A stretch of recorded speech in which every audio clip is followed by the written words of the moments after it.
War and Peace. By Leo Tolstoy. Dramatis Personae. The Bezukhovs. Count Kirill Vladimirovich Bezukhov, a wealthy old grandee of the Empress Catherine the Great's time. At his death his illegitimate son Pierre inherits his title and estates. Monsieur Pierre, 20, all ages as of the start of the book, afterwards Count Pyotr Kirillich Bezukhov. The Count's illegitimate son, educated abroad, and easily led both into dissipation and into idealistic theories of life. Katerina Semenovna Mamontova, Katish, eldest princess. The eldest of Kirill Vladimirovich's three nieces and expected beneficiaries of his will. The Bolkonskys. Prince Nikolai Andreevich Bolkonsky. A harsh martinet, full of old-time prejudices, living a bitter, lonely life at his estate of Bald Hills. Prince Andrei Nikolaevich Bolkonsky, 27, Andrusha, Andrei. Son of Nikolai Andreevich, adjutant to General Kutuzov. Princess Lizaveta Bolkonskaya, née Minin, Liza, little princess. Andrei Nikolaevich's wife. Prince Nikolai Andreevich Bolkonsky, Nikolushka, Koko, Nikolenka. Andrei and Lizaveta's son.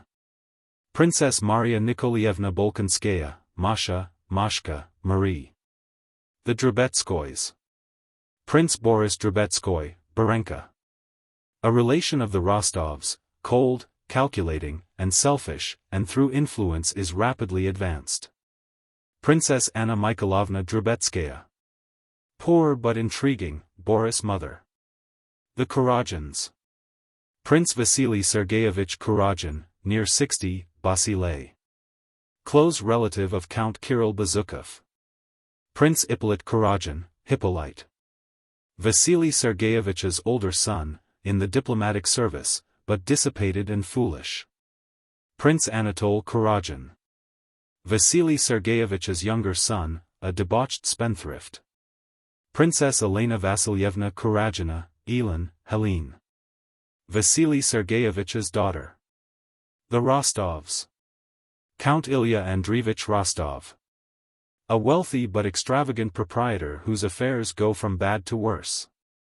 Countess Natalia Rostova, née Shinshina, his wife. Count Nikolai Ilyich Rostov, 20, Nikolushka, Nikolenka, Nicholas. Ilya Andreevich's eldest son, open-hearted, gallant, generous, serving in the hussars, cavalry. Count Pyotr Ilyich Rostov, 9, Petya. Ilya Andreevich's youngest son. Countess Vera Rostova, 19. Ilya Andreevich's oldest daughter, later married to Alphonse Berg. Countess Natalia Ilyinichna Rostova, 13, Natasha, Natalie. Ilya Andreevich's youngest daughter. Sofia Alexandrovna, 15, Sonya, Sonyushka, Sophie. Ilya Andreevich's orphan niece who lives with them. Others. Maria Dmitrievna Akrosimova. The godmother to Natalia Rostova, known as Le Terrible Dragon. Osip Alexievich Bazdev. The Freemason, Pierre's benefactor. Alphonse Karlovich Berg. A conceited young officer. Vasily Dmitrich Denisov, Vaska, Vasily Fedorovich. A gallant soldier and poet. Fyodor Ivanich Dolokhov, 25, Fedya. A gambler and roue, brave but bad. Maria Ivanovna Dolokhova. The mother of Fyodor Ivanich. Julie Karagina, 21. A friend of the Rostov daughters. Mikhail Ivanovich. Prince Nikolai Bolkonsky's live-in architect. General Mikhail Illarionovich Kutuzov. The real-life commander-in-chief of the Russian army during Napoleon's invasion. Anna Pavlovna Scherer, 40.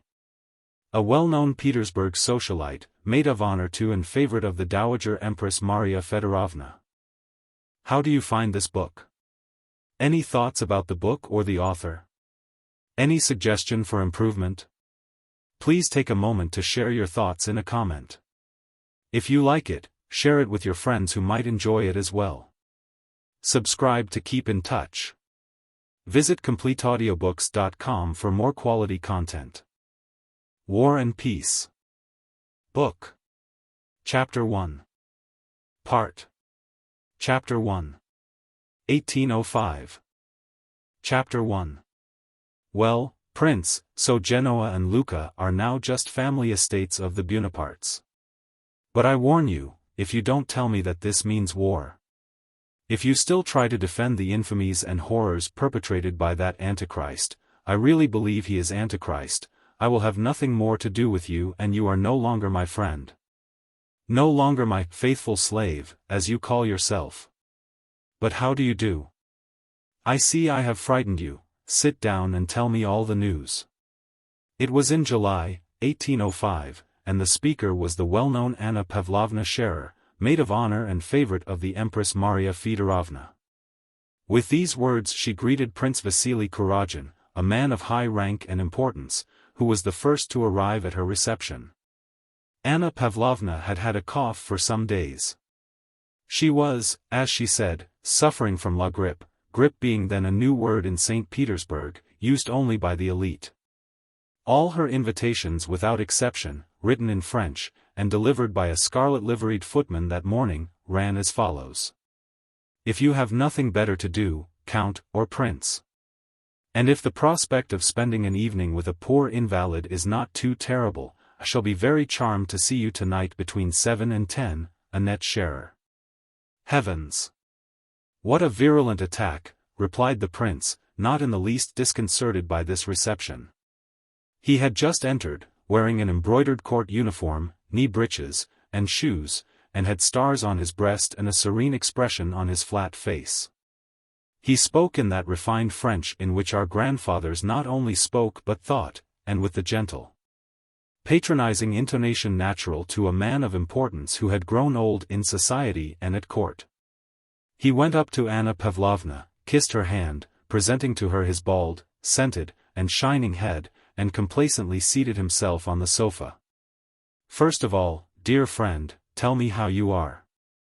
Set your friend's mind at rest, said he without altering his tone, beneath the politeness and affected sympathy of which indifference and even irony could be discerned. Can one be well while suffering morally? Can one be calm in times like these if one has any feeling? Said Anna Pavlovna. You are staying the whole evening, I hope? And the fete at the English ambassador's? Today is Wednesday. I must put in an appearance there, said the prince. My daughter is coming for me to take me there. I thought today's fete had been cancelled. I confess all these festivities and fireworks are becoming wearisome. If they had known that you wished it, the entertainment would have been put off, said the prince, who, like a wound-up clock, by force of habit said things he did not even wish to be believed. Don't tease. Well, and what has been decided about Novoziltsev's dispatch? You know everything. What can one say about it? Replied the prince in a cold, listless tone. What has been decided? They have decided that Bonaparte has burnt his boats, and I believe that we are ready to burn ours. Prince Vasily always spoke languidly, like an actor repeating a stale part. Anna Pavlovna Scherer, on the contrary, despite her 40 years, overflowed with animation and impulsiveness. To be an enthusiast had become her social vocation and, sometimes even when she did not feel like it, she became enthusiastic in order not to disappoint the expectations of those who knew her. The subdued smile which, though it did not suit her faded features, always played round her lips expressed, as in a spoiled child, a continual consciousness of her charming defect, which she neither wished, nor could, nor considered it necessary, to correct. In the midst of a conversation on political matters Anna Pavlovna burst out. Oh, don't speak to me of Austria. Perhaps I don't understand things, but Austria never has wished, and does not wish, for war. She is betraying us. Russia alone must save Europe. Our gracious sovereign recognizes his high vocation and will be true to it. That is the one thing I have faith in. Our good and wonderful sovereign has to perform the noblest role on earth, and he is so virtuous and noble that God will not forsake him. He will fulfill his vocation and crush the hydra of revolution, which has become more terrible than ever in the person of this murderer and villain. We alone must avenge the blood of the just one. Whom, I ask you, can we rely on? England with her commercial spirit will not and cannot understand the Emperor Alexander's loftiness of soul. She has refused to evacuate Malta. She wanted to find, and still seeks, some secret motive in our actions. What answer did Novoziltsev get? None. The English have not understood and cannot understand the self-abnegation of our emperor, who wants nothing for himself, but only desires the good of mankind. And what have they promised? Nothing. And what little they have promised they will not perform. Prussia has always declared that Bonaparte is invincible, and that all Europe is powerless before him. And I don't believe a word that Hardenberg says, or Haugwitz either. This famous Prussian neutrality is just a trap. I have faith only in God and the lofty destiny of our adored monarch. He will save Europe. She suddenly paused, smiling at her own impetuosity. I think, said the prince with a smile, that if you had been sent instead of our dear Wintzingerode you would have captured the King of Prussia's consent by assault. You are so eloquent. Will you give me a cup of tea? In a moment. Apropos, she added, becoming calm again, I am expecting two very interesting men tonight, le Vicomte de Mortemart, who is connected with the Montmorencys through the Rohans. One of the best French families. He is one of the genuine émigrés, the good ones. And also the Abbé Morio. Do you know that profound thinker? He has been received by the emperor. Had you heard? I shall be delighted to meet them, said the prince. But tell me, he added with studied carelessness as if it had only just occurred to him, though the question he was about to ask was the chief motive of his visit. Is it true that the Dowager Empress wants Baron Funk to be appointed first secretary at Vienna? The Baron by all accounts is a poor creature. Prince Vasily wished to obtain this post for his son, but others were trying through the Dowager Empress Maria Fedorovna to secure it for the Baron. Anna Pavlovna almost closed her eyes to indicate that neither she nor anyone else had a right to criticize what the Empress desired or was pleased with. Baron Funk has been recommended to the Dowager Empress by her sister, was all she said, in a dry and mournful tone. As she named the Empress, Anna Pavlovna's face suddenly assumed an expression of profound and sincere devotion and respect mingled with sadness. And this occurred every time she mentioned her illustrious patroness. She added that Her Majesty had deigned to show Baron Funk beaucoup d'estime, and again her face clouded over with sadness.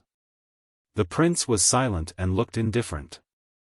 But, with the womanly and courtier-like quickness and tact habitual to her, Anna Pavlovna wished both to rebuke him, for daring to speak as he had done of a man recommended to the Empress, and at the same time to console him, so she said. Now about your family. Do you know that since your daughter came out everyone has been enraptured by her? They say she is amazingly beautiful. The prince bowed to signify his respect and gratitude. I often think, she continued after a short pause, drawing nearer to the prince and smiling amiably at him as if to show that political and social topics were ended and the time had come for intimate conversation, I often think how unfairly sometimes the joys of life are distributed. Why has fate given you two such splendid children? I don't speak of Anatole, your youngest. I don't like him, she added in a tone admitting of no rejoinder and raising her eyebrows. Two such charming children. And really you appreciate them less than anyone, and so you don't deserve to have them. And she smiled her ecstatic smile. I can't help it, said the prince. Lavater would have said I lack the bump of paternity. Don't joke, I mean to have a serious talk with you. Do you know I am dissatisfied with your younger son? Between ourselves, and her face assumed its melancholy expression, he was mentioned at Her Majesty's and you were pitted. The prince answered nothing, but she looked at him significantly, awaiting a reply. He frowned. What would you have me do? He said at last.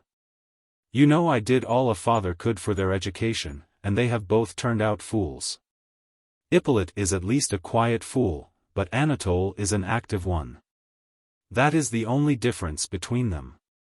He said this smiling in a way more natural and animated than usual, so that the wrinkles round his mouth very clearly revealed something unexpectedly coarse and unpleasant. And why are children born to such men as you? If you were not a father there would be nothing I could reproach you with, said Anna Pavlovna, looking up pensively. I am your faithful slave and to you alone I can confess that my children are the bane of my life. It is the cross I have to bear. That is how I explain it to myself. It can't be helped.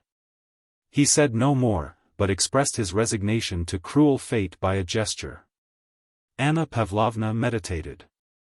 Have you never thought of marrying your prodigal son Anatole? She asked. They say old maids have a mania for matchmaking, and though I don't feel that weakness in myself as yet, I know a little person who is very unhappy with her father. She is a relation of yours, Princess Maria Bolkonskaya. Prince Vasily did not reply, though, with the quickness of memory and perception befitting a man of the world, he indicated by a movement of the head that he was considering this information. Do you know, he said at last, evidently unable to check the sad current of his thoughts, that Anatole is costing me 40,000 rubles a year? And, he went on after a pause, what will it be in 5 years, if he goes on like this? Presently he added, that's what we fathers have to put up with. Is this princess of yours rich? Her father is very rich and stingy. He lives in the country. He is the well-known Prince Bolkonsky who had to retire from the army under the late emperor, and was nicknamed the King of Prussia. He is very clever but eccentric, and a bore. The poor girl is very unhappy. She has a brother, I think you know him, he married Liza Minin lately. He is an aide-de-camp of Kutuzov's and will be here tonight. Listen, dear Annette, said the prince, suddenly taking Anna Pavlovna's hand and for some reason drawing it downwards. Arrange that affair for me and I shall always be your most devoted slave with an F, as a village elder of mine writes in his reports. She is rich and of good family and that's all I want. And with the familiarity and easy grace peculiar to him, he raised the maid of honor's hand to his lips, kissed it, and swung it to and fro as he lay back in his armchair, looking in another direction. Attendas, said Anna Pavlovna, reflecting, I'll speak to Lise, young Bolkonsky's wife, this very evening, and perhaps the thing can be arranged. It shall be on your family's behalf that I'll start my apprenticeship as old maid. Chapter 2. Anna Pavlovna's drawing room was gradually filling. The highest Petersburg society was assembled there, people differing widely in age and character but alike in the social circle to which they belonged. Prince Vasily's daughter, the beautiful Elin, came to take her father to the ambassador's entertainment. She wore a ball dress and her badge as maid of honor. The youthful little Princess Bolkonskaya, known as La Femme la plus séduisante de Petersburg I, was also there. She had been married during the previous winter, and being pregnant did not go to any large gatherings, but only to small receptions. Prince Vasily's son, Ippolit, had come with Mortemart, whom he introduced. The Abbé Morio and many others had also come. To each new arrival Anna Pavlovna said, You have not yet seen my aunt, or, You do not know my aunt? And very gravely conducted him or her to a little old lady, wearing large bows of ribbon in her cap, who had come sailing in from another room as soon as the guests began to arrive. And slowly turning her eyes from the visitor to her aunt, Anna Pavlovna mentioned each one's name and then left them. Each visitor performed the ceremony of greeting this old aunt whom not one of them knew, not one of them wanted to know, and not one of them cared about. Anna Pavlovna observed these greetings with mournful and solemn interest and silent approval. The aunt spoke to each of them in the same words, about their health and her own, and the health of Her Majesty, who, thank God, was better today.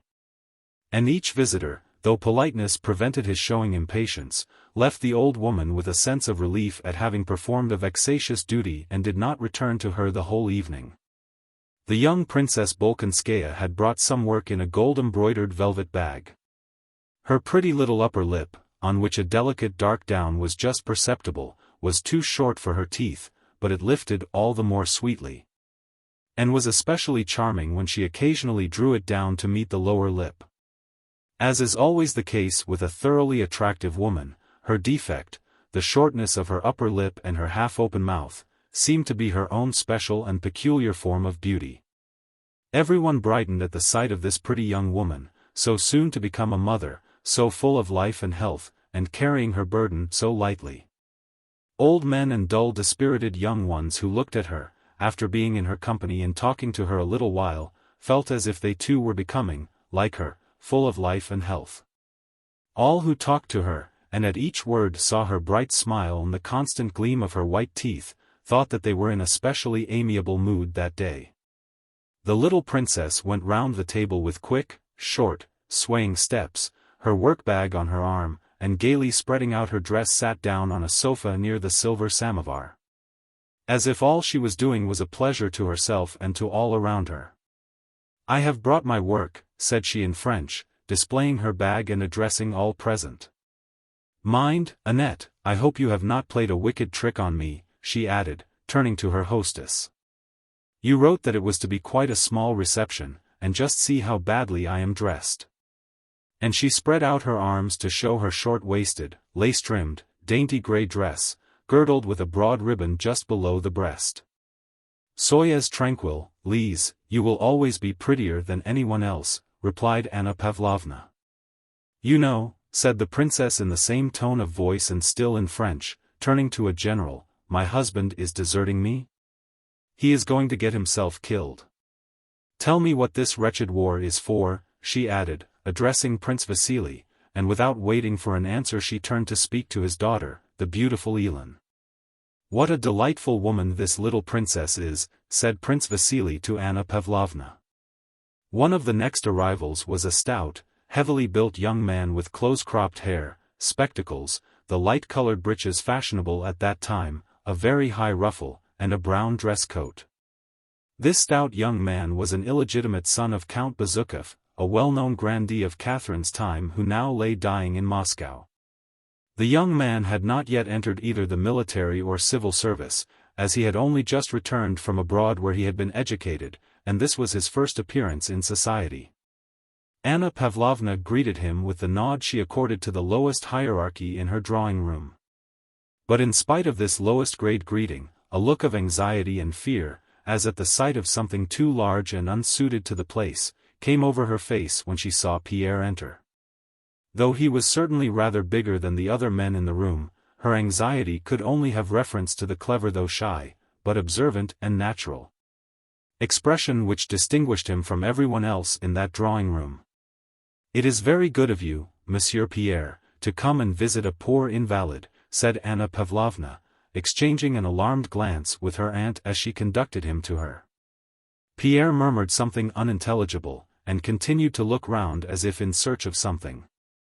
On his way to the aunt he bowed to the little princess with a pleased smile, as to an intimate acquaintance. Anna Pavlovna's alarm was justified, for Pierre turned away from the aunt without waiting to hear her speech about Her Majesty's health. Anna Pavlovna in dismay detained him with the words, "Do you know the Abbé Morio? He is a most interesting man." "Yes, I have heard of his scheme for perpetual peace, and it is very interesting but hardly feasible." "You think so?"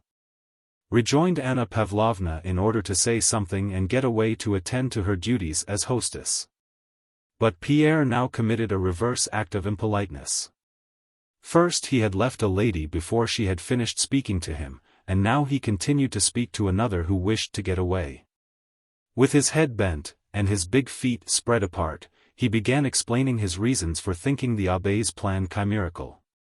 "We will talk of it later," said Anna Pavlovna with a smile. And having got rid of this young man who did not know how to behave, she resumed her duties as hostess and continued to listen and watch, ready to help at any point where the conversation might happen to flag. As the foreman of a spinning mill, when he has set the hands to work, goes round and notices here a spindle that has stopped or there one that creaks or makes more noise than it should, and hastens to check the machine or set it in proper motion, so Anna Pavlovna moved about her drawing-room, approaching now a silent, now a too noisy group. And by a word or slight rearrangement kept the conversational machine in steady, proper, and regular motion. But amid these cares her anxiety about Pierre was evident. She kept an anxious watch on him when he approached the group round Mortemart to listen to what was being said there, and again when he passed to another group whose center was the abbé. Pierre had been educated abroad, and this reception at Anna Pavlovna's was the first he had attended in Russia. He knew that all the intellectual lights of Petersburg were gathered there and, like a child in a toy shop, did not know which way to look. Afraid of missing any clever conversation that was to be heard. Seeing the self-confident and refined expression on the faces of those present, he was always expecting to hear something very profound. At last he came up to Morio. Here the conversation seemed interesting and he stood waiting for an opportunity to express his own views, as young people are fond of doing. Chapter 3. Anna Pavlovna's reception was in full swing. The spindles hummed steadily and ceaselessly on all sides. With the exception of the aunt, beside whom sat only one elderly lady, who with her thin careworn face was rather out of place in this brilliant society. The whole company had settled into three groups. One, chiefly masculine, had formed round the abbé. Another, of young people, was grouped round the beautiful Princess Elin, Prince Vasily's daughter, and the little Princess Bolkonskaya, very pretty and rosy, though rather too plump for her age. The third group was gathered round Mortemart and Anna Pavlovna. The Vicomte was a nice-looking young man with soft features and polished manners, who evidently considered himself a celebrity but out of politeness modestly placed himself at the disposal of the circle in which he found himself. Anna Pavlovna was obviously serving him up as a treat to her guests. As a clever maître d'hôtel serves up as a specially choice delicacy a piece of meat that no one who had seen it in the kitchen would have cared to eat, so Anna Pavlovna served up to her guests, first the Vicomte and then the abbé, as peculiarly choice morsels. The group about Mortemart immediately began discussing the murder of the Duc d'Enghien. The Vicomte said that the Duc d'Enghien had perished by his own magnanimity, and that there were particular reasons for Bonaparte's hatred of him. "Ah, yes. Do tell us all about it, Vicomte," said Anna Pavlovna, with a pleasant feeling that there was something à la Louis XV in the sound of that sentence, Comptez nous cela, Vicomte. The Vicomte bowed and smiled courteously in token of his willingness to comply. Anna Pavlovna arranged a group round him, inviting everyone to listen to his tale. The Vicomte knew the Duc personally, whispered Anna Pavlovna to one of the guests. The Vicomte is a wonderful raconteur, said she to another. How evidently he belongs to the best society, said she to a third. And the Vicomte was served up to the company in the choicest and most advantageous style, like a well-garnished joint of roast beef on a hot dish. The Vicomte wished to begin his story and gave a subtle smile. "Come over here, Helene, dear," said Anna Pavlovna to the beautiful young princess who was sitting some way off, the center of another group. The princess smiled. She rose with the same unchanging smile with which she had first entered the room, the smile of a perfectly beautiful woman. With a slight rustle of her white dress trimmed with moss and ivy, with a gleam of white shoulders, glossy hair, and sparkling diamonds, she passed between the men who made way for her. Not looking at any of them but smiling on all, as if graciously allowing each the privilege of admiring her beautiful figure and shapely shoulders, back, and bosom, which in the fashion of those days were very much exposed, and she seemed to bring the glamour of a ballroom with her as she moved toward Anna Pavlovna. Elin was so lovely that not only did she not show any trace of coquetry, but on the contrary she even appeared shy of her unquestionable and all too victorious beauty. She seemed to wish, but to be unable, to diminish its effect. "How lovely," said everyone who saw her. And the Vicomte lifted his shoulders and dropped his eyes as if startled by something extraordinary when she took her seat opposite and beamed upon him also with her unchanging smile. "Madam, I doubt my ability before such an audience," said he, smilingly inclining his head. The princess rested her bare round arm on a little table and considered a reply unnecessary. She smilingly waited. All the time the story was being told she sat upright, glancing now at her beautiful round arm, altered in shape by its pressure on the table, now at her still more beautiful bosom, on which she readjusted a diamond necklace. From time to time she smoothed the folds of her dress, and whenever the story produced an effect she glanced at Anna Pavlovna, at once adopted just the expression she saw on the maid of honor's face, and again relapsed into her radiant smile. The little princess had also left the tea table and followed Elin. "Wait a moment, I'll get my work. Now then, what are you thinking of?" she went on, turning to Prince Ippolit. "Fetch me my work-bag." There was a general movement as the princess, smiling and talking merrily to everyone at once, sat down and gaily arranged herself in her seat. "Now I am all right," she said, and asking the Vicomte to begin, she took up her work. Prince Ippolit, having brought the work-bag, joined the circle and moving a chair close to hers seated himself beside her. Le charmant Hippolyte was surprising by his extraordinary resemblance to his beautiful sister, but yet more by the fact that in spite of this resemblance he was exceedingly ugly. His features were like his sister's, but while in her case everything was lit up by a joyous, self-satisfied, youthful, and constant smile of animation, and by the wonderful classic beauty of her figure, his face on the contrary was dulled by imbecility and a constant expression of sullen self-confidence, while his body was thin and weak. His eyes, nose, and mouth all seemed puckered into a vacant, wearied grimace, and his arms and legs always fell into unnatural positions. "It's not going to be a ghost story?" said he, sitting down beside the princess and hastily adjusting his lorgnette, as if without this instrument he could not begin to speak. "Why no, my dear fellow," said the astonished narrator, shrugging his shoulders. "Because I hate ghost stories," said Prince Ippolit in a tone which showed that he only understood the meaning of his words after he had uttered them. He spoke with such self-confidence that his hearers could not be sure whether what he said was very witty or very stupid. He was dressed in a dark green dress coat, knee breeches of the color of cuisse de nymphe effrayée, as he called it, shoes, and silk stockings. The Vicomte told his tale very neatly. It was an anecdote, then current, to the effect that the Duc d'Enghien had gone secretly to Paris to visit Mademoiselle Georges. That at her house he came upon Bonaparte, who also enjoyed the famous actress' favors, and that in his presence Napoleon happened to fall into one of the fainting fits to which he was subject, and was thus at the Duke's mercy. The latter spared him, and this magnanimity Bonaparte subsequently repaid by death. The story was very pretty and interesting, especially at the point where the rivals suddenly recognized one another, and the ladies looked agitated. "Charming," said Anna Pavlovna with an inquiring glance at the little princess. "Charming," whispered the little princess, sticking the needle into her work as if to testify that the interest and fascination of the story prevented her from going on with it. The Vicomte appreciated this silent praise and smiling gratefully prepared to continue, but just then Anna Pavlovna, who had kept a watchful eye on the young man who so alarmed her, noticed that he was talking too loudly and vehemently with the abbé, so she hurried to the rescue. Pierre had managed to start a conversation with the abbé about the balance of power, and the latter, evidently interested by the young man's simple-minded eagerness, was explaining his pet theory. Both were talking and listening too eagerly and too naturally, which was why Anna Pavlovna disapproved. "The means are, the balance of power in Europe and the rights of the people," the abbé was saying.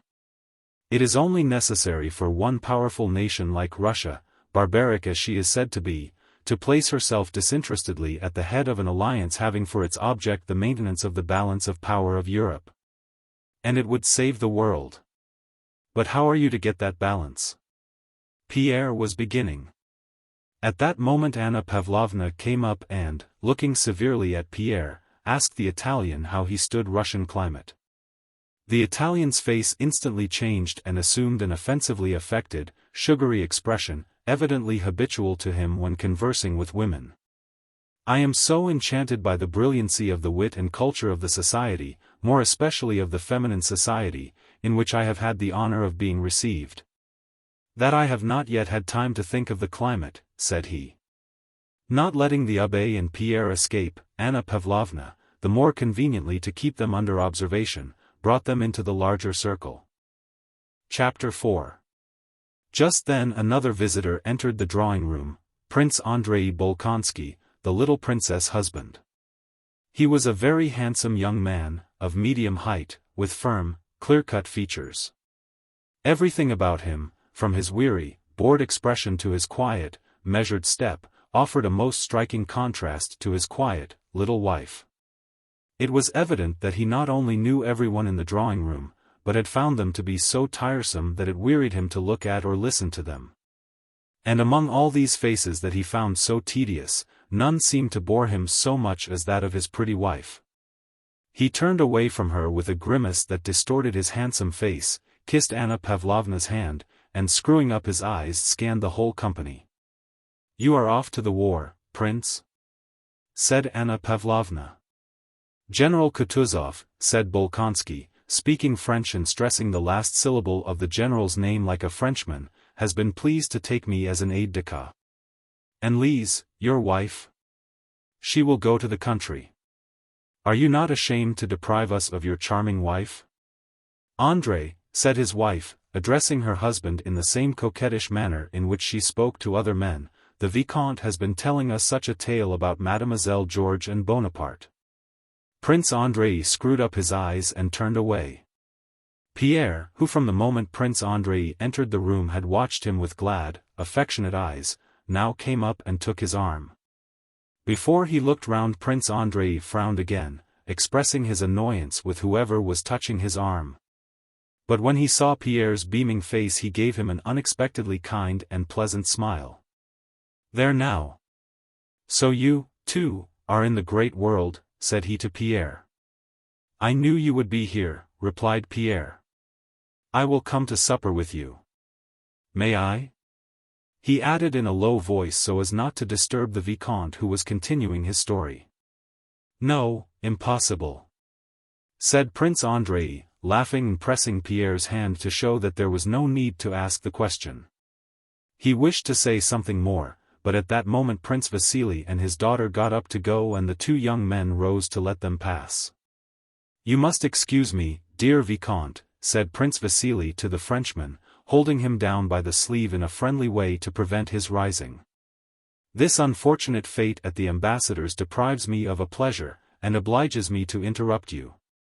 I am very sorry to leave your enchanting party," said he, turning to Anna Pavlovna. His daughter, Princess Elin, passed between the chairs, lightly holding up the folds of her dress, and the smile shone still more radiantly on her beautiful face. Pierre gazed at her with rapturous, almost frightened, eyes as she passed him. "Very lovely," said Prince Andrei. "Very," said Pierre. In passing Prince Vasily seized Pierre's hand and said to Anna Pavlovna, "Educate this bear for me. He has been staying with me a whole month and this is the first time I have seen him in society. Nothing is so necessary for a young man as the society of clever women." Anna Pavlovna smiled and promised to take Pierre in hand. She knew his father to be a connection of Prince Vasily's. The elderly lady who had been sitting with the old aunt rose hurriedly and overtook Prince Vasily in the anteroom. All the affectation of interest she had assumed had left her kindly and tear-worn face and it now expressed only anxiety and fear. "How about my son Boris, Prince?" said she, hurrying after him into the anteroom. "I can't remain any longer in Petersburg. Tell me what news I may take back to my poor boy."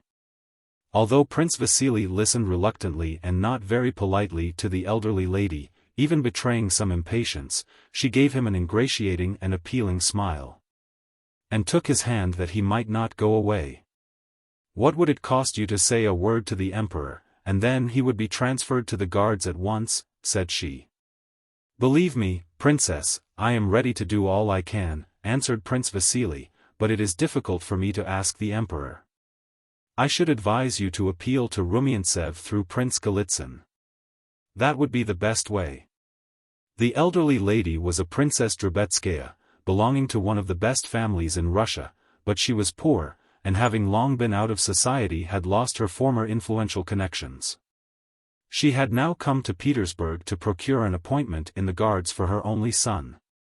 It was, in fact, solely to meet Prince Vasily that she had obtained an invitation to Anna Pavlovna's reception and had sat listening to the Vicomte's story. Prince Vasily's words frightened her, an embittered look clouded her once handsome face, but only for a moment, then she smiled again and clutched Prince Vasily's arm more tightly. "Listen to me, Prince," said she. "I have never yet asked you for anything and I never will again, nor have I ever reminded you of my father's friendship for you.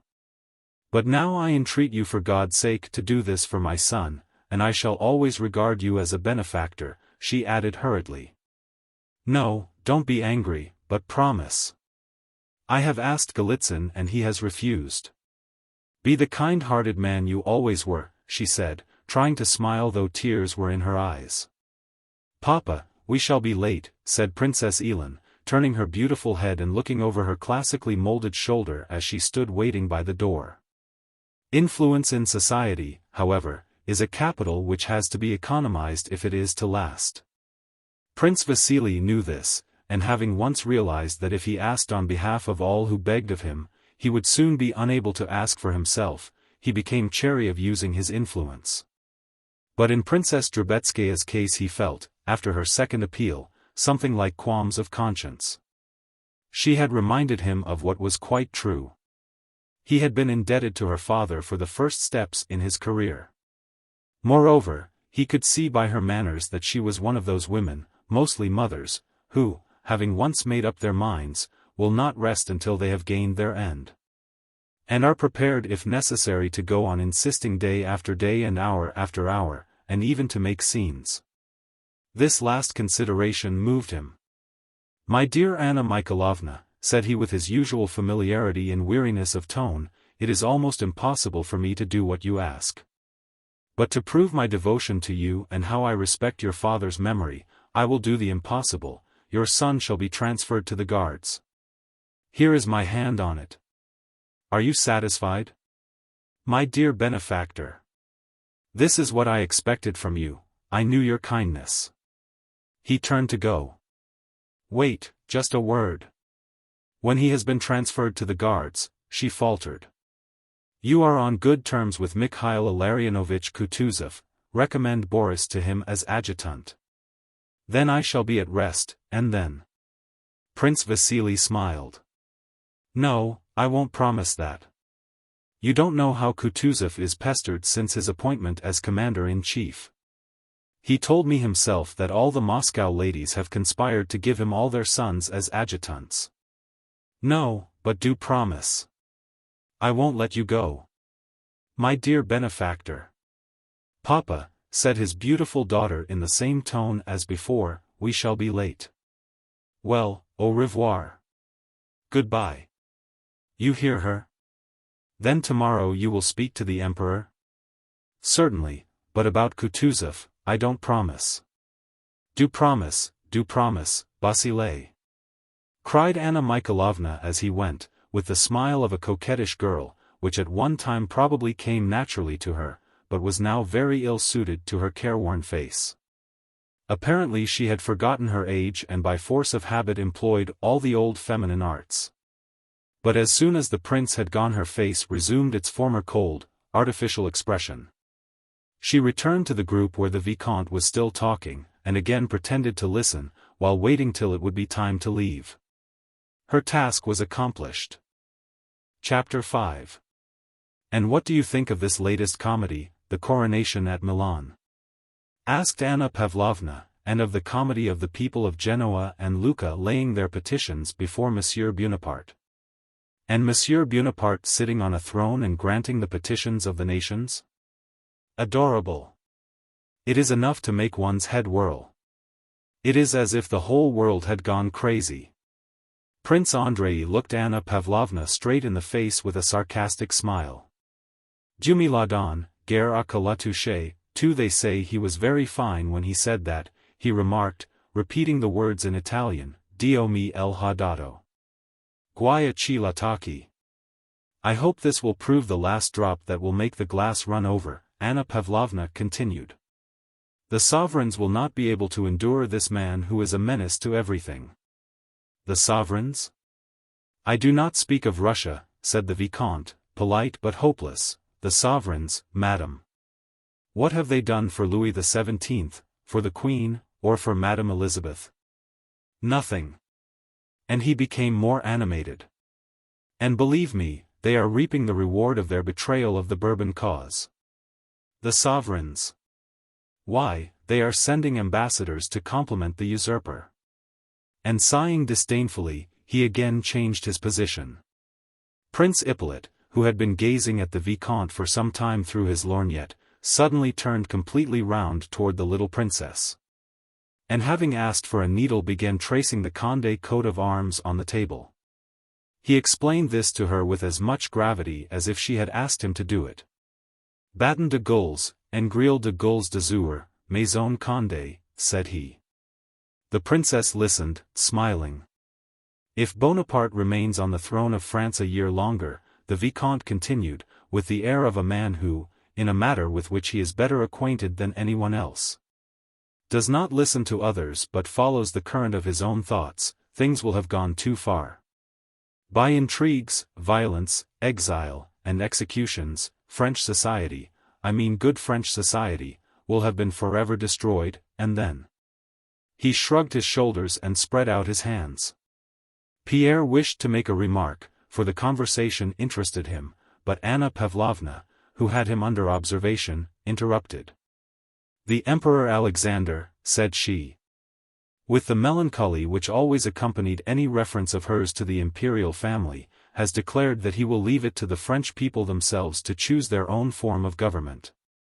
And I believe that once free from the usurper, the whole nation will certainly throw itself into the arms of its rightful king, she concluded, trying to be amiable to the royalist emigrant.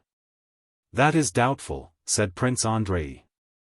Monsieur le Vicomte quite rightly supposes that matters have already gone too far. I think it will be difficult to return to the old regime.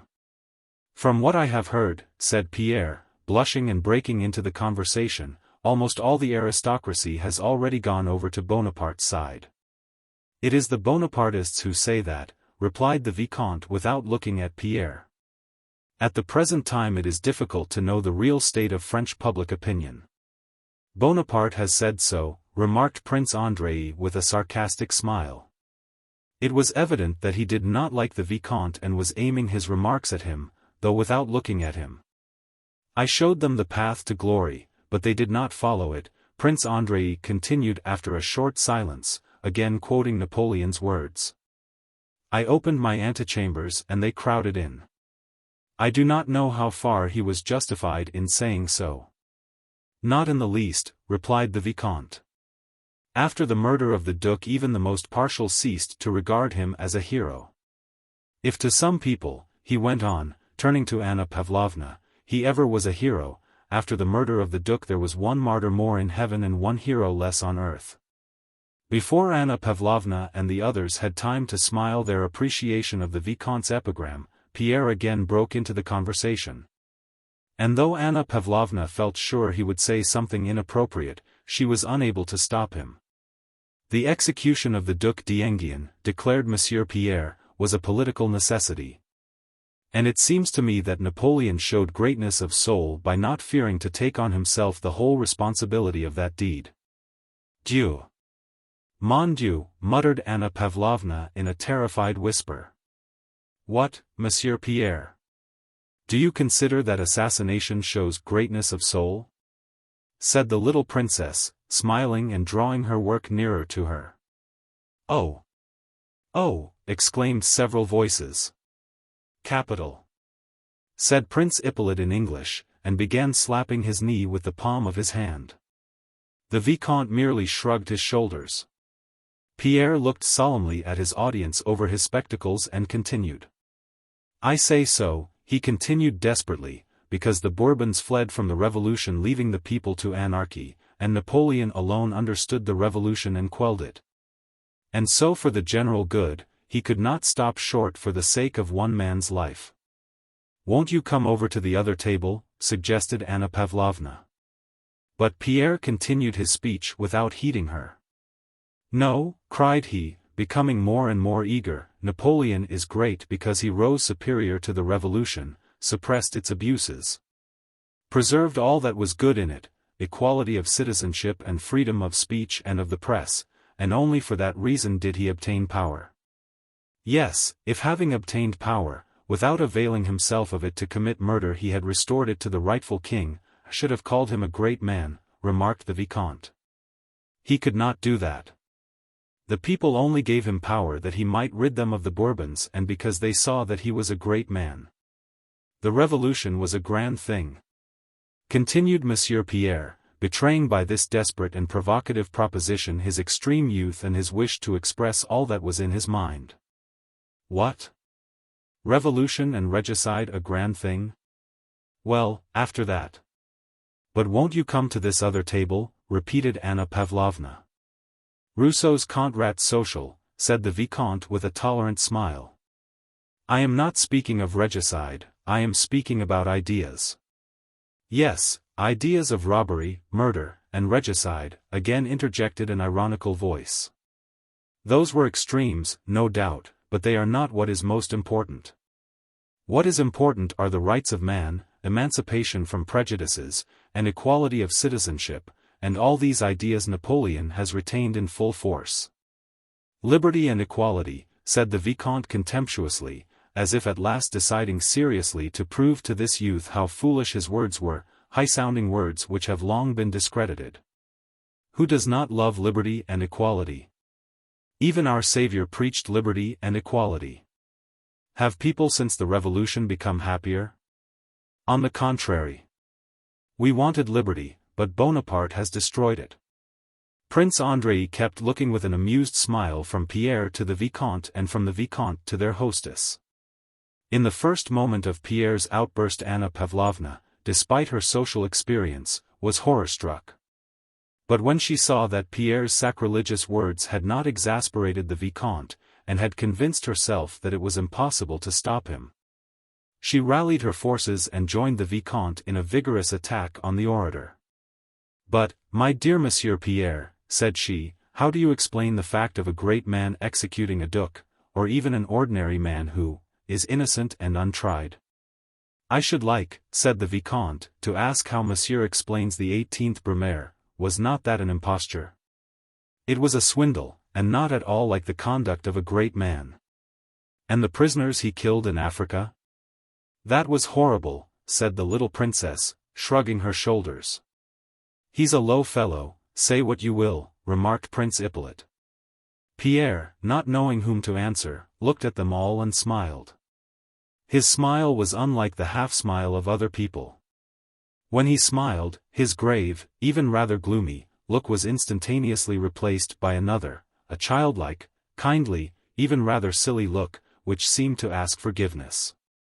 The Vicomte who was meeting him for the first time saw clearly that this young Jacobin was not so terrible as his words suggested. All were silent.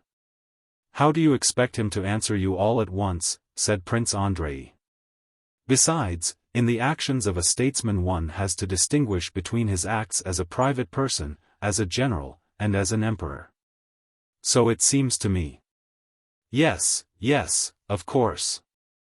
Pierre chimed in, pleased at the arrival of this reinforcement. One must admit, continued Prince Andrei, that Napoleon as a man was great on the bridge of Arcola, and in the hospital at Jaffa where he gave his hand to the plague-stricken. But there are other acts which it is difficult to justify.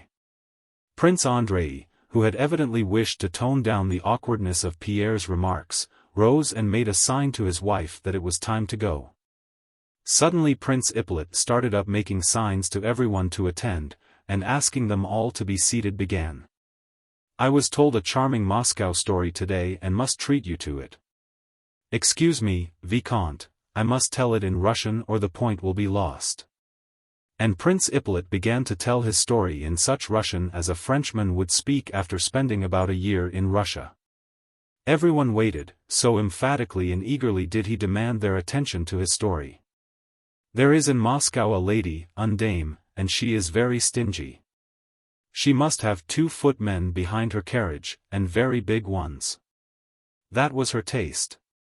And she had a lady's maid, also big. She said. Here Prince Ippolit paused, evidently collecting his ideas with difficulty. She said. Oh yes. She said, girl, to the maid, put on a livery, get up behind the carriage, and come with me while I make some calls. Here Prince Ippolit spluttered and burst out laughing long before his audience, which produced an effect unfavorable to the narrator. Several persons, among them the elderly lady and Anna Pavlovna, did however smile. She went. Suddenly there was a great wind. The girl lost her hat and her long hair came down. Here he could contain himself no longer and went on, between gasps of laughter, and the whole world knew. And so the anecdote ended. Though it was unintelligible why he had told it, or why it had to be told in Russian. Still Anna Pavlovna and the others appreciated Prince Ippolit's social tact in so agreeably ending Pierre's unpleasant and unamiable outburst. After the anecdote the conversation broke up into insignificant small talk about the last and next balls, about theatricals, and who would meet whom, and when and where. Chapter 6. Having thanked Anna Pavlovna for her charming soirée, the guests began to take their leave. Pierre was ungainly. Stout, about the average height, broad, with huge red hands. He did not know, as the saying is, how to enter a drawing-room and still less how to leave one, that is, how to say something particularly agreeable before going away. Besides this he was absent-minded. When he rose to go, he took up instead of his own, the general's three-cornered hat, and held it, pulling at the plume, till the general asked him to restore it. All his absent-mindedness and inability to enter a room and converse in it was, however, redeemed by his kindly, simple, and modest expression. Anna Pavlovna turned toward him and, with a Christian mildness that expressed forgiveness of his indiscretion, nodded and said, I hope to see you again. But I also hope you will change your opinions, my dear Monsieur Pierre. When she said this, he did not reply and only bowed, but again everybody saw his smile, which said nothing, unless perhaps, opinions are opinions, but you see what a capital, good-natured fellow I am. And everyone, including Anna Pavlovna, felt this. Prince Andrei had gone out into the hall, and, turning his shoulders to the footman who was helping him on with his cloak, listened indifferently to his wife's chatter with Prince Ippolit who had also come into the hall. Prince Ippolit stood close to the pretty, pregnant princess, and stared fixedly at her through his eyeglass.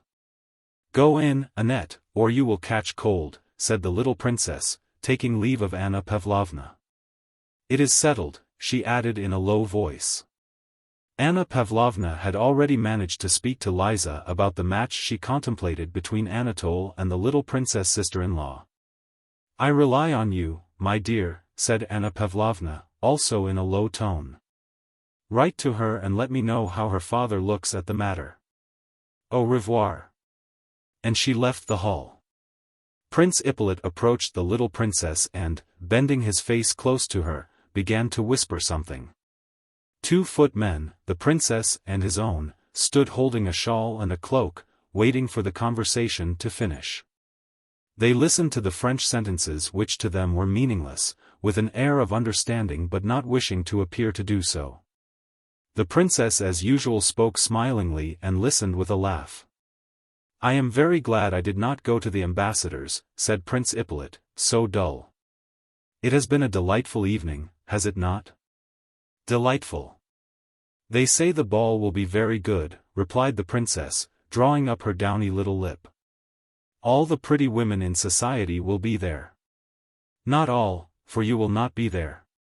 Not all, said Prince Ippolit smiling joyfully, and snatching the shawl from the footman, whom he even pushed aside, he began wrapping it round the princess. Either from awkwardness or intentionally, no one could have said which, after the shawl had been adjusted he kept his arm around her for a long time, as though embracing her. Still smiling, she gracefully moved away, turning and glancing at her husband. Prince Andrei's eyes were closed, so weary and sleepy did he seem. Are you ready? He asked his wife, looking past her. Prince Ippolit hurriedly put on his cloak, which in the latest fashion reached to his very heels, and, stumbling in it, ran out into the porch following the princess, whom a footman was helping into the carriage. "Princess, au revoir," cried he, stumbling with his tongue as well as with his feet. The princess, picking up her dress, was taking her seat in the dark carriage, her husband was adjusting his saber, Prince Ippolit, under pretense of helping, was in everyone's way.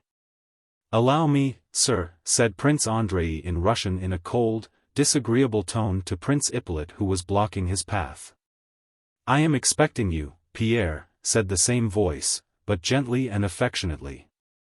The postilion started, the carriage wheels rattled. Prince Ippolit laughed spasmodically as he stood in the porch waiting for the Vicomte whom he had promised to take home. "Well, mon cher," said the Vicomte, having seated himself beside Ippolit in the carriage, "your little princess is very nice indeed, quite French," and he kissed the tips of his fingers. Ippolit burst out laughing. "Do you know, you are a terrible chap for all your innocent airs," continued the Vicomte. "I pity the poor husband, that little officer who gives himself the airs of a monarch." Ippolit spluttered again, and amid his laughter said, "And you were saying that the Russian ladies are not equal to the French? One has to know how to deal with them." Pierre, reaching the house first, went into Prince Andrei's study like one quite at home, and from habit immediately lay down on the sofa. Took from the shelf the first book that came to his hand, it was Caesar's Commentaries, and resting on his elbow, began reading it in the middle. "What have you done to Emily Scherer?"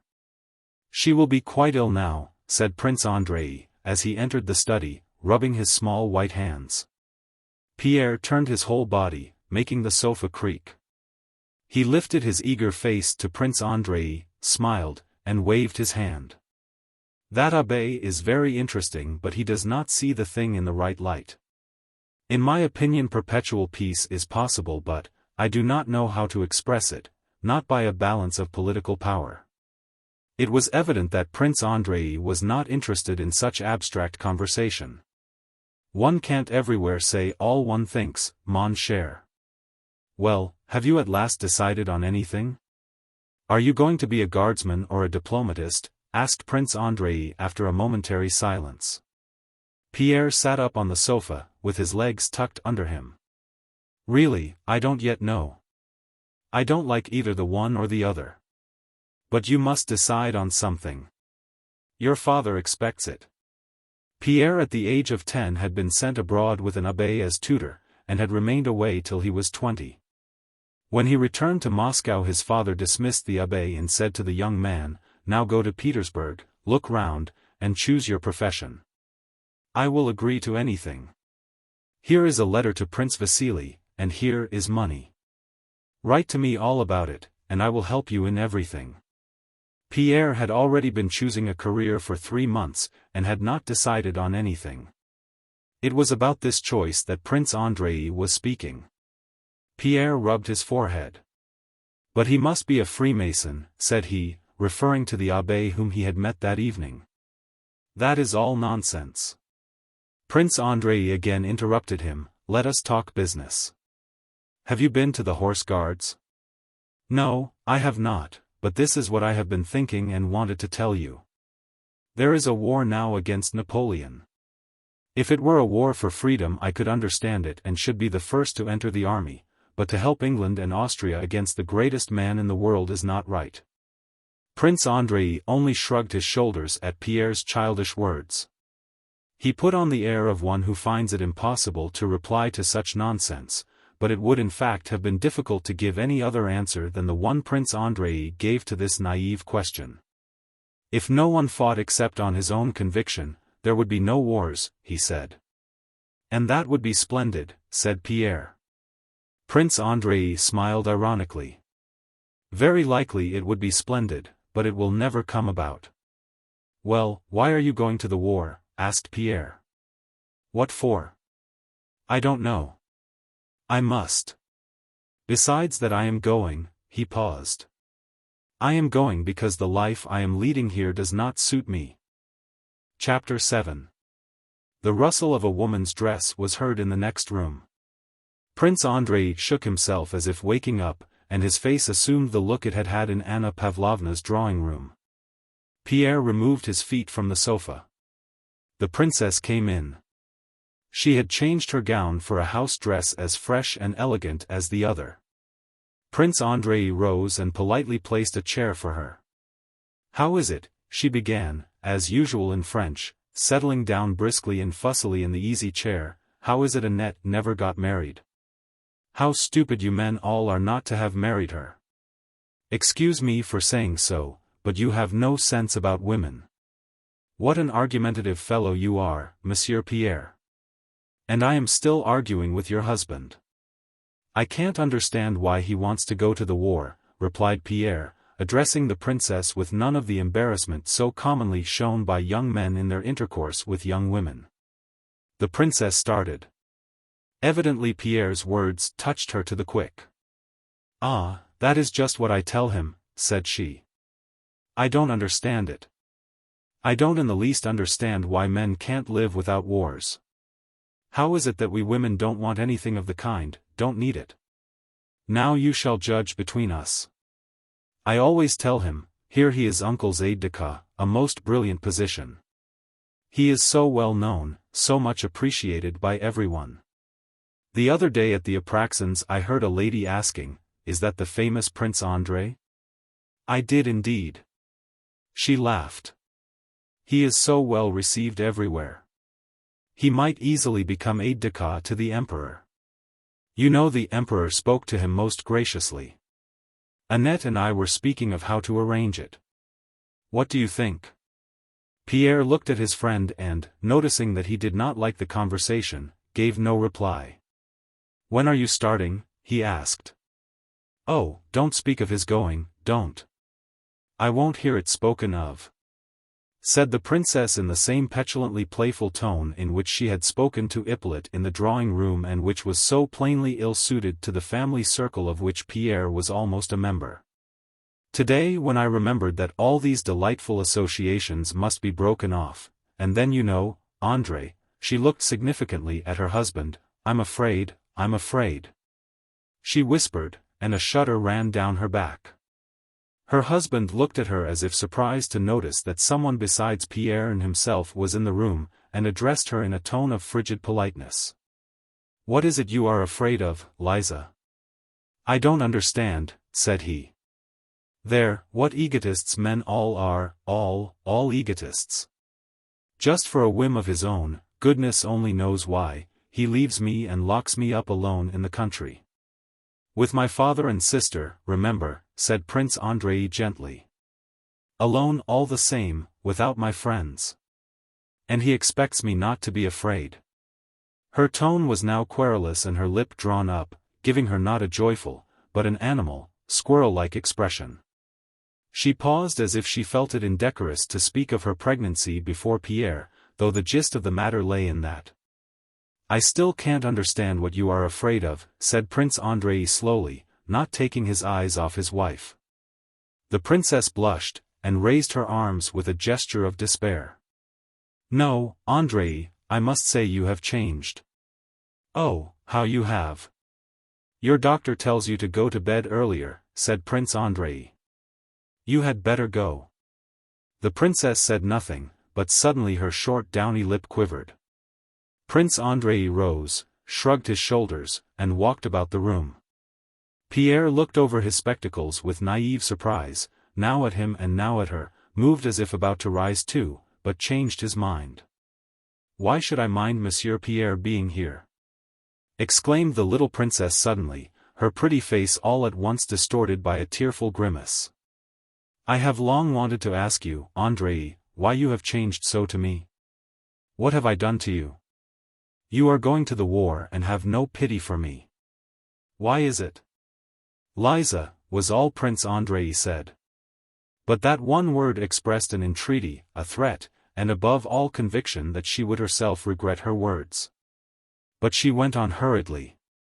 "You treat me like an invalid or a child. I see it all.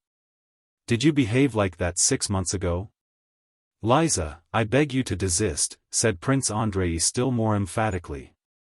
"Pierre, who had been growing more and more agitated as he listened to all this, rose and approached the princess.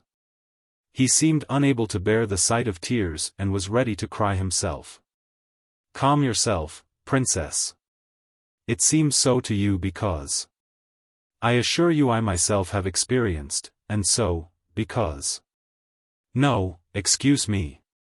An outsider is out of place here. No, don't distress yourself. Goodbye." Prince Andrei caught him by the hand. "No, wait, Pierre. The princess is too kind to wish to deprive me of the pleasure of spending the evening with you." "No, he thinks only of himself," muttered the princess without restraining her angry tears. "Liza," said Prince Andrei dryly, raising his voice to the pitch which indicates that patience is exhausted. Suddenly the angry, squirrel-like expression of the princess' pretty face changed into a winning and piteous look of fear. Her beautiful eyes glanced askance at her husband's face, and her own assumed the timid, deprecating expression of a dog when it rapidly but feebly wags its drooping tail. Mon Dieu, she muttered, and lifting her dress with one hand she went up to her husband and kissed him on the forehead. "Good night, Liza," said he, rising and courteously kissing her hand as he would have done to a stranger. Chapter 8. The friends were silent. Neither cared to begin talking. Pierre continually glanced at Prince Andrei. Prince Andrei rubbed his forehead with his small hand. "Let us go and have supper," he said with a sigh, going to the door. They entered the elegant, newly decorated, and luxurious dining room. Everything from the table napkins to the silver, china, and glass bore that imprint of newness found in the households of the newly married. Halfway through supper Prince Andrei leaned his elbows on the table and, with a look of nervous agitation such as Pierre had never before seen on his face, began to talk, as one who has long had something on his mind and suddenly determines to speak out. "Never, never marry, my dear fellow. That's my advice. Never marry till you can say to yourself that you have done all you are capable of, and until you have ceased to love the woman of your choice and have seen her plainly as she is. Or else you will make a cruel and irrevocable mistake. Marry when you are old and good for nothing, or all that is good and noble in you will be lost. It will all be wasted on trifles. Yes. Yes. Yes. Don't look at me with such surprise. If you marry expecting anything from yourself in the future, you will feel at every step that for you all is ended, all is closed except the drawing room, where you will be ranged side by side with a court lackey and an idiot. But what's the good?" and he waved his arm. Pierre took off his spectacles, which made his face seem different and the good-natured expression still more apparent, and gazed at his friend in amazement. "My wife," continued Prince Andrei, "is an excellent woman, one of those rare women with whom a man's honor is safe, but, oh God, what would I not give now to be unmarried? You are the first and only one to whom I mention this, because I like you." As he said this Prince Andrei was less than ever like that Bolkonsky who had lolled in Anna Pavlovna's easy chairs and with half-closed eyes had uttered French phrases between his teeth. Every muscle of his thin face was now quivering with nervous excitement, his eyes, in which the fire of life had seemed extinguished, now flashed with brilliant light. It was evident that the more lifeless he seemed at ordinary times, the more impassioned he became in these moments of almost morbid irritation. "You don't understand why I say this," he continued, "but it is the whole story of life. You talk of Bonaparte and his career," said he, though Pierre had not mentioned Bonaparte, but Bonaparte when he worked went step by step toward his goal. He was free, he had nothing but his aim to consider, and he reached it. But tie yourself up with a woman and, like a chained convict, you lose all freedom.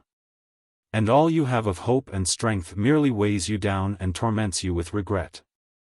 Drawing rooms, gossip, balls, vanity, and triviality, these are the enchanted circle I cannot escape from. I am now going to the war, the greatest war there ever was, and I know nothing and am fit for nothing. I am very amiable and have a caustic wit," continued Prince Andrei, "and at Anna Pavlovna's they listen to me. And that stupid set without whom my wife cannot exist, and those women. If you only knew what those society women are, and women in general. My father is right. Selfish, vain, stupid, trivial in everything, that's what women are when you see them in their true colors. When you meet them in society it seems as if there were something in them, but there's nothing, nothing, nothing. No, don't marry, my dear fellow, don't marry, concluded Prince Andrei. It seems funny to me, said Pierre, that you should consider yourself incapable and your life a spoiled life. You have everything before you, everything. And you. He did not finish his sentence, but his tone showed how highly he thought of his friend and how much he expected of him in the future. How can he talk like that, thought Pierre. He considered his friend a model of perfection because Prince Andrei possessed in the highest degree just the very qualities Pierre lacked, and which might be best described as strength of will. Pierre was always astonished at Prince Andrei's calm manner of treating everybody, his extraordinary memory, his extensive reading. He had read everything, knew everything, and had an opinion about everything, but above all at his capacity for work and study. And if Pierre was often struck by Andrei's lack of capacity for philosophical meditation, to which he himself was particularly addicted, he regarded even this not as a defect but as a sign of strength. Even in the best, most friendly and simplest relations of life, praise and commendation are essential, just as grease is necessary to wheels that they may run smoothly. My part is played out, said Prince Andrei.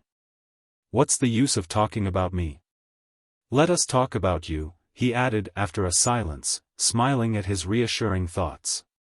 That smile was immediately reflected on Pierre's face. But what is there to say about me, said Pierre, his face relaxing into a careless, merry smile. What am I? An illegitimate son. He suddenly blushed crimson, and it was plain that he had made a great effort to say this. Without a name and without means. And it really, but he did not say what it really was. For the present I am free and am all right. Only I haven't the least idea what I am to do. I wanted to consult you seriously. Prince Andrei looked kindly at him, yet his glance, friendly and affectionate as it was, expressed a sense of his own superiority. I am fond of you, especially as you are the one live man among our whole set. Yes, you're all right. Choose what you will, it's all the same. You'll be all right anywhere. But look here, give up visiting those Kuragins and leading that sort of life. It suits you so badly, all this debauchery, dissipation, and the rest of it. What would you have, my dear fellow? Answered Pierre, shrugging his shoulders. Women, my dear fellow, women. I don't understand it, replied Prince Andrei. Women who are comme il faut, that's a different matter. But the Kuragin set of women and wine, I don't understand. Pierre was staying at Prince Vasily Kuragin's and sharing the dissipated life of his son Anatole, the son whom they were planning to reform by marrying him to Prince Andrei's sister. Do you know? Said Pierre, as if suddenly struck by a happy thought, seriously, I have long been thinking of it. Leading such a life I can't decide or think properly about anything. One's head aches, and one spends all one's money. He asked me for tonight, but I won't go. You give me your word of honor not to go? On my honor. Chapter 9. It was past 1 o'clock when Pierre left his friend. It was a cloudless, northern, summer night. Pierre took an open cab intending to drive straight home. But the nearer he drew to the house the more he felt the impossibility of going to sleep on such a night. It was light enough to see a long way in the deserted street and it seemed more like morning or evening than night.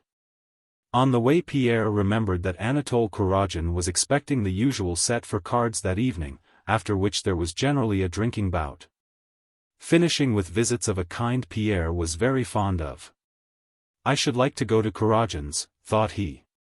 But he immediately recalled his promise to Prince Andrei not to go there. Then, as happens to people of weak character, he desired so passionately once more to enjoy that dissipation he was so accustomed to that he decided to go. The thought immediately occurred to him that his promise to Prince Andrei was of no account, because before he gave it he had already promised Prince Anatole to come to his gathering. Besides, thought he, all such words of honor are conventional things with no definite meaning, especially if one considers that by tomorrow one may be dead. Or something so extraordinary may happen to one that honor and dishonor will be all the same. Pierre often indulged in reflections of this sort, nullifying all his decisions and intentions. He went to Kuragin's. Reaching the large house near the Horse Guards barracks, in which Anatole lived, Pierre entered the lighted porch, ascended the stairs, and went in at the open door. There was no one in the anteroom. Empty bottles, cloaks, and overshoes were lying about. There was a smell of alcohol, and sounds of voices and shouting in the distance. Cards and supper were over, but the visitors had not yet dispersed. Pierre threw off his cloak and entered the first room, in which were the remains of supper. A footman, thinking no one saw him, was drinking on the sly what was left in the glasses. From the third room came sounds of laughter, the shouting of familiar voices, the growling of a bear, and general commotion. Some 8 or 9 young men were crowding anxiously round an open window. 3 others were romping with a young bear, one pulling him by the chain and trying to set him at the others. "I bet 100 on Stevens," shouted one. "Mind, no holding on," cried another. "I bet on Dolokhov," cried a third. "Kuragin, you part our hands." "There, leave Mishka alone, here's a bet on." "At one draft, or he loses," shouted a fourth. "Yakov, bring a bottle," shouted the host, a tall, handsome fellow who stood in the midst of the group, without a coat, and with his fine linen shirt unfastened in front. "Wait a bit, you fellows. Here is Petrusha." "Good man," cried he, addressing Pierre. Another voice, from a man of medium height with clear blue eyes, particularly striking among all these drunken voices by its sober ring, cried from the window, "Come here, part the bets." This was Dolokhov, an officer of the Semenov regiment, a notorious gambler and duelist, who was living with Anatole. Pierre smiled, looking about him merrily. "I don't understand. What's it all about?" "Wait a bit, he is not drunk yet." "A bottle here," said Anatole, and taking a glass from the table he went up to Pierre. "First of all you must drink." Pierre drank one glass after another, looking from under his brows at the tipsy guests who were again crowding round the window, and listening to their chatter. Anatole kept on refilling Pierre's glass while explaining that Dolokhov was betting with Stevens, an English naval officer. That he would drink a bottle of rum sitting on the outer ledge of the third-floor window with his legs hanging out. "Go on, you must drink it all," said Anatole, giving Pierre the last glass, "or I won't let you go." "No, I won't," said Pierre, pushing Anatole aside, and he went up to the window. Dolokhov was holding the Englishman's hand and clearly and distinctly repeating the terms of the bet, addressing himself particularly to Anatole and Pierre. Dolokhov was of medium height, with curly hair and light blue eyes. He was about 25. Like all infantry officers he wore no mustache, so that his mouth, the most striking feature of his face, was clearly seen. The lines of that mouth were remarkably finely curved. The middle of the upper lip formed a sharp wedge and closed firmly on the firm lower one, and something like 2 distinct smiles played continually round the 2 corners of the mouth. This, together with the resolute, insolent intelligence of his eyes, produced an effect which made it impossible not to notice his face. Dolokhov was a man of small means and no connections. Yet, though Anatole spent tens of thousands of rubles, Dolokhov lived with him and had placed himself on such a footing that all who knew them, including Anatole himself, respected him more than they did Anatole. Dolokhov could play all games and nearly always won. However much he drank, he never lost his clear-headedness. Both Kuragin and Dolokhov were at that time notorious among the rakes and scapegraces of Petersburg. The bottle of rum was brought.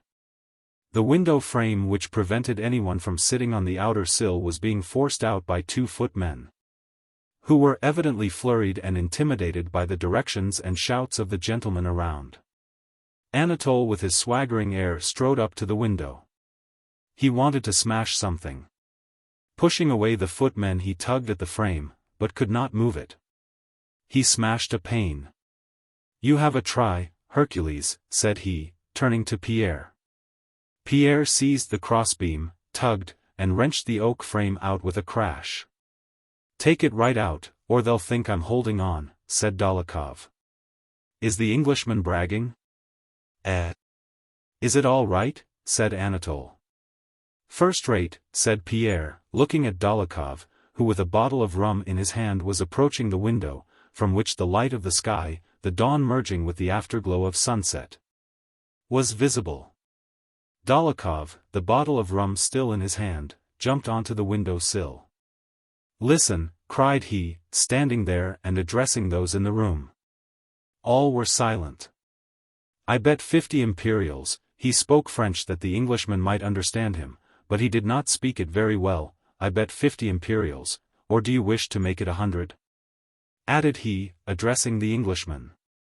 "No, 50, replied the latter. "All right.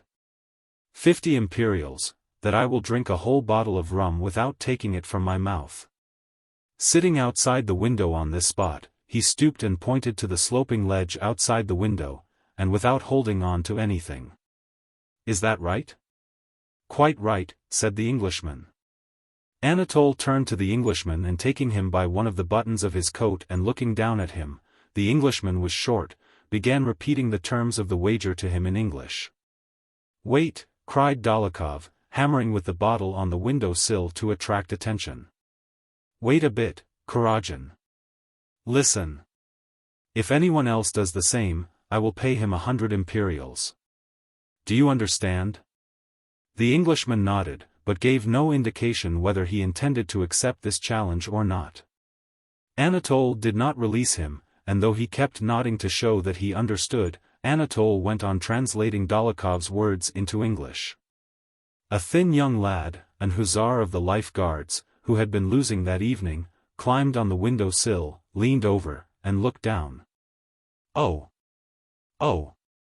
Oh!" he muttered, looking down from the window at the stones of the pavement. "Shut up," cried Dólokhov, pushing him away from the window. The lad jumped awkwardly back into the room, tripping over his spurs. Placing the bottle on the window sill where he could reach it easily, Dólokhov climbed carefully and slowly through the window and lowered his legs. Pressing against both sides of the window, he adjusted himself on his seat, lowered his hands, moved a little to the right and then to the left, and took up the bottle. Anatole brought 2 candles and placed them on the window sill, though it was already quite light. Dólokhov's back in his white shirt, and his curly head, were lit up from both sides. Everyone crowded to the window, the Englishman in front. Pierre stood smiling but silent. One man, older than the others present, suddenly pushed forward with a scared and angry look and wanted to seize hold of Dólokhov's shirt. "I say, this is folly." "He'll be killed," said this more sensible man. Anatole stopped him. "Don't touch him. You'll startle him and then he'll be killed." What then?" Dólokhov turned round and, again holding on with both hands, arranged himself on his seat. "If anyone comes meddling again," said he, emitting the words separately through his thin compressed lips, "I will throw him down there. Now then." Saying this he again turned round, dropped his hands, took the bottle and lifted it to his lips, threw back his head, and raised his free hand to balance himself.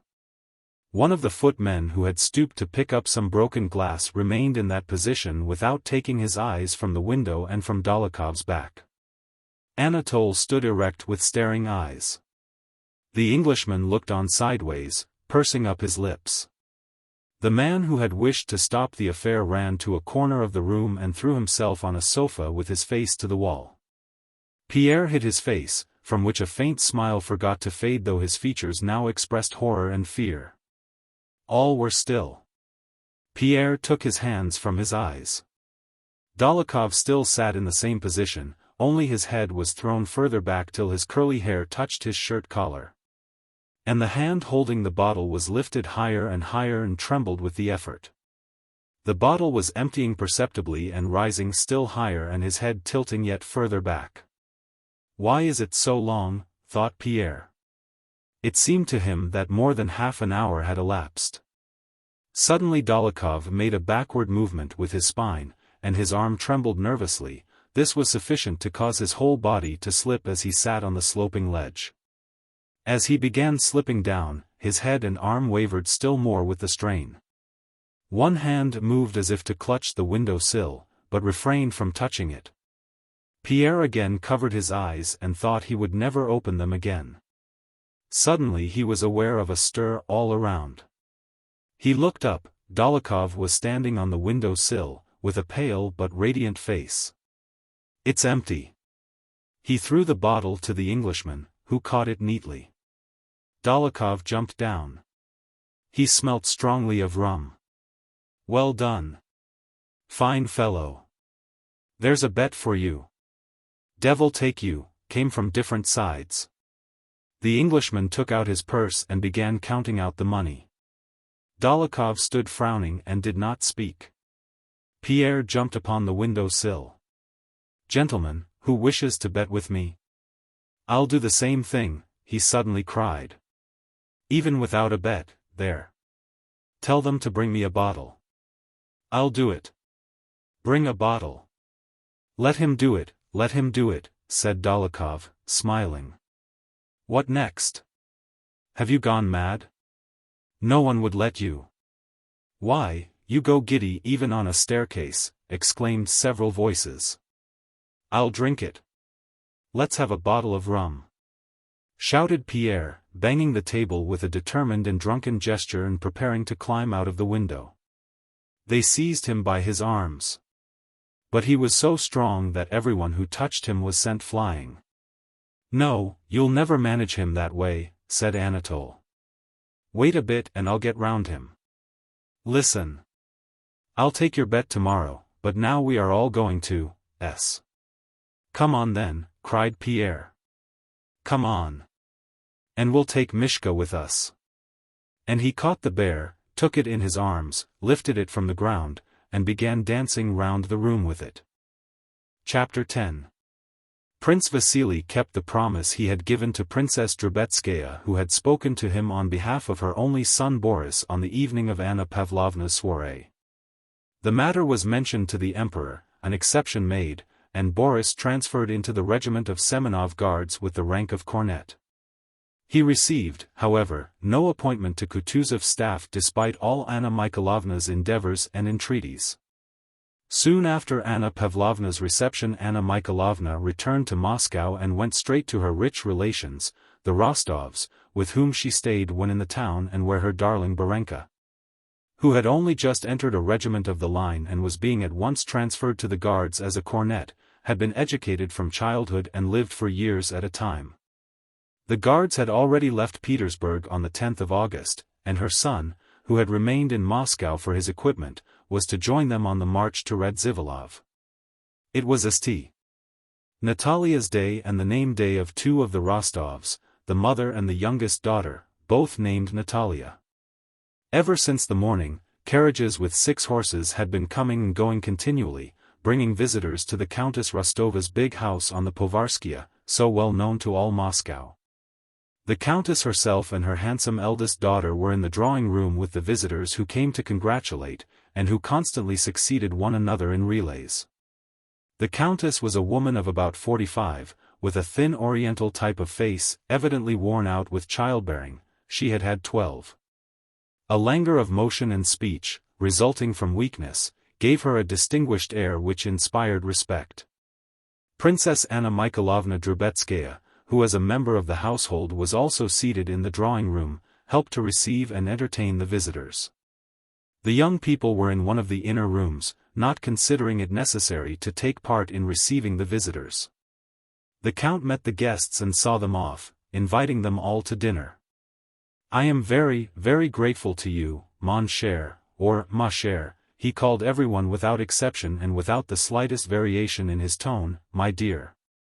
Whether they were above or below him in rank, I thank you for myself and for our two dear ones whose name day we are keeping. But mind you come to dinner or I shall be offended, ma chère. On behalf of the whole family I beg you to come, mon cher.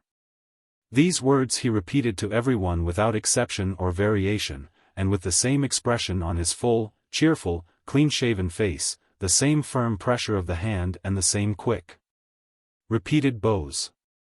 As soon as he had seen a visitor off he returned to one of those who were still in the drawing-room, drew a chair toward him or her, and jauntily spreading out his legs and putting his hands on his knees with the air of a man who enjoys life and knows how to live, he swayed to and fro with dignity, offered surmises about the weather, or touched on questions of health, sometimes in Russian and sometimes in very bad but self-confident French.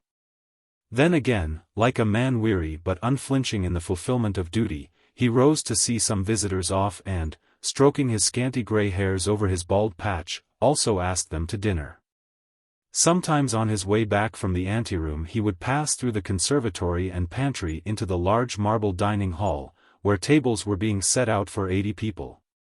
And looking at the footmen, who were bringing in silver and china, moving tables, and unfolding damask table linen, he would call Dmitri Vasilievich, a man of good family and the manager of all his affairs, and while looking with pleasure at the enormous table would say, "Well, Mitenka, you'll see that things are all as they should be? That's right. The great thing is the serving, that's it." And with a complacent sigh he would return to the drawing-room. Maria Lvovna Karagina and her daughter, announced the Countess' gigantic footman in his bass voice, entering the drawing-room. The Countess reflected a moment and took a pinch from a gold snuff-box with her husband's portrait on it. "I'm quite worn out by these callers. However, I'll see her and no more. She is so affected. Ask her in," she said to the footman in a sad voice, as if saying, "Very well, finish me off." A tall, stout, and proud-looking woman, with a round-faced smiling daughter, entered the drawing-room, their dresses rustling. "Dear Countess, what an age! She has been laid up, poor child, at the Razumowski's ball, and Countess Apraxina." "I was so delighted," came the sounds of animated feminine voices, interrupting one another and mingling with the rustling of dresses and the scraping of chairs. Then one of those conversations began which last out until, at the first pause, the guests rise with a rustle of dresses and say, "I am so delighted. Mamma's health," and Countess Apraxina, and then, again rustling, pass into the anteroom, put on cloaks or mantles, and drive away. The conversation was on the chief topic of the day, the illness of the wealthy and celebrated beau of Catherine's day, Count Bezukhov, and about his illegitimate son Pierre, the one who had behaved so improperly at Anna Pavlovna's reception. "I am so sorry for the poor Count," said the visitor. "He is in such bad health, and now this vexation about his son is enough to kill him." "What is that?" asked the Countess as if she did not know what the visitor alluded to, though she had already heard about the cause of Count Bezukhov's distress some 15 times. "That's what comes of a modern education," exclaimed the visitor. "It seems that while he was abroad this young man was allowed to do as he liked. Now in Petersburg I hear he has been doing such terrible things that he has been expelled by the police." "You don't say so," replied the Countess. "He chose his friends badly," interposed Anna Mikhailovna. "Prince Vasily's son, he, and a certain Dolokhov have, it is said, been up to heaven only knows what. And they have had to suffer for it. Dolokhov has been degraded to the ranks and Bezukhov's son sent back to Moscow. Anatole Kuragin's father managed somehow to get his son's affair hushed up, but even he was ordered out of Petersburg." "But what have they been up to?" asked the Countess. "They are regular brigands, especially Dolokhov," replied the visitor. "He is a son of Maria Ivanovna Dolokhova, such a worthy woman, but there, just fancy. Those three got hold of a bear somewhere, put it in a carriage, and set off with it to visit some actresses. The police tried to interfere, and what did the young men do? They tied a policeman and the bear back to back and put the bear into the Moika Canal. And there was the bear swimming about with the policeman on his back. What a nice figure the policeman must have cut, my dear, shouted the Count, dying with laughter. Oh, how dreadful! How can you laugh at it, Count? Yet the ladies themselves could not help laughing. It was all they could do to rescue the poor man, continued the visitor. And to think it is Kirill Vladimirovich Bezukhov's son who amuses himself in this sensible manner. And he was said to be so well educated and clever. This is all that his foreign education has done for him. I hope that here in Moscow no one will receive him, in spite of his money.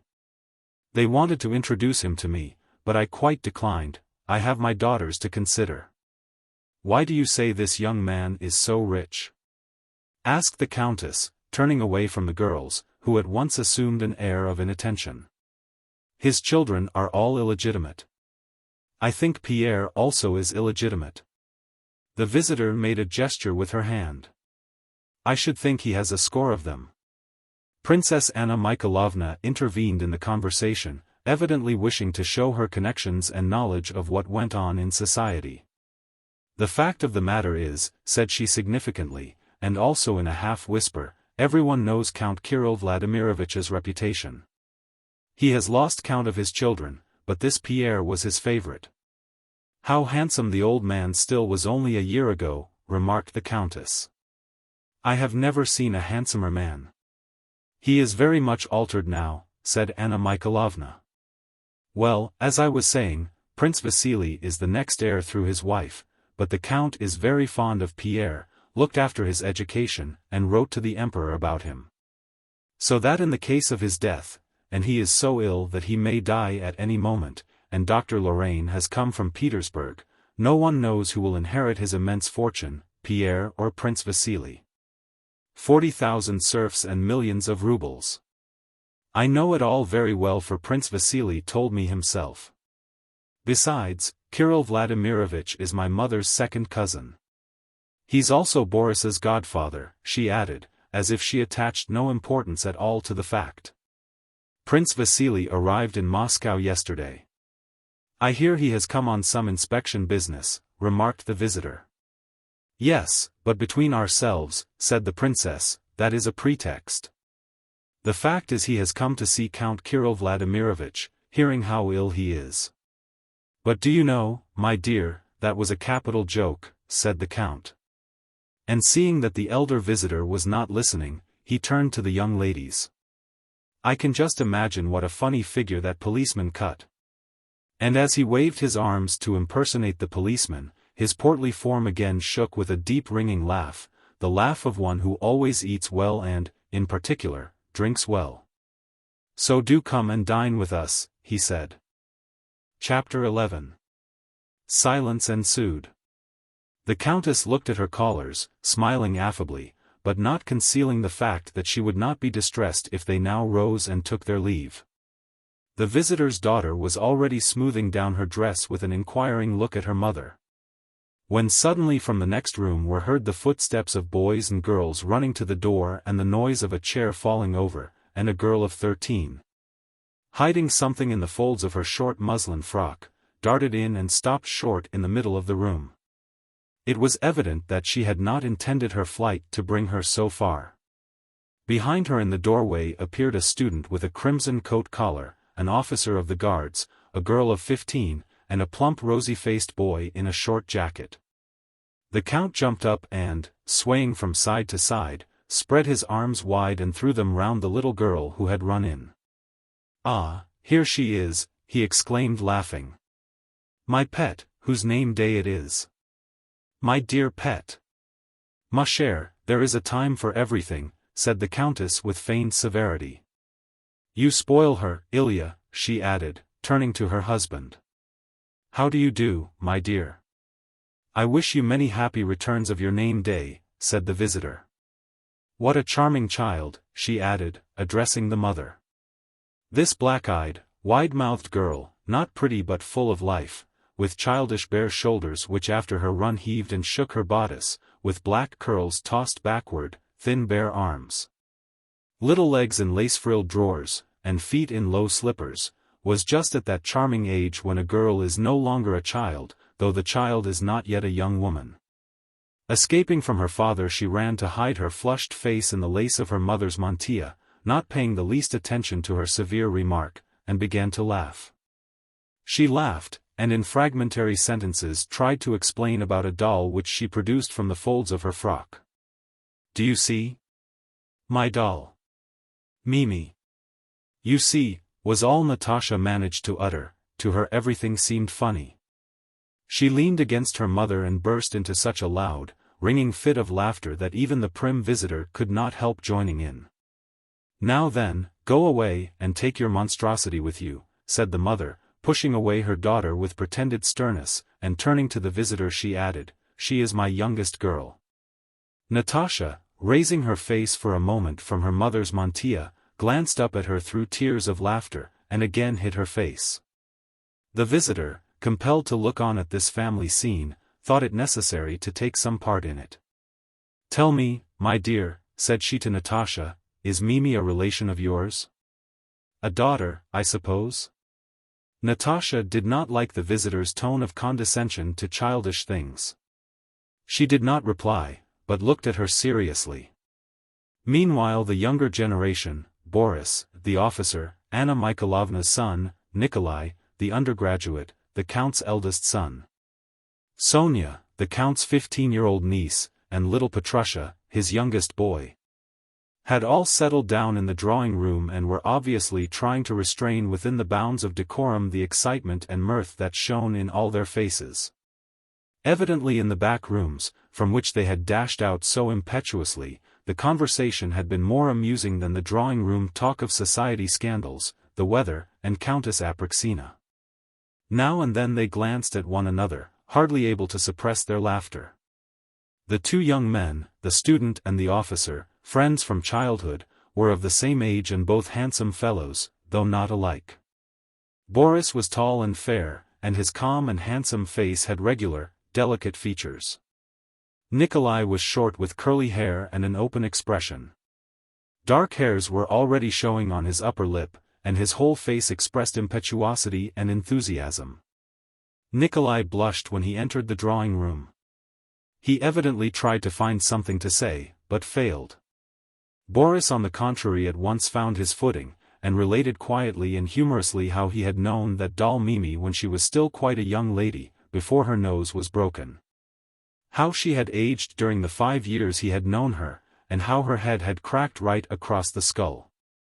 Having said this he glanced at Natasha. She turned away from him and glanced at her younger brother, who was screwing up his eyes and shaking with suppressed laughter, and unable to control herself any longer. She jumped up and rushed from the room as fast as her nimble little feet would carry her. Boris did not laugh. "You were meaning to go out, weren't you, Mama? Do you want the carriage?" he asked his mother with a smile. "Yes, yes, go and tell them to get it ready," she answered, returning his smile. Boris quietly left the room and went in search of Natasha. The plump boy ran after them angrily, as if vexed that their program had been disturbed. Chapter 12. The only young people remaining in the drawing-room.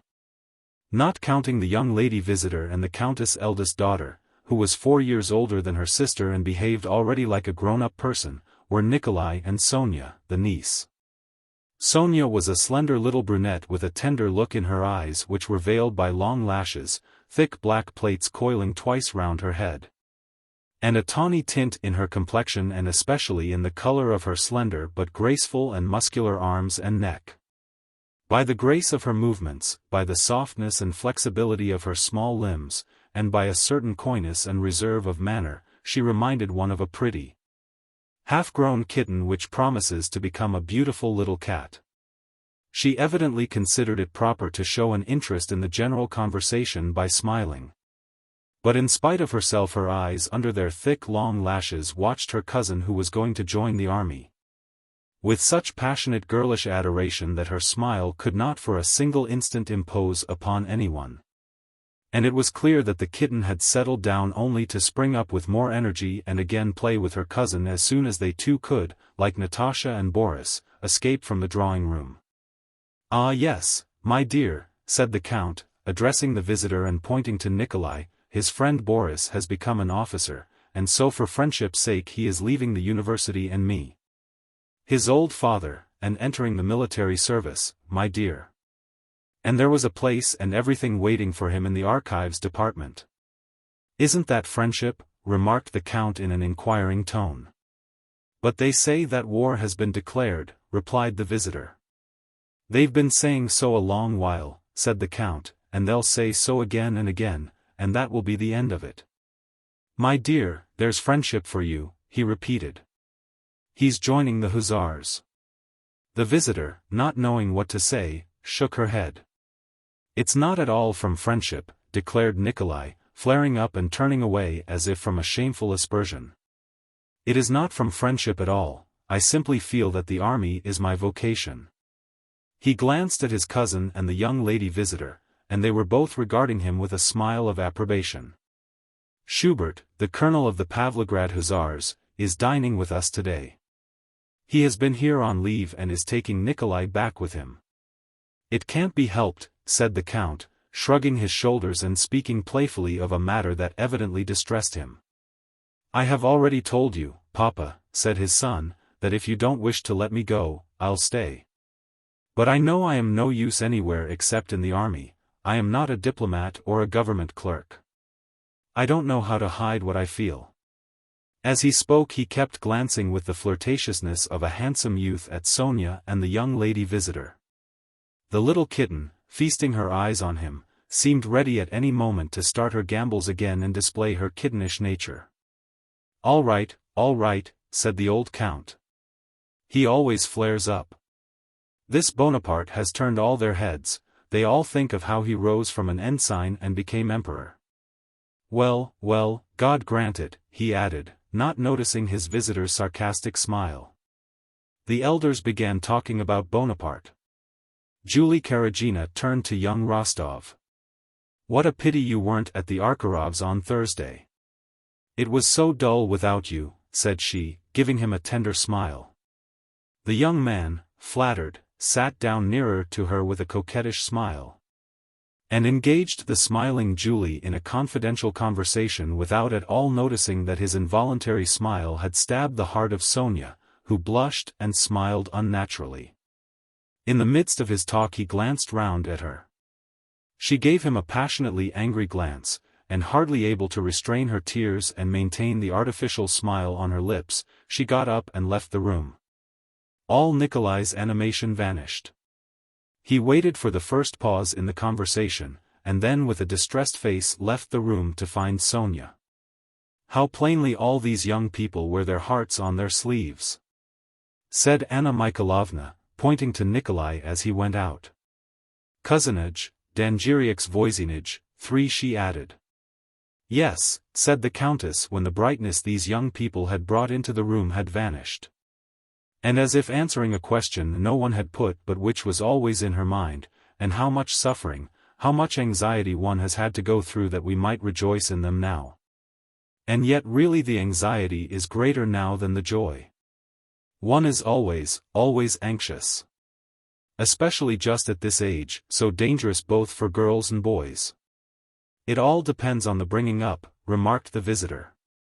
"Yes, you're quite right," continued the Countess. "Till now I have always, thank God, been my children's friend and had their full confidence," said she, repeating the mistake of so many parents who imagine that their children have no secrets from them. "I know I shall always be my daughter's first confidant, and that if Nikolenka, with his impulsive nature, does get into mischief, a boy can't help it. He will all the same never be like those Petersburg young men."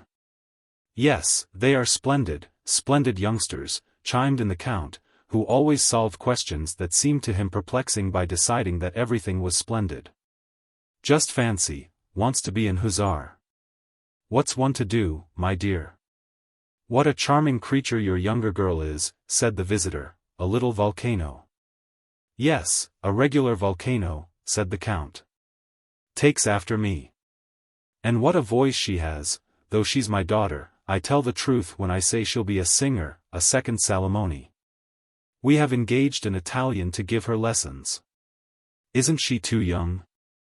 I have heard that it harms the voice to train it at that age. Oh no, not at all too young, replied the Count. Why, our mothers used to be married at 12 or 13. And she's in love with Boris already. Just fancy, said the Countess with a gentle smile, looking at Boris, and went on. Evidently concerned with a thought that always occupied her. Now you see, if I were to be severe with her and to forbid it, goodness knows what they might be up to on the sly. She meant that they would be kissing. But as it is, I know every word she utters. She will come running to me of her own accord in the evening and tell me everything. Perhaps I spoil her, but really that seems the best plan. With her elder sister I was stricter. Yes, I was brought up quite differently, remarked the handsome elder daughter, Countess Vera, with a smile. But the smile did not enhance Vera's beauty as smiles generally do. On the contrary, it gave her an unnatural, and therefore unpleasant, expression. Vera was good-looking, not at all stupid, quick at learning, was well brought up, and had a pleasant voice. What she said was true and appropriate, yet, strange to say, everyone, the visitors and Countess alike, turned to look at her as if wondering why she had said it, and they all felt awkward. People are always too clever with their eldest children and try to make something exceptional of them, said the visitor. What's the good of denying it, my dear? Our dear Countess was too clever with Vera, said the Count. Well, what of that? She's turned out splendidly all the same, he added, winking at Vera. The guests got up and took their leave, promising to return to dinner. What manners! I thought they would never go, said the Countess, when she had seen her guests out. Chapter 13. When Natasha ran out of the drawing-room she only went as far as the conservatory. There she paused and stood listening to the conversation in the drawing-room, waiting for Boris to come out. She was already growing impatient, and stamped her foot, ready to cry at his not coming at once, when she heard the young man's discreet steps approaching neither quickly nor slowly. At this Natasha dashed swiftly among the flower tubs and hid there. Boris paused in the middle of the room, looked round, brushed a little dust from the sleeve of his uniform, and going up to a mirror examined his handsome face. Natasha, very still, peered out from her ambush, waiting to see what he would do. He stood a little while before the glass, smiled, and walked toward the other door. Natasha was about to call him but changed her mind. Let him look for me, thought she. Hardly had Boris gone than Sonia, flushed, in tears, and muttering angrily, came in at the other door. Natasha checked her first impulse to run out to her, and remained in her hiding place, watching, as under an invisible cap, to see what went on in the world. She was experiencing a new and peculiar pleasure. Sonia, muttering to herself, kept looking round toward the drawing-room door. It opened and Nikolai came in. Sonia, what is the matter with you? How can you, said he, running up to her. It's nothing, nothing, leave me alone, sobbed Sonia. Ah, I know what it is. Well, if you do, so much the better, and you can go back to her. So Onya. Look here. How can you torture me and yourself like that, for a mere fancy, said Nikolai taking her hand. Sonia did not pull it away, and left off crying. Natasha, not stirring and scarcely breathing, watched from her ambush with sparkling eyes. What will happen now, thought she. Sonia.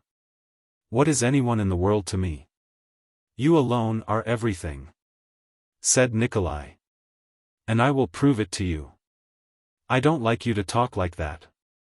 Well, then, I won't, only forgive me, Sonia. He drew her to him and kissed her. Oh, how nice, thought Natasha. And when Sonia and Nikolai had gone out of the conservatory she followed and called Boris to her. Boris, come here, said she with a sly and significant look. I have something to tell you. Here, and she led him into the conservatory to the place among the tubs where she had been hiding. Boris followed her, smiling. "What is the something?" asked he. She grew confused, glanced round, and, seeing the doll she had thrown down on one of the tubs, picked it up. "Kiss the doll," said she. Boris looked attentively and kindly at her eager face, but did not reply. "Don't you want to?" "Well, then, come here," said she, and went further in among the plants and threw down the doll. "Closer, closer," she whispered. She caught the young officer by his cuffs, and a look of solemnity and fear appeared on her flushed face. "And me? Would you like to kiss me?" she whispered almost inaudibly, glancing up at him from under her brows, smiling, and almost crying from excitement. Boris blushed. "How funny you are," he said, bending down to her and blushing still more, but he waited and did nothing. Suddenly she jumped up onto a tub to be higher than he, embraced him so that both her slender bare arms clasped him above his neck, and, tossing back her hair, kissed him full on the lips. Then she slipped down among the flower pots on the other side of the tubs and stood, hanging her head. "Natasha," he said, "you know that I love you, but you are in love with me?" Natasha broke in. "Yes, I am, but please don't let us do like that. In another 4 years, then I will ask for your hand." Natasha considered. 13, 14, 15, 16, she counted on her slender little fingers. "All right. Then it's settled?" A smile of joy and satisfaction lit up her eager face. "Settled," replied Boris. "Forever?" said the little girl. "Till death itself?" She took his arm and with a happy face went with him into the adjoining sitting room. Chapter 14. After receiving her visitors, the Countess was so tired that she gave orders to admit no more, but the porter was told to be sure to invite to dinner all who came, to congratulate. The Countess wished to have a tête-à-tête talk with the friend of her childhood, Princess Anna Mikhailovna, whom she had not seen properly since she returned from Petersburg. Anna Mikhailovna, with her tear-worn but pleasant face, drew her chair nearer to that of the Countess. "With you I will be quite frank," said Anna Mikhailovna. "There are not many left of us old friends. That's why I so value your friendship." Anna Mikhailovna looked at Vera and paused. The Countess pressed her friend's hand. "Vera," she said to her eldest daughter who was evidently not a favorite, "how is it you have so little tact? Don't you see you are not wanted here? Go to the other girls, or—" The handsome Vera smiled contemptuously but did not seem at all hurt. "If you had told me sooner, Mama, I would have gone," she replied as she rose to go to her own room. But as she passed the sitting room she noticed 2 couples sitting, one pair at each window. She stopped and smiled scornfully. Sonia was sitting close to Nikolai who was copying out some verses for her, the first he had ever written. Boris and Natasha were at the other window and ceased talking when Vera entered. Sonia and Natasha looked at Vera with guilty, happy faces. It was pleasant and touching to see these little girls in love, but apparently the sight of them roused no pleasant feeling in Vera. "How often have I asked you not to take my things," she said. "You have a room of your own," and she took the inkstand from Nikolai. In a minute," he said, dipping his pen. "You always manage to do things at the wrong time," continued Vera. "You came rushing into the drawing room so that everyone felt ashamed of you." Though what she said was quite just, perhaps for that very reason no one replied, and the 4 simply looked at one another. She lingered in the room with the inkstand in her hand. "And at your age what secrets can there be between Natasha and Boris, or between you two? It's all nonsense." "Now, Vera, what does it matter to you?" said Natasha in defense, speaking very gently. She seemed that day to be more than ever kind and affectionate to everyone. "Very silly," said Vera. "I am ashamed of you." "Secrets indeed." "All have secrets of their own," answered Natasha, getting warmer. "We don't interfere with you and Berg." I should think not, said Vera, because there can never be anything wrong in my behavior. But I'll just tell Mama how you are behaving with Boris. Natalia Ilyinichna behaves very well to me, remarked Boris. I have nothing to complain of. Don't, Boris. You are such a diplomat that it is really tiresome, said Natasha in a mortified voice that trembled slightly. She used the word diplomat, which was just then much in vogue among the children, in the special sense they attached to it. Why does she bother me? And she added, turning to Vera, you'll never understand it, because you've never loved anyone. You have no heart. You are a Madame de Genlis and nothing more. This nickname, bestowed on Vera by Nikolai, was considered very stinging, and your greatest pleasure is to be unpleasant to people. Go and flirt with Berg as much as you please, she finished quickly. I shall at any rate not run after a young man before visitors. Well, now you've done what you wanted, put in Nikolai, said unpleasant things to everyone and upset them. Let's go to the nursery. All four, like a flock of scared birds, got up and left the room. The unpleasant things were said to me, remarked Vera, I said none to anyone. Madame de Genlis. Madame de Genlis, shouted laughing voices through the door. The handsome Vera, who produced such an irritating and unpleasant effect on everyone, smiled and, evidently unmoved by what had been said to her, went to the looking-glass and arranged her hair and scarf. Looking at her own handsome face, she seemed to become still colder and calmer. In the drawing-room the conversation was still going on. Ah, my dear, said the Countess, my life is not all roses either. Don't I know that at the rate we are living our means won't last long? It's all the club and his easy-going nature. Even in the country do we get any rest? Theatricals, hunting, and heaven knows what besides. But don't let's talk about me. Tell me how you managed everything.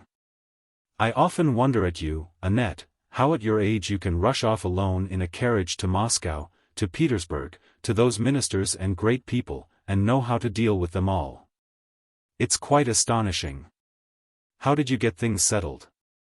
I couldn't possibly do it. Ah, my love, answered Anna Mikhailovna, God grant you never know what it is to be left a widow without means and with a son you love to distraction. One learns many things then, she added with a certain pride. That lawsuit taught me much.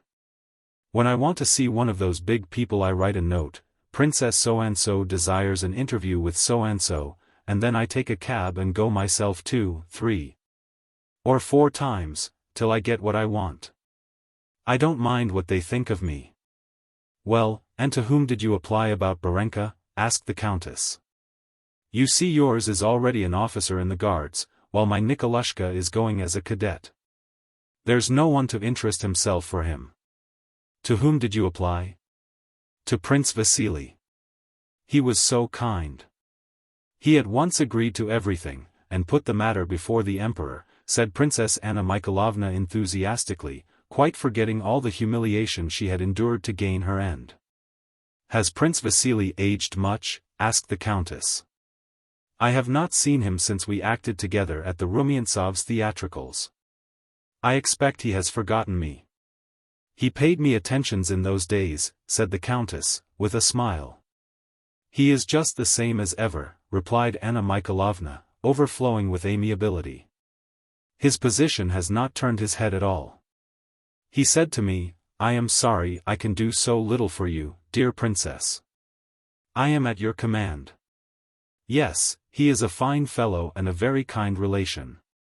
But, Natalie, you know my love for my son, would do anything for his happiness. And my affairs are in such a bad way that my position is now a terrible one, continued Anna Mikhailovna, sadly, dropping her voice. My wretched lawsuit takes all I have and makes no progress. Would you believe it, I have literally not a penny and don't know how to equip Boris.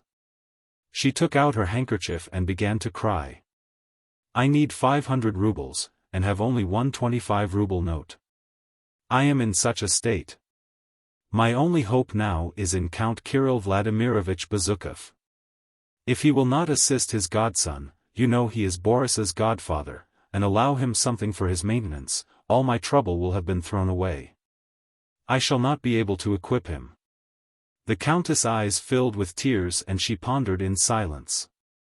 "I often think, though, perhaps it's a sin," said the princess, "that here lives Count Kirill Vladimirovich Bezukhov so rich, all alone, that tremendous fortune, and what is his life worth?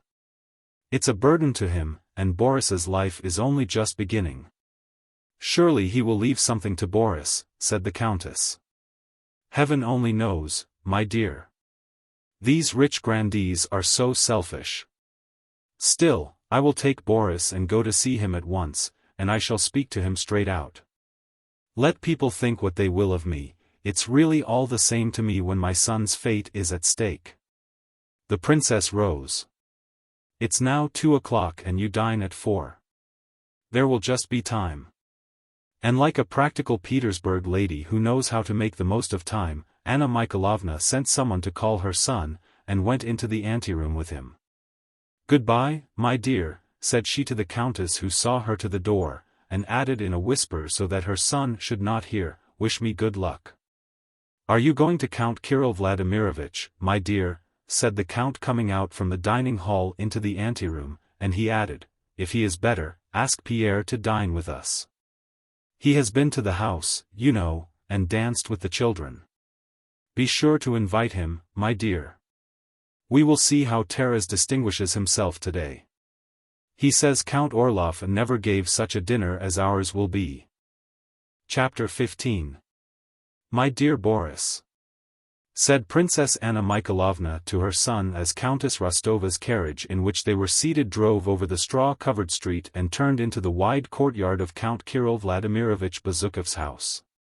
"My dear Boris," said the mother, drawing her hand from beneath her old mantle and laying it timidly and tenderly on her son's arm, "be affectionate and attentive to him. Count Kirill Vladimirovich is your godfather after all, and your future depends on him. Remember that, my dear, and be nice to him, as you so well know how to be."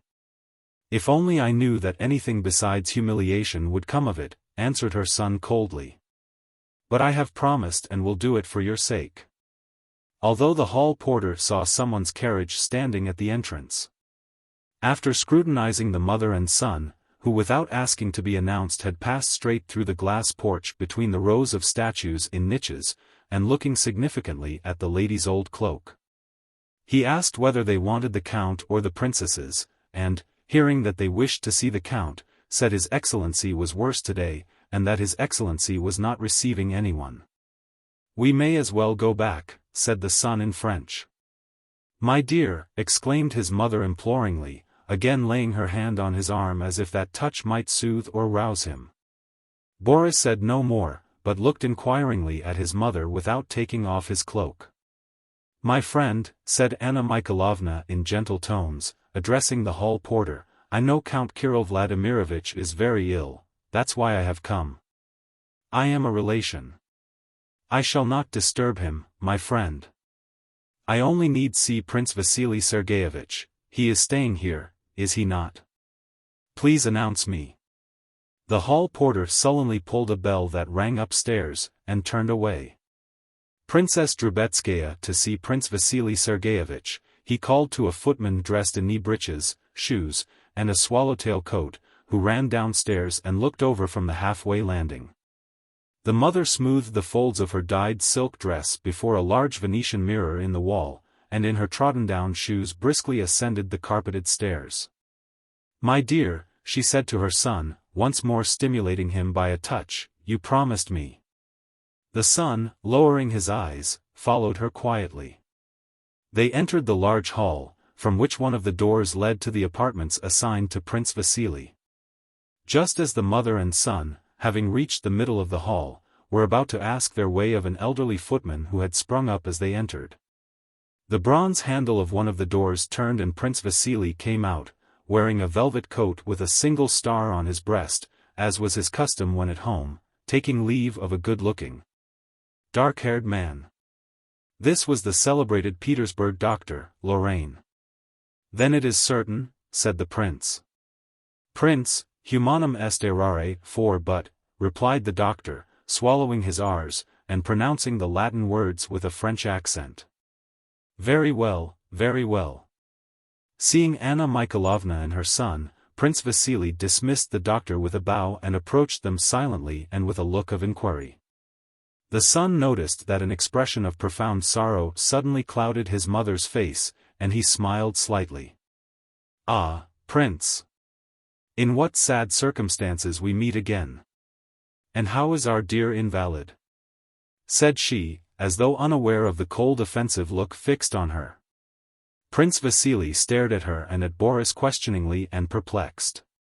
Boris bowed politely. Prince Vasily, without acknowledging the bow, turned to Anna Mikhailovna, answering her query by a movement of the head and lips indicating very little hope for the patient. "Is it possible?" exclaimed Anna Mikhailovna. "Oh, how awful! It is terrible to think. This is my son," she added, indicating Boris. "He wanted to thank you himself." Boris bowed again politely. "Believe me, Prince, a mother's heart will never forget what you have done for us. I am glad I was able to do you a service, my dear Anna Mikhailovna," said Prince Vasily, arranging his lace frill, and in tone and manner. Here in Moscow to Anna Mikhailovna, whom he had placed under an obligation, assuming an air of much greater importance than he had done in Petersburg at Anna Scherer's reception. "Try to serve well and show yourself worthy," added he, addressing Boris with severity. "I am glad. Are you here on leave?" he went on in his usual tone of indifference. "I am awaiting orders to join my new regiment, Your Excellency," replied Boris, betraying neither annoyance at the prince's brusque manner nor a desire to enter into conversation, but speaking so quietly and respectfully that the prince gave him a searching glance. "Are you living with your mother?" "I am living at Countess Rostova's," replied Boris, again adding, "Your Excellency."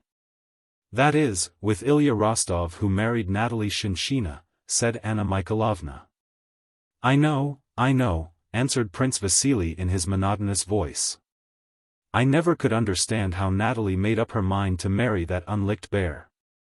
A perfectly absurd and stupid fellow, and a gambler too, I am told. But a very kind man, Prince," said Anna Mikhailovna with a pathetic smile, as though she too knew that Count Rostov deserved this censure, but asked him not to be too hard on the poor old man.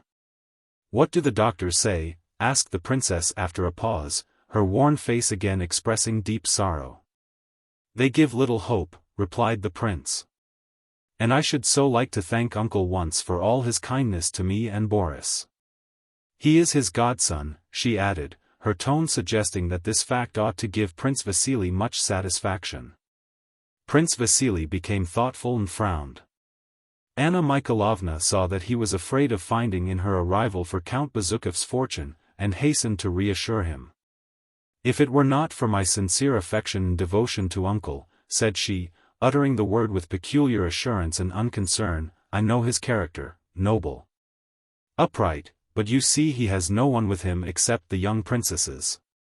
They are still young." She bent her head and continued in a whisper, "Has he performed his final duty, Prince? How priceless are those last moments! It can make things no worse, and it is absolutely necessary to prepare him if he is so ill. We women, Prince," and she smiled tenderly, "always know how to say these things. I absolutely must see him, however painful it may be for me. I am used to suffering." Evidently the prince understood her, and also understood, as he had done at Anna Pavlovna's, that it would be difficult to get rid of Anna Mikhailovna. "Would not such a meeting be too trying for him, dear Anna Mikhailovna?" said he. "Let us wait until evening. The doctors are expecting a crisis. But one cannot delay, Prince, at such a moment. Consider that the welfare of his soul is at stake. Ah, it is awful, the duties of a Christian." A door of one of the inner rooms opened and one of the princesses, the count's niece, entered with a cold, stern face. The length of her body was strikingly out of proportion to her short legs. Prince Vasily turned to her. "Well, how is he?" "Still the same. But what can you expect, this noise," said the princess, looking at Anna Mikhailovna as at a stranger. "Ah, my dear, I hardly knew you," said Anna Mikhailovna with a happy smile, ambling lightly up to the count's niece. "I have come, and am at your service to help you nurse my uncle. I imagine what you have gone through," and she sympathetically turned up her eyes. The princess gave no reply and did not even smile, but left the room as Anna Mikhailovna took off her gloves and, occupying the position she had conquered, settled down in an armchair, inviting Prince Vasily to take a seat beside her. "Boris," she said to her son with a smile, "I shall go in to see the count, my uncle, but you, my dear, had better go to Pierre meanwhile and don't forget to give him the Rostovs' invitation. They ask him to dinner." "I suppose he won't go?" she continued, turning to the prince. "On the contrary," replied the prince, who had plainly become depressed, "I shall be only too glad if you relieve me of that young man. Here he is, and the count has not once asked for him." He shrugged his shoulders. A footman conducted Boris down one flight of stairs and up another, to Pyotr Kirillovich's rooms. Chapter 16. Pierre, after all, had not managed to choose a career for himself in Petersburg, and had been expelled from there for riotous conduct and sent to Moscow. The story told about him at Count Rostov's was true. Pierre had taken part in tying a policeman to a bear. He had now been for some days in Moscow and was staying as usual at his father's house. Though he expected that the story of his escapade would be already known in Moscow and that the ladies about his father, who were never favorably disposed toward him, would have used it to turn the count against him. He nevertheless on the day of his arrival went to his father's part of the house. Entering the drawing room, where the princesses spent most of their time, he greeted the ladies, two of whom were sitting at embroidery frames while a third read aloud. It was the eldest who was reading, the one who had met Anna Mikhailovna. The two younger ones were embroidering. Both were rosy and pretty, and they differed only in that one had a little mole on her lip which made her much prettier. Pierre was received as if he were a corpse or a leper. The eldest princess paused in her reading and silently stared at him with frightened eyes, the second assumed precisely the same expression. While the youngest, the one with the mole, who was of a cheerful and lively disposition, bent over her frame to hide a smile probably evoked by the amusing scene she foresaw. She drew her wool down through the canvas and, scarcely able to refrain from laughing, stooped as if trying to make out the pattern. "How do you do, cousin?" said Pierre. "You don't recognize me?" "I recognize you only too well, too well. How is the count?" "Can I see him?" asked Pierre, awkwardly as usual, but unabashed. "The count is suffering physically and mentally, and apparently you have done your best to increase his mental sufferings." "Can I see the count?" Pierre again asked. "XXIII. If you wish to kill him outright, you can see him.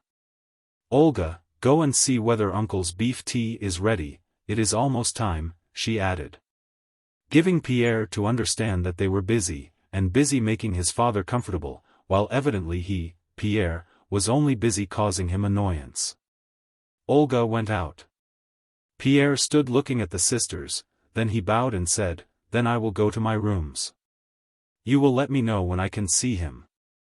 And he left the room, followed by the low but ringing laughter of the sister with the mole. Next day Prince Vasily had arrived and settled in the count's house.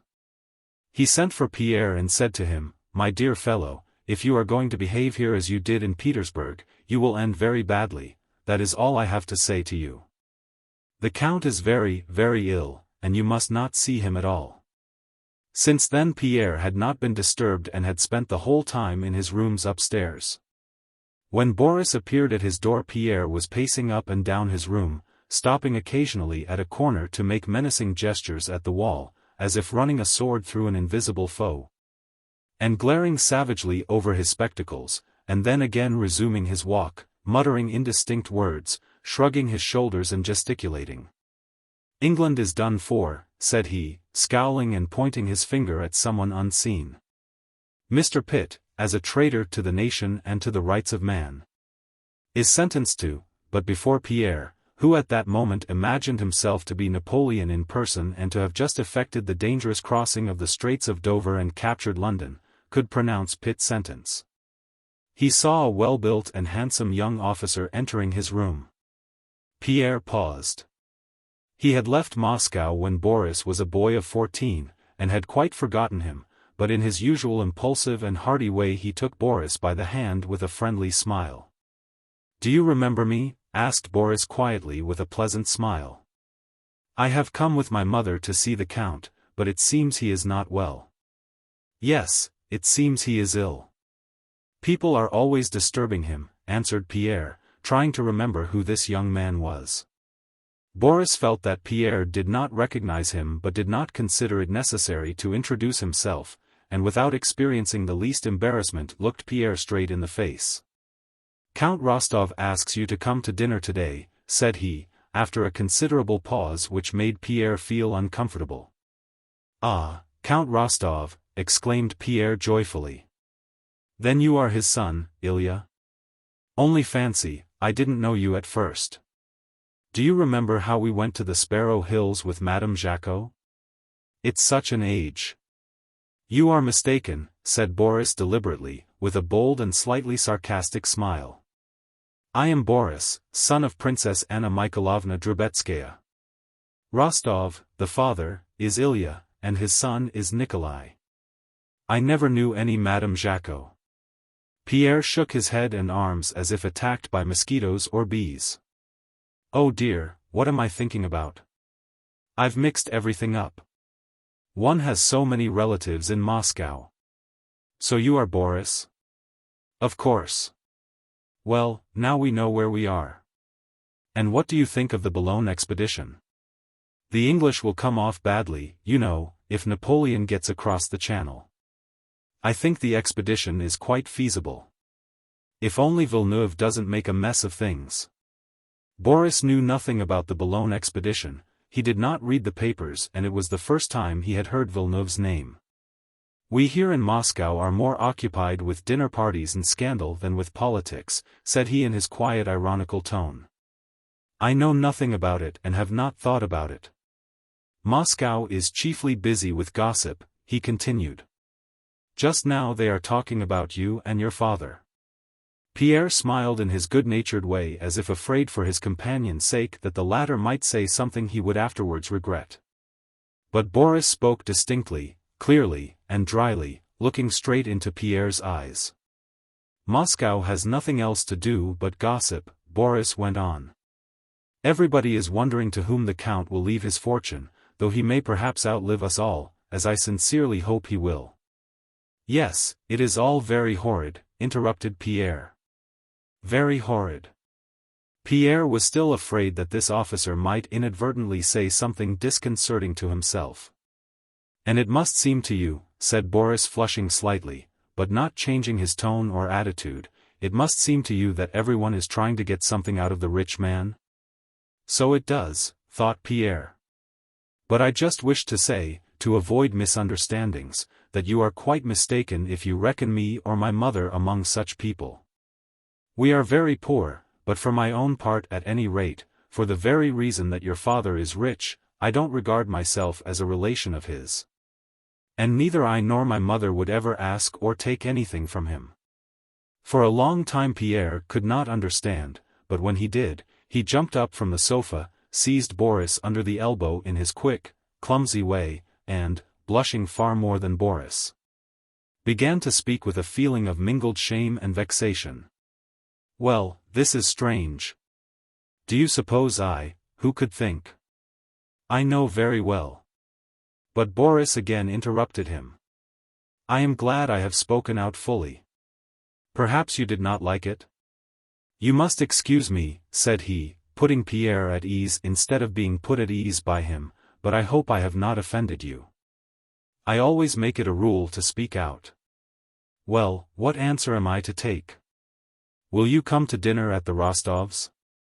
And Boris, having apparently relieved himself of an onerous duty and extricated himself from an awkward situation and placed another in it, became quite pleasant again.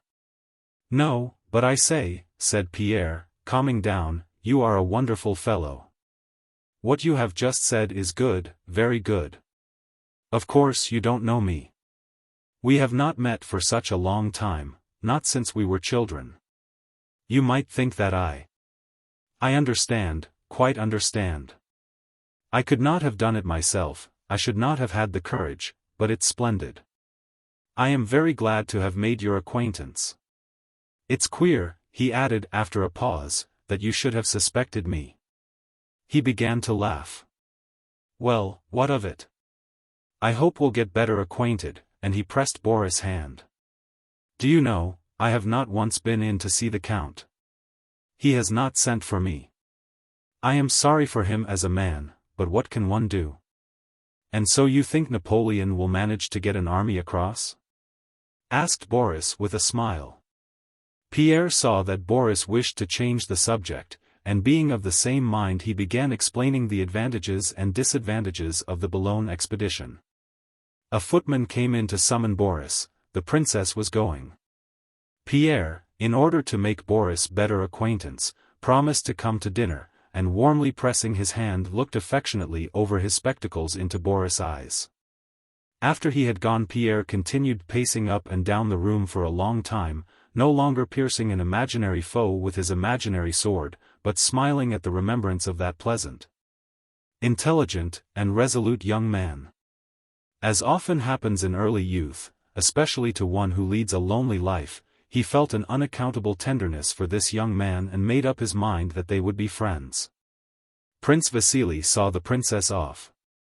She held a handkerchief to her eyes and her face was tearful. It is dreadful, dreadful, she was saying, but cost me what it may, I shall do my duty. I will come and spend the night.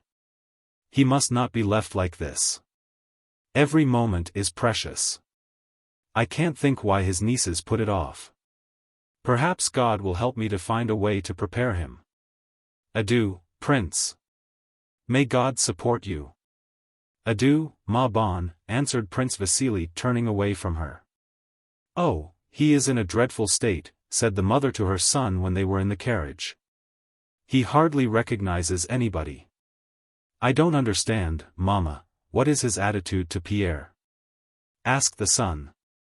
The will show that, my dear, our fate also depends on it. But why do you expect that he will leave us anything? Ah, my dear. He is so rich, and we are so poor. Well, that is hardly a sufficient reason, Mama. Oh, heaven! How ill he is, exclaimed the mother. Chapter 17. After Anna Mikhailovna had driven off with her son to visit Count Kirill Vladimirovich Bezukhov, Countess Rostova sat for a long time all alone applying her handkerchief to her eyes. At last she rang. What is the matter with you, my dear? She said crossly to the maid who kept her waiting some minutes. Don't you wish to serve me? Then I'll find you another place. The countess was upset by her friend's sorrow and humiliating poverty, and was therefore out of sorts. A state of mind which with her always found expression in calling her maid my dear and speaking to her with exaggerated politeness. I am very sorry, ma'am, answered the maid. Ask the count to come to me. The count came waddling in to see his wife with a rather guilty look as usual. Well, little countess? What a sauté of game au Madeira we are to have, my dear. I tasted it. The 1,000 rubles I paid for Taras were not ill spent. He is worth it. He sat down by his wife, his elbows on his knees and his hands ruffling his grey hair. What are your commands, little countess? You see, my dear. What's that mess? She said, pointing to his waistcoat. It's the sauté, most likely, she added with a smile. Well, you see, Count, I want some money. Her face became sad. Oh, little countess.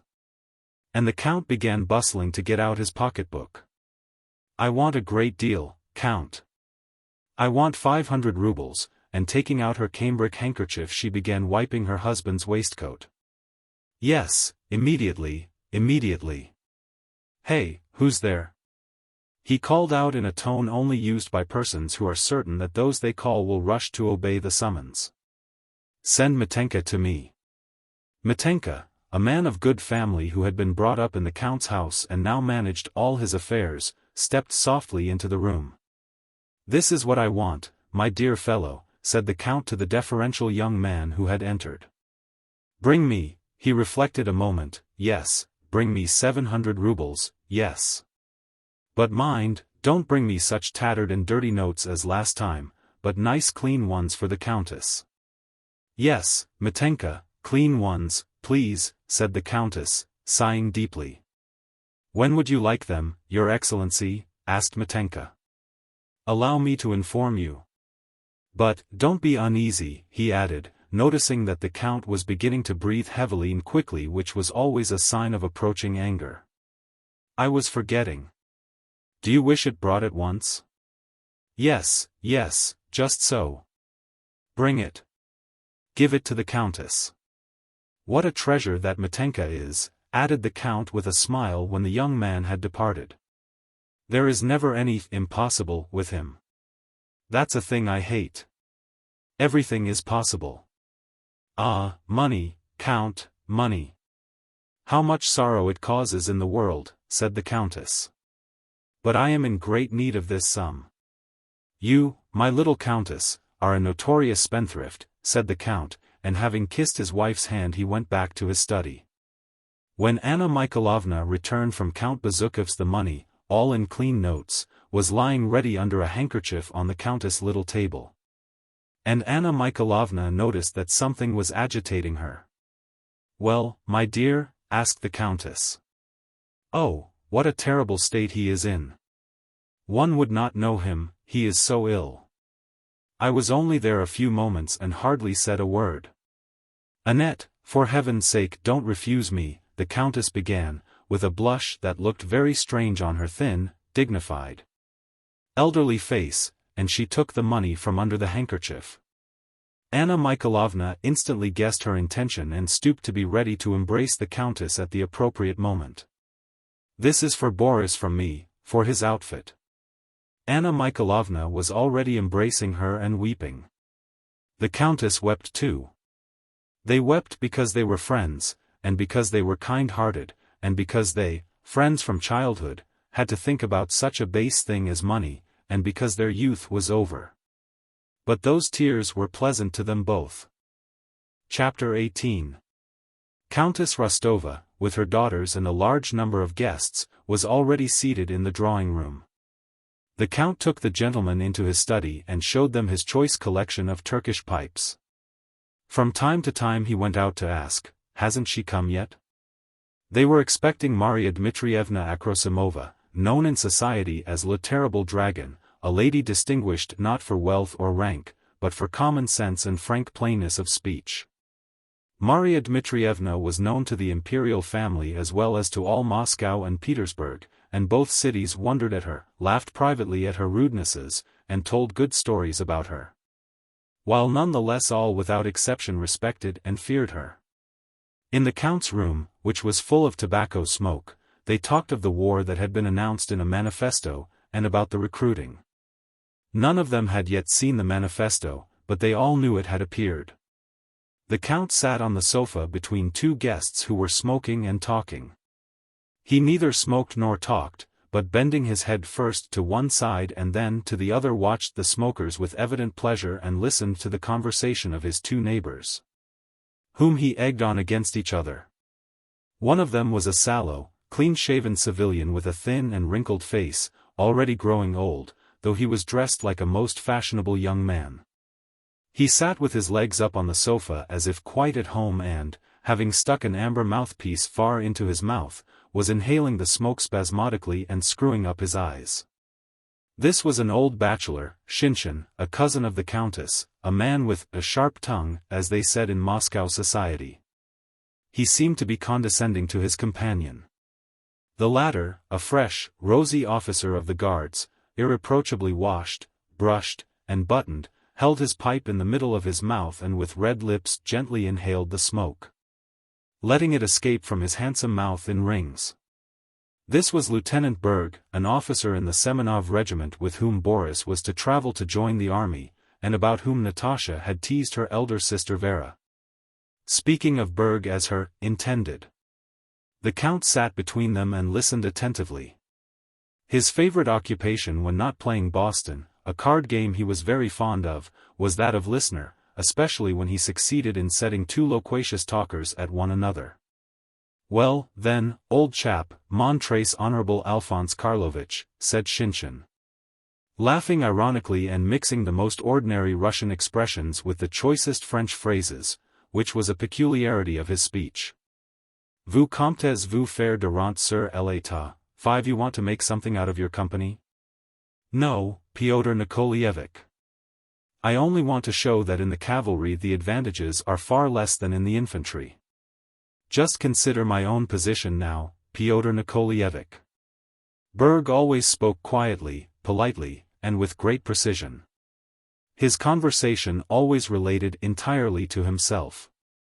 He would remain calm and silent when the talk related to any topic that had no direct bearing on himself. He could remain silent for hours without being at all put out of countenance himself or making others uncomfortable. But as soon as the conversation concerned himself he would begin to talk circumstantially and with evident satisfaction. "Consider my position, Pyotr Nikolaevich. Were I in the cavalry I should get not more than 200 rubles every 4 months, even with the rank of lieutenant. But as it is I receive 230, said he, looking at Shinshin and the Count with a joyful, pleasant smile.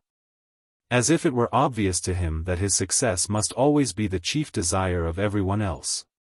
"Besides that, Pyotr Nikolaevich, by exchanging into the Guards I shall be in a more prominent position," continued Berg, "and vacancies occur much more frequently in the Foot Guards. Then just think what can be done with 230 rubles. I even managed to put a little aside and to send something to my father," he went on, emitting a smoke ring. "La balance y est, six a German knows how to skin a flint, as the proverb says," remarked Shinshin, moving his pipe to the other side of his mouth and winking at the Count. The Count burst out laughing. The other guests seeing that Shinshin was talking came up to listen. Berg, oblivious of irony or indifference, continued to explain how by exchanging into the Guards he had already gained a step on his old comrades of the Cadet Corps. How in wartime the company commander might get killed and he, as senior in the company, might easily succeed to the post. How popular he was with everyone in the regiment, and how satisfied his father was with him. Berg evidently enjoyed narrating all this, and did not seem to suspect that others, too, might have their own interests. But all he said was so prettily sedate, and the naivete of his youthful egotism was so obvious, that he disarmed his hearers. "Well, my boy, you'll get along wherever you go, foot or horse, that I'll warrant," said Shinshin, patting him on the shoulder and taking his feet off the sofa.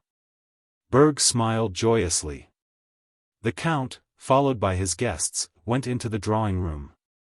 It was just the moment before a big dinner when the assembled guests, expecting the summons to Zakuska, 7 avoid engaging in any long conversation but think it necessary to move about and talk, in order to show that they are not at all impatient for their food.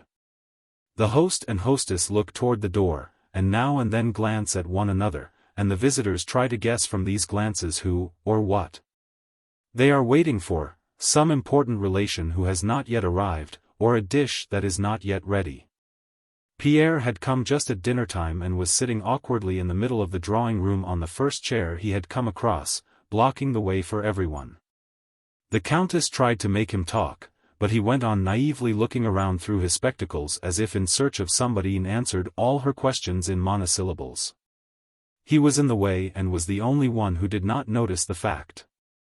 Most of the guests, knowing of the affair with the bear, looked with curiosity at this big, stout, quiet man, wondering how such a clumsy, modest fellow could have played such a prank on a policeman. "You have only lately arrived?" the Countess asked him. "Oui, madam," replied he, looking around him. "You have not yet seen my husband?" "Non, madam." He smiled quite inappropriately. "You have been in Paris recently, I believe? I suppose it's very interesting." "Very interesting." The countess exchanged glances with Anna Mikhailovna. The latter understood that she was being asked to entertain this young man, and sitting down beside him she began to speak about his father. But he answered her, as he had the countess, only in monosyllables. The other guests were all conversing with one another. The Razumovskys. It was charming. You are very kind. Countess Apraxina, was heard on all sides. The countess rose and went into the ballroom. Maria Dmitrievna? Came her voice from there. Herself, came the answer in a rough voice, and Maria Dmitrievna entered the room. All the unmarried ladies and even the married ones except the very oldest rose. Maria Dmitrievna paused at the door. Tall and stout, holding high her 50-year-old head with its grey curls, she stood surveying the guests, and leisurely arranged her wide sleeves as if rolling them up. Maria Dmitrievna always spoke in Russian.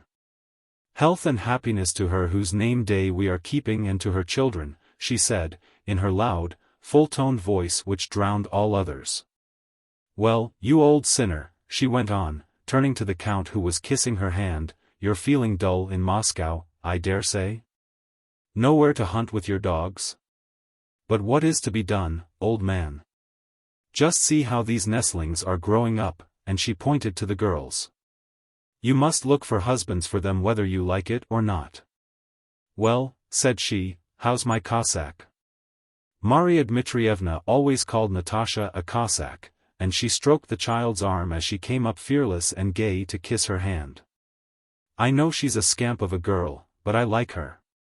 She took a pair of pear-shaped ruby earrings from her huge reticule and, having given them to the rosy Natasha, who beamed with the pleasure of her saint's day fate, turned away at once and addressed herself to Pierre. Friend. Come here a bit, said she, assuming a soft high tone of voice. Come here, my friend, and she ominously tucked up her sleeves still higher. Pierre approached, looking at her in a childlike way through his spectacles. Come nearer, friend. I used to be the only one to tell your father the truth when he was in favor, and in your case it's my evident duty. She paused. All were silent, expectant of what was to follow, for this was clearly only a prelude. A fine lad. My word. A fine lad. His father lies on his deathbed and he amuses himself setting a policeman astride a bear. For shame, sir, for shame. It would be better if you went to the war. She turned away and gave her hand to the count, who could hardly keep from laughing. Well, I suppose it is time we were at table, said Maria Dmitrievna. The count went in first with Maria Dmitrievna, the countess followed on the arm of a colonel of hussars, a man of importance to them because Nikolai was to go with him to the regiment. Then came Anna Mikhailovna with Shinshin. Berg gave his arm to Vera. The smiling Julie Karagina went in with Nikolai. After them other couples followed, filling the whole dining hall, and last of all the children, tutors, and governesses followed singly. The footmen began moving about, chairs scraped, the band struck up in the gallery, and the guests settled down in their places. Then the strains of the count's household band were replaced by the clatter of knives and forks, the voices of visitors, and the soft steps of the footmen. At one end of the table sat the countess with Maria Dmitrievna on her right and Anna Mikhailovna on her left, the other lady visitors were farther down. At the other end sat the count, with the hussar colonel on his left and Shinshin and the other male visitors on his right. Midway down the long table on one side sat the grown-up young people, Vera beside Berg, and Pierre beside Boris, and on the other side, the children, tutors, and governesses. From behind the crystal decanters and fruit vases, the count kept glancing at his wife and her tall cap with its light blue ribbons, and busily filled his neighbors' glasses, not neglecting his own. The countess in turn, without omitting her duties as hostess, threw significant glances from behind the pineapples at her husband whose face and bald head seemed by their redness to contrast more than usual with his grey hair.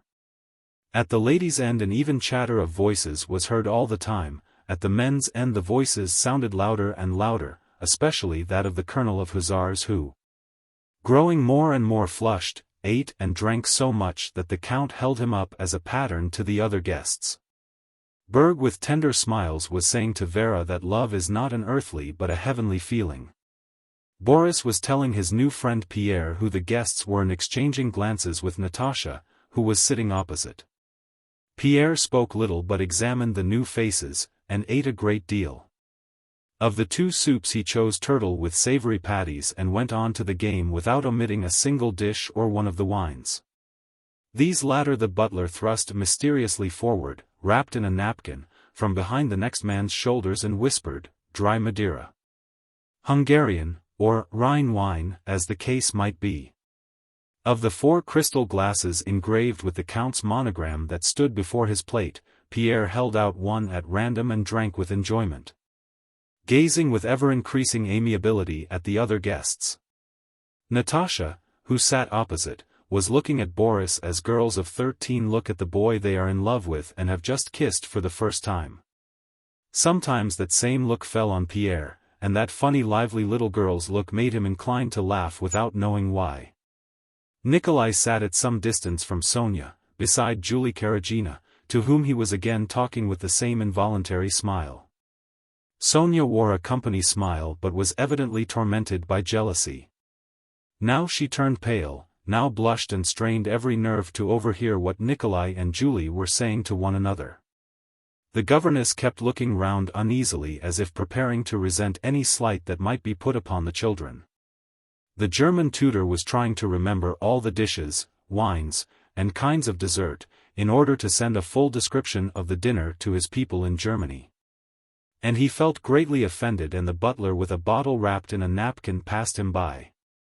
He frowned, trying to appear as if he did not want any of that wine, but was mortified because no one would understand that it was not to quench his thirst or from greediness that he wanted it, but simply from a conscientious desire for knowledge. Chapter 19. At the men's end of the table the talk grew more and more animated. The colonel told them that the declaration of war had already appeared in Petersburg and that a copy, which he had himself seen, had that day been forwarded by courier to the commander-in-chief. "And why the deuce are we going to fight Bonaparte?" remarked Shinshin. "He has stopped Austria's cackle and I fear it will be our turn next." The colonel was a stout, tall, plethoric German, evidently devoted to the service and patriotically Russian. He resented Shinshin's remark.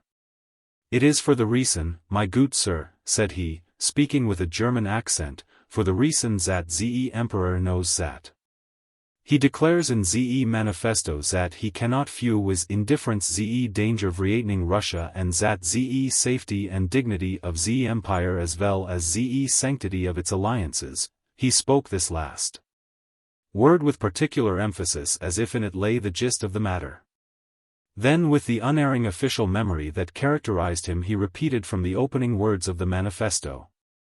"And the wish, which constitutes the emperor's sole and absolute aim, to establish peace in Europe on firm foundations, has now decided him to dispatch part of the army abroad and to create a new condition for the attainment of that purpose. That, my dear sir, is VIII," he concluded, drinking a tumbler of wine with dignity and looking to the count for approval. "Connaissez-vous le proverbe, 8, Jerome, Jerome, do not roam, but turn spindles at home?" said Shinshin, puckering his brows and smiling.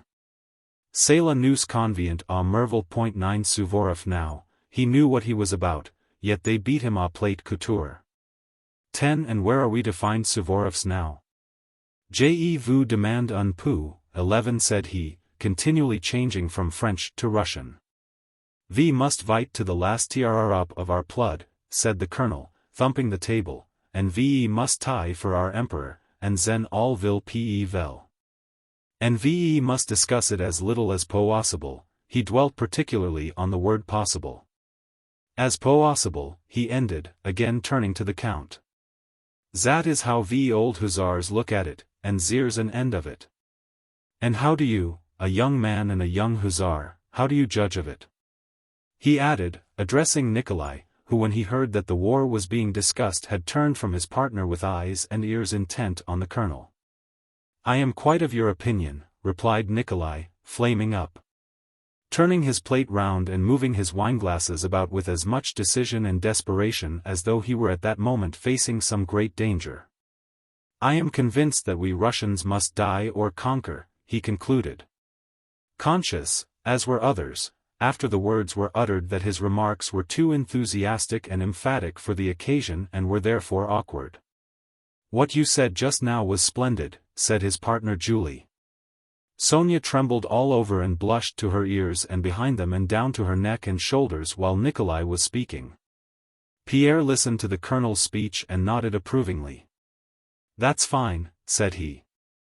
"The young man's a real hussar," shouted the colonel, again thumping the table. "What are you making such a noise about over there?" Maria Dmitrievna's deep voice suddenly inquired from the other end of the table. "What are you thumping the table for?" she demanded of the hussar, "and why are you exciting yourself?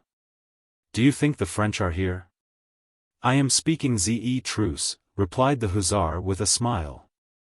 "It's all about the war," the count shouted down the table. "You know my son's going, Maria Dmitrievna? My son is going. I have 4 sons in the army, but still I don't fret. It is all in God's hands. You may die in your bed or God may spare you in a battle," replied Maria Dmitrievna's deep voice, which easily carried the whole length of the table. "That's true." Once more the conversations concentrated, the ladies at the one end and the men's at the other. "You won't ask," Natasha's little brother was saying. "I know you won't ask." "I will," replied Natasha. Her face suddenly flushed with reckless and joyous resolution. She half rose, by a glance inviting Pierre, who sat opposite, to listen to what was coming, and turning to her mother. "Mama!" rang out the clear contralto notes of her childish voice, audible the whole length of the table. "What is it?" asked the countess, startled. But seeing by her daughter's face that it was only mischief, she shook a finger at her sternly with a threatening and forbidding movement of her head. The conversation was hushed. "Mama! What sweets are we going to have?" and Natasha's voice sounded still more firm and resolute. The countess tried to frown, but could not. Maria Dmitrievna shook her fat finger. "Cossack!" she said threateningly. Most of the guests, uncertain how to regard this sally, looked at the elders. "You had better take care," said the countess. "Mama! What sweets are we going to have?" Natasha again cried boldly, with saucy gaiety, confident that her prank would be taken in good part. Sonia and fat little Petya doubled up with laughter. "You see, I have asked," whispered Natasha to her little brother and to Pierre, glancing at him again. "Ice pudding, but you won't get any," said Maria Dmitrievna.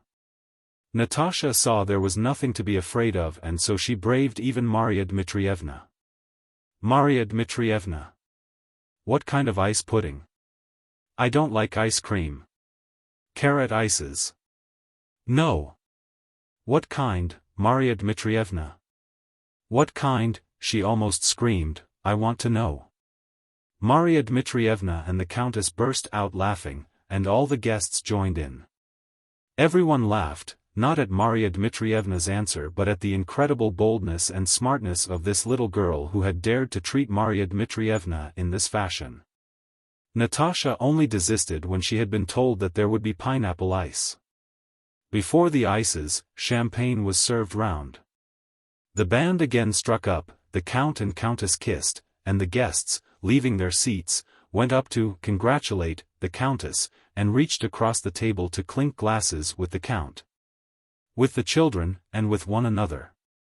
Again the footmen rushed about, chairs scraped, and in the same order in which they had entered but with redder faces, the guests returned to the drawing-room and to the count's study. Chapter 20. The card tables were drawn out, sets made up for Boston, and the count's visitors settled themselves, some in the 2 drawing-rooms, some in the sitting-room, some in the library. The count, holding his cards fanwise, kept himself with difficulty from dropping into his usual after-dinner nap, and laughed at everything. The young people, at the countess' instigation, gathered round the clavichord and harp. Julie by general request played first. After she had played a little air with variations on the harp, she joined the other young ladies in begging Natasha and Nikolai, who were noted for their musical talent, to sing something. Natasha, who was treated as though she were grown up, was evidently very proud of this but at the same time felt shy. "What shall we sing?" she said. "The Brook," suggested Nikolai. "Well, then, let's be quick." "Boris, come here," said Natasha. "But where is Sonia?" She looked round and seeing that her friend was not in the room ran to look for her. Running into Sonia's room and not finding her there, Natasha ran to the nursery, but Sonia was not there either. Natasha concluded that she must be on the chest in the passage. The chest in the passage was the place of mourning for the younger female generation in the Rostov household. And there in fact was Sonia lying face downward on nurse's dirty feather bed on the top of the chest, crumpling her gauzy pink dress under her, hiding her face with her slender fingers, and sobbing so convulsively that her bare little shoulders shook. Natasha's face, which had been so radiantly happy all that saint's day, suddenly changed, her eyes became fixed, and then a shiver passed down her broad neck and the corners of her mouth drooped. "Sonia! What is it? What is the matter? Boo! Boo! Boo!" And Natasha's large mouth widened, making her look quite ugly, and she began to wail like a baby without knowing why, except that Sonia was crying. Sonia tried to lift her head to answer but could not, and hid her face still deeper in the bed. Natasha wept, sitting on the blue-striped feather bed and hugging her friend. With an effort Sonia sat up and began wiping her eyes and explaining. "Nikolenka is going away in a week's time, his papers have come, he told me himself, but still I should not cry." And she showed a paper she held in her hand, with the verses Nikolai had written. "Still, I should not cry, but you can't, no one can understand, what a soul he has." And she began to cry again because he had such a noble soul. "It's all very well for you. I am not envious. I love you and Boris also," she went on, gaining a little strength. "He is nice, there are no difficulties in your way. But Nikolai is my cousin, one would have to, the Metropolitan himself, and even then it can't be done. And besides, if she tells Mama," Sonia looked upon the Countess as her mother and called her so, "that I am spoiling Nikolai's career and am heartless and ungrateful. While truly, God is my witness," and she made the sign of the cross, "I love her so much, and all of you, only Vera. And what for? What have I done to her? I am so grateful to you that I would willingly sacrifice everything, only I have nothing." Sonia could not continue, and again hid her face in her hands and in the feather bed. Natasha began consoling her, but her face showed that she understood all the gravity of her friend's trouble. "Sonia," she suddenly exclaimed, as if she had guessed the true reason of her friend's sorrow, "I'm sure Vera has said something to you since dinner? Hasn't she?" "Yes, these verses Nikolai wrote himself and I copied some others, and she found them on my table and said she'd show them to Mama, and that I was ungrateful. And that Mama would never allow him to marry me, but that he'll marry Julie. You see how he's been with her all day. Natasha, what have I done to deserve it?" And again she began to sob, more bitterly than before. Natasha lifted her up, hugged her, and, smiling through her tears, began comforting her. "Sonia, don't believe her, darling. Don't believe her. Do you remember how we and Nikolenka, all three of us, talked in the sitting room after supper? Why, we settled how everything was to be. I don't quite remember how, but don't you remember that it could all be arranged and how nice it all was? There's Uncle Shinshin's brother has married his first cousin. And we are only second cousins, you know. And Boris says it is quite possible. You know I have told him all about it. And he is so clever and so good," said Natasha. "Don't you cry, Sonia, dear love, darling Sonia," and she kissed her and laughed. "Vera's spiteful, never mind her. And all will come right and she won't say anything to Mama. Nikolenka will tell her himself, and he doesn't care at all for Julie. Natasha kissed her on the hair. Sonia sat up. The little kitten brightened, its eyes shone, and it seemed ready to lift its tail, jump down on its soft paws, and begin playing with the ball of worsted as a kitten should. Do you think so? Really? Truly, she said, quickly smoothing her frock and hair. Really, truly, answered Natasha, pushing in a crisp lock that had strayed from under her friend's plaits. Both laughed. Well, let's go and sing The Brook. Come along. Do you know, that fat Pierre who sat opposite me is so funny, said Natasha, stopping suddenly. I feel so happy. And she set off at a run along the passage. Sonia, shaking off some down which clung to her and tucking away the verses in the bosom of her dress close to her bony little chest, ran after Natasha down the passage into the sitting room with flushed face and light, joyous steps. At the visitor's request the young people sang the quartet, The Brook, with which everyone was delighted. Then Nikolai sang a song he had just learned. At night time in the moon's fair glow. How sweet, as fancies wander free, to feel that in this world there's one who still is thinking but of thee. That while her fingers touch the harp, wafting sweet music o'er the Lea, it is for thee thus swells her heart, sighing its message out to thee. A day or two, then bliss unspoilt. But oh! Till then I cannot live. He had not finished the last verse before the young people began to get ready to dance in the large hall. And the sound of the feet and the coughing of the musicians were heard from the gallery.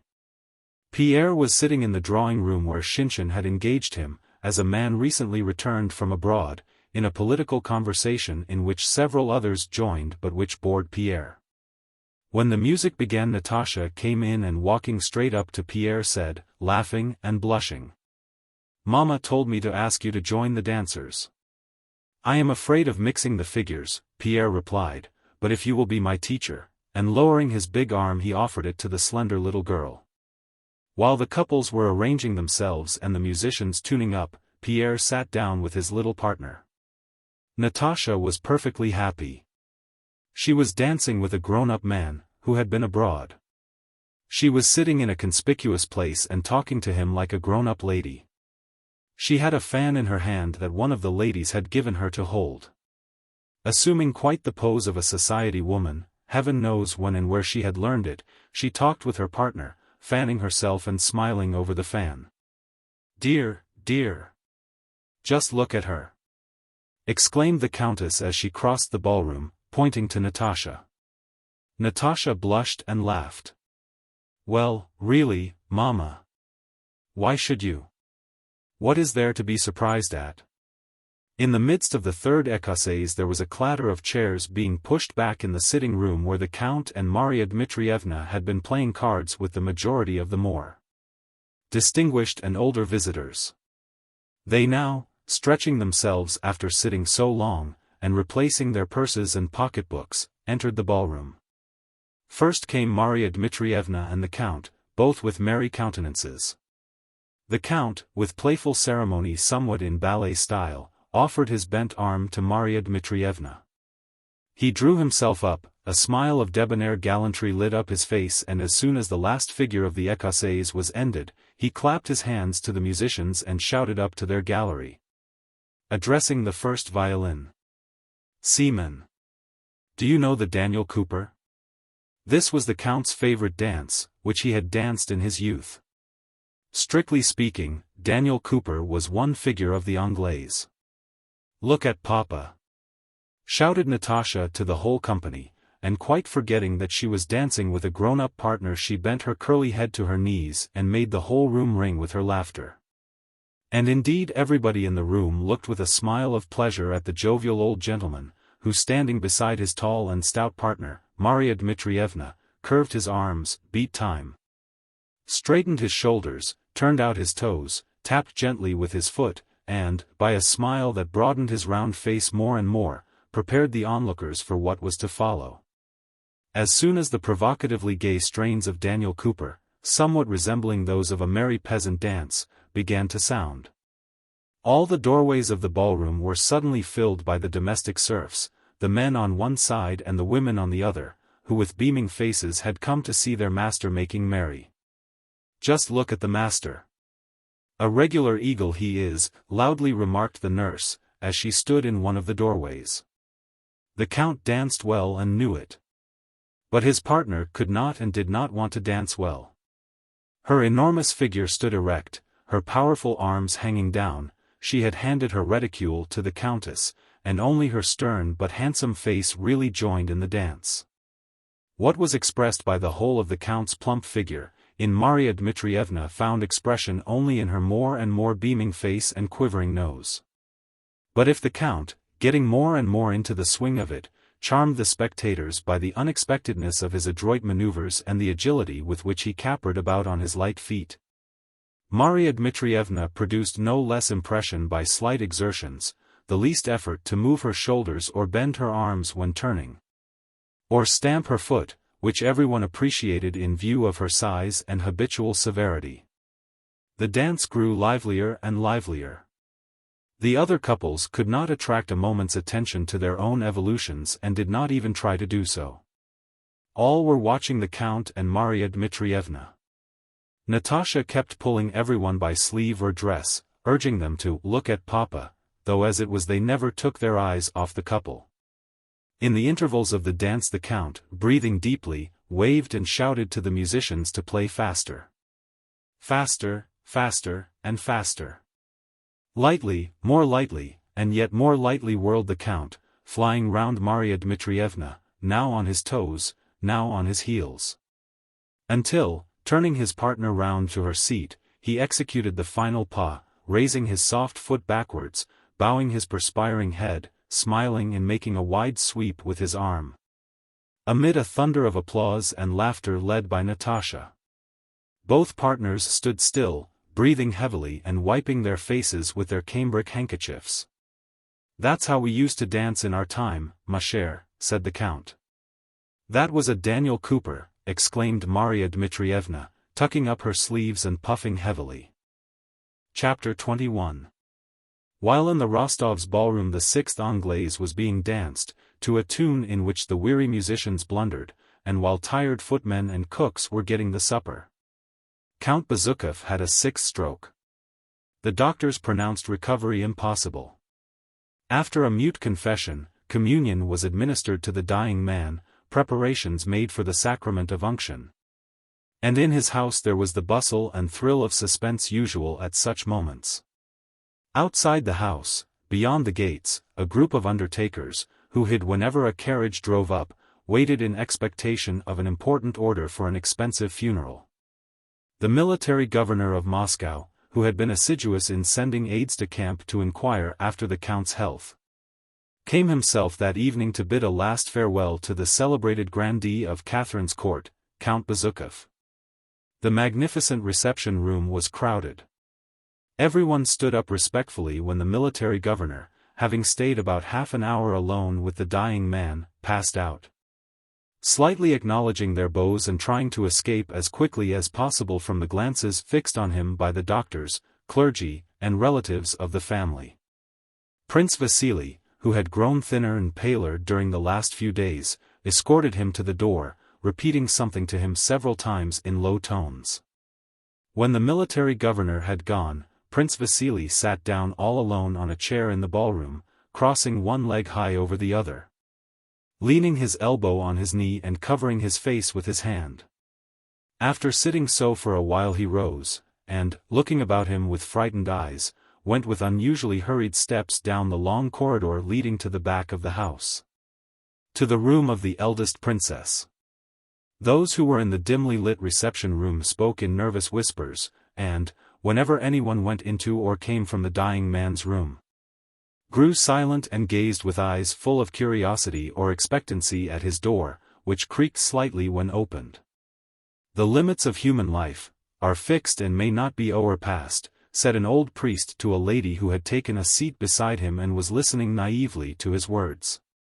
"I wonder, is it not too late to administer unction?" asked the lady, adding the priest's clerical title, as if she had no opinion of her own on the subject.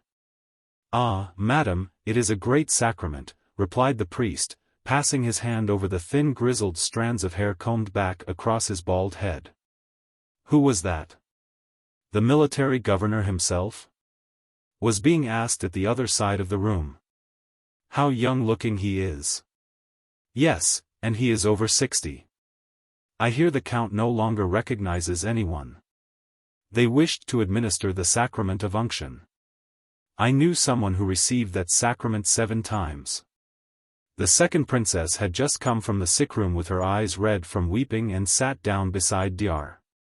Lorraine, who was sitting in a graceful pose under a portrait of Catherine, leaning his elbow on a table. "Beautiful," said the doctor in answer to a remark about the weather. "The weather is beautiful, princess, and besides, in Moscow one feels as if one were in the country." "Yes, indeed," replied the princess with a sigh. "So he may have something to drink?" Lorraine considered. "Has he taken his medicine?" "Yes." The doctor glanced at his watch. "Take a glass of boiled water and put a pinch of cream of tartar," and he indicated with his delicate fingers what he meant by a pinch.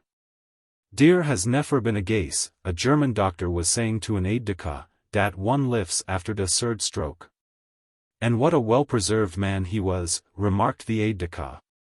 "And who will inherit his wealth?" he added in a whisper. "It won't go begging," replied the German with a smile. Everyone again looked toward the door, which creaked as the second princess went in with the drink she had prepared according to Lorraine's instructions. The German doctor went up to Lorraine. "Do you think he can last till morning?" asked the German, addressing Lorraine in French which he pronounced badly. Lorraine, pursing up his lips, waved a severely negative finger before his nose. "Tonight, not later," said he in a low voice, and he moved away with a decorous smile of self-satisfaction at being able clearly to understand and state the patient's condition. Meanwhile Prince Vasily had opened the door into the princess' room. In this room it was almost dark. Only 2 tiny lamps were burning before the icons and there was a pleasant scent of flowers and burnt pastilles. The room was crowded with small pieces of furniture, whatnots, cupboards, and little tables. The quilt of a high, white feather bed was just visible behind a screen.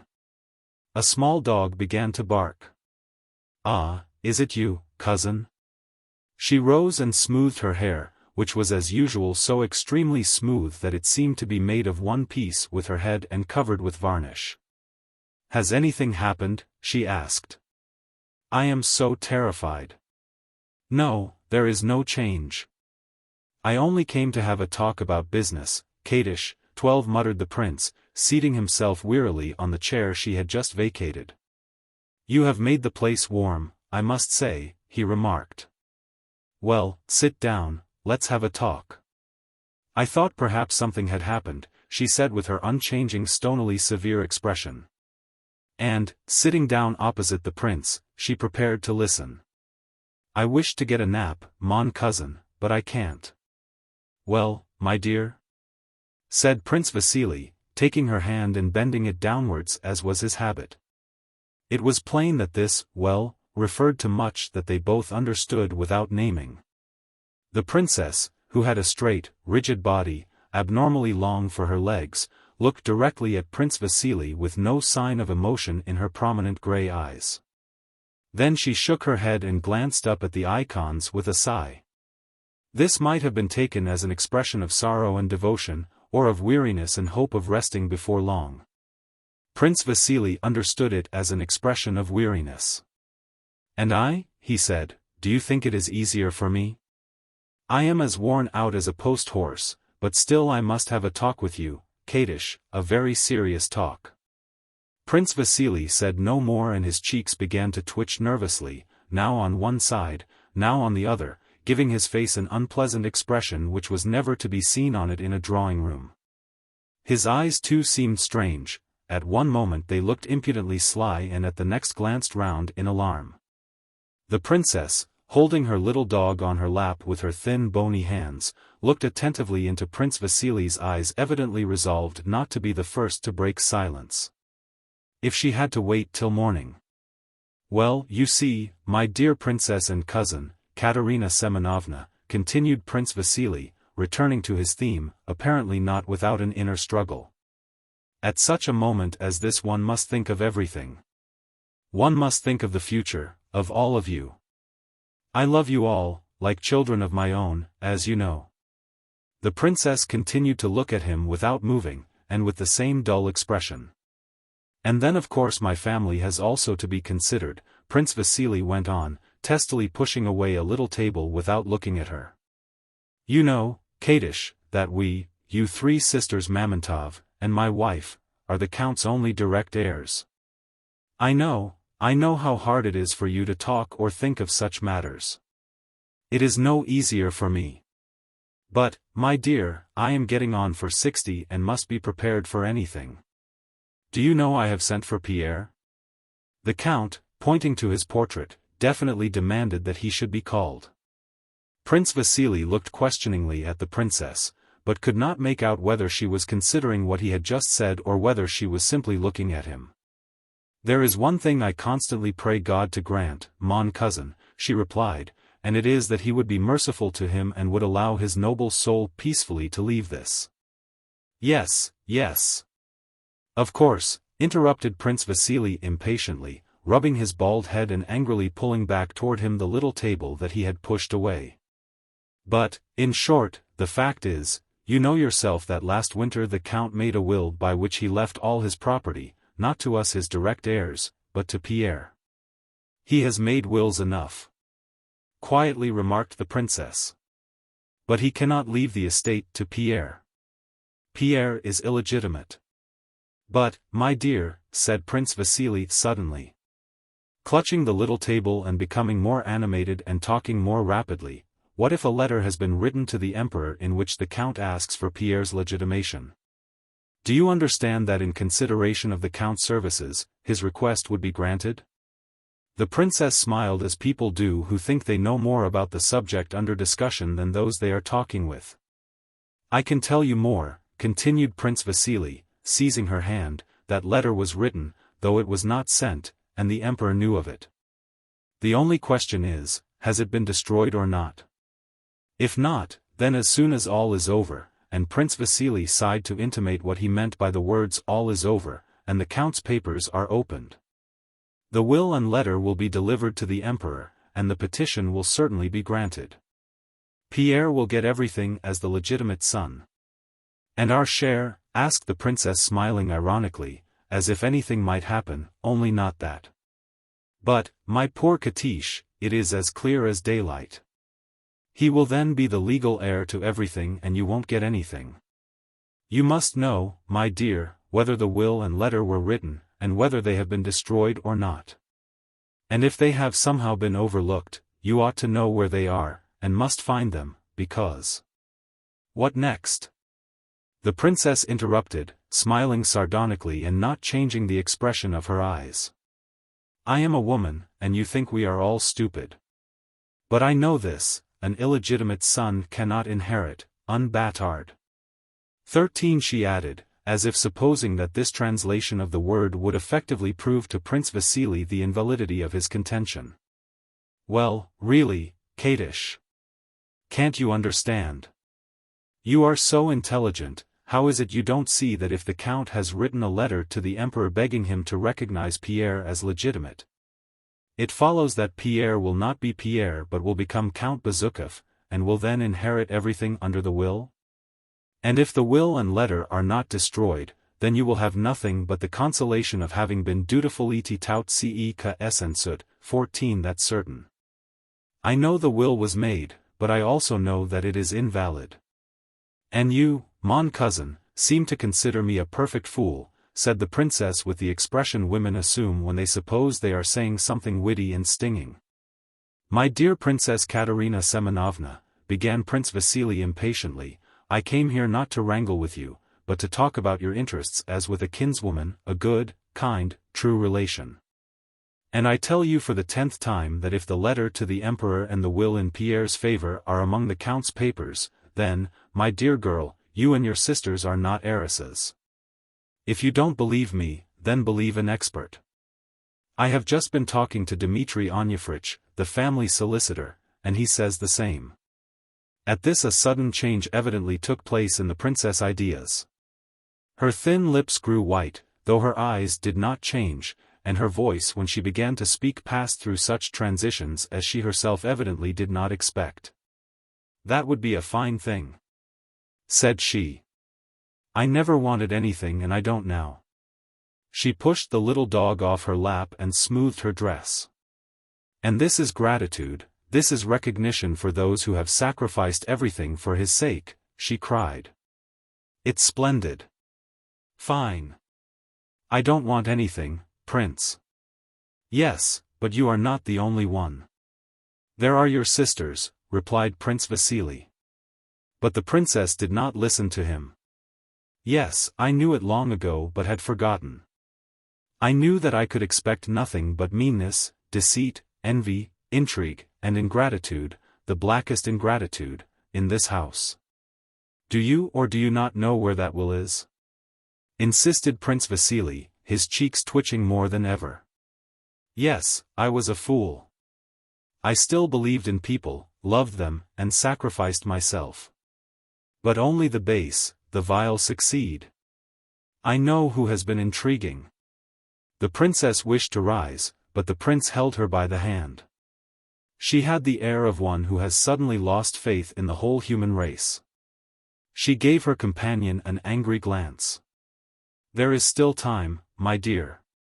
You must remember, Katish, that it was all done casually in a moment of anger, of illness, and was afterwards forgotten. Our duty, my dear, is to rectify his mistake, to ease his last moments by not letting him commit this injustice. And not to let him die feeling that he is rendering unhappy those who sacrificed everything for him, chimed in the princess. Who would again have risen had not the prince still held her fast, though he never could appreciate it.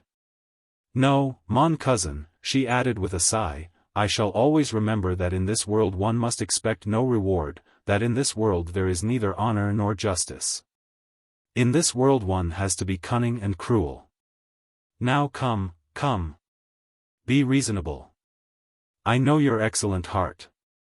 No, I have a wicked heart. I know your heart, repeated the prince. I value your friendship and wish you to have as good an opinion of me. Don't upset yourself, and let us talk sensibly while there is still time, be it a day or be it but an hour. Tell me all you know about the will, and above all where it is. You must know. We will take it at once and show it to the Count. He has, no doubt, forgotten it and will wish to destroy it. You understand that my sole desire is conscientiously to carry out his wishes, that is my only reason for being here. I came simply to help him and you. Now I see it all. I know who has been intriguing, I know, cried the princess. That's not the point, my dear. It's that protégé of yours, that sweet Princess Drubetskaya, that Anna Mikhailovna whom I would not take for a housemaid, the infamous, vile woman. Do not let us lose any time. Ah, don't talk to me. Last winter she wheedled herself in here and told the Count such vile, disgraceful things about us. Especially about Sophie, I can't repeat them, that it made the Count quite ill and he would not see us for a whole fortnight. I know it was then he wrote this vile, infamous paper, but I thought the thing was invalid. We've got to it at last, why did you not tell me about it sooner? It's in the inlaid portfolio that he keeps under his pillow, said the princess, ignoring his question. Now I know. Yes, if I have a sin, a great sin, it is hatred of that vile woman. Almost shrieked the princess, now quite changed. And what does she come worming herself in here for? But I will give her a piece of my mind. The time will come. Chapter 22. While these conversations were going on in the reception room and the princess room, a carriage containing Pierre, who had been sent for, and Anna Mikhailovna, who found it necessary to accompany him, was driving into the court of Count Bezukhov's house. As the wheels rolled softly over the straw beneath the windows, Anna Mikhailovna, having turned with words of comfort to her companion, realized that he was asleep in his corner and woke him up. Rousing himself, Pierre followed Anna Mikhailovna out of the carriage, and only then began to think of the interview with his dying father which awaited him. He noticed that they had not come to the front entrance but to the back door. While he was getting down from the carriage steps, two men, who looked like tradespeople, ran hurriedly from the entrance and hid in the shadow of the wall. Pausing for a moment, Pierre noticed several other men of the same kind hiding in the shadow of the house on both sides. But neither Anna Mikhailovna nor the footman nor the coachman, who could not help seeing these people, took any notice of them. It seems to be all right, Pierre concluded, and followed Anna Mikhailovna. She hurriedly ascended the narrow dimly lit stone staircase, calling to Pierre, who was lagging behind, to follow. Though he did not see why it was necessary for him to go to the Count at all, still less why he had to go by the back stairs, yet judging by Anna Mikhailovna's air of assurance and haste, Pierre concluded that it was all absolutely necessary. Halfway up the stairs they were almost knocked over by some men who, carrying pails, came running downstairs, their boots clattering. These men pressed close to the wall to let Pierre and Anna Mikhailovna pass and did not evince the least surprise at seeing them there. "Is this the way to the princess's apartments?" asked Anna Mikhailovna of one of them. "Yes," replied a footman in a bold loud voice, as if anything were now permissible, "the door to the left, ma'am." "Perhaps the Count did not ask for me," said Pierre when he reached the landing. "I'd better go to my own room." Anna Mikhailovna paused and waited for him to come up. "Ah, my friend," she said, touching his arm as she had done her son's when speaking to him that afternoon, "believe me, I suffer no less than you do, but be a man." "But really, hadn't I better go away?" he asked, looking kindly at her over his spectacles. "Ah, my dear friend. Forget the wrongs that may have been done you. Think that he is your father, perhaps in the agony of death." She sighed. "I have loved you like a son from the first. Trust yourself to me, Pierre. I shall not forget your interests." Pierre did not understand a word, but the conviction that all this had to be grew stronger, and he meekly followed Anna Mikhailovna, who was already opening a door. This door led into a back anteroom. An old man, a servant of the princess's, sat in a corner knitting a stocking. Pierre had never been in this part of the house and did not even know of the existence of these rooms. Anna Mikhailovna, addressing a maid who was hurrying past with a decanter on a tray as "my dear" and "my sweet," asked about the princess' health and then led Pierre along a stone passage. The first door on the left led into the princess's apartments. The maid with the decanter in her haste had not closed the door. Everything in the house was done in haste at that time. And Pierre and Anna Mikhailovna in passing instinctively glanced into the room, where Prince Vasily and the eldest princess were sitting close together talking. Seeing them pass, Prince Vasily drew back with obvious impatience, while the princess jumped up and with a gesture of desperation slammed the door with all her might. This action was so unlike her usual composure and the fear depicted on Prince Vasily's face so out of keeping with his dignity that Pierre stopped and glanced inquiringly over his spectacles at his guide. Anna Mikhailovna evinced no surprise, she only smiled faintly and sighed, as if to say that this was no more than she had expected. "Be a man, my friend. I will look after your interests," said she in reply to his look, and went still faster along the passage. Pierre could not make out what it was all about, and still less what "watching over his interests" meant, but he decided that all these things had to be. From the passage they went into a large, dimly lit room adjoining the Count's reception room. It was one of those sumptuous but cold apartments known to Pierre only from the front approach, but even in this room there now stood an empty bath, and water had been spilled on the carpet. They were met by a deacon with a censer and by a servant who passed out on tiptoe without heeding them. They went into the reception room familiar to Pierre, with 2 Italian windows opening into the conservatory, with its large bust and full-length portrait of Catherine the Great. The same people were still sitting here in almost the same positions as before, whispering to one another. All became silent and turned to look at the pale tear-worn Anna Mikhailovna as she entered, and at the big stout figure of Pierre who, hanging his head, meekly followed her. Anna Mikhailovna's face expressed a consciousness that the decisive moment had arrived. With the air of a practical Petersburg lady she now, keeping Pierre close beside her, entered the room even more boldly than that afternoon. She felt that as she brought with her the person the dying man wished to see, her own admission was assured. Casting a rapid glance at all those in the room and noticing the Count's confessor there, she glided up to him with a sort of amble, not exactly bowing yet seeming to grow suddenly smaller, and respectfully received the blessing first of one and then of another priest. "God be thanked that you are in time," said she to one of the priests, "all we relatives have been in such anxiety. This young man is the Count's son," she added more softly. What a terrible moment! Having said this she went up to the doctor. "Dear doctor," said she, "this young man is the Count's son. Is there any hope?" The doctor cast a rapid glance upwards and silently shrugged his shoulders. Anna Mikhailovna with just the same movement raised her shoulders and eyes, almost closing the latter, sighed, and moved away from the doctor to Pierre. To him, in a particularly respectful and tenderly sad voice, she said, "Trust in his mercy." And pointing out a small sofa for him to sit and wait for her, she went silently toward the door that everyone was watching, and it creaked very slightly as she disappeared behind it. Pierre, having made up his mind to obey his monitress implicitly, moved toward the sofa she had indicated. As soon as Anna Mikhailovna had disappeared he noticed that the eyes of all in the room turned to him with something more than curiosity and sympathy. He noticed that they whispered to one another, casting significant looks at him with a kind of awe and even servility. A deference such as he had never before received was shown him. A strange lady, the one who had been talking to the priests, rose and offered him her seat. An aide-de-camp picked up and returned a glove Pierre had dropped. The doctors became respectfully silent as he passed by, and moved to make way for him.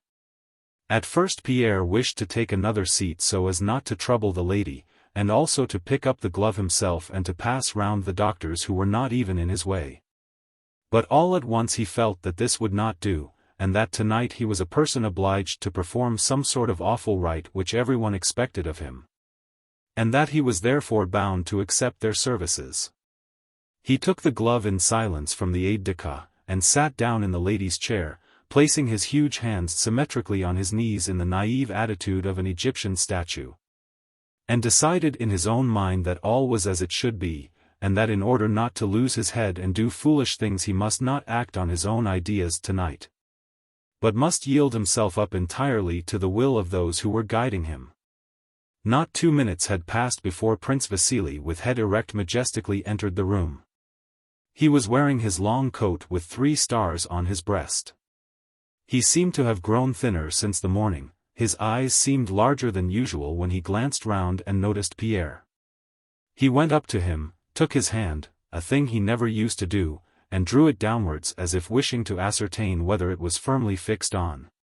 "Courage, courage, my friend. He has asked to see you." "That is well," and he turned to go. But Pierre thought it necessary to ask, "How is," and hesitated, not knowing whether it would be proper to call the dying man, the Count, yet ashamed to call him father. "He had another stroke about half an hour ago." "Courage, my friend." Pierre's mind was in such a confused state that the word stroke suggested to him a blow from something. He looked at Prince Vasily in perplexity, and only later grasped that a stroke was an attack of illness. Prince Vasily said something to Lorraine in passing and went through the door on tiptoe. He could not walk well on tiptoe and his whole body jerked at each step. The eldest princess followed him, and the priests and deacons and some servants also went in at the door. Through that door was heard a noise of things being moved about, and at last Anna Mikhailovna, still with the same expression, pale but resolute in the discharge of duty, ran out and touching Pierre lightly on the arm said, "The divine mercy is inexhaustible. Unction is about to be administered. Come." Pierre went in at the door, stepping on the soft carpet, and noticed that the strange lady, the aide-de-camp, and some of the servants, all followed him in. As if there were now no further need for permission to enter that room. Chapter 23. Pierre well knew this large room divided by columns and an arch, its walls hung round with Persian carpets. The part of the room behind the columns, with a high silk-curtained mahogany bedstead on one side and on the other an immense case containing icons, was brightly illuminated with red light like a Russian church during evening service. Under the gleaming icons stood a long invalid chair, and in that chair on snowy white smooth pillows, evidently freshly changed, Pierre saw, covered to the waist by a bright green quilt, the familiar, majestic figure of his father, Count Bezukhov. With that grey mane of hair above his broad forehead which reminded one of a lion, and the deep characteristically noble wrinkles of his handsome, ruddy face.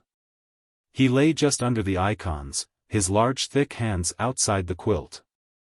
Into the right hand, which was lying palm downwards, a wax taper had been thrust between forefinger and thumb, and an old servant, bending over from behind the chair, held it in position. By the chair stood the priests, their long hair falling over their magnificent glittering vestments, with lighted tapers in their hands, slowly and solemnly conducting the service. A little behind them stood the two younger princesses holding handkerchiefs to their eyes, and just in front of them their eldest sister, Katish. With a vicious and determined look steadily fixed on the icons, as though declaring to all that she could not answer for herself should she glance round. Anna Mikhailovna, with a meek, sorrowful, and all-forgiving expression on her face, stood by the door near the strange lady. Prince Vasily in front of the door, near the invalid chair, a wax taper in his left hand, was leaning his left arm on the carved back of a velvet chair he had turned round for the purpose, and was crossing himself with his right hand, turning his eyes upward each time he touched his forehead. His face wore a calm look of piety and resignation to the will of God. If you do not understand these sentiments, he seemed to be saying, so much the worse for you. Behind him stood the aide-de-camp, the doctors, and the menservants. The men and women had separated as in church. All were silently crossing themselves, and the reading of the church service, the subdued chanting of deep bass voices, and in the intervals sighs and the shuffling of feet were the only sounds that could be heard. Anna Mikhailovna, with an air of importance that showed that she felt she quite knew what she was about, went across the room to where Pierre was standing and gave him a taper. He lit it and, distracted by observing those around him, began crossing himself with the hand that held the taper. Sophie, the rosy, laughter-loving, youngest princess with the mole, watched him. She smiled, hid her face in her handkerchief, and remained with it hidden for a while, then looking up and seeing Pierre she again began to laugh. She evidently felt unable to look at him without laughing, but could not resist looking at him, so to be out of temptation she slipped quietly behind one of the columns. In the midst of the service the voices of the priests suddenly ceased, they whispered to one another, and the old servant who was holding the count's hand got up and said something to the ladies. Anna Mikhailovna stepped forward and, stooping over the dying man, beckoned to Lorraine from behind her back. The French doctor held no taper. He was leaning against one of the columns in a respectful attitude implying that he, a foreigner, in spite of all differences of faith, understood the full importance of the rite now being performed and even approved of it. He now approached the sick man with the noiseless step of one in full vigor of life, with his delicate white fingers raised from the green quilt the hand that was free, and turning sideways felt the pulse and reflected a moment. The sick man was given something to drink, there was a stir around him, then the people resumed their places and the service continued. During this interval Pierre noticed that Prince Vasily left the chair on which he had been leaning, and, with an air which intimated that he knew what he was about and if others did not understand him it was so much the worse for them, did not go up to the dying man, but passed by him, joined the eldest princess, and moved with her to the side of the room where stood the high bedstead with its silken hangings. On leaving the bed both Prince Vasily and the princess passed out by a back door, but returned to their places one after the other before the service was concluded. Pierre paid no more attention to this occurrence than to the rest of what went on, having made up his mind once for all that what he saw happening around him that evening was in some way essential. The chanting of the service ceased, and the voice of the priest was heard respectfully congratulating the dying man on having received the sacrament. The dying man lay as lifeless and immovable as before. Around him everyone began to stir, steps were audible and whispers, among which Anna Mikhailovna's was the most distinct. Pierre heard her say, "Certainly he must be moved on to the bed. Here it will be impossible." The sick man was so surrounded by doctors, princesses, and servants that Pierre could no longer see the reddish-yellow face with its grey mane, which, though he saw other faces as well, he had not lost sight of for a single moment during the whole service. He judged by the cautious movements of those who crowded round the invalid chair that they had lifted the dying man and were moving him. "Catch hold of my arm or you'll drop him," he heard one of the servants say in a frightened whisper. "Catch hold from underneath." "Here," exclaimed different voices. And the heavy breathing of the bearers and the shuffling of their feet grew more hurried, as if the weight they were carrying were too much for them. As the bearers, among whom was Anna Mikhailovna, passed the young man he caught a momentary glimpse between their heads and backs of the dying man's high, stout, uncovered chest and powerful shoulders, raised by those who were holding him under the armpits, and of his grey, curly, leonine head. This head, with its remarkably broad brow and cheekbones, its handsome, sensual mouth, and its cold, majestic expression, was not disfigured by the approach of death. It was the same as Pierre remembered it 3 months before, when the Count had sent him to Petersburg. But now this head was swaying helplessly with the uneven movements of the bearers, and the cold listless gaze fixed itself upon nothing.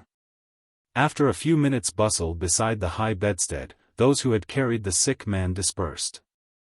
Anna Mikhailovna touched Pierre's hand and said, "Come." Pierre went with her to the bed on which the sick man had been laid in a stately pose in keeping with the ceremony just completed. He lay with his head propped high on the pillows. His hands were symmetrically placed on the green silk quilt, the palms downward. When Pierre came up the Count was gazing straight at him, but with a look the significance of which could not be understood by mortal man. Either this look meant nothing but that as long as one has eyes they must look somewhere, or it meant too much. Pierre hesitated, not knowing what to do, and glanced inquiringly at his guide. Anna Mikhailovna made a hurried sign with her eyes, glancing at the sick man's hand and moving her lips as if to send it a kiss.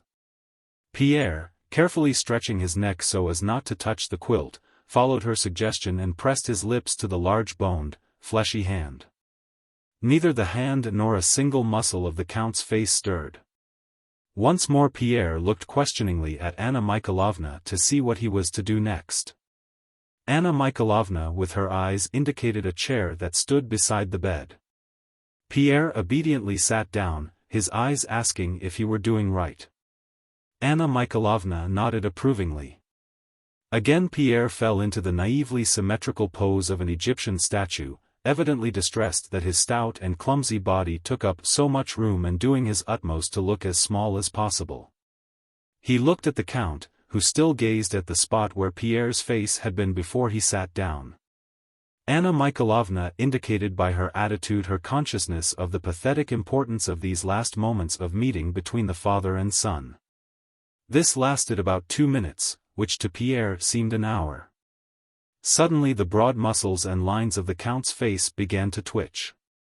The twitching increased, the handsome mouth was drawn to one side, only now did Pierre realize how near death his father was, and from that distorted mouth issued an indistinct, hoarse sound. Anna Mikhailovna looked attentively at the sick man's eyes, trying to guess what he wanted. She pointed first to Pierre, then to some drink, then named Prince Vasily in an inquiring whisper, then pointed to the quilt. The eyes and face of the sick man showed impatience. He made an effort to look at the servant who stood constantly at the head of the bed.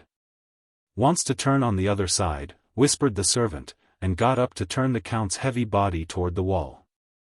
Pierre rose to help him.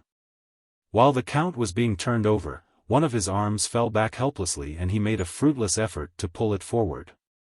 Whether he noticed the look of terror with which Pierre regarded that lifeless arm, or whether some other thought flitted across his dying brain, at any rate he glanced at the refractory arm.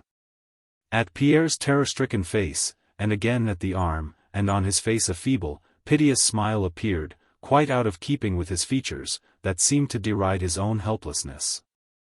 At sight of this smile Pierre felt an unexpected quivering in his breast and a tickling in his nose, and tears dimmed his eyes. The sick man was turned on to his side with his face to the wall. He sighed.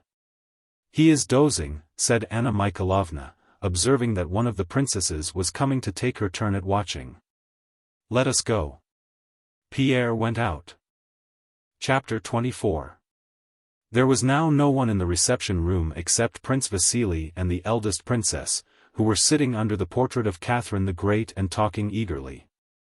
As soon as they saw Pierre and his companion they became silent, and Pierre thought he saw the princess hide something as she whispered, "I can't bear the sight of that woman." "Katish has had tea served in the small drawing-room," said Prince Vasily to Anna Mikhailovna. "Go and take something, my poor Anna Mikhailovna, or you will not hold out." To Pierre he said nothing, merely giving his arm a sympathetic squeeze below the shoulder. Pierre went with Anna Mikhailovna into the small drawing-room. There is nothing so refreshing after a sleepless night as a cup of this delicious Russian tea. Lorraine was saying with an air of restrained animation as he stood sipping tea from a delicate Chinese handleless cup before a table on which tea and a cold supper were laid in the small circular room. Around the table all who were at Count Bezukhov's house that night had gathered to fortify themselves. Pierre well remembered this small circular drawing-room with its mirrors and little tables. During balls given at the house Pierre, who did not know how to dance, had liked sitting in this room to watch the ladies who, as they passed through in their ball dresses with diamonds and pearls on their bare shoulders, looked at themselves in the brilliantly lighted mirrors which repeated their reflections several times. Now this same room was dimly lighted by 2 candles. On one small table tea things and supper dishes stood in disorder, and in the middle of the night a motley throng of people sat there, not merrymaking, but somberly whispering, and betraying by every word and movement that they none of them forgot what was happening and what was about to happen in the bedroom. Pierre did not eat anything though he would very much have liked to. He looked inquiringly at his monitress and saw that she was again going on tiptoe to the reception room where they had left Prince Vasily and the eldest princess. Pierre concluded that this also was essential, and after a short interval followed her. Anna Mikhailovna was standing beside the princess, and they were both speaking in excited whispers. "Permit me, princess, to know what is necessary and what is not necessary," said the younger of the 2 speakers, evidently in the same state of excitement as when she had slammed the door of her room. "But, my dear princess," answered Anna Mikhailovna blandly but impressively, blocking the way to the bedroom and preventing the other from passing. "Won't this be too much for poor uncle at a moment when he needs repose? Worldly conversation at a moment when his soul is already prepared." Prince Vasily was seated in an easy chair in his familiar attitude, with one leg crossed high above the other. His cheeks, which were so flabby that they looked heavier below, were twitching violently, but he wore the air of a man little concerned in what the 2 ladies were saying. "Come, my dear Anna Mikhailovna, let Katish do as she pleases. You know how fond the count is of her." "I don't even know what is in this paper," said the younger of the 2 ladies, addressing Prince Vasily and pointing to an inlaid portfolio she held in her hand. "All I know is that his real will is in his writing table, and this is a paper he has forgotten." She tried to pass Anna Mikhailovna, but the latter sprang so as to bar her path. "I know, my dear, kind princess," said Anna Mikhailovna, seizing the portfolio so firmly that it was plain she would not let go easily. "Dear princess, I beg and implore you, have some pity on him. Je vous en conjure." The princess did not reply. Their efforts in the struggle for the portfolio were the only sounds audible, but it was evident that if the princess did speak, her words would not be flattering to Anna Mikhailovna. Though the latter held on tenaciously, her voice lost none of its honeyed firmness and softness. "Pierre, my dear, come here. I think he will not be out of place in a family consultation. Is it not so, prince? Why don't you speak, cousin?" suddenly shrieked the princess so loud that those in the drawing-room heard her and were startled. "Why do you remain silent when heaven knows who permits herself to interfere, making a scene on the very threshold of a dying man's room? Intriguer!" She hissed viciously, and tugged with all her might at the portfolio. But Anna Mikhailovna went forward a step or two to keep her hold on the portfolio, and changed her grip. Prince Vasily rose. "Oh," said he with reproach and surprise, "this is absurd. Come, let go, I tell you." The princess let go. "And you too." But Anna Mikhailovna did not obey him. "Let go, I tell you.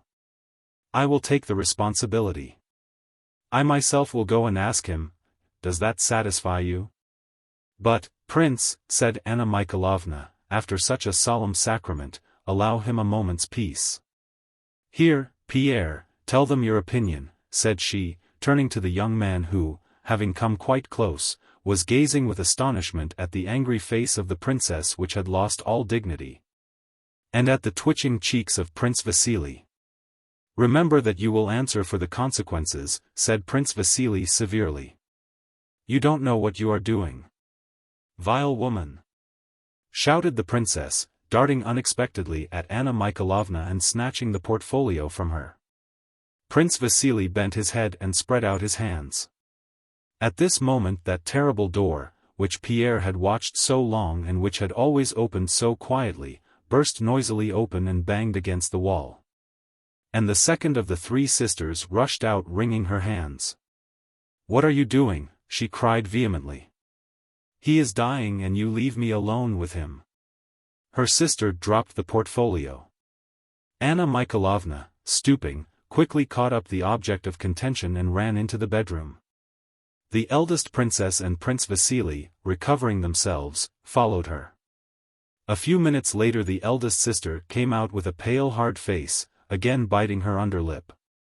At sight of Pierre her expression showed an irrepressible hatred. "Yes, now you may be glad," said she, "this is what you have been waiting for." And bursting into tears she hid her face in her handkerchief and rushed from the room. Prince Vasily came next. He staggered to the sofa on which Pierre was sitting and dropped onto it, covering his face with his hand. Pierre noticed that he was pale and that his jaw quivered and shook as if in an ague. "Ah, my friend," said he, taking Pierre by the elbow, and there was in his voice a sincerity and weakness Pierre had never observed in it before. "How often we sin, how much we deceive, and all for what? I am near 60, dear friend. I too. All will end in death, all.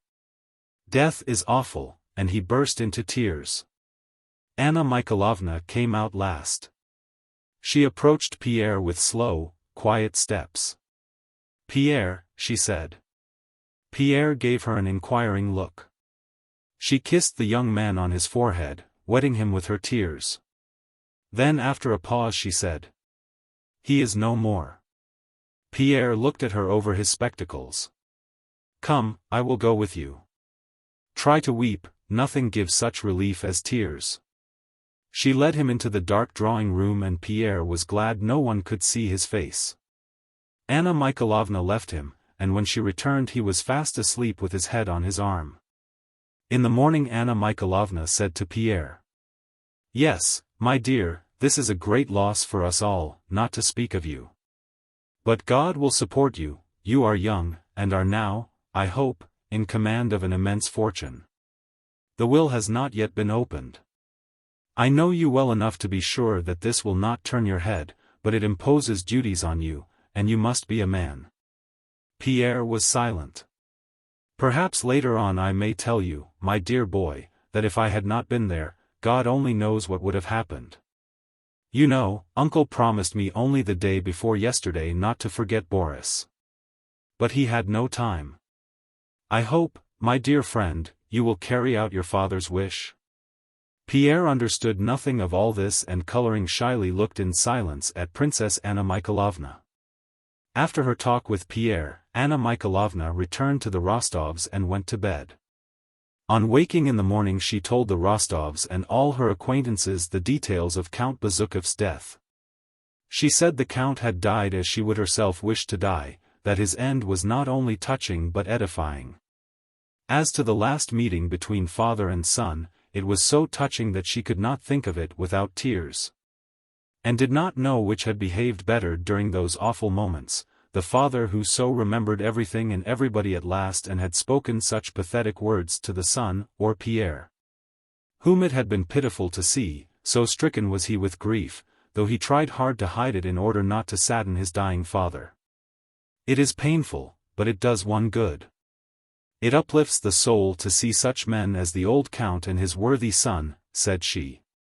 Of the behavior of the eldest princess and Prince Vasily she spoke disapprovingly, but in whispers and as a great secret.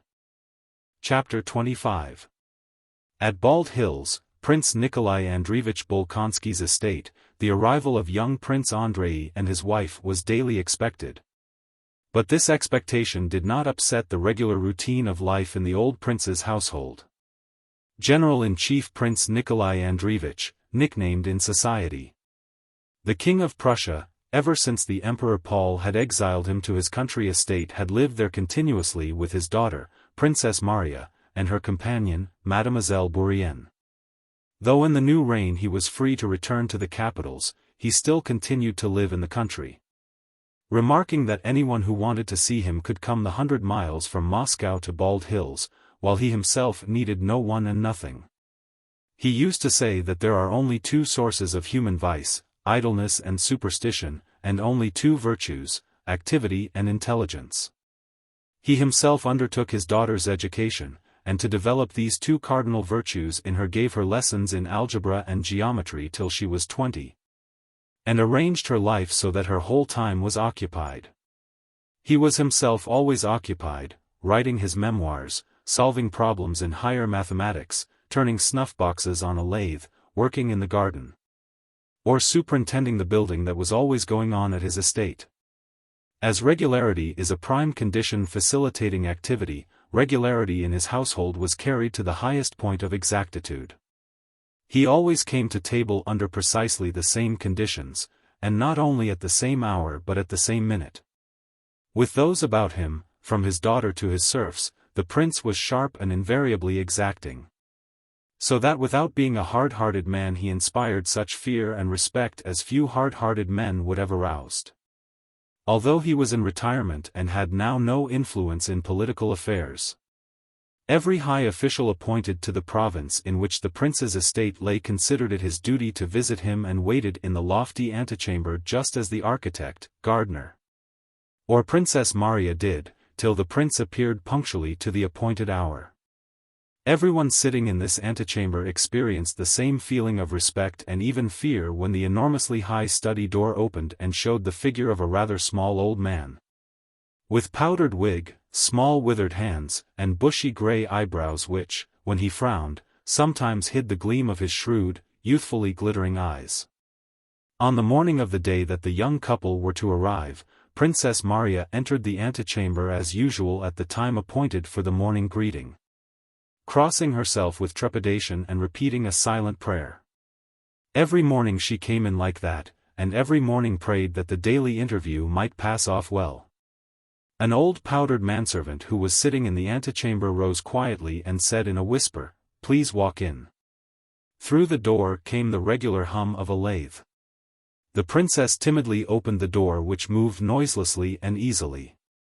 She paused at the entrance. The prince was working at the lathe and after glancing round continued his work.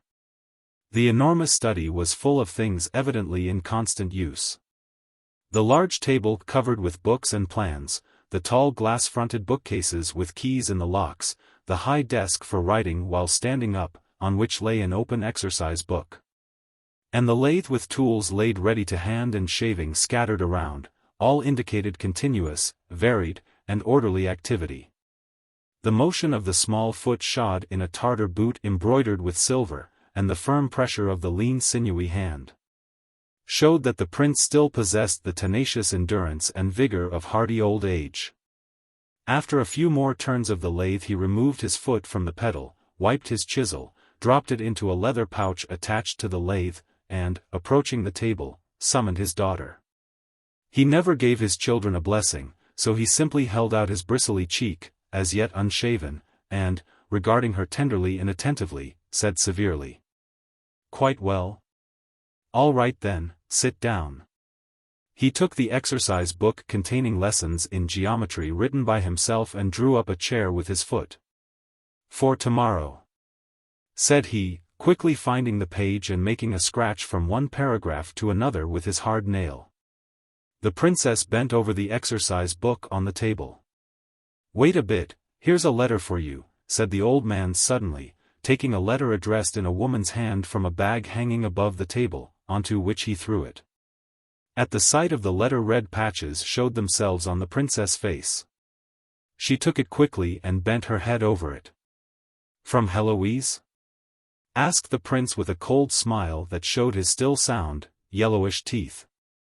"Yes, it's from Julie," replied the princess with a timid glance and a timid smile.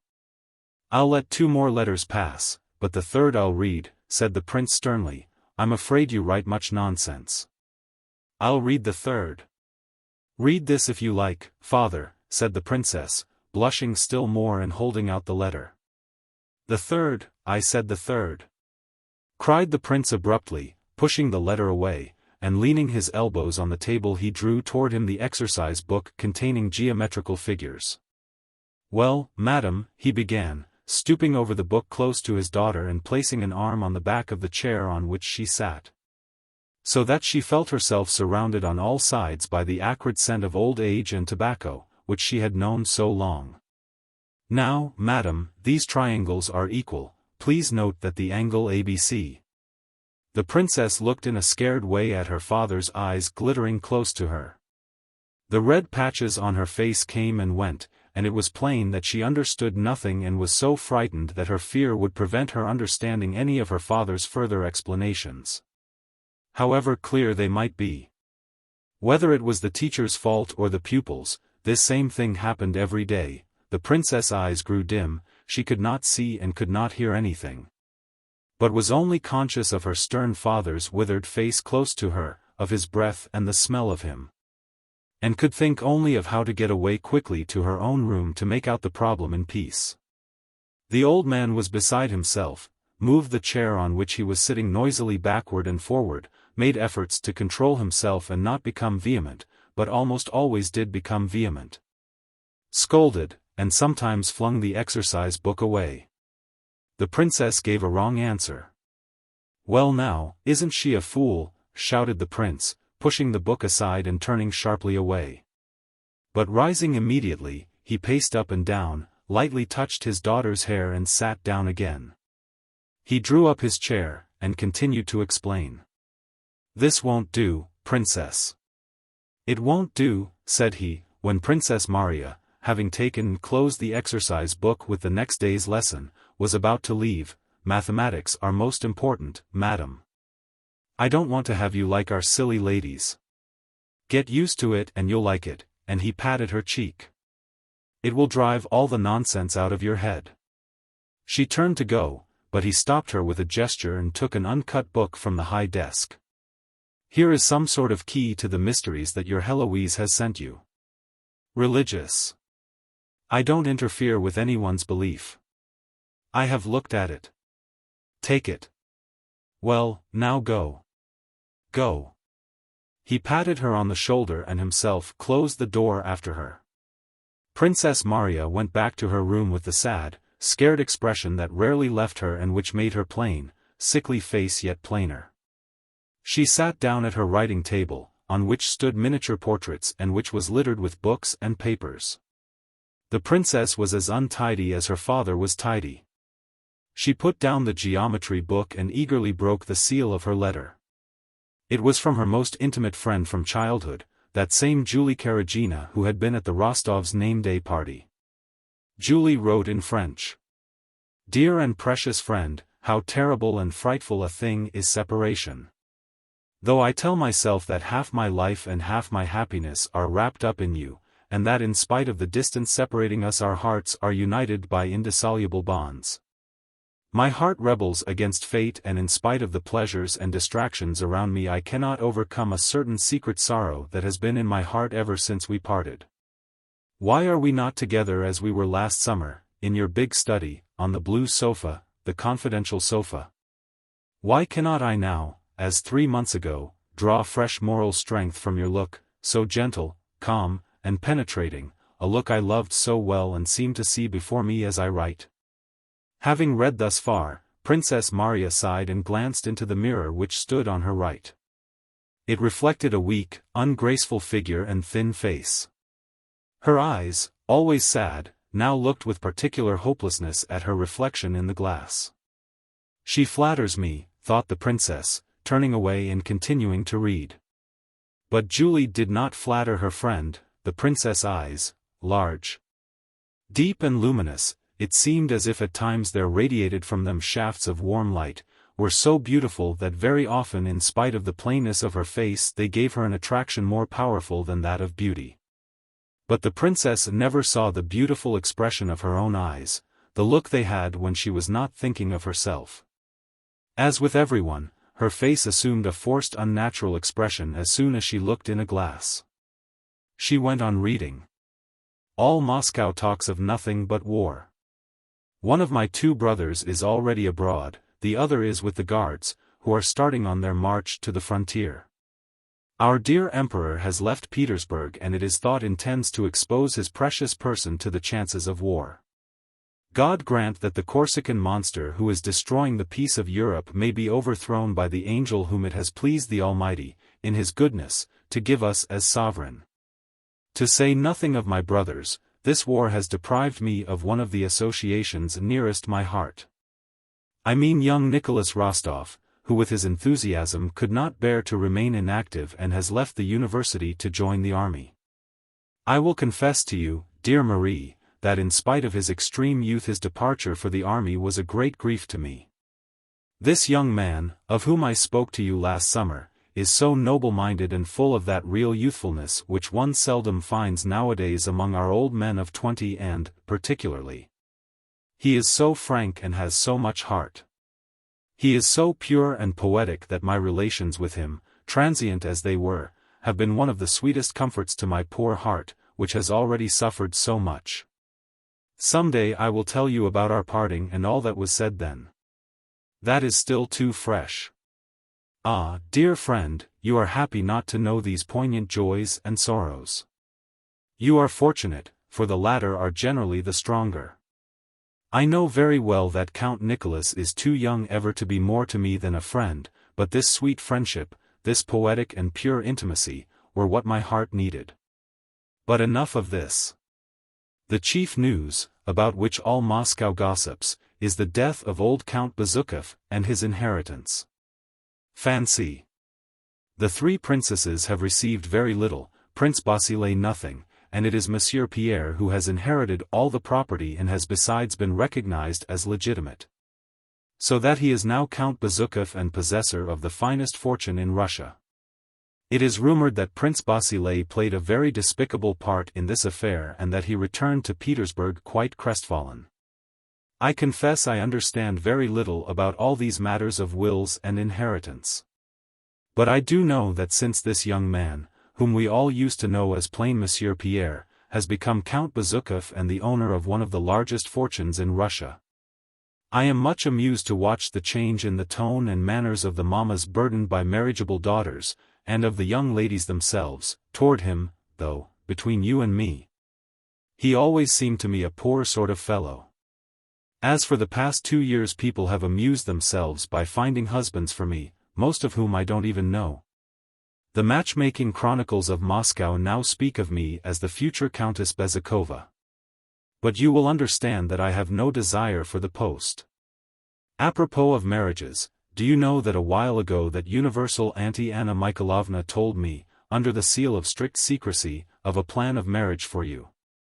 It is neither more nor less than with Prince Basil's son Anatole, whom they wish to reform by marrying him to someone rich and distinguished, and it is on you that his relation's choice has fallen. I don't know what you will think of it, but I consider it my duty to let you know of it. He is said to be very handsome and a terrible scapegrace. That is all I have been able to find out about him. But enough of gossip. I am at the end of my second sheet of paper, and Mamma has sent for me to go and dine at the Apraxins'. Read the mystical book I am sending you. It has an enormous success here. Though there are things in it difficult for the feeble human mind to grasp, it is an admirable book which calms and elevates the soul. Adieu. Give my respects to Monsieur your father and my compliments to Mademoiselle Bourrienne. I embrace you as I love you. Julie. P.S. Let me have news of your brother and his charming little wife. The princess pondered a while with a thoughtful smile, and her luminous eyes lit up so that her face was entirely transformed. Then she suddenly rose and with her heavy tread went up to the table. She took a sheet of paper and her hand moved rapidly over it. This is the reply she wrote, also in French. Dear and precious friend, your letter of the 13th has given me great delight. So you still love me, my romantic Julie? Separation, of which you say so much that is bad, does not seem to have had its usual effect on you. You complain of our separation. What then should I say, if I dared complain, I who am deprived of all who are dear to me? Ah, if we had not religion to console us, life would be very sad. Why do you suppose that I should look severely on your affection for that young man? On such matters I am only severe with myself. I understand such feelings in others, and if never having felt them I cannot approve of them, neither do I condemn them. Only it seems to me that Christian love, love of one's neighbor, love of one's enemy, is worthier, sweeter, and better than the feelings which the beautiful eyes of a young man can inspire in a romantic and loving young girl like yourself. The news of Count Bezukhov's death reached us before your letter, and my father was much affected by it. He says the Count was the last representative but one of the great century, and that it is his own turn now, but that he will do all he can to let his turn come as late as possible. God preserve us from that terrible misfortune. I cannot agree with you about Pierre, whom I knew as a child. He always seemed to me to have an excellent heart, and that is the quality I value most in people. As to his inheritance and the part played by Prince Basile, it is very sad for both. Ah, my dear friend, our divine Saviour's words, that it is easier for a camel to go through the eye of a needle than for a rich man to enter the kingdom of God, are terribly true. I pity Prince Basile but am still more sorry for Pierre. So young, and burdened with such riches, to what temptations he will be exposed.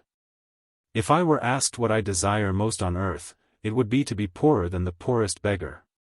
1,000 thanks, dear friend, for the volume you have sent me and which has such success in Moscow. Yet since you tell me that among some good things it contains others which our weak human understanding cannot grasp, it seems to me rather useless to spend time in reading what is unintelligible and can therefore bear no fruit. I never could understand the fondness some people have for confusing their minds by dwelling on mystical books that merely awaken their doubts and excite their imagination, giving them a bent for exaggeration quite contrary to Christian simplicity. Let us rather read the epistles and gospels. Let us not seek to penetrate what mysteries they contain. For how can we, miserable sinners that we are, know the terrible and holy secrets of providence while we remain in this flesh which forms an impenetrable veil between us and the eternal? Let us rather confine ourselves to studying those sublime rules which our divine Saviour has left for our guidance here below. Let us try to conform to them and follow them, and let us be persuaded that the less we let our feeble human minds roam, the better we shall please God, who rejects all knowledge that does not come from him. And the less we seek to fathom what he has been pleased to conceal from us, the sooner will he vouchsafe its revelation to us through his divine Spirit. My father has not spoken to me of a suitor, but has only told me that he has received a letter and is expecting a visit from Prince Basile. In regard to this project of marriage for me, I will tell you, dear sweet friend, that I look on marriage as a divine institution to which we must conform. However painful it may be to me, should the Almighty lay the duties of wife and mother upon me, I shall try to perform them as faithfully as I can, without disquieting myself by examining my feelings toward him whom he may give me for husband. I have had a letter from my brother, who announces his speedy arrival at Bald Hills with his wife. This pleasure will be but a brief one, however, for he will leave us again to take part in this unhappy war into which we have been drawn, God knows how or why. Not only where you are, at the heart of affairs and of the world, is the talk all of war. Even here amid fieldwork and the calm of nature, which townsfolk consider characteristic of the country, rumors of war are heard and painfully felt. My father talks of nothing but marches and countermarches, things of which I understand nothing. And the day before yesterday during my daily walk through the village I witnessed a heartrending scene. It was a convoy of conscripts enrolled from our people and starting to join the army. You should have seen the state of the mothers, wives, and children of the men who were going and should have heard the sobs. It seems as though mankind has forgotten the laws of its divine Savior, who preached love and forgiveness of injuries, and that men attribute the greatest merit to skill in killing one another. Adieu, dear and kind friend, may our divine Savior and his most holy mother keep you in their holy and all-powerful care. Marie. Ah, you are sending off a letter, princess? I have already dispatched mine. I have written to my poor mother, said the smiling Mademoiselle Bourienne rapidly, in her pleasant mellow tones and with guttural R's. She brought into Princess Maria's strenuous, mournful, and gloomy world a quite different atmosphere, careless, light-hearted, and self-satisfied. Princess, I must warn you, she added, lowering her voice and evidently listening to herself with pleasure, and speaking with exaggerated grassiment, the prince has been scolding Michel Ivanov. He is in a very bad humor, very morose. Be prepared. Ah, dear friend, replied Princess Maria, I have asked you never to warn me of the humor my father is in. I do not allow myself to judge him and would not have others do so. The princess glanced at her watch and, seeing that she was 5 minutes late in starting her practice on the clavichord, went into the sitting room with a look of alarm. Between 12 and 2 o'clock, as the day was mapped out, the prince rested and the princess played the clavichord. Chapter 26. The gray-haired valet was sitting drowsily listening to the snoring of the prince, who was in his large study. From the far side of the house through the closed doors came the sound of difficult passages, 20 times repeated, of a sonata by Dussek. Just then a closed carriage and another with a hood drove up to the porch. Prince Andrei got out of the carriage, helped his little wife to alight, and let her pass into the house before him. Old Tikhon, wearing a wig, put his head out of the door of the antechamber, reported in a whisper that the prince was sleeping, and hastily closed the door. Tikhon knew that neither the son's arrival or any other unusual event must be allowed to disturb the appointed order of the day. Prince Andrei apparently knew this as well as Tikhon. He looked at his watch as if to ascertain whether his father's habits had changed since he was at home last, and, having assured himself that they had not, he turned to his wife. He will get up in 20 minutes. Let us go across to Maria's room, he said. The little princess had grown stouter during this time, but her eyes and her short, downy, smiling lip lifted when she began to speak just as merrily and prettily as ever. Why, this is a palace, she said to her husband, looking around with the expression with which people compliment their host at a ball. Let's come, quick, quick. And with a glance round, she smiled at Tikhon, at her husband, and at the footman who accompanied them.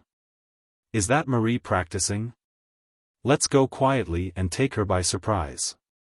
Prince Andrei followed her with a courteous but sad expression. You've grown older, Tikhon, he said in passing to the old man, who kissed his hand. Before they reached the room from which the sounds of the clavichord came, the pretty, fair-haired Frenchwoman, Mademoiselle Bourienne, rushed out apparently beside herself with delight. "Ah! What joy for the princess," exclaimed she, at last. "I must let her know." "No, no, please not. You are Mademoiselle Bourienne," said the little princess, kissing her. "I know you already through my sister-in-law's friendship for you. She was not expecting us." They went up to the door of the sitting-room from which came the sound of the oft-repeated passage of the sonata. Prince Andrei stopped and made a grimace, as if expecting something unpleasant. The little princess entered the room. The passage broke off in the middle, a cry was heard, then Princess Maria's heavy tread and the sound of kissing. When Prince Andrei went in, the two princesses, who had only met once before for a short time at his wedding, were in each other's arms, warmly pressing their lips to whatever place they happened to touch. Mademoiselle Bourienne stood near them, pressing her hand to her heart, with a beatific smile and obviously equally ready to cry or to laugh. Prince Andrei shrugged his shoulders and frowned, as lovers of music do when they hear a false note. The two women let go of one another, and then, as if afraid of being too late, seized each other's hands, kissing them and pulling them away, and again began kissing each other on the face. And then, to Prince Andrei's surprise, both began to cry and kissed again. Mademoiselle Bourienne also began to cry. Prince Andrei evidently felt ill at ease, but to the two women it seemed quite natural that they should cry. And apparently it never entered their heads that it could have been otherwise at this meeting. "Ah! My dear! Ah! Marie!" they suddenly exclaimed, and then laughed. "I dreamed last night, you were not expecting us, ah! Marie, you have got thinner. And you have grown stouter." "I knew the princess at once," put in Mademoiselle Bourienne. "And I had no idea," exclaimed Princess Maria. "Ah, Andrei, I did not see you." Prince Andrei and his sister, hand in hand, kissed one another, and he told her she was still the same crybaby as ever. Princess Maria had turned toward her brother, and through her tears the loving, warm, gentle look of her large luminous eyes, very beautiful at that moment, rested on Prince Andrei's face. The little princess talked incessantly, her short, downy upper lip continually and rapidly touching her rosy nether lip when necessary and drawing up again next moment when her face broke into a smile of glittering teeth and sparkling eyes. She told of an accident they had had on the Spassky Hill which might have been serious for her in her condition. And immediately after that informed them that she had left all her clothes in Petersburg and that heaven knew what she would have to dress in here. And that Andrei had quite changed, and that Kitty Odintsova had married an old man, and that there was a suitor for Maria, a real one, but that they would talk of that later. Princess Maria was still looking silently at her brother and her beautiful eyes were full of love and sadness. It was plain that she was following a train of thought independent of her sister-in-law's words. In the midst of a description of the last Petersburg fete she addressed her brother. "So you are really going to the war, Andrei?" she said, sighing. Liza sighed too. "Yes, and even tomorrow," replied her brother. "He is leaving me here, God knows why, when he might have had promotion." Princess Maria did not listen to the end, but continuing her train of thought turned to her sister-in-law with a tender glance at her figure. "Is it certain?" she said. The face of the little princess changed. She sighed and said, "Yes, quite certain." "Ah! It is very dreadful." Her lip descended. She brought her face close to her sister-in-law's and unexpectedly again began to cry. "She needs rest," said Prince Andrei with a frown. "Don't you, Liza? Take her to your room and I'll go to father." "How is he?" "Just the same." "Yes, just the same. Though I don't know what your opinion will be," answered the princess joyfully. "And are the hours the same? And the walks in the avenues? And the lathe?" asked Prince Andrei with a scarcely perceptible smile which showed that, in spite of all his love and respect for his father, he was aware of his weaknesses. "The hours are the same, and the lathe, and also the mathematics and my geometry lessons," said Princess Maria gleefully, as if her lessons in geometry were among the greatest delights of her life. When the 20 minutes had elapsed and the time had come for the old prince to get up, Tikhon came to call the young prince to his father. The old man made a departure from his usual routine in honor of his son's arrival. He gave orders to admit him to his apartments while he dressed for dinner. The old prince always dressed in old-fashioned style, wearing an antique coat and powdered hair. And when Prince Andrei entered his father's dressing room, not with the contemptuous look and manner he wore in drawing rooms, but with the animated face with which he talked to Pierre. The old man was sitting on a large leather-covered chair, wrapped in a powdering mantle, and trusting his head to Tikhon. "Ah! Here's the warrior. Wants to vanquish Bonaparte," said the old man, shaking his powdered head as much as the tail, which Tikhon was holding fast to plate, would allow. "You at least must tackle him properly, or else if he goes on like this he'll soon have us, too, for his subjects. How are you?" And he held out his cheek. The old man was in a good temper after his nap before dinner. He used to say that a nap after dinner was silver, before dinner, golden. He cast happy, sidelong glances at his son from under his thick, bushy eyebrows. Prince Andrei went up and kissed his father on the spot indicated to him.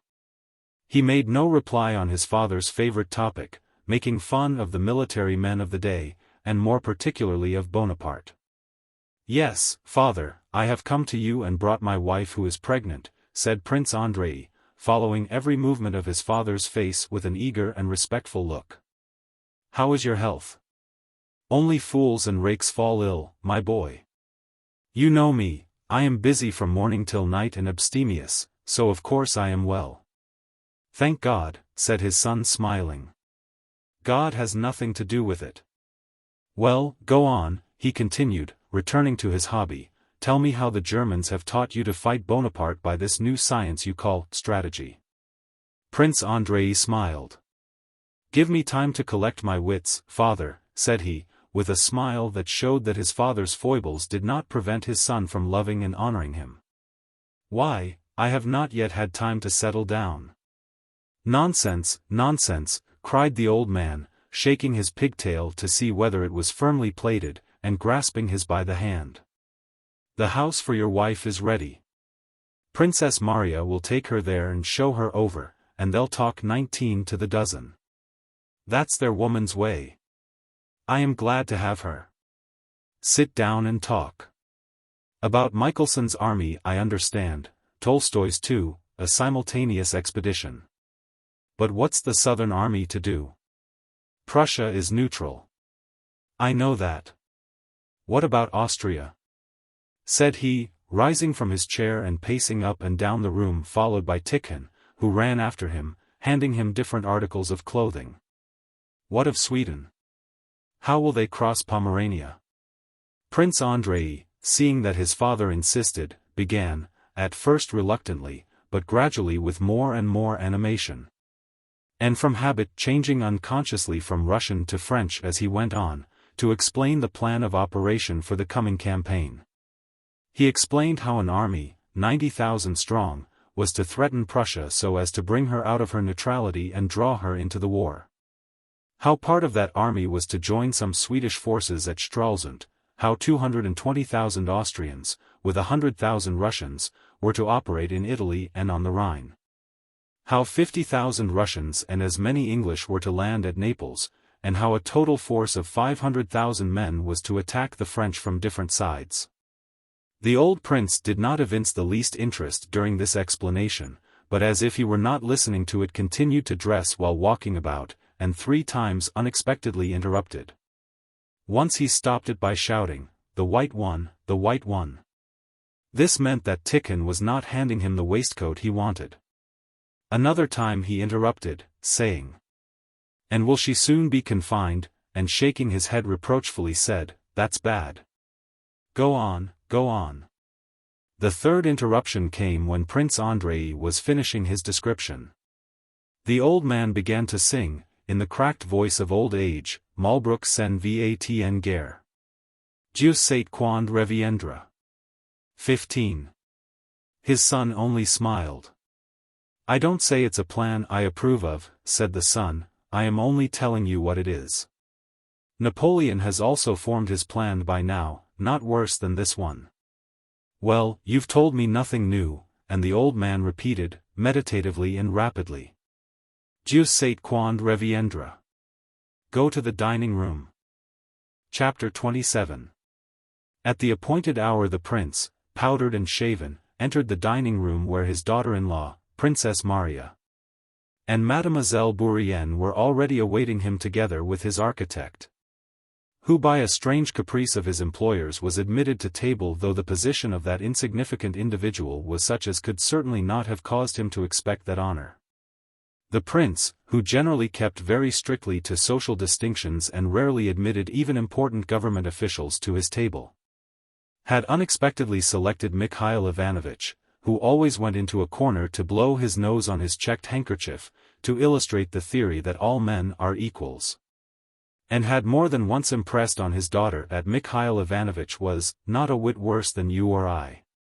At dinner the prince usually spoke to the taciturn Mikhail Ivanovich more often than to anyone else. In the dining room, which like all the rooms in the house was exceedingly lofty, the members of the household and the footmen, one behind each chair, stood waiting for the prince to enter. The head butler, napkin on arm, was scanning the setting of the table, making signs to the footmen, and anxiously glancing from the clock to the door by which the prince was to enter. Prince Andrei was looking at a large gilt frame, new to him, containing the genealogical tree of the princes Bolkonsky, opposite which hung another such frame with a badly painted portrait, evidently by the hand of the artist belonging to the estate, of a ruling prince. In a crown, an alleged descendant of Rurik and ancestor of the Bolkonskys. Prince Andrei, looking again at that genealogical tree, shook his head, laughing as a man laughs who looks at a portrait so characteristic of the original as to be amusing. How thoroughly like him that is, he said to Princess Maria, who had come up to him. Princess Maria looked at her brother in surprise. She did not understand what he was laughing at. Everything her father did inspired her with reverence and was beyond question. Everyone has his Achilles heel, continued Prince Andrei. Fancy, with his powerful mind, indulging in such nonsense. Princess Maria could not understand the boldness of her brother's criticism and was about to reply, when the expected footsteps were heard coming from the study. The prince walked in quickly and jauntily as was his wont, as if intentionally contrasting the briskness of his manners with the strict formality of his house.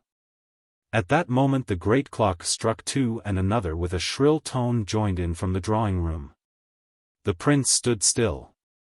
His lively glittering eyes from under their thick, bushy eyebrows sternly scanned all present and rested on the little princess. She felt, as courtiers do when the Tsar enters, the sensation of fear and respect which the old man inspired in all around him.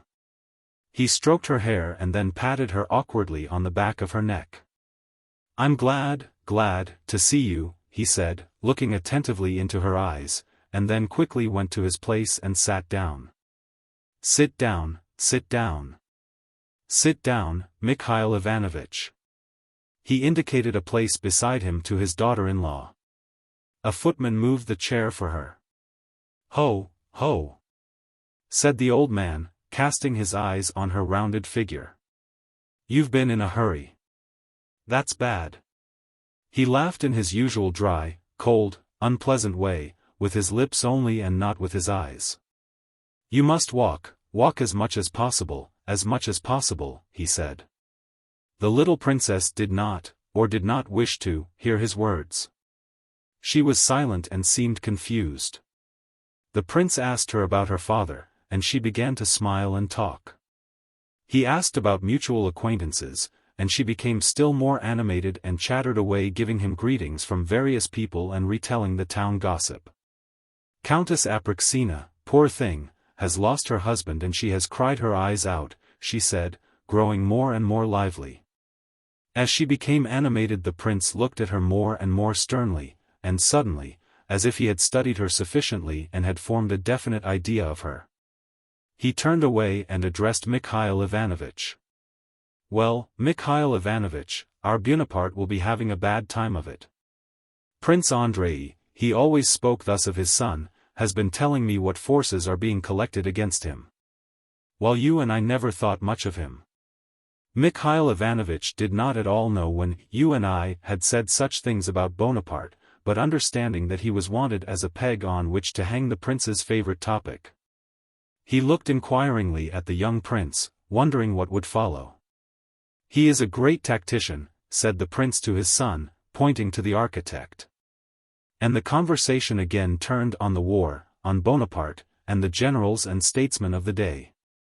The old prince seemed convinced not only that all the men of the day were mere babies who did not know the ABC of war or of politics, and that Bonaparte was an insignificant little Frenchie, successful only because there were no longer any Potemkins or Suvorovs left to oppose him.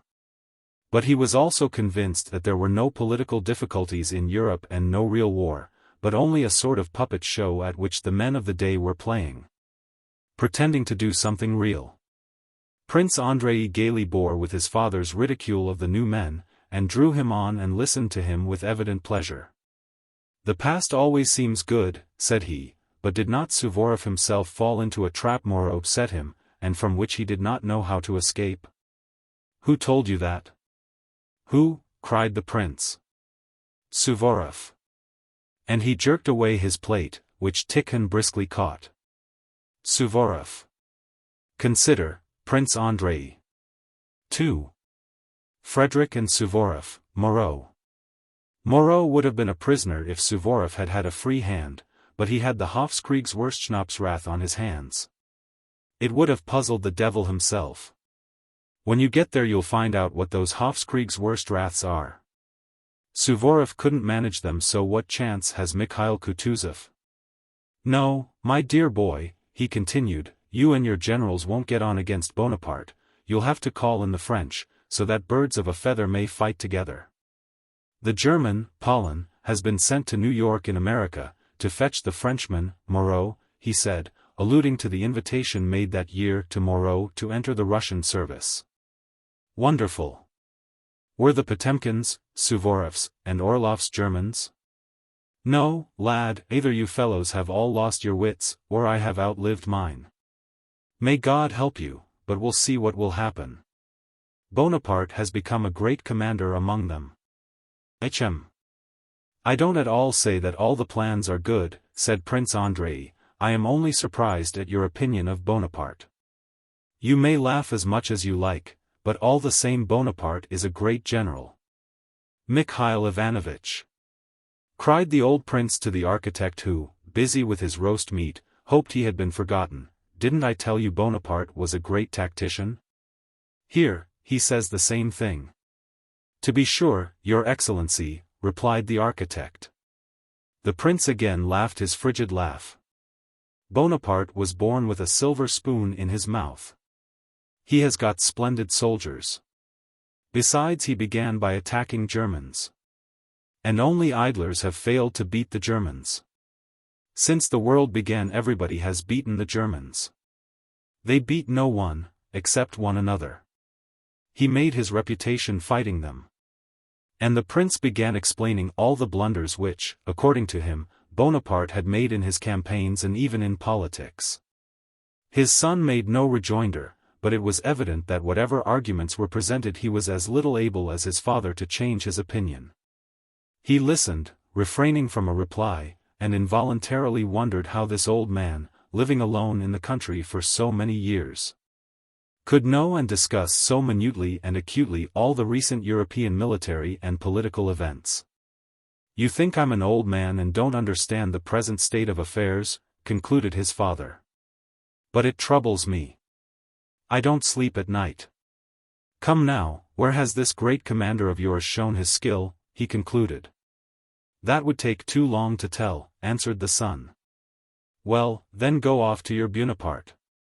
Mademoiselle Bourrienne, here's another admirer of that powder-monkey emperor of yours, he exclaimed in excellent French. You know, Prince, I am not a Bonapartist. Dieu sait quand reviendra, hummed the prince out of tune and, with a laugh still more so, he quitted the table. The little princess during the whole discussion and the rest of the dinner sat silent, glancing with a frightened look now at her father-in-law and now at Princess Marya. When they left the table she took her sister-in-law's arm and drew her into another room. "What a clever man your father is," said she, "perhaps that is why I am afraid of him." "Oh, he is so kind," answered Princess Marya. Chapter 28. Prince Andrei was to leave next evening. The old prince, not altering his routine, retired as usual after dinner. The little princess was in her sister-in-law's room. Prince Andrei in a traveling coat without epaulets had been packing with his valet in the rooms assigned to him. After inspecting the carriage himself and seeing the trunks put in, he ordered the horses to be harnessed. Only those things he always kept with him remained in his room. A small box, a large canteen fitted with silver plate, 2 Turkish pistols and a saber, a present from his father who had brought it from the siege of Ochakov. All these traveling effects of Prince Andrei's were in very good order, new, clean, and in cloth covers carefully tied with tapes. When starting on a journey or changing their mode of life, men capable of reflection are generally in a serious frame of mind. At such moments one reviews the past and plans for the future. Prince Andrei's face looked very thoughtful and tender. With his hands behind him he paced briskly from corner to corner of the room, looking straight before him and thoughtfully shaking his head. Did he fear going to the war, or was he sad at leaving his wife?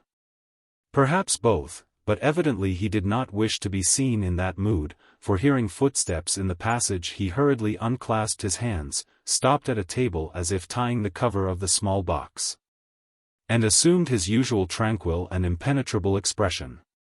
It was the heavy tread of Princess Marya that he heard. "I hear you have given orders to harness," she cried, panting. She had apparently been running, "and I did so wish to have another talk with you alone. God knows how long we may again be parted. You are not angry with me for coming? You have changed so, Andrusha," she added, as if to explain such a question. She smiled as she uttered his pet name, Andrusha. It was obviously strange to her to think that this stern handsome man should be Andrusha, the slender mischievous boy who had been her playfellow in childhood. "And where is Liza?" he asked, answering her question only by a smile. "She was so tired that she has fallen asleep on the sofa in my room." "Oh, Andrei! What a treasure of a wife you have," said she, sitting down on the sofa, facing her brother. "She is quite a child, such a dear, merry child. I have grown so fond of her." Prince Andrei was silent, but the princess noticed the ironical and contemptuous look that showed itself on his face. "One must be indulgent to little weaknesses. Who is free from them, Andrei? Don't forget that she has grown up and been educated in society, and so her position now is not a rosy one. We should enter into everyone's situation. Tout comprendre, c'est tout pardonner. 16 Think what it must be for her, poor thing, after what she has been used to be parted from her husband and be left alone in the country, in her condition. It's very hard." Prince Andrei smiled as he looked at his sister, as we smile at those we think we thoroughly understand. "You live in the country and don't think the life terrible," he replied. That's different. Why speak of me? I don't want any other life, and can't, for I know no other. But think, Andrei, for a young society woman to be buried in the country during the best years of her life, all alone, for Papa is always busy, and well. You know what poor resources I have for entertaining a woman used to the best society. There is only Mademoiselle Bourrienne." "I don't like your Mademoiselle Bourrienne at all," said Prince Andrei. "No? She is very nice and kind and, above all, she's much to be pitied. She has no one. To tell the truth, I don't need her, and she's even in my way. You know I always was a savage, and now I'm even more so. I like being alone. Father likes her very much. She and Mikhail Ivanovitch are the two people to whom he is always gentle and kind, because he has been a benefactor to them both. As Sterne says, We don't love people so much for the good they have done us, as for the good we have done them. Father took her when she was homeless after losing her own father. She is very good-natured, and my father likes her way of reading. She reads to him in the evenings and reads splendidly. To be quite frank, Marie, I expect father's character sometimes makes things trying for you, doesn't it? Prince Andrei asked suddenly. Princess Maria was first surprised and then aghast at this question. For me? For me? Trying for me, said she. He always was rather harsh. And now I should think he's getting very trying, said Prince Andrei, apparently speaking lightly of their father in order to puzzle or test his sister. You are good in every way, Andrei, but you have a kind of intellectual pride, said the princess. Following the train of her own thoughts rather than the trend of the conversation, and that's a great sin. How can one judge father? But even if one might, what feeling except veneration could such a man as my father evoke? And I am so contented and happy with him. I only wish you were all as happy as I am. Her brother shook his head incredulously. The only thing that is hard for me, I will tell you the truth, Andrei, is father's way of treating religious subjects. I don't understand how a man of his immense intellect can fail to see what is as clear as day, and can go so far astray. That is the only thing that makes me unhappy. But even in this I can see lately a shade of improvement. His satire has been less bitter of late, and there was a monk he received and had a long talk with. Ah! My dear, I am afraid you and your monk are wasting your powder, said Prince Andrei banteringly yet tenderly. Ah! Mon ami, I only pray, and hope that God will hear me. Andrei, she said timidly after a moment's silence, I have a great favor to ask of you. What is it, dear? No, promise that you will not refuse. It will give you no trouble and is nothing unworthy of you, but it will comfort me. Promise, Andrusha, said she, putting her hand in her reticule but not yet taking out what she was holding inside it. As if what she held were the subject of her request and must not be shown before the request was granted. She looked timidly at her brother. Even if it were a great deal of trouble, answered Prince Andrei, as if guessing what it was about. Think what you please. I know you are just like father. Think as you please, but do this for my sake. Please do. Father's father, our grandfather, wore it in all his wars. She still did not take out what she was holding in her reticule. So you promise? Of course. What is it? Andrei, I bless you with this icon and you must promise me you will never take it off. Do you promise? If it does not weigh 100 weight and won't break my neck. To please you, said Prince Andrei. But immediately, noticing the pained expression his joke had brought to his sister's face, he repented and added, I am glad, really, dear, I am very glad. Against your will he will save and have mercy on you and bring you to himself, for in him alone is truth and peace, said she in a voice trembling with emotion. Solemnly holding up in both hands before her brother a small, oval, antique, dark-faced icon of the Savior in a gold setting, on a finely wrought silver chain. She crossed herself, kissed the icon, and handed it to Andrei. Please, Andrei, for my sake. Rays of gentle light shone from her large, timid eyes. Those eyes lit up the whole of her thin, sickly face and made it beautiful. Her brother would have taken the icon, but she stopped him. Andrei understood, crossed himself and kissed the icon. There was a look of tenderness, for he was touched, but also a gleam of irony on his face. Thank you, my dear. She kissed him on the forehead and sat down again on the sofa. They were silent for a while. As I was saying to you, Andrei, be kind and generous as you always used to be. Don't judge Liza harshly, she began. She is so sweet, so good-natured, and her position now is a very hard one. I do not think I have complained of my wife to you, Masha, or blamed her. Why do you say all this to me? Red patches appeared on Princess Maria's face and she was silent as if she felt guilty. I have said nothing to you, but you have already been talked to. And I am sorry for that, he went on. The patches grew deeper on her forehead, neck, and cheeks. She tried to say something but could not. Her brother had guessed right. The little princess had been crying after dinner and had spoken of her forebodings about her confinement, and how she dreaded it, and had complained of her fate. Her father-in-law, and her husband. After crying she had fallen asleep. Prince Andrei felt sorry for his sister. Know this, Masha, I can't reproach, have not reproached, and never shall reproach my wife with anything, and I cannot reproach myself with anything in regard to her. And that always will be so in whatever circumstances I may be placed. But if you want to know the truth, if you want to know whether I am happy? No. Is she happy? No. But why this is so I don't know. As he said this he rose, went to his sister, and, stooping, kissed her forehead. His fine eyes lit up with a thoughtful, kindly, and unaccustomed brightness, but he was looking not at his sister but over her head toward the darkness of the open doorway. Let us go to her, I must say goodbye. Or, go and wake and I'll come in a moment. Petrushka, he called to his valet, come here, take these away. Put this on the seat and this to the right. Princess Maria rose and moved to the door, then stopped and said, Andrei, if you had faith you would have turned to God and asked him to give you the love you do not feel. And your prayer would have been answered.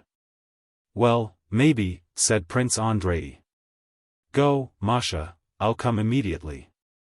On the way to his sister's room, in the passage which connected one wing with the other, Prince Andrei met Mademoiselle Bourienne smiling sweetly. It was the third time that day that, with an ecstatic and artless smile, she had met him in secluded passages. Oh! I thought you were in your room, she said, for some reason blushing and dropping her eyes. Prince Andrei looked sternly at her and an expression of anger suddenly came over his face. He said nothing to her but looked at her forehead and hair, without looking at her eyes, with such contempt that the Frenchwoman blushed and went away without a word.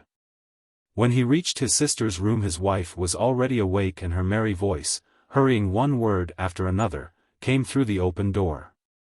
She was speaking as usual in French, and as if after long self-restraint she wished to make up for lost time. No, but imagine the old Countess Zuboff, with false curls and her mouth full of false teeth, as if she were trying to cheat old age. Ha, ha, ha. Marie. This very sentence about Countess Zubova and this same laugh Prince Andrei had already heard from his wife in the presence of others some 5 times.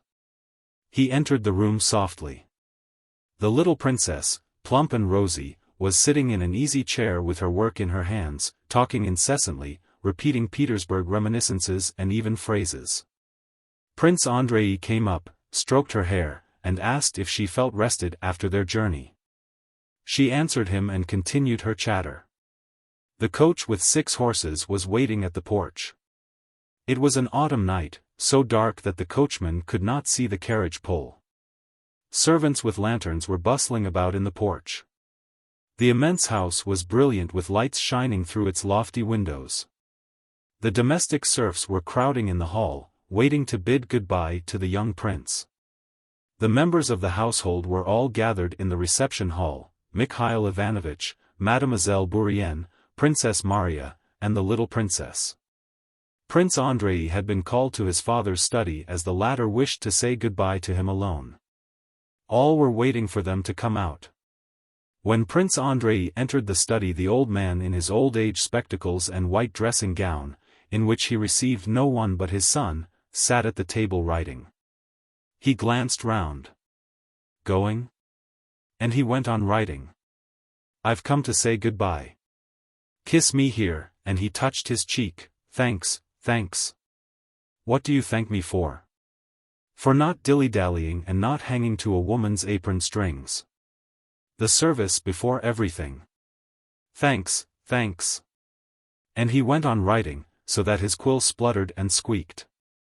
If you have anything to say, say it. These two things can be done together, he added. About my wife. I am ashamed as it is to leave her on your hands. Why talk nonsense? Say what you want. When her confinement is due, send to Moscow for an accoucheur. Let him be here. The old prince stopped writing and, as if not understanding, fixed his stern eyes on his son. I know that no one can help if nature does not do her work, said Prince Andrei, evidently confused.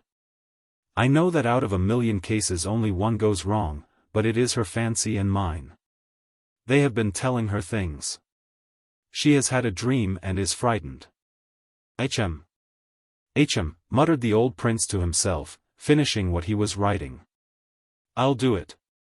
He signed with a flourish and suddenly turning to his son began to laugh. It's a bad business, eh?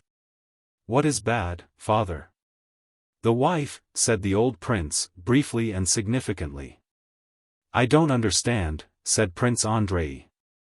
No, it can't be helped, lad, said the prince. They're all like that, one can't unmarry. Don't be afraid, I won't tell anyone, but you know it yourself. He seized his son by the hand with small bony fingers, shook it, looked straight into his son's face with keen eyes which seemed to see through him, and again laughed his frigid laugh. The son sighed, thus admitting that his father had understood him. The old man continued to fold and seal his letter, snatching up and throwing down the wax, the seal, and the paper, with his accustomed rapidity. What's to be done? She's pretty. I will do everything. Make your mind easy, said he in abrupt sentences while sealing his letter. Andrei did not speak, he was both pleased and displeased that his father understood him. The old man got up and gave the letter to his son. Listen, said he, don't worry about your wife, what can be done shall be. Now listen. Give this letter to Mikhail Illarionovitch. 17 I have written that he should make use of you in proper places and not keep you long as an adjutant, a bad position. Tell him I remember and like him. Write and tell me how he receives you. If he is all right, serve him. Nikolai Andreevich Bolkonsky's son need not serve under anyone if he is in disfavor. Now come here. He spoke so rapidly that he did not finish half his words, but his son was accustomed to understand him. He led him to the desk, raised the lid, drew out a drawer, and took out an exercise book filled with his bold, tall, close handwriting. I shall probably die before you. So remember, these are my memoirs, hand them to the emperor after my death. Now here is a Lombard bond and a letter, it is a premium for the man who writes a history of Suvorov's wars. Send it to the academy. Here are some jottings for you to read when I am gone. You will find them useful. Andrei did not tell his father that he would no doubt live a long time yet. He felt that he must not say it. I will do it all, father, he said. Well, now, goodbye. He gave his son his hand to kiss, and embraced him. Remember this, Prince Andrei, if they kill you it will hurt me, your old father. He paused unexpectedly. And then in a querulous voice suddenly shrieked, but if I hear that you have not behaved like a son of Nikolai Bolkonsky, I shall be ashamed.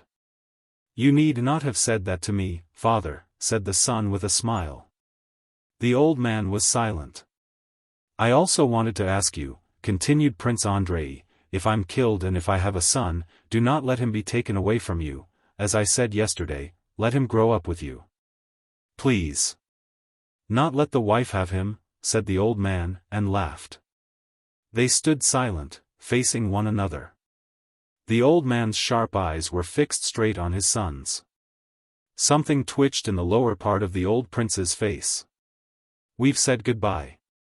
Go, he suddenly shouted in a loud, angry voice, opening his door. What is it?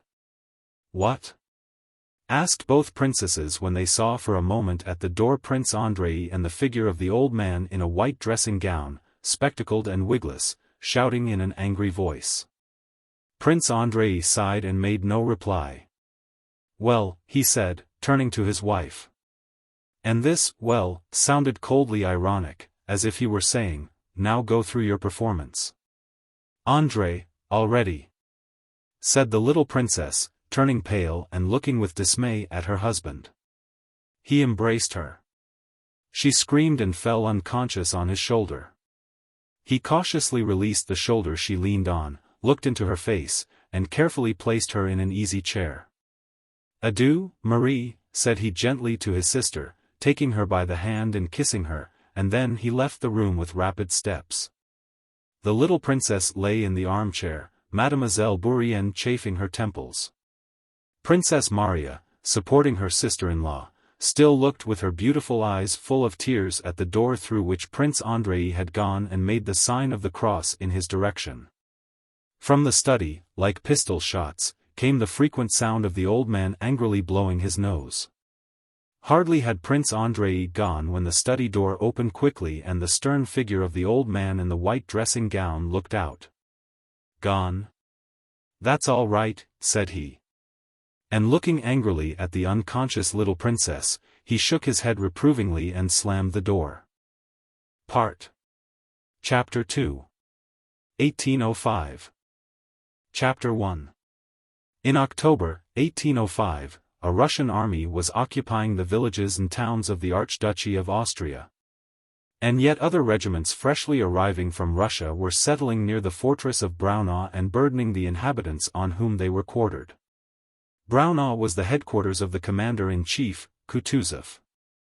On October 11, 1805, one of the infantry regiments that had just reached Braunau had halted half a mile from the town, waiting to be inspected by the commander-in-chief. Despite the un-Russian appearance of the locality and surroundings, fruit gardens, stone fences, tiled roofs, and hills in the distance, and despite the fact that the inhabitants, who gazed with curiosity at the soldiers, were not Russians. The regiment had just the appearance of any Russian regiment preparing for an inspection anywhere in the heart of Russia. On the evening of the last day's march an order had been received that the commander-in-chief would inspect the regiment on the march. Though the words of the order were not clear to the regimental commander, and the question arose whether the troops were to be in marching order or not.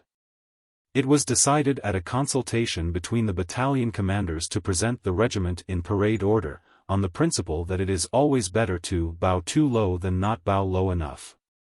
So the soldiers, after a 20-mile march, were kept mending and cleaning all night long without closing their eyes, while the adjutants and company commanders calculated and reckoned.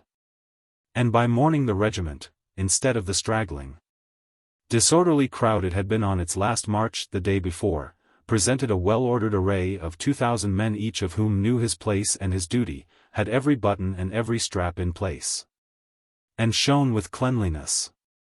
And not only externally was all in order, but had it pleased the commander-in-chief to look under the uniforms he would have found on every man a clean shirt, and in every knapsack the appointed number of articles, all, soap, and all, as the soldiers say. There was only one circumstance concerning which no one could be at ease. It was the state of the soldiers' boots. More than half the men's boots were in holes. But this defect was not due to any fault of the regimental commander, for in spite of repeated demands boots had not been issued by the Austrian commissariat, and the regiment had marched some 700 miles. The commander of the regiment was an elderly, choleric, stout, and thick-set general with grizzled eyebrows and whiskers, and wider from chest to back than across the shoulders. He had on a brand-new uniform showing the creases where it had been folded and thick gold epaulets which seemed to stand rather than lie down on his massive shoulders. He had the air of a man happily performing one of the most solemn duties of his life. He walked about in front of the line and at every step pulled himself up, slightly arching his back. It was plain that the commander admired his regiment, rejoiced in it, and that his whole mind was engrossed by it, yet his strut seemed to indicate that, besides military matters, social interests and the fair sex occupied no small part of his thoughts. "Well, Mikhail Mitrich, sir," he said, addressing one of the battalion commanders who smilingly pressed forward. It was plain that they both felt happy. "We had our hands full last night. However, I think the regiment is not a bad one, eh?" The battalion commander perceived the jovial irony and laughed. It would not be turned off the field even on the Tsaritsyn meadow. What? Asked the commander. At that moment, on the road from the town on which signalers had been posted, two men appeared on horseback. They were an aide-de-camp followed by a Cossack. The aide-de-camp was sent to confirm the order which had not been clearly worded the day before, namely, that the commander-in-chief wished to see the regiment just in the state in which it had been on the march, in their greatcoats and packs, and without any preparation whatever. A member of the Hofkriegsrath from Vienna had come to Kutuzov the day before with proposals and demands for him to join up with the army of the Archduke Ferdinand and Mack, and Kutuzov, not considering this junction advisable, meant, among other arguments in support of his view, to show the Austrian general the wretched state in which the troops arrived from Russia. With this object he intended to meet the regiment, so the worse the condition it was in, the better pleased the commander-in-chief would be. Though the aide-de-camp did not know these circumstances, he nevertheless delivered the definite order that the men should be in their greatcoats and in marching order, and that the commander-in-chief would otherwise be dissatisfied. On hearing this the regimental commander hung his head, silently shrugged his shoulders, and spread out his arms with a choleric gesture. "A fine mess we've made of it," he remarked. "There now. Didn't I tell you, Mikhail Mitrich, that if it was said, on the march, it meant in greatcoats," said he reproachfully to the battalion commander. "Oh, my God," he added, stepping resolutely forward. "Company commanders," he shouted in a voice accustomed to command. "Sergeants major. How soon will he be here?" He asked the aide-de-camp with a respectful politeness evidently relating to the personage he was referring to. "In an hour's time, I should say." "Shall we have time to change clothes?" "I don't know, General." The regimental commander, going up to the line himself, ordered the soldiers to change into their greatcoats. The company commanders ran off to their companies, the sergeants major began bustling, the greatcoats were not in very good condition. And instantly the squares that had up to then been in regular order and silent began to sway and stretch and hum with voices. On all sides soldiers were running to and fro, throwing up their knapsacks with a jerk of their shoulders and pulling the straps over their heads, unstrapping their overcoats and drawing the sleeves on with upraised arms. In half an hour all was again in order, only the squares had become grey instead of black. The regimental commander walked with his jerky steps to the front of the regiment and examined it from a distance. "Whatever is this?" "This," he shouted and stood still. "Commander of the 3rd Company. Commander of the 3rd Company wanted by the General, Commander to the General, 3rd Company to the Commander." The words passed along the lines and an adjutant ran to look for the missing officer. When the eager but misrepeated words had reached their destination in a cry of, "The General to the 3rd Company," the missing officer appeared from behind his company and, though he was a middle-aged man and not in the habit of running, trotted awkwardly stumbling on his toes toward the general. The captain's face showed the uneasiness of a schoolboy who is told to repeat a lesson he has not learned. Spots appeared on his nose, the redness of which was evidently due to intemperance, and his mouth twitched nervously. The general looked the captain up and down as he came up panting, slackening his pace as he approached. "You will soon be dressing your men in petticoats." "What is this?" shouted the regimental commander, thrusting forward his jaw and pointing at a soldier in the ranks of the 3rd Company in a greatcoat of bluish cloth, which contrasted with the others. "What have you been after? The commander-in-chief is expected and you leave your place? I'll teach you to dress the men in fancy coats for a parade." The commander of the company, with his eyes fixed on his superior, pressed 2 fingers more and more rigidly to his cap, as if in this pressure lay his only hope of salvation. "Well, why don't you speak? Whom have you got there dressed up as a Hungarian?" said the commander with an austere jibe. "Your Excellency." "Well, Your Excellency, what?" "Your Excellency." "But what about Your Excellency? Nobody knows." "Your Excellency, it's the officer Dolokhov, who has been reduced to the ranks," said the captain softly. "Well? Has he been degraded into a field marshal, or into a soldier? If a soldier, he should be dressed in regulation uniform like the others." "Your Excellency, you gave him leave yourself, on the march." "Gave him leave? Leave? That's just like you young men," said the regimental commander, cooling down a little. "Leave indeed.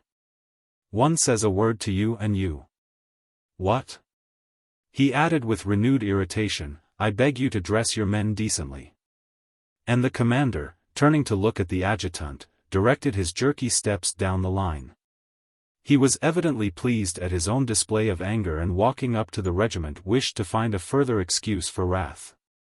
Having snapped at an officer for an unpolished badge, at another because his line was not straight, he reached the 3rd company. "How are you standing? Where's your leg? Your leg?" shouted the commander with a tone of suffering in his voice, while there were still 5 men between him and Dólokhov with his bluish-gray uniform. Dólokhov slowly straightened his bent knee, looking straight with his clear, insolent eyes in the general's face. "Why a blue coat? Off with it. Sergeant Major." "Change his coat, the ras," he did not finish. "General, I must obey orders, but I am not bound to endure," Dólokhov hurriedly interrupted. "No talking in the ranks. No talking, no talking. Not bound to endure insults," Dólokhov concluded in loud, ringing tones. The eyes of the general and the soldier met.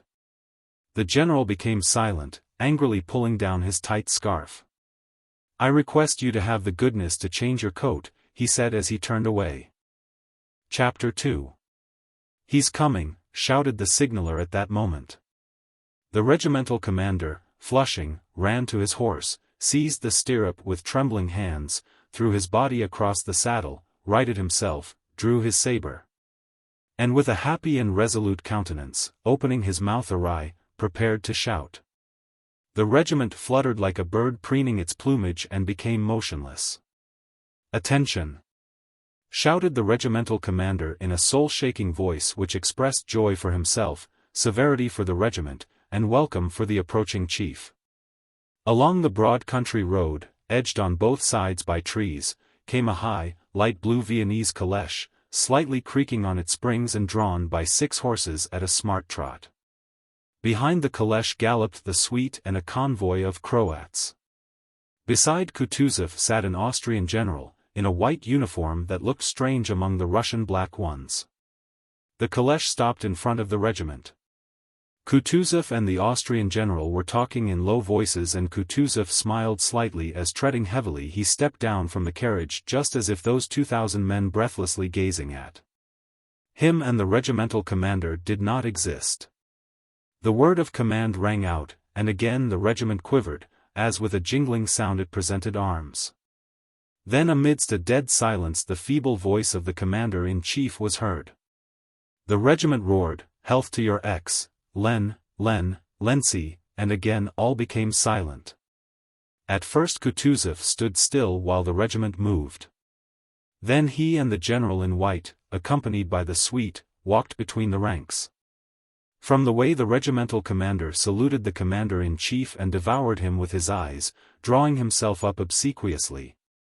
And from the way he walked through the ranks behind the generals, bending forward and hardly able to restrain his jerky movements. And from the way he darted forward at every word or gesture of the commander-in-chief, it was evident that he performed his duty as a subordinate with even greater zeal than his duty as a commander. Thanks to the strictness and assiduity of its commander, the regiment, in comparison with others that had reached Braunau at the same time, was in splendid condition. There were only 217 sick and stragglers.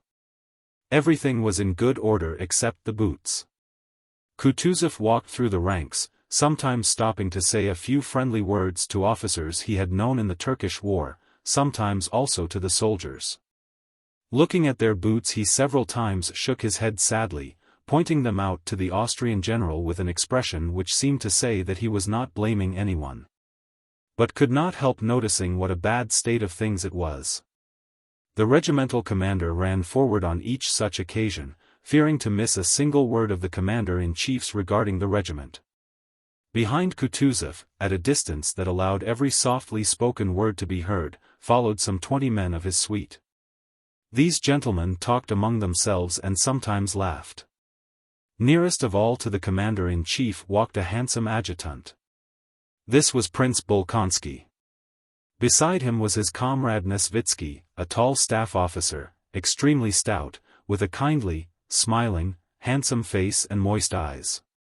Nesvitsky could hardly keep from laughter provoked by a swarthy hussar officer who walked beside him. This hussar, with a grave face and without a smile or a change in the expression of his fixed eyes, watched the regimental commander's back and mimicked his every movement. Each time the commander started and bent forward, the hussar started and bent forward in exactly the same manner. Nesvitsky laughed and nudged the others to make them look at the wag. Kutuzov walked slowly and languidly past thousands of eyes which were starting from their sockets to watch their chief.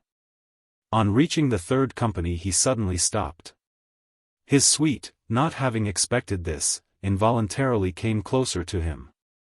"Ah, Timokhin," said he, recognizing the red-nosed captain who had been reprimanded on account of the blue greatcoat. One would have thought it impossible for a man to stretch himself more than Timokhin had done when he was reprimanded by the regimental commander. But now that the commander-in-chief addressed him he drew himself up to such an extent that it seemed he could not have sustained it had the commander-in-chief continued to look at him. And so Kutuzov, who evidently understood his case and wished him nothing but good, quickly turned away, a scarcely perceptible smile flitting over his scarred and puffy face. "Another Ismail comrade," said he. "A brave officer. Are you satisfied with him?" he asked the regimental commander.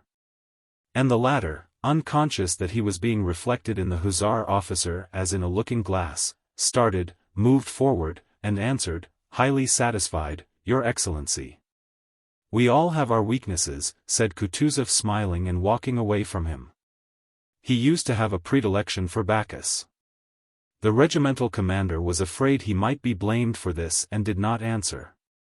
The hussar at that moment noticed the face of the red-nosed captain and his drawn-in stomach, and mimicked his expression and pose with such exactitude that Nesvitsky could not help laughing. Kutuzov turned round. The officer evidently had complete control of his face, and while Kutuzov was turning managed to make a grimace and then assume a most serious, deferential, and innocent expression. The third company was the last, and Kutuzov pondered, apparently trying to recollect something. Prince Andrei stepped forward from among the suite and said in French, "You told me to remind you of the officer Dolokhov, reduced to the ranks in this regiment." "Where is Dolokhov?" asked Kutuzov. Dolokhov, who had already changed into a soldier's grey greatcoat, did not wait to be called.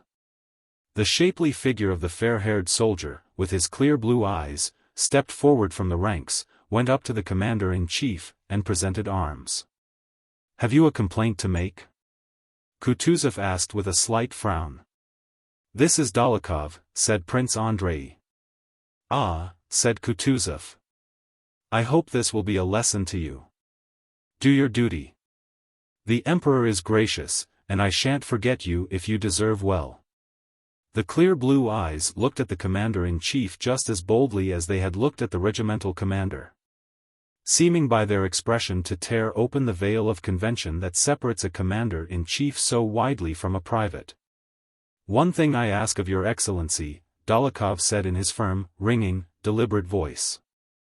"I ask an opportunity to atone for my fault and prove my devotion to His Majesty the Emperor and to Russia." Kutuzov turned away. The same smile of the eyes with which he had turned from Captain Timokhin again flitted over his face. He turned away with a grimace as if to say that everything Dolokhov had said to him and everything he could say had long been known to him. That he was weary of it and it was not at all what he wanted. He turned away and went to the carriage. The regiment broke up into companies, which went to their appointed quarters near Brauna, where they hoped to receive boots and clothes and to rest after their hard marches. "You won't bear me a grudge, Prokhor Ignatic," said the regimental commander, overtaking the 3rd Company on its way to its quarters and riding up to Captain Timokhin, who was walking in front. The regimental commander's face now that the inspection was happily over beamed with irrepressible delight. It's in the Emperor's service, it can't be helped, one is sometimes a bit hasty on parade. I am the first to apologize, you know me. He was very pleased. And he held out his hand to the captain. Don't mention it, General, as if I'd be so bold, replied the captain, his nose growing redder as he gave a smile which showed where 2 front teeth were missing that had been knocked out by the butt end of a gun at Ismail. And tell Mr. Dolokhov that I won't forget him, he may be quite easy. And tell me, please, I've been meaning to ask, how is he behaving himself, and in general? As far as the service goes he is quite punctilious, Your Excellency. But his character, said Timokhin. And what about his character? Asked the regimental commander. It's different on different days, answered the captain. One day he is sensible, well-educated, and good-natured, and the next he's a wild beast. In Poland, if you please, he nearly killed a Jew. Oh, well, remarked the regimental commander. Still, one must have pity on a young man in misfortune. You know he has important connections. Well, then, you just. I will, Your Excellency, said Timokhin, showing by his smile that he understood his commander's wish. Well, of course. The regimental commander sought out Dolokhov in the ranks and, reining in his horse, said to him. After the next affair, epaulets. Dolokhov looked round but did not say anything, nor did the mocking smile on his lips change. Well, that's all right, continued the regimental commander. A cup of vodka for the men from me, he added so that the soldiers could hear. I thank you all. God be praised, and he rode past that company and overtook the next one. Well, he's really a good fellow, one can serve under him, said Timokhin to the subaltern beside him. In a word, a hearty one, said the subaltern, laughing. The regimental commander was nicknamed King of Hearts. The cheerful mood of their officers after the inspection infected the soldiers. The company marched on gaily. The soldiers' voices could be heard on every side. And they said Kutuzov was blind of one eye? And so he is. Quite blind. No, friend, he is sharper-eyed than you are. Boots and leg bands, he noticed everything. When he looked at my feet, friend, well, thinks I. And that other one with him, the Austrian. Looked as if he were smeared with chalk, as white as flour. I suppose they polish him up as they do the guns. I say, Fedoshan. Did he say when the battles are to begin? You were near him. Everybody said that Bonaparte himself was at Braunau. Bonaparte himself. Just listen to the fool, what he doesn't know. The Prussians are up in arms now. The Austrians, you see, are putting them down. When they've been put down, the war with Bonaparte will begin. And he says Bonaparte is in Braunau. Shows you're a fool. You'd better listen more carefully. What devils these quartermasters are. See, the 5th Company is turning into the village already, they will have their buckwheat cooked before we reach our quarters. Give me a biscuit, you devil. And did you give me tobacco yesterday? That's just it, friend. Ah, well, never mind, here you are. They might call a halt here or we'll have to do another 4 miles without eating. Wasn't it fine when those Germans gave us lifts? You just sit still and are drawn along. And here, friend, the people are quite beggarly. There they all seem to be Poles, all under the Russian crown, but here they're all regular Germans. Singers to the front, came the captain's order. And from the different ranks some 20 men ran to the front. A drummer, their leader, turned round facing the singers, and flourishing his arm, began a long drawn-out soldier's song, commencing with the words, "Morning dawned, the sun was rising." And concluding, "On then, brothers, on to glory," led by Father Kamensky. This song had been composed in the Turkish campaign and now being sung in Austria, the only change being that the words, Father Kamensky, were replaced by, Father Kutuzov. Having jerked out these last words as soldiers do and waved his arms as if flinging something to the ground, the drummer, a lean, handsome soldier of 40, looked sternly at the singers and screwed up his eyes. Then, having satisfied himself that all eyes were fixed on him, he raised both arms as if carefully lifting some invisible but precious object above his head and, holding it there for some seconds, suddenly flung it down and began. Oh, my bower, oh, my bower. Oh, my bower new. Chimed in 20 voices, and the castanet player, in spite of the burden of his equipment, rushed out to the front and, walking backwards before the company, jerked his shoulders and flourished his castanets as if threatening someone. The soldiers, swinging their arms and keeping time spontaneously, marched with long steps. Behind the company the sound of wheels, the creaking of springs, and the tramp of horses' hoofs were heard. Kutuzov and his suite were returning to the town. The commander-in-chief made a sign that the men should continue to march at ease. And he and all his suite showed pleasure at the sound of the singing and the sight of the dancing soldier and the gay and smartly marching men. In the second file from the right flank, beside which the carriage passed the company, a blue-eyed soldier involuntarily attracted notice. It was Dolokhov marching with particular grace and boldness in time to the song and looking at those driving past as if he pitied all who were not at that moment marching with the company. The hussar cornet of Kutuzov's suite, who had mimicked the regimental commander, fell back from the carriage and rode up to Dolokhov. Hussar cornet Zherkov had at one time, in Petersburg, belonged to the wild set led by Dolokhov. Zherkov had met Dolokhov abroad as a private and had not seen fit to recognize him. But now that Kutuzov had spoken to the gentleman ranker, he addressed him with the cordiality of an old friend. "My dear fellow, how are you?" said he through the singing, making his horse keep pace with the company. "How am I?" Dolokhov answered coldly. "I am as you see." The lively song gave a special flavor to the tone of free and easy gaiety with which Zherkov spoke, and to the intentional coldness of Dolokhov's reply. "And how do you get on with the officers?" inquired Zherkov. "All right. They are good fellows." "And how have you wriggled onto the staff?" "I was attached, I'm on duty." Both were silent. She let the hawk fly upward from her wide right sleeve, went the song, arousing an involuntary sensation of courage and cheerfulness. Their conversation would probably have been different but for the effect of that song. "Is it true that Austrians have been beaten?" asked Dolokhov. "The devil only knows. They say so." "I'm glad," answered Dolokhov briefly and clearly, as the song demanded. "I say, come round some evening and we'll have a game of faro," said Zherkov. "Why, have you too much money?" "Do come." "I can't.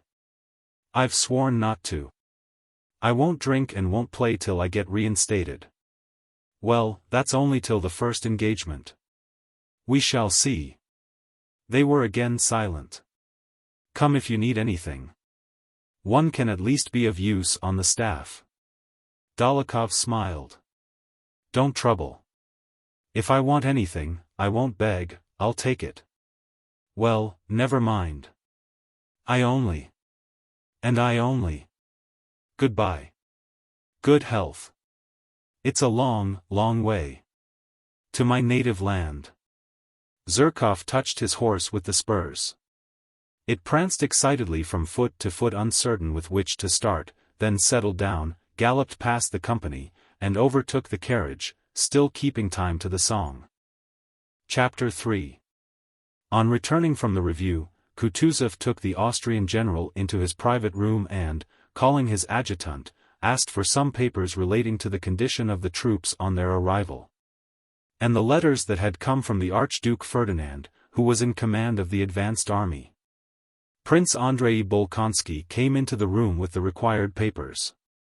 Kutuzov and the Austrian member of the Hofkriegsrath were sitting at the table on which a plan was spread out. "Ah!" said Kutuzov, glancing at Bolkonsky as if by this exclamation he was asking the adjutant to wait, and he went on with the conversation in French. "All I can say, General," said he with a pleasant elegance of expression and intonation that obliged one to listen to each deliberately spoken word. It was evident that Kutuzov himself listened with pleasure to his own voice.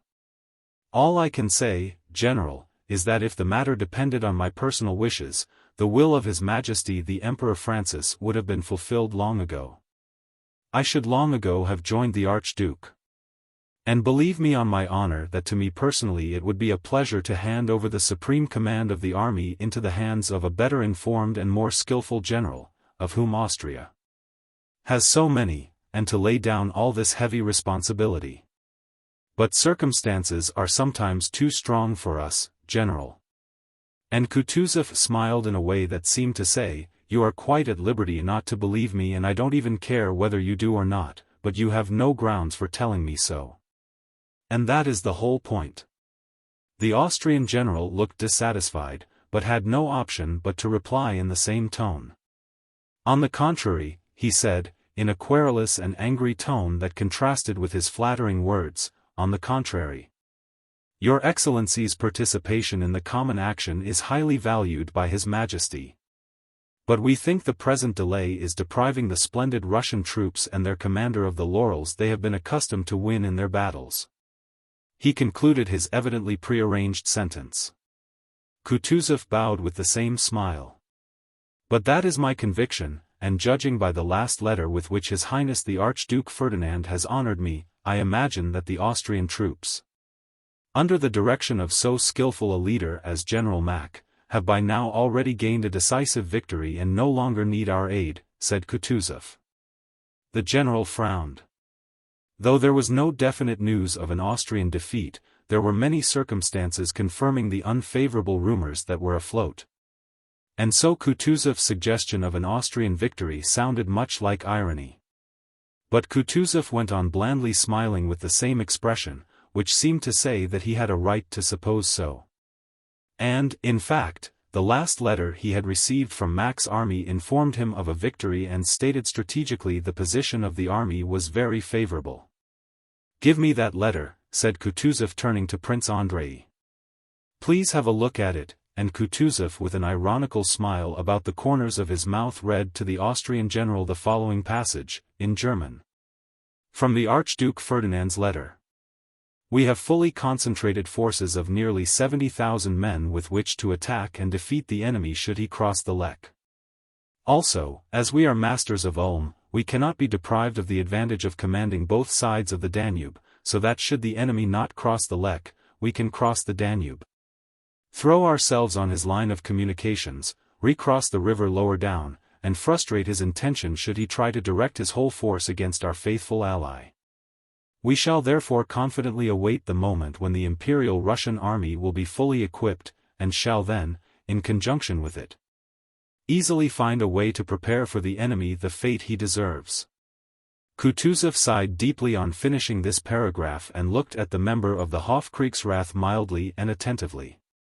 "But you know the wise maxim, Your Excellency, advising one to expect the worst," said the Austrian general, evidently wishing to have done with jests and to come to business. He involuntarily looked round at the aide-de-camp. "Excuse me, General," interrupted Kutuzov, also turning to Prince Andrei. "Look here, my dear fellow, get from Kozlovsky all the reports from our scouts.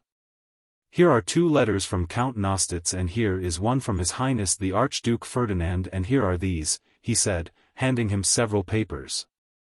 "Make a neat memorandum in French out of all this, showing all the news we have had of the movements of the Austrian army, and then give it to His Excellency."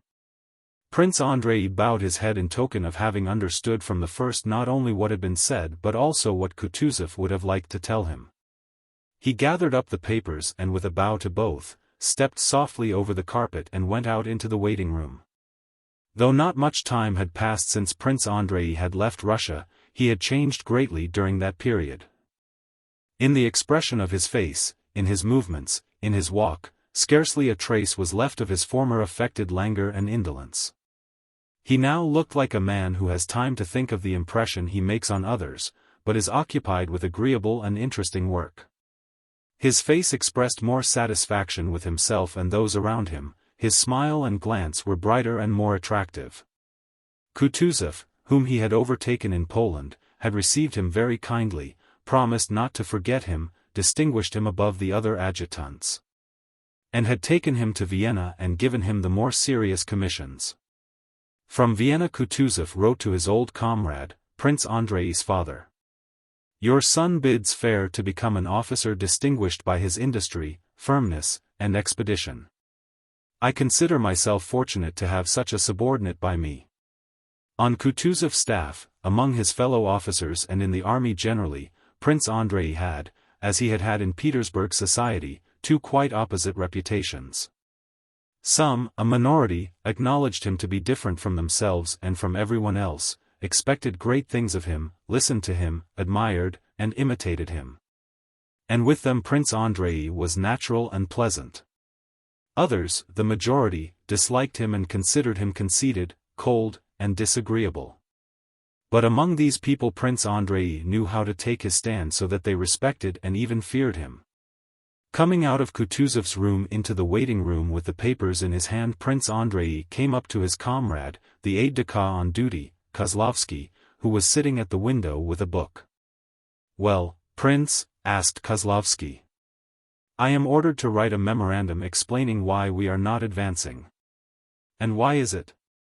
Prince Andrei shrugged his shoulders. Any news from Mack? No. If it were true that he has been beaten, news would have come. Probably, said Prince Andrei moving toward the outer door. But at that instant a tall Austrian general in a greatcoat, with the Order of Maria Theresa on his neck and a black bandage round his head, who had evidently just arrived, entered quickly, slamming the door. Prince Andrei stopped short. Commander-in-Chief Kutuzov? Said the newly arrived general, speaking quickly with a harsh German accent, looking to both sides and advancing straight toward the inner door. The commander-in-chief is engaged, said Kozlovsky, going hurriedly up to the unknown general and blocking his way to the door. Whom shall I announce? The unknown general looked disdainfully down at Kozlovsky, who was rather short, as if surprised that anyone should not know him. The commander-in-chief is engaged, repeated Kozlovsky calmly. The general's face clouded, his lips quivered and trembled. He took out a notebook, hurriedly scribbled something in pencil, tore out the leaf, gave it to Kozlovsky, stepped quickly to the window, and threw himself into a chair, gazing at those in the room as if asking, why do they look at me? Then he lifted his head, stretched his neck as if he intended to say something, but immediately, with affected indifference, began to hum to himself, producing a queer sound which immediately broke off. The door of the private room opened and Kutuzov appeared in the doorway. The general with the bandaged head bent forward as though running away from some danger, and, making long, quick strides with his thin legs, went up to Kutuzov. Vous voyez le malheureux Mack, he uttered in a broken voice. Kutuzov's face as he stood in the open doorway remained perfectly immobile for a few moments.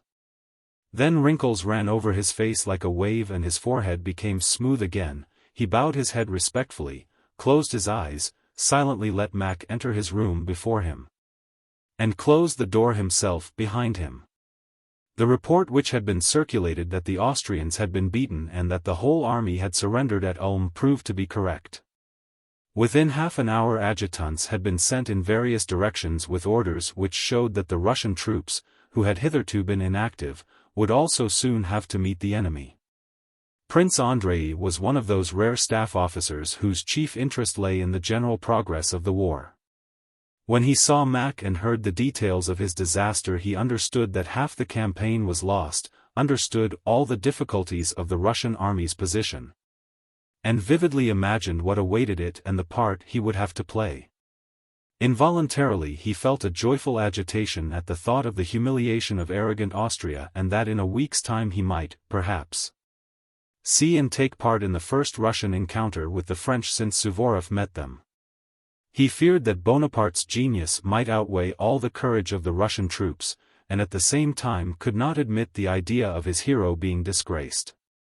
Excited and irritated by these thoughts, Prince Andrei went toward his room to write to his father, to whom he wrote every day. In the corridor he met Nesvitsky, with whom he shared a room, and the wag Zherkov. They were as usual laughing. "Why are you so glum?" asked Nesvitsky, noticing Prince Andrei's pale face and glittering eyes. "There's nothing to be gay about," answered Bolkonsky. Just as Prince Andrei met Nesvitsky and Zherkov, there came toward them from the other end of the corridor, Strauch, an Austrian general who was on Kutuzov's staff in charge of the provisioning of the Russian army, and the member of the Hofkriegsrath who had arrived the previous evening. There was room enough in the wide corridor for the generals to pass the three officers quite easily, but Zherkov, pushing Nesvitsky aside with his arm, said in a breathless voice, "They're coming! They're coming! Stand aside, make way, please make way." The generals were passing by, looking as if they wished to avoid embarrassing attentions. On the face of the wag Zherkov there suddenly appeared a stupid smile of glee which he seemed unable to suppress. "Your Excellency," said he in German, stepping forward and addressing the Austrian general, "I have the honor to congratulate you." He bowed his head and scraped first with one foot and then with the other, awkwardly, like a child at a dancing lesson. The member of the Hofkriegsrath looked at him severely but, seeing the seriousness of his stupid smile, could not but give him a moment's attention. He screwed up his eyes, showing that he was listening. "I have the honor to congratulate you. General Mack has arrived, quite well, only a little bruised just here," he added, pointing with a beaming smile to his head. The general frowned, turned away, and went on. "Gott, wie naive. 18," said he angrily, after he had gone a few steps. Nesvitsky with a laugh threw his arms round Prince Andrei, but Bolkonsky, turning still paler, pushed him away with an angry look and turned to Zherkov. The nervous irritation aroused by the appearance of Mack, the news of his defeat, and the thought of what lay before the Russian army found vent in anger at Zherkov's untimely jest. "If you, sir, choose to make a buffoon of yourself," he said sharply, with a slight trembling of the lower jaw, "I can't prevent your doing so. But I warn you that if you dare to play the fool in my presence, I will teach you to behave yourself." Nesvitsky and Zherkov were so surprised by this outburst that they gazed at Bolkonsky silently with wide-open eyes. "What's the matter?" "I only congratulated them," said Zherkov. "I am not jesting with you, please be silent," cried Bolkonsky, and taking Nesvitsky's arm he left Zherkov, who did not know what to say. "Come, what's the matter, old fellow?" said Nesvitsky, trying to soothe him. "What's the matter?" exclaimed Prince Andrei, standing still in his excitement. "Don't you understand that either we are officers serving our Tsar and our country, rejoicing in the successes and grieving at the misfortunes of our common cause, or we are merely lackeys who care nothing for their master's business? 40 000 hommes massacres et l'armée de nos alliés détruite, et vous trouvez la l'emote pour rire." 19, he said, as if strengthening his views by this French sentence. "C'est bien pour un garçon de reine comme cet individu dont vous avez fait un ami, mais pas pour vous, pas pour vous." 20 Only a hobbledehoy could amuse himself in this way, he added in Russian, but pronouncing the word with a French accent, having noticed that Zherkov could still hear him. He waited a moment to see whether the cornet would answer, but he turned and went out of the corridor. Chapter 4. The Pavlograd Hussars were stationed 2 miles from Braunau. The squadron in which Nikolai Rostov served as a cadet was quartered in the German village of Salznek. The best quarters in the village were assigned to Cavalry Captain Denisov, the squadron commander, known throughout the whole cavalry division as Vaska Denisov. Cadet Rostov, ever since he had overtaken the regiment in Poland, had lived with the squadron commander. On October 11, the day when all was astir at headquarters over the news of Mack's defeat, the camp life of the officers of this squadron was proceeding as usual. Denisov, who had been losing at cards all night, had not yet come home when Rostov rode back early in the morning from a foraging expedition. Rostov in his cadet uniform, with a jerk to his horse, rode up to the porch, swung his leg over the saddle with a supple youthful movement. Stood for a moment in the stirrup as if loath to part from his horse, and at last sprang down and called to his orderly. "Ah, Bondarenko, dear friend," said he to the hussar who rushed up headlong to the horse.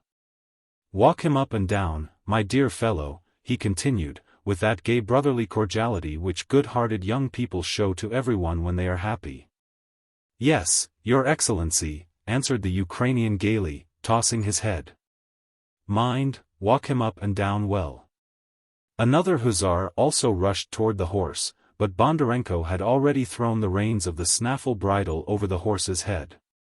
It was evident that the cadet was liberal with his tips and that it paid to serve him. Rostov patted the horse's neck and then his flank, and lingered for a moment. "Splendid! What a horse he will be," he thought with a smile, and holding up his saber, his spurs jingling, he ran up the steps of the porch. His landlord, who in a waistcoat and a pointed cap, pitchfork in hand, was clearing manure from the cowhouse, looked out, and his face immediately brightened on seeing Rostov. "Schön gut Morgen. Schön gut Morgen, 21," he said, winking with a merry smile, evidently pleased to greet the young man. "Schön fleissig?" 22, said Rostov with the same gay brotherly smile which did not leave his eager face. "Hoch Österreicher. Hoch Russen. Kaiser Alexander Hoch." 23, said he, quoting words often repeated by the German landlord. The German laughed, came out of the cowshed, pulled off his cap, and waving it above his head cried, "Und die ganz Welt hoch." 24. Rostov waved his cap above his head like the German and cried laughing, "Und vivat die ganz Welt." Though neither the German cleaning his cowshed nor Rostov back with his platoon from foraging for hay had any reason for rejoicing, they looked at each other with joyful delight and brotherly love. Wagged their heads in token of their mutual affection, and parted smiling, the German returning to his cowshed and Rostov going to the cottage he occupied with Denisov. "What about your master?" he asked Lavrushka, Denisov's orderly, whom all the regiment knew for a rogue. "Hasn't been in since the evening." "Must have been losing," answered Lavrushka. "I know by now, if he wins he comes back early to brag about it, but if he stays out till morning it means he's lost and will come back in a rage. Will you have coffee?" "Yes, bring some." 10 minutes later Lavrushka brought the coffee. "He's coming," said he. "Now for trouble." Rostov looked out of the window and saw Denisov coming home. Denisov was a small man with a red face, sparkling black eyes, and black tousled mustache and hair. He wore an unfastened cloak, wide breeches hanging down in creases, and a crumpled shako on the back of his head. He came up to the porch gloomily, hanging his head. "Lavrushka!" he shouted loudly and angrily, "Take it off, blockhead." "Well, I am taking it off," replied Lavrushka's voice. "Ah, you're up already," said Denisov, entering the room. "Long ago," answered Rostov, "I have already been for the hay, and have seen Fräulein Mathilde. Really. And I've been losing, bwother. I lost yesterday like a damned fool," cried Denisov, not pronouncing his R's. "Such ill luck. Such ill luck. As soon as you left, it began and went on. Hello there. T. Puckering up his face though smiling, and showing his short strong teeth, he began with stubby fingers of both hands to ruffle up his thick tangled black hair. "And what devil made me go to that what? An officer nicknamed the Rat," he said, rubbing his forehead and whole face with both hands. "Just fancy, he didn't let me win a single cad, not one cad." He took the lighted pipe that was offered to him, gripped it in his fist, and tapped it on the floor, making the sparks fly, while he continued to shout. "He lets one win the singles and calls it as soon as one doubles it, gives the singles and snatches the doubles. He scattered the burning tobacco, smashed the pipe, and threw it away. Then he remained silent for a while, and all at once looked cheerfully with his glittering, black eyes at Rostov. "If at least we had some women here, but there's nothing for one to do but drink. If we could only get to fighting soon." "Hullo, who's there?" he said, turning to the door as he heard a tread of heavy boots and the clinking of spurs that came to a stop, and a respectful cough. "The squadron quartermaster," said Lavrushka. Denisov's face puckered still more. "Wetched," he muttered, throwing down a purse with some gold in it. "Wostov, da fellow, just see how much there is left and shove the purse under the pillow," he said, and went out to the quartermaster.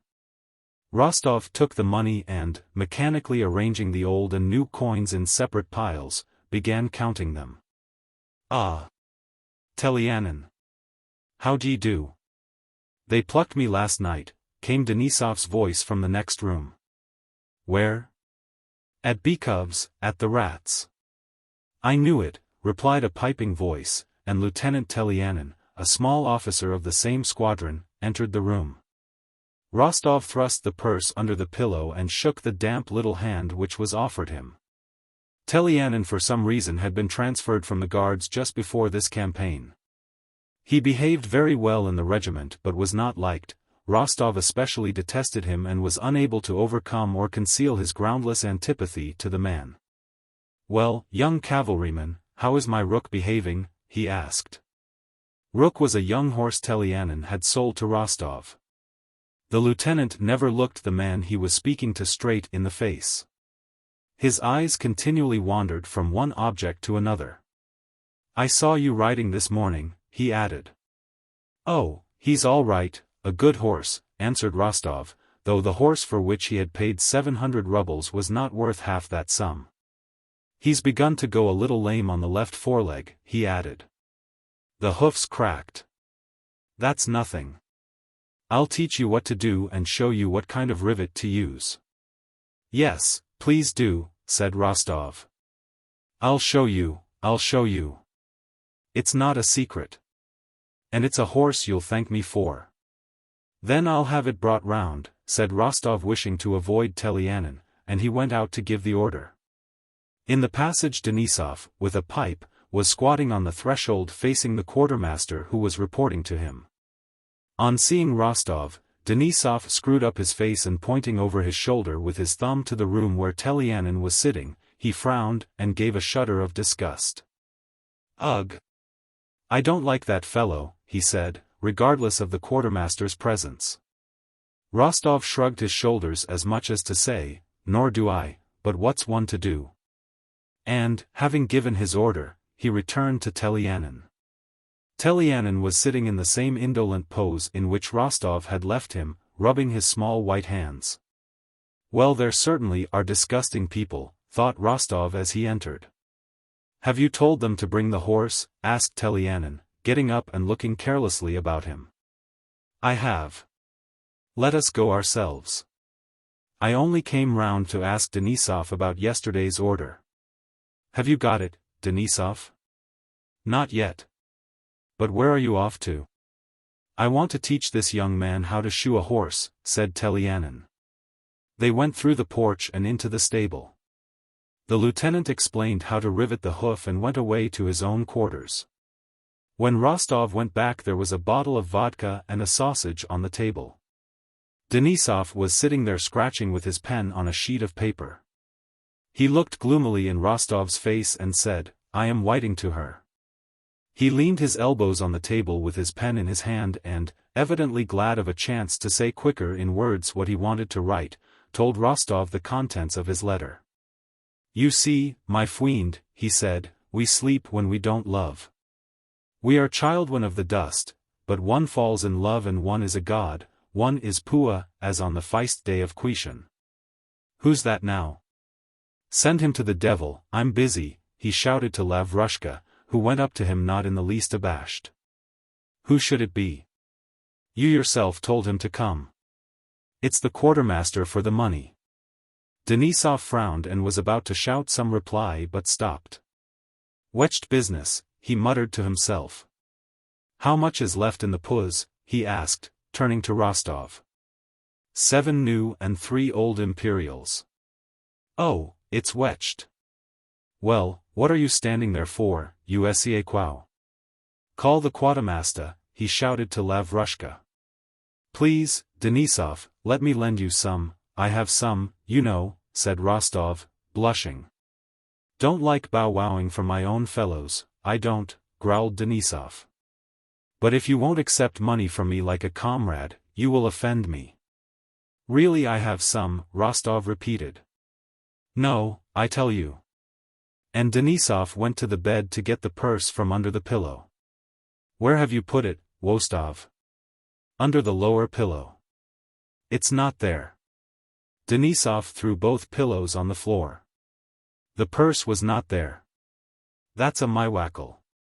Wait, haven't you dropped it, said Rostov, picking up the pillows one at a time and shaking them. He pulled off the quilt and shook it. The purse was not there. Dear me, can I have forgotten? No, I remember thinking that you kept it under your head like a treasure, said Rostov. I put it just here.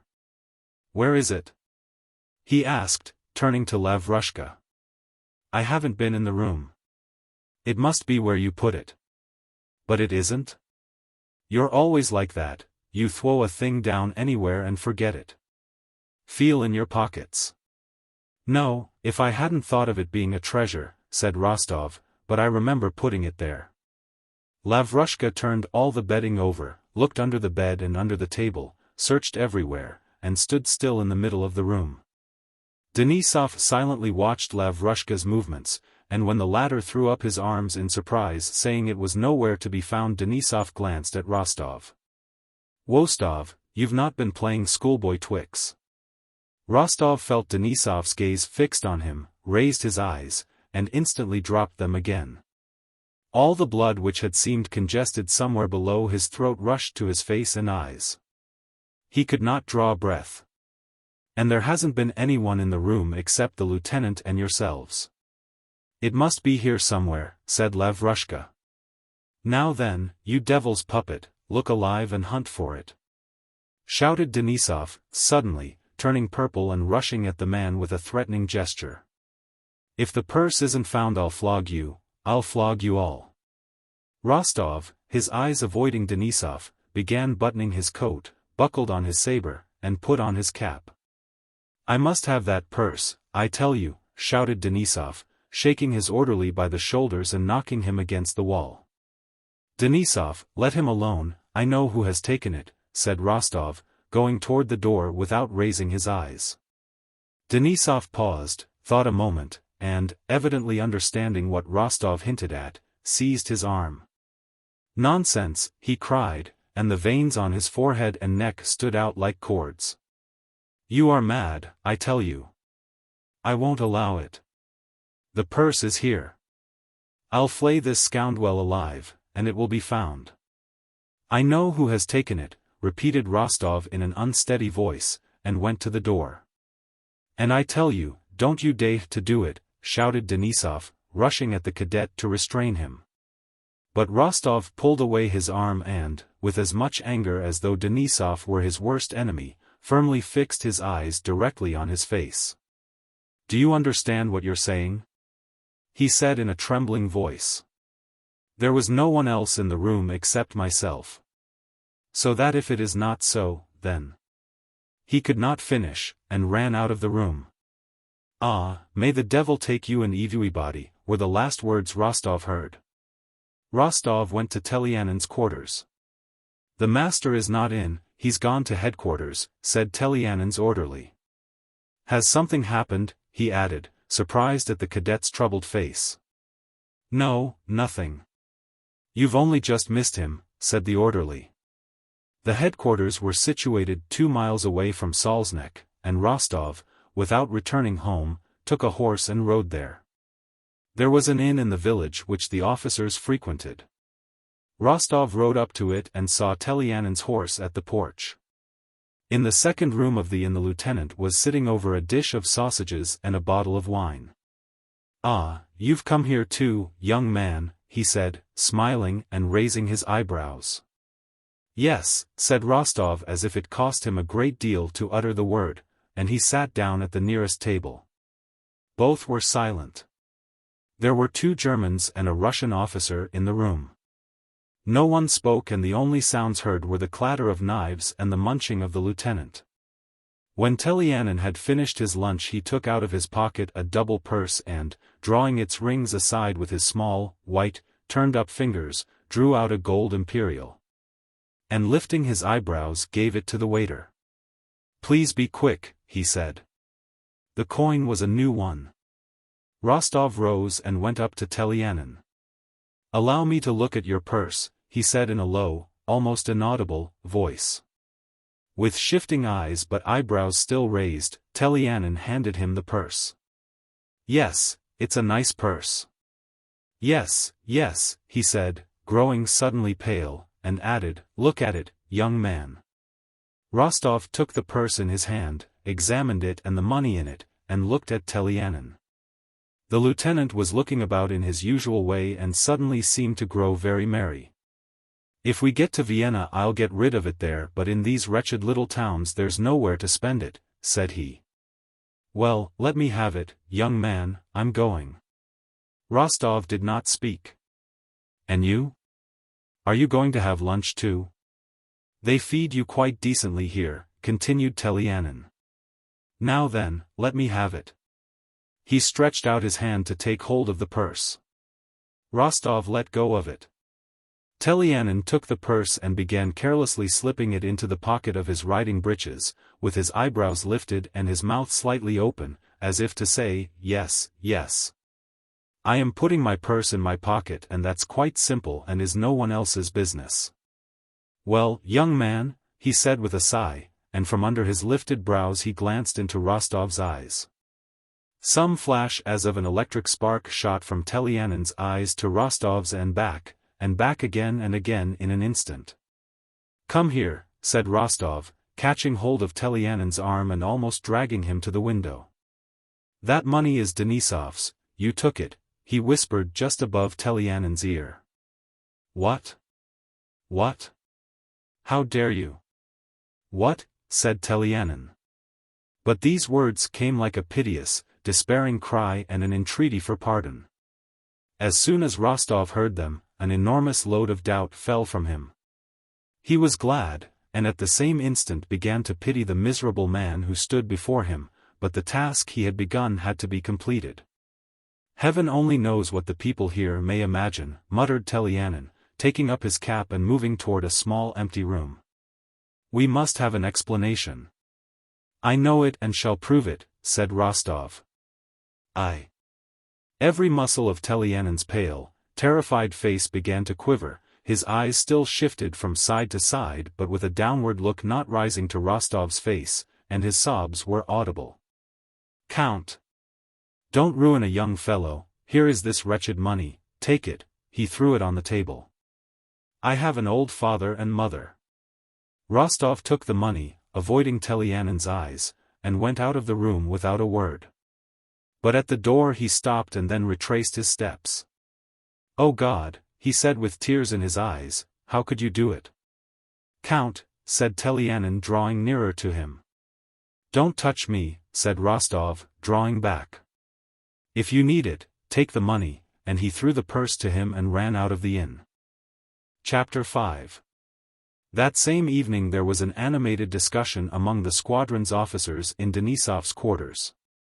"And I tell you, Rostov, that you must apologize to the colonel," said a tall, grizzly-haired staff captain, with enormous mustaches and many wrinkles on his large features, to Rostov who was crimson with excitement. The staff captain, Kirsten, had twice been reduced to the ranks for affairs of honor and had twice regained his commission. "I will allow no one to call me a liar," cried Rostov. "He told me I lied, and I told him he lied. And there it rests. He may keep me on duty every day, or may place me under arrest, but no one can make me apologize, because if he, as commander of this regiment, thinks it beneath his dignity to give me satisfaction, then—" "You just wait a moment, my dear fellow, and listen," interrupted the staff captain in his deep bass, calmly stroking his long mustache. You tell the colonel in the presence of other officers that an officer has stolen. I'm not to blame that the conversation began in the presence of other officers. Perhaps I ought not to have spoken before them, but I am not a diplomatist.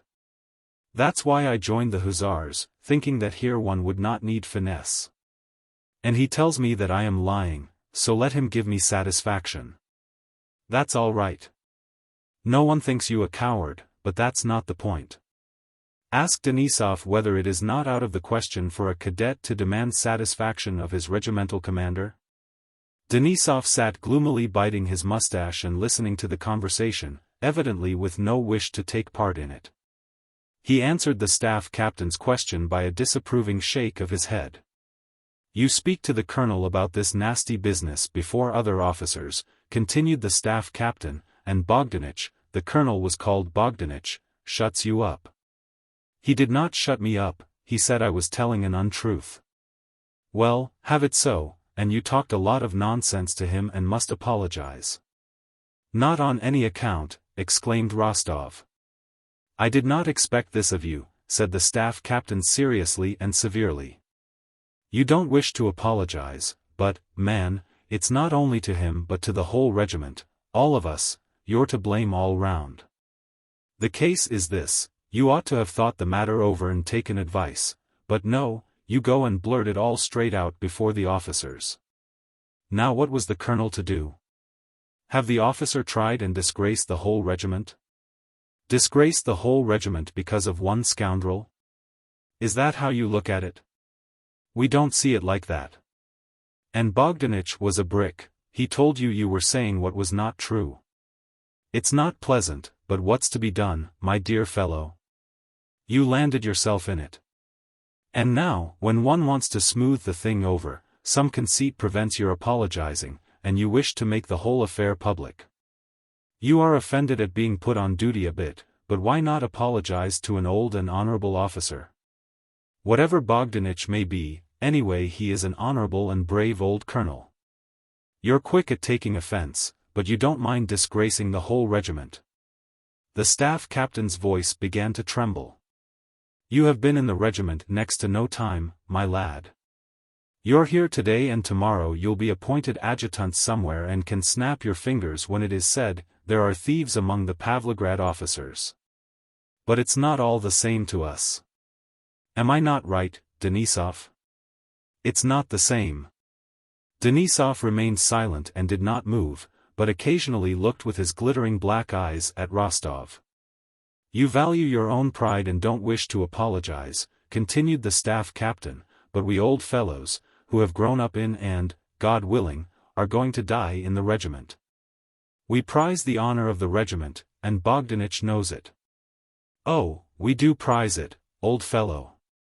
And all this is not right, it's not right. You may take offense or not, but I always stick to mother truth. It's not right. And the staff captain rose and turned away from Rostov. That's too, devil take it, shouted Denisov, jumping up. Now then, Wostov, now then. Rostov, growing red and pale alternately, looked first at one officer and then at the other. No, gentlemen, no, you mustn't think. I quite understand. You're wrong to think that of me. For the honor of the regiment I'd. Ah well, I'll show that in action, and for me the honor of the flag. Well, never mind. It's true I'm to blame all round. Well, what else do you want? Come, that's right, Count, cried the staff captain, turning round and clapping Rostov on the shoulder with his big hand. I tell you, shouted Denisov, he's a fine fellow. That's better, Count, said the staff captain, beginning to address Rostov by his title, as if in recognition of his confession. Go and apologize, Your Excellency. Yes, go. Gentlemen, I'll do anything. No one shall hear a word from me, said Rostov in an imploring voice, but I can't apologize, by God I can't, do what you will. How can I go and apologize like a little boy asking forgiveness? Denisov began to laugh. It'll be worse for you. Bogdanich is vindictive and you'll pay for your obstinacy, said Kirsten. No, on my word it's not obstinacy. I can't describe the feeling. I can't. Well, it's as you like, said the staff captain. And what has become of that scoundrel? He asked Denisov. He has reported himself sick, he's to be struck off the list tomorrow, muttered Denisov. It is an illness, there's no other way of explaining it, said the staff captain. Illness or not, he'd better not cross my path. I'd kill him, shouted Denisov in a bloodthirsty tone. Just then Zherkov entered the room. What brings you here? Cried the officers, turning to the newcomer. We're to go into action, gentlemen. Mack has surrendered with his whole army. It's not true. I've seen him myself. What? Saw the real Mack? With hands and feet? Into action. Into action. Bring him a bottle for such news. But how did you come here? I've been sent back to the regiment all on account of that devil, Mack. An Austrian general complained of me. I congratulated him on Mack's arrival. What's the matter, Rostov? You look as if you'd just come out of a hot bath. Oh, my dear fellow, we're in such a stew here these last 2 days. The regimental adjutant came in and confirmed the news brought by Zherkov. They were under orders to advance next day. We're going into action, gentlemen. Well, thank God. We've been sitting here too long. Chapter 6. Kutuzov fell back toward Vienna, destroying behind him the bridges over the rivers Inn, at Braunau, and Traun, near Linz. On October 23 the Russian troops were crossing the river Enns. At midday the Russian baggage train, the artillery, and columns of troops were defiling through the town of Enns on both sides of the bridge. It was a warm, rainy, autumnal day. The wide expanse that opened out before the heights on which the Russian batteries stood guarding the bridge was at times veiled by a diaphanous curtain of slanting rain, and then, suddenly spread out in the sunlight, far distant objects could be clearly seen glittering as though freshly varnished. Down below, the little town could be seen with its white, red-roofed houses, its cathedral, and its bridge, on both sides of which streamed jostling masses of Russian troops. At the bend of the Danube, vessels, an island, and a castle with a park surrounded by the waters of the confluence of the Enns and the Danube became visible. And the rocky left bank of the Danube covered with pine forests, with a mystic background of green treetops and bluish gorges. The turrets of a convent stood out beyond a wild virgin pine forest, and far away on the other side of the Enns the enemy's horse patrols could be discerned. Among the field guns on the brow of the hill the general in command of the rearguard stood with a staff officer, scanning the country through his field glass. A little behind them Nesvitsky, who had been sent to the rearguard by the commander-in-chief, was sitting on the trail of a gun carriage. A Cossack who accompanied him had handed him a knapsack and a flask, and Nesvitsky was treating some officers to pies and real doppelkummel. The officers gladly gathered round him, some on their knees, some squatting Turkish fashion on the wet grass. Yes, the Austrian prince who built that castle was no fool. It's a fine place. Why are you not eating anything, gentlemen? Nesvitsky was saying. Thank you very much, Prince, answered one of the officers, pleased to be talking to a staff officer of such importance. It's a lovely place. We passed close to the park and saw 2 deer, and what a splendid house. Look, Prince, said another, who would have dearly liked to take another pie but felt shy, and therefore pretended to be examining the countryside. See, our infantrymen have already got there. Look there in the meadow behind the village, 3 of them are dragging something. They'll ransack that castle, he remarked with evident approval. So they will, said Nesvitsky.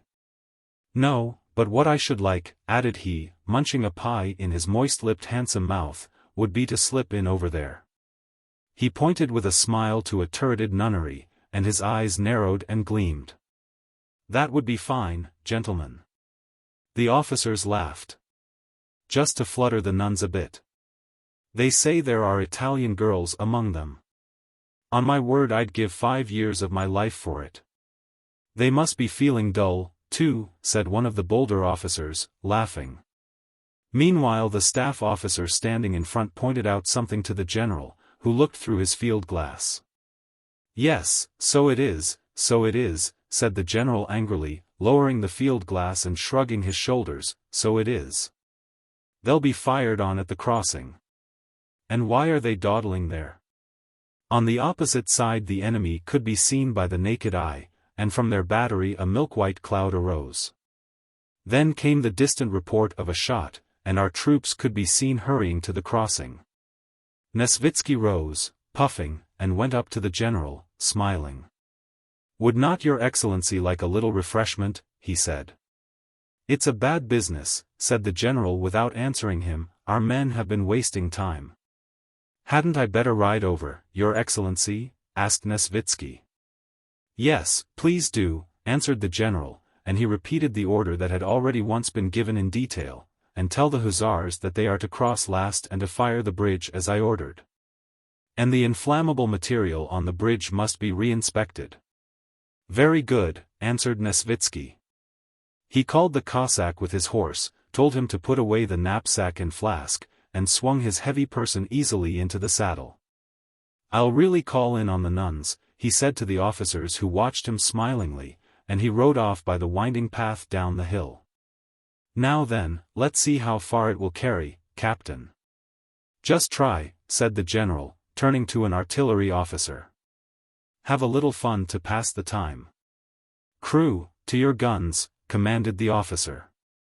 In a moment the men came running gaily from their campfires and began loading. "1," came the command. Number 1 jumped briskly aside. The gun rang out with a deafening metallic roar, and a whistling grenade flew above the heads of our troops below the hill and fell far short of the enemy, a little smoke showing the spot where it burst. The faces of officers and men brightened up at the sound.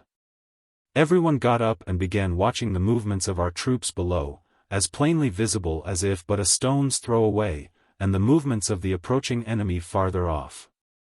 At the same instant the sun came fully out from behind the clouds.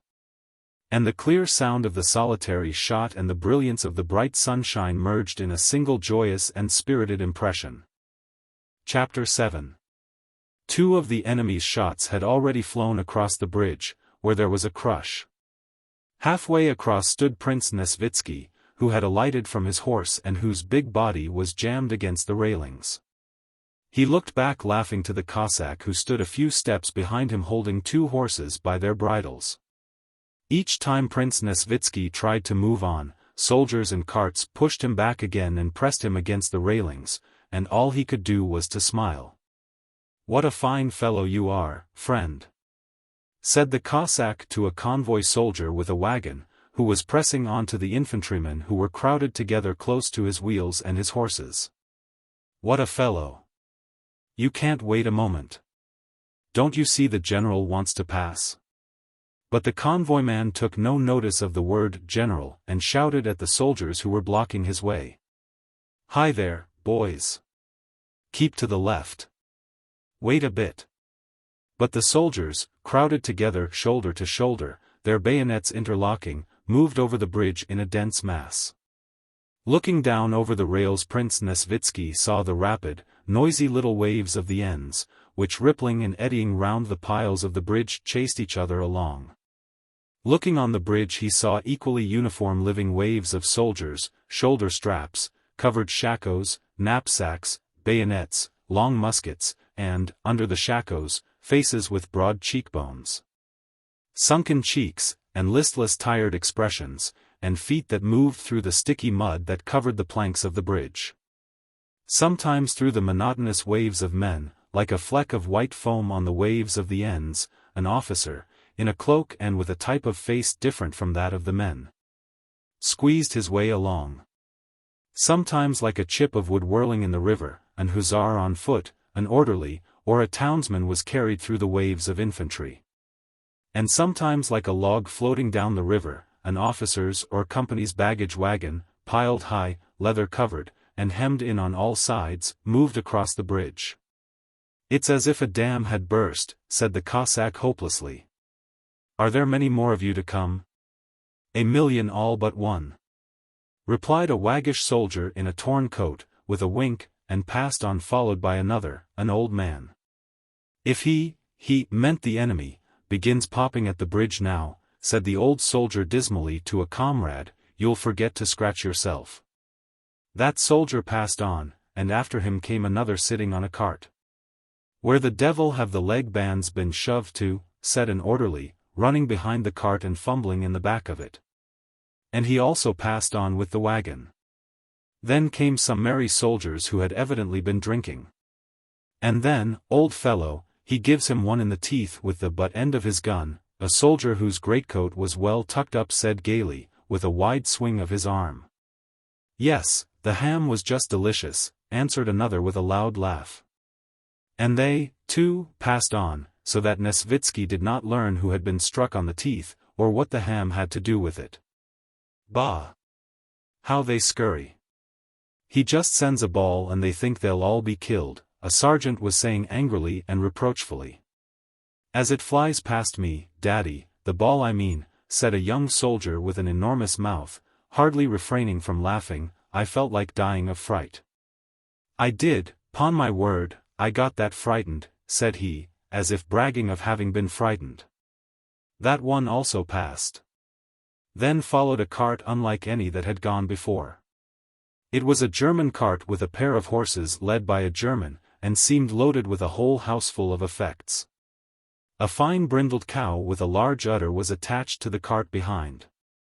A woman with an unweaned baby, an old woman, and a healthy German girl with bright red cheeks were sitting on some feather beds. Evidently these fugitives were allowed to pass by special permission. The eyes of all the soldiers turned toward the women, and while the vehicle was passing at foot pace all the soldiers' remarks related to the two young ones. Every face bore almost the same smile, expressing unseemly thoughts about the women. "Just see, the German sausage is making tracks, too." "Sell me the missus," said another soldier, addressing the German, who, angry and frightened, strode energetically along with downcast eyes. "See how smart she's made herself. Oh, the devils! There, Fedotov, you should be quartered on them. I have seen as much before now, mate." "Where are you going?" asked an infantry officer who was eating an apple, also half smiling as he looked at the handsome girl. The German closed his eyes, signifying that he did not understand. "Take it if you like," said the officer, giving the girl an apple. The girl smiled and took it. Nesvitsky, like the rest of the men on the bridge, did not take his eyes off the women till they had passed. When they had gone by, the same stream of soldiers followed, with the same kind of talk, and at last all stopped. As often happens, the horses of a convoy wagon became restive at the end of the bridge, and the whole crowd had to wait. "And why are they stopping?" "There's no proper order," said the soldiers. "Where are you shoving to? Devil take you! Can't you wait? It'll be worse if he fires the bridge. See, here's an officer jammed in too," different voices were saying in the crowd, as the men looked at one another, and all pressed toward the exit from the bridge. Looking down at the waters of the Enns under the bridge, Nesvitsky suddenly heard a sound new to him, of something swiftly approaching, something big, that splashed into the water. "Just see where it carries to," a soldier nearby said sternly, looking round at the sound. "Encouraging us to get along quicker," said another uneasily. The crowd moved on again. Nesvitsky realized that it was a cannonball. "Hey, Cossack, my horse," he said. "Now, then, you there. Get out of the way. Make way." With great difficulty he managed to get to his horse, and shouting continually he moved on.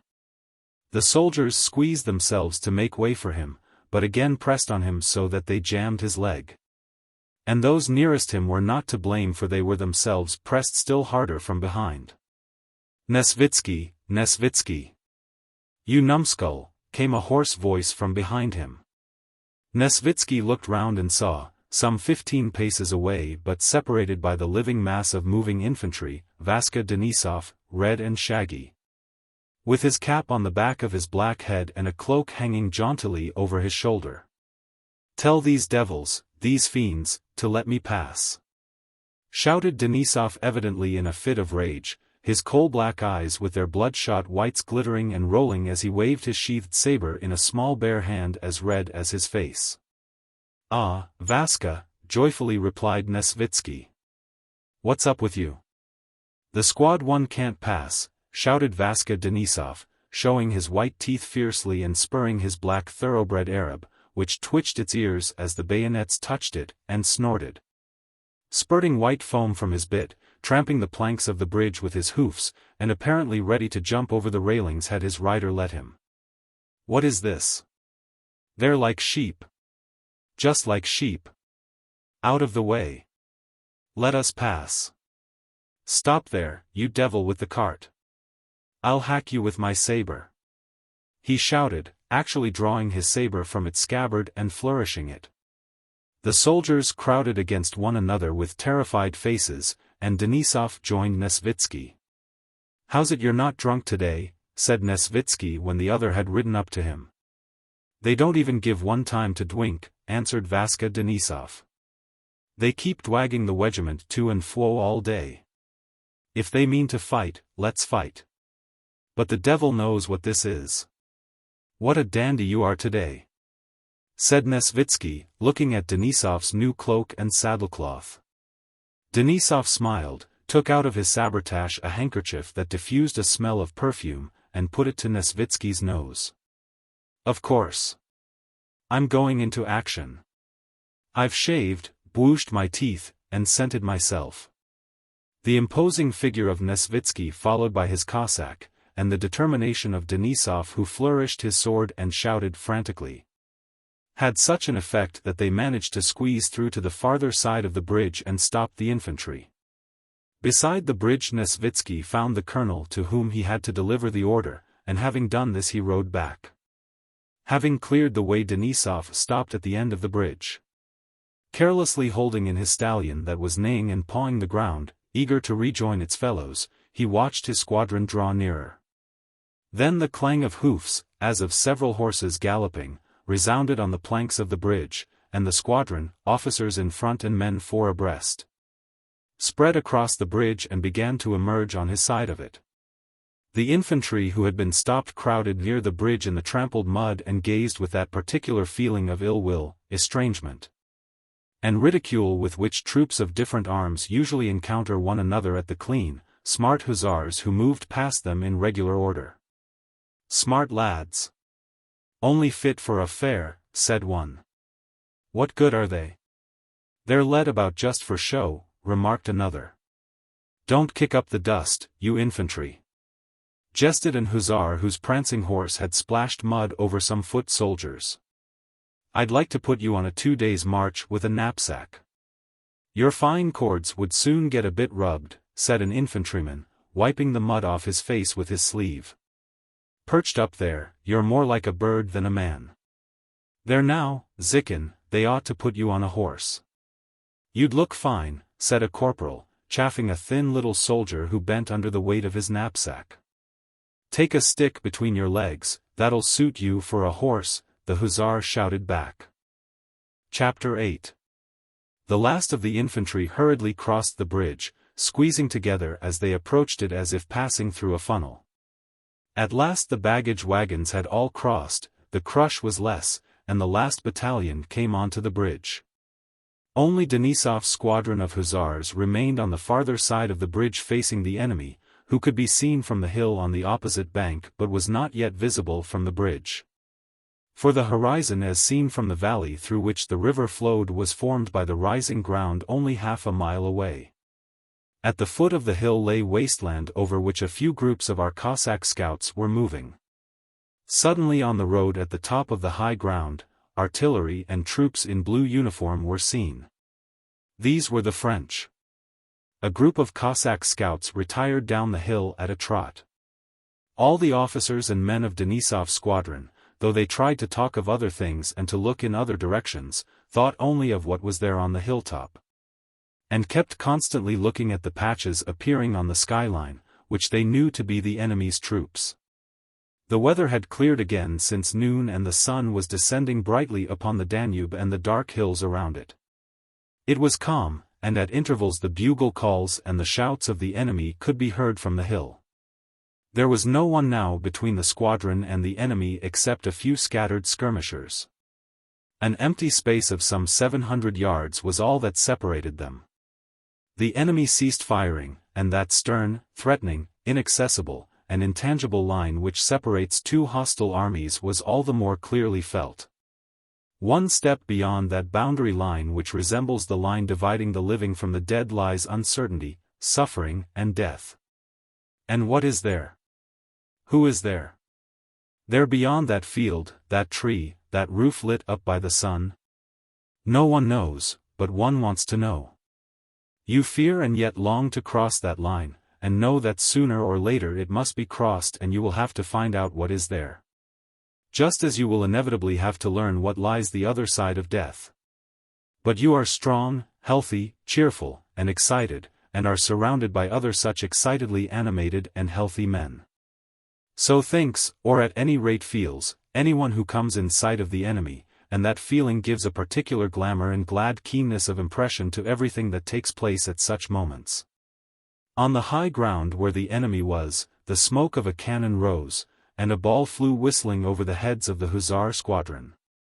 The officers who had been standing together rode off to their places.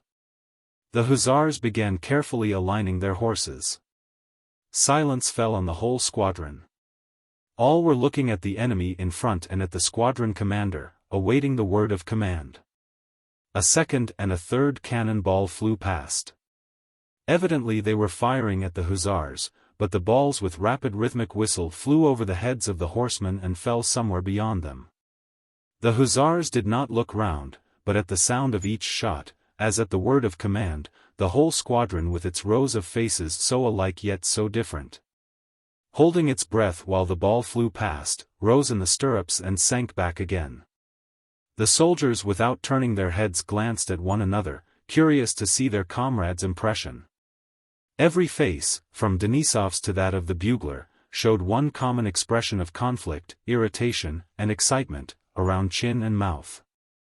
The quartermaster frowned, looking at the soldiers as if threatening to punish them. Cadet Mironov ducked every time a ball flew past. Rostov on the left flank, mounted on his rook, a handsome horse despite its game leg, had the happy air of a schoolboy called up before a large audience for an examination in which he feels sure he will distinguish himself. He was glancing at everyone with a clear, bright expression, as if asking them to notice how calmly he sat under fire.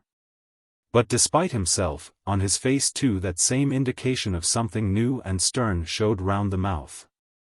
Who's that curtsying there? Cadet Mironov. That's not white. Look at me, cried Denisov who, unable to keep still on one spot, kept turning his horse in front of the squadron. The black, hairy, snub-nosed face of Vaska Denisov, and his whole short sturdy figure with the sinewy hairy hand and stumpy fingers in which he held the hilt of his naked saber, looked just as it usually did, especially toward evening when he had emptied his second bottle. He was only redder than usual. With his shaggy head thrown back like birds when they drink, pressing his spurs mercilessly into the sides of his good horse, Bedouin, and sitting as though falling backwards in the saddle, he galloped to the other flank of the squadron and shouted in a hoarse voice to the men to look to their pistols. He rode up to Kirsten. The staff captain on his broad-backed, steady mare came at a walk to meet him. His face with its long mustache was serious as always, only his eyes were brighter than usual. "Well, what about it?" said he to Denisov. "It won't come to a fight. You'll see, we shall retire." "The devil only knows what they're about," muttered Denisov. "Ah, Wostov," he cried noticing the cadet's bright face, "you've got it at last." And he smiled approvingly, evidently pleased with the cadet. Rostov felt perfectly happy. Just then the commander appeared on the bridge. Denisov galloped up to him. Your Excellency. Let us attack them. I'll drive them off. Attack indeed, said the colonel in a bored voice, puckering up his face as if driving off a troublesome fly. And why are you stopping here? Don't you see the skirmishers are retreating? Lead the squadron back. The squadron crossed the bridge and drew out of range of fire without having lost a single man. The second squadron that had been in the front line followed them across, and the last Cossacks quitted the farther side of the river. The two Pavlograd squadrons, having crossed the bridge, retired up the hill one after the other. Their colonel, Karl Bogdanich Schubert, came up to Denisov's squadron and rode at a foot-pace not far from Rostov. Without taking any notice of him, although they were now meeting for the first time since their encounter concerning Telianin. Rostov, feeling that he was at the front and in the power of a man toward whom he now admitted that he had been to blame, did not lift his eyes from the colonel's athletic back. His nape covered with light hair, and his red neck. It seemed to Rostov that Bogdanich was only pretending not to notice him, and that his whole aim now was to test the cadet's courage, so he drew himself up and looked around him merrily. Then it seemed to him that Bogdanich rode so near in order to show him his courage. Next he thought that his enemy would send the squadron on a desperate attack just to punish him, Rostov. Then he imagined how, after the attack, Bogdanich would come up to him as he lay wounded and would magnanimously extend the hand of reconciliation. The high-shouldered figure of Zherkov, familiar to the Pavlograds as he had but recently left their regiment, rode up to the colonel. After his dismissal from headquarters, Zherkov had not remained in the regiment, saying he was not such a fool as to slave at the front when he could get more rewards by doing nothing on the staff, and had succeeded in attaching himself as an orderly officer to Prince Bagration. He now came to his former chief with an order from the commander of the rear guard. "Colonel," he said, addressing Rostov's enemy with an air of gloomy gravity and glancing round at his comrades, "there is an order to stop and fire the bridge." "An order to who?"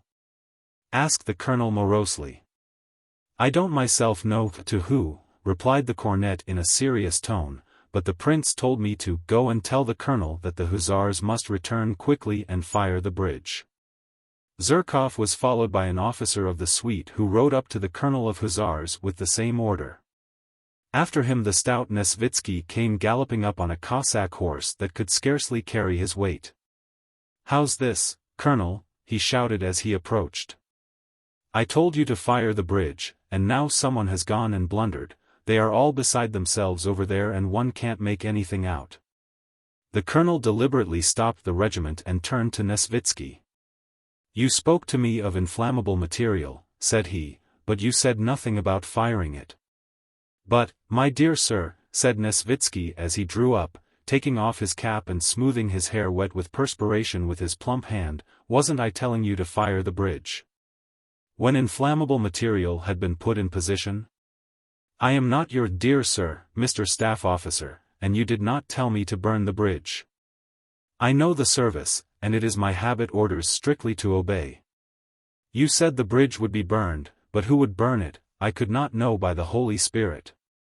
"Ah, that's always the way," said Nesvitsky with a wave of the hand. "How did you get here?" said he, turning to Zherkov. "On the same business. But you are damp.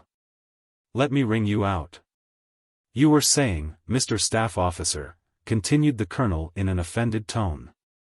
"Colonel," interrupted the officer of the suite, "you must be quick or the enemy will bring up his guns to use grapeshot."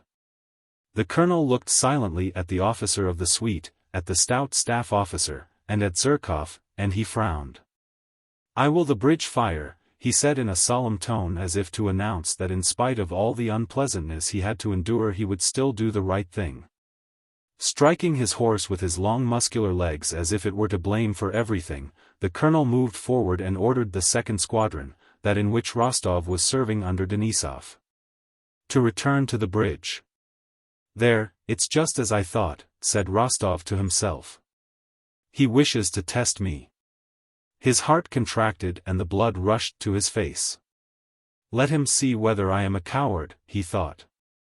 Again on all the bright faces of the squadron the serious expression appeared that they had worn when under fire. Rostov watched his enemy, the colonel, closely, to find in his face confirmation of his own conjecture, but the colonel did not once glance at Rostov, and looked as he always did when at the front. Solemn and stern. Then came the word of command. "Look sharp! Look sharp!" several voices repeated around him. Their sabers catching in the bridles and their spurs jingling, the hussars hastily dismounted, not knowing what they were to do. The men were crossing themselves. Rostov no longer looked at the colonel, he had no time. He was afraid of falling behind the hussars, so much afraid that his heart stood still. His hand trembled as he gave his horse into an orderly's charge, and he felt the blood rush to his heart with a thud. Denisov rode past him, leaning back and shouting something. Rostov saw nothing but the hussars running all around him, their spurs catching and their sabers clattering. "Stretchers!" shouted someone behind him. Rostov did not think what this call for stretchers meant, he ran on, trying only to be ahead of the others. But just at the bridge, not looking at the ground, he came on some sticky, trodden mud, stumbled, and fell on his hands. The others outstripped him. At Boss Zide's, captain, he heard the voice of the colonel, who, having ridden ahead, had pulled up his horse near the bridge, with a triumphant, cheerful face. Rostov, wiping his muddy hands on his breeches, looked at his enemy and was about to run on, thinking that the farther he went to the front the better. But Bogdanich, without looking at or recognizing Rostov, shouted to him. "Who's that running on the middle of the bridge? To the right. Come back, cadet," he cried angrily. And turning to Denisov, who, showing off his courage, had ridden on to the planks of the bridge. "Why run risks, Captain? You should dismount," he said. "Oh, every bullet has its billet," answered Vaska Denisov, turning in his saddle. Meanwhile Nesvitsky, Zherkov, and the officer of the suite were standing together out of range of the shots, watching, now the small group of men with yellow shakos, dark green jackets braided with cord, and blue riding breeches, who were swarming near the bridge. And then at what was approaching in the distance from the opposite side, the blue uniforms and groups with horses, easily recognizable as artillery. Will they burn the bridge or not? Who'll get there first? Will they get there and fire the bridge, or will the French get within grape-shot range and wipe them out? These were the questions each man of the troops on the high ground above the bridge involuntarily asked himself with a sinking heart, watching the bridge and the hussars in the bright evening light. And the blue tunics advancing from the other side with their bayonets and guns. "Ugh! The hussars will get it hot," said Nesvitsky, "they are within grape-shot range now." "He shouldn't have taken so many men," said the officer of the suite. "True enough," answered Nesvitsky. "Two smart fellows could have done the job just as well." "Ah, Your Excellency," put in Zherkov, his eyes fixed on the hussars, but still with that naive air that made it impossible to know whether he was speaking in jest or in earnest. "Ah, Your Excellency. How you look at things. Send 2 men. And who then would give us the Vladimir medal and ribbon? But now, even if they do get peppered, the squadron may be recommended for honors and he may get a ribbon. Our Bogdanich knows how things are done." "There now," said the officer of the suite, "that's grapeshot." He pointed to the French guns, the limbers of which were being detached and hurriedly removed. On the French side, amid the groups with cannon, a cloud of smoke appeared, then a second and a third almost simultaneously, and at the moment when the first report was heard a fourth was seen. Then 2 reports one after another, and a third. "Oh! Oh!" groaned Nesvitsky as if in fierce pain, seizing the officer of the suite by the arm. "Look! A man has fallen. Fallen, fallen. 2, I think. If I were Tsar I would never go to war," said Nesvitsky, turning away. The French guns were hastily reloaded. The infantry in their blue uniforms advanced toward the bridge at a run. Smoke appeared again but at irregular intervals, and grapeshot cracked and rattled onto the bridge. But this time Nesvitsky could not see what was happening there, as a dense cloud of smoke arose from it. The hussars had succeeded in setting it on fire, and the French batteries were now firing at them, no longer to hinder them but because the guns were trained and there was someone to fire at. The French had time to fire 3 rounds of grapeshot before the hussars got back to their horses. 2 were misdirected and the shot went too high, but the last round fell in the midst of a group of hussars and knocked 3 of them over. Rostov, absorbed by his relations with Bogdanich, had paused on the bridge not knowing what to do. There was no one to hew down, as he had always imagined battles to himself, nor could he help to fire the bridge because he had not brought any burning straw with him like the other soldiers. He stood looking about him, when suddenly he heard a rattle on the bridge as if nuts were being spilt, and the hussar nearest to him fell against the rails with a groan. Rostov ran up to him with the others. Again someone shouted, "Stretchers!" 4 men seized the hussar and began lifting him. "Oh! For Christ's sake, let me alone!" cried the wounded man, but still he was lifted and laid on the stretcher. Nikolai Rostov turned away and, as if searching for something, gazed into the distance, at the waters of the Danube, at the sky, and at the sun. How beautiful the sky looked! How blue, how calm, and how deep! How bright and glorious was the setting sun! With what soft glitter the waters of the distant Danube shone! And fairer still were the far-away blue mountains beyond the river, the nunnery, the mysterious gorges. And the pine forests veiled in the mist of their summits. There was peace and happiness. I should wish for nothing else, nothing, if only I were there, thought Rostov. In myself alone and in that sunshine there is so much happiness. But here, groans, suffering, fear, and this uncertainty and hurry. There, they are shouting again, and again are all running back somewhere, and I shall run with them, and it, death, is here above me and around. Another instant and I shall never again see the sun, this water, that gorge. At that instant the sun began to hide behind the clouds, and other stretchers came into view before Rostov. And the fear of death and of the stretchers, and love of the sun and of life, all merged into one feeling of sickening agitation. O Lord God! Thou who art in that heaven, save, forgive, and protect me. Rostov whispered. The hussars ran back to the men who held their horses. Their voices sounded louder and calmer, the stretchers disappeared from sight. Well, fiend? So you've smelt powder, shouted Vaska Denisov just above his ear. It's all over. But I am a coward, yes, a coward, thought Rostov, and sighing deeply he took Rook, his horse, which stood resting 1 foot, from the orderly and began to mount. Was that grapeshot? He asked Denisov. Yes, and no mistake, cried Denisov.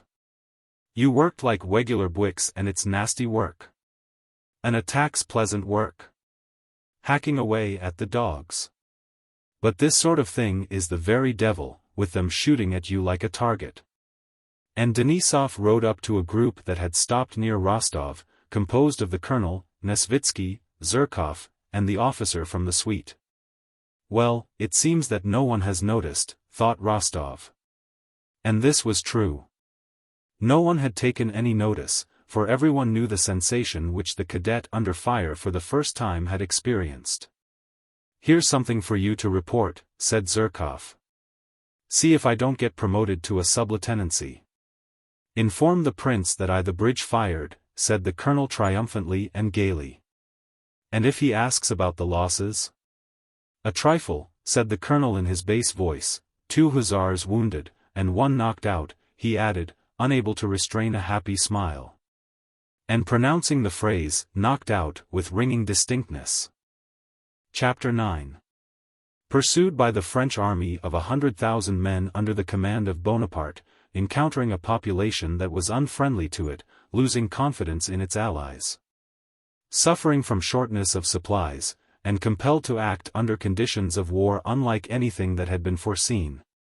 The Russian army of 35,000 men commanded by Kutuzov was hurriedly retreating along the Danube, stopping where overtaken by the enemy and fighting rearguard actions only as far as necessary to enable it to retreat without losing its heavy equipment. There had been actions at Lambach, Amstetten, and Melk. But despite the courage and endurance, acknowledged even by the enemy, with which the Russians fought, the only consequence of these actions was a yet more rapid retreat. Austrian troops that had escaped capture at Ulm and had joined Kutuzov at Braunau now separated from the Russian army, and Kutuzov was left with only his own weak and exhausted forces. The defense of Vienna was no longer to be thought of. Instead of an offensive, the plan of which, carefully prepared in accord with the modern science of strategics, had been handed to Kutuzov when he was in Vienna by the Austrian Hofkriegsrath. The sole and almost unattainable aim remaining for him was to effect a junction with the forces that were advancing from Russia, without losing his army as Mack had done at Ulm. On the 28th of October Kutuzov with his army crossed to the left bank of the Danube and took up a position for the first time with the river between himself and the main body of the French. On the 30th he attacked Mortier's division, which was on the left bank, and broke it up. In this action for the first time trophies were taken, banners, cannon, and 2 enemy generals. For the first time, after a fortnight's retreat, the Russian troops had halted and after a fight had not only held the field but had repulsed the French. Though the troops were ill-clad, exhausted, and had lost a third of their number in killed, wounded, sick, and stragglers. Though a number of sick and wounded had been abandoned on the other side of the Danube with a letter in which Kutuzov entrusted them to the humanity of the enemy. And though the big hospitals and the houses in Krems converted into military hospitals could no longer accommodate all the sick and wounded. Yet the stand made at Krems and the victory over Mortier raised the spirits of the army considerably. Throughout the whole army and at headquarters most joyful though erroneous rumors were rife of the imaginary approach of columns from Russia, of some victory gained by the Austrians, and of the retreat of the frightened Bonaparte. Prince Andrei during the battle had been in attendance on the Austrian General Schmidt, who was killed in the action. His horse had been wounded under him and his own arm slightly grazed by a bullet. As a mark of the commander-in-chief's special favor he was sent with the news of this victory to the Austrian court, now no longer at Vienna, which was threatened by the French, but at Brunn. Despite his apparently delicate build Prince Andrei could endure physical fatigue far better than many very muscular men, and on the night of the battle, having arrived at Krems excited but not weary, with dispatches from Dokhturov to Kutuzov, he was sent immediately with a special dispatch to Brunn. To be so sent meant not only a reward but an important step toward promotion.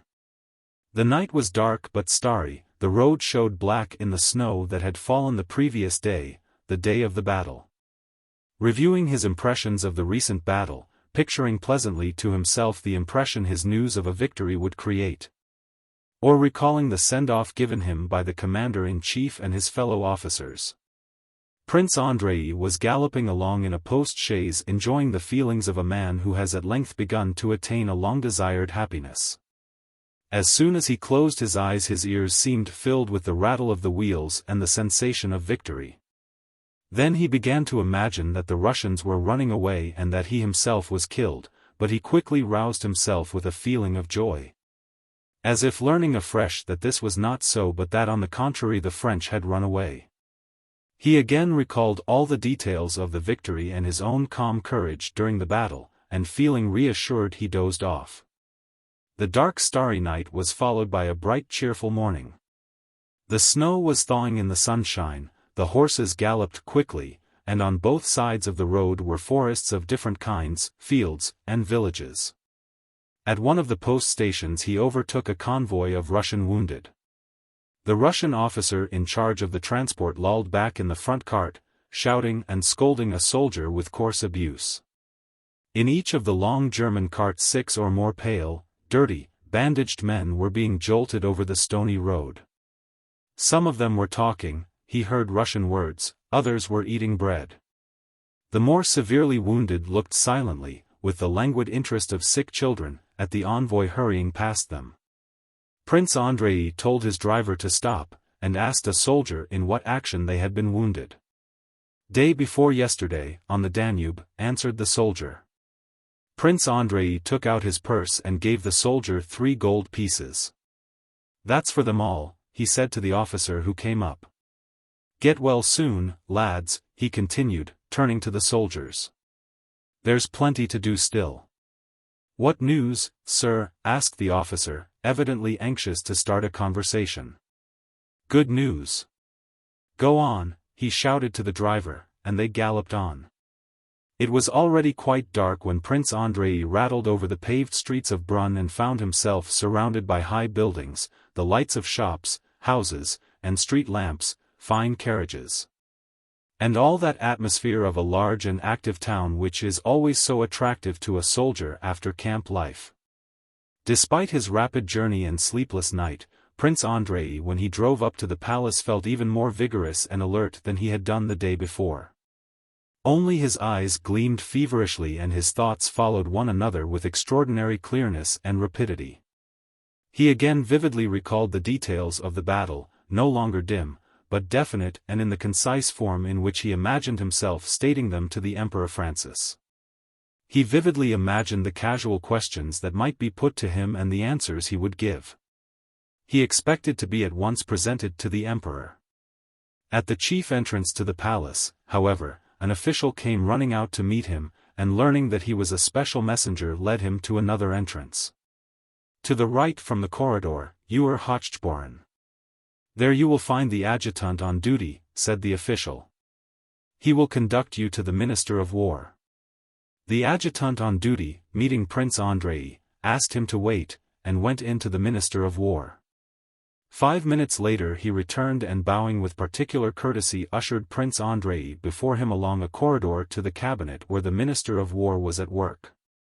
The adjutant by his elaborate courtesy appeared to wish to ward off any attempt at familiarity on the part of the Russian messenger. Prince Andrei's joyous feeling was considerably weakened as he approached the door of the minister's room.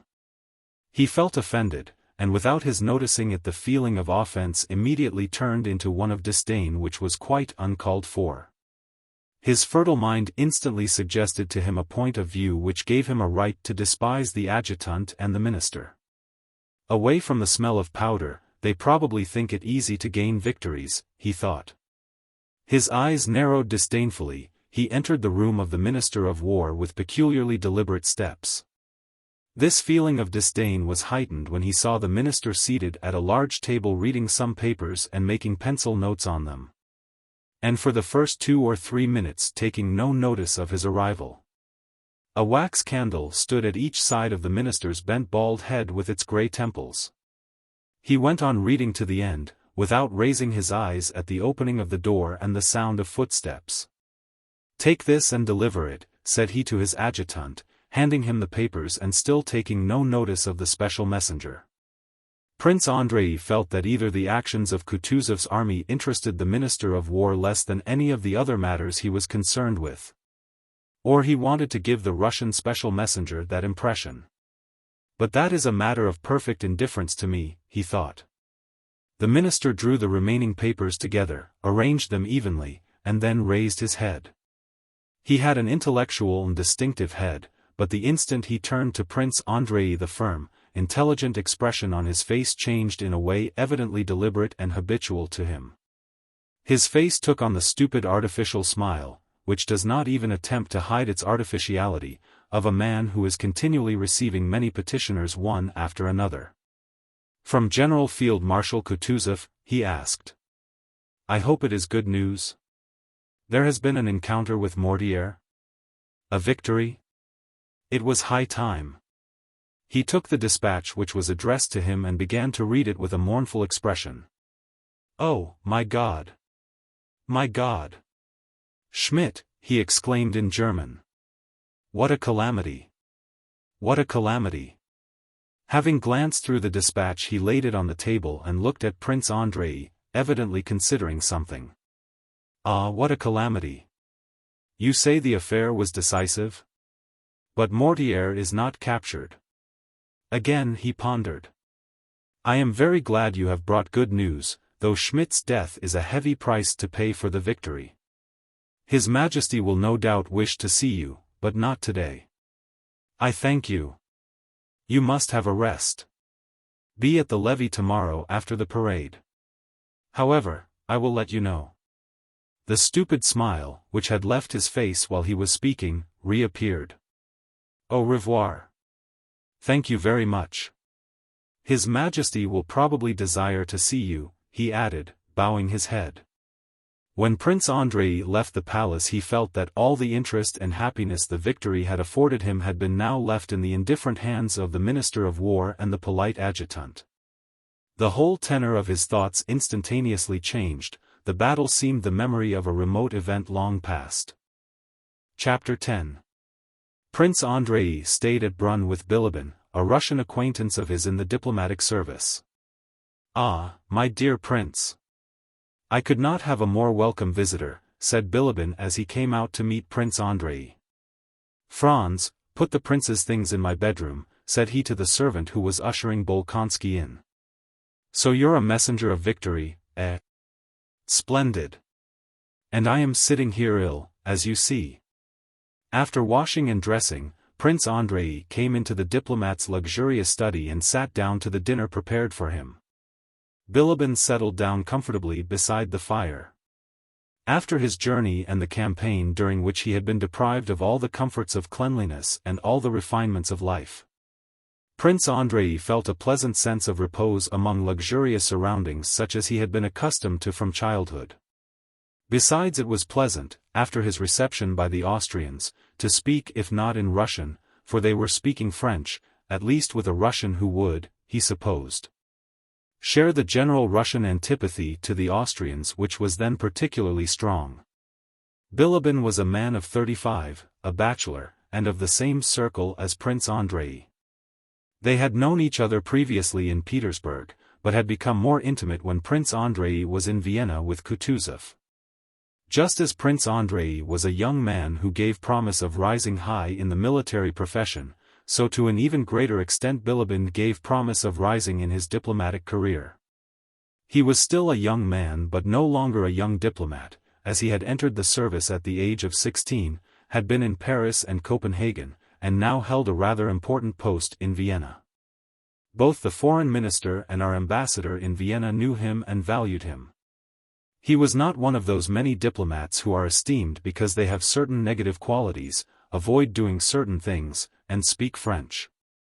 He was one of those, who, liking work, knew how to do it, and despite his indolence would sometimes spend a whole night at his writing table. He worked well whatever the import of his work. It was not the question, what for, but the question, how, that interested him. What the diplomatic matter might be he did not care, but it gave him great pleasure to prepare a circular, memorandum, or report, skillfully, pointedly, and elegantly. Bilibin's services were valued not only for what he wrote, but also for his skill in dealing and conversing with those in the highest spheres. Bilibin liked conversation as he liked work, only when it could be made elegantly witty.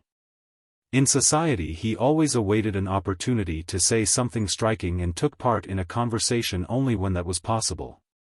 His conversation was always sprinkled with wittily original, finished phrases of general interest. These sayings were prepared in the inner laboratory of his mind in a portable form as if intentionally, so that insignificant society people might carry them from drawing room to drawing room. And, in fact, Bilibin's witticisms were hawked about in the Viennese drawing rooms and often had an influence on matters considered important. His thin, worn, sallow face was covered with deep wrinkles, which always looked as clean and well washed as the tips of one's fingers after a Russian bath. The movement of these wrinkles formed the principal play of expression on his face. Now his forehead would pucker into deep folds and his eyebrows were lifted, then his eyebrows would descend and deep wrinkles would crease his cheeks.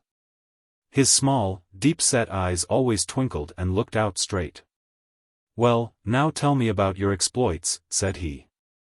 Bolkonsky, very modestly without once mentioning himself, described the engagement and his reception by the Minister of War. "They received me and my news as one receives a dog in a game of skittles," said he in conclusion. Bilibin smiled and the wrinkles on his face disappeared. "Cependant, mon cher," he remarked, examining his nails from a distance and puckering the skin above his left eye, "malgré la haute estime que je professe pour the Orthodox Russian army. J'avoue que votre victoire n'est pas de plus victorieuse." 25. He went on talking in this way in French, uttering only those words in Russian on which he wished to put a contemptuous emphasis. "Come now. You with all your forces fall on the unfortunate Mortier and his one division, and even then Mortier slips through your fingers. Where's the victory?" "But seriously," said Prince Andrei, "we can at any rate say without boasting that it was a little better than at Ulm. Why didn't you capture one, just one, marshal for us?" "Because not everything happens as one expects or with the smoothness of a parade. We had expected, as I told you, to get at their rear by 7 in the morning but had not reached it by 5 in the afternoon." "And why didn't you do it at 7 in the morning?" "You ought to have been there at 7 in the morning," returned Bilibin with a smile. "You ought to have been there at 7 in the morning. Why did you not succeed in impressing on Bonaparte by diplomatic methods that he had better leave Genoa alone?" retorted Prince Andrei in the same tone. "I know," interrupted Bilibin, "you're thinking it's very easy to take marshals, sitting on a sofa by the fire. That is true, but still why didn't you capture him? So don't be surprised if not only the Minister of War but also His Most August Majesty the Emperor and King Francis is not much delighted by your victory. Even I, a poor secretary of the Russian embassy, do not feel any need in token of my joy to give my Franz a thaler, or let him go with his Liebchen to the Prater. True. We have no Prater here." He looked straight at Prince Andrei and suddenly unwrinkled his forehead. "It is now my turn to ask you, why, mon cher," said Bolkonsky. "I confess I do not understand. Perhaps there are diplomatic subtleties here beyond my feeble intelligence, but I can't make it out. Mack loses a whole army, the Archduke Ferdinand and the Archduke Karl give no signs of life and make blunder after blunder. Kutuzov alone at last gains a real victory, destroying the spell of the invincibility of the French, and the Minister of War does not even care to hear the details. That's just it, my dear fellow. You see, it's hurrah for the Tsar, for Russia, for the Orthodox Greek faith. All that is beautiful, but what do we, I mean the Austrian court, care for your victories? Bring us nice news of a victory by the Archduke Karl or Ferdinand. One archduke's as good as another, as you know, and even if it is only over a fire brigade of Bonaparte's. That will be another story and will fire off some cannon. But this sort of thing seems done on purpose to vex us. The Archduke Karl does nothing, the Archduke Ferdinand disgraces himself. You abandon Vienna, give up its defense, as much as to say, heaven is with us, but heaven help you and your capital. The one general whom we all loved, Schmidt, you expose to a bullet, and then you congratulate us on the victory. Admit that more irritating news than yours could not have been conceived. It's as if it had been done on purpose, on purpose. Besides, suppose you did gain a brilliant victory, if even the Archduke Karl gained a victory, what effect would that have on the general course of events? It's too late now when Vienna is occupied by the French army. What? Occupied? Vienna occupied? Not only occupied, but Bonaparte is at Schönbrunn, and the Count, our dear Count Verbna, goes to him for orders. After the fatigues and impressions of the journey, his reception, and especially after having dined, Bolkonsky felt that he could not take in the full significance of the words he heard. Count Lichtenfels was here this morning, Bilibin continued, and showed me a letter in which the parade of the French in Vienna was fully described. Prince Murat était tout le tremblement. You see that your victory is not a matter for great rejoicing and that you can't be received as a savior. Really, I don't care about that, I don't care at all, said Prince Andrei, beginning to understand that his news of the battle before Krems was really of small importance in view of such events as the fall of Austria's capital. How is it Vienna was taken? What of the bridge and its celebrated bridgehead and Prince Auersperg? "We heard reports that Prince Auersperg was defending Vienna," he said. "Prince Auersperg is on our side of the river, and is defending us, doing it very badly, I think, but still he is defending us. But Vienna is on the other side. No, the bridge has not yet been taken, and I hope it will not be, for it is mined and orders have been given to blow it up.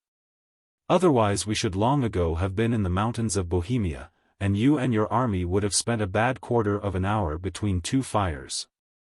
But still this does not mean that the campaign is over," said Prince Andrei. "Well, I think it is. The bigwigs here think so too, but they daren't say so. It will be as I said at the beginning of the campaign, it won't be your skirmishing at Durenstein, or gunpowder at all, that will decide the matter, but those who devised it," said Bilibin, quoting one of his own mots, releasing the wrinkles on his forehead, and pausing. "The only question is what will come of the meeting between the Emperor Alexander and the King of Prussia in Berlin? If Prussia joins the Allies, Austria's hand will be forced and there will be war. If not, it is merely a question of settling where the preliminaries of the new Campo Formio are to be drawn up." "What an extraordinary genius!" Prince Andrei suddenly exclaimed, clenching his small hand and striking the table with it, "and what luck the man has!" "Bonaparte?" said Bilibin inquiringly, puckering up his forehead to indicate that he was about to say something witty. "Bonaparte?" he repeated, accentuating the U. "I think, however, now that he lays down laws for Austria at Schönbrunn, il faut lui faire grâce de Lu. 26 I shall certainly adopt an innovation and call him simply Bonaparte." "But joking apart," said Prince Andrei, "do you really think the campaign is over? This is what I think. Austria has been made a fool of, and she is not used to it. She will retaliate. And she has been fooled in the first place because her provinces have been pillaged. They say the Holy Russian army loots terribly, her army is destroyed, her capital taken. And all this for the beaux yeux 27 of His Sardinian Majesty. And therefore, this is between ourselves, I instinctively feel that we are being deceived, my instinct tells me of negotiations with France and projects for peace. A secret peace concluded separately." "Impossible," cried Prince Andrei. "That would be too base." "If we live we shall see," replied Bilibin, his face again becoming smooth as a sign that the conversation was at an end. When Prince Andrei reached the room prepared for him and lay down in a clean shirt on the feather bed with its warmed and fragrant pillows, he felt that the battle of which he had brought tidings was far, far away from him.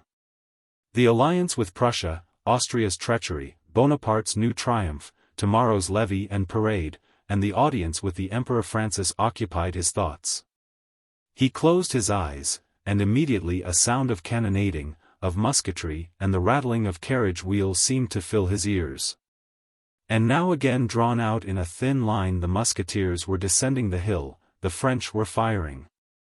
And he felt his heart palpitating as he rode forward beside Schmidt with the bullets merrily whistling all around, and he experienced tenfold the joy of living, as he had not done since childhood. He woke up. "Yes, that all happened," he said, and, smiling happily to himself like a child, he fell into a deep, youthful slumber. Chapter 11. Next day he woke late.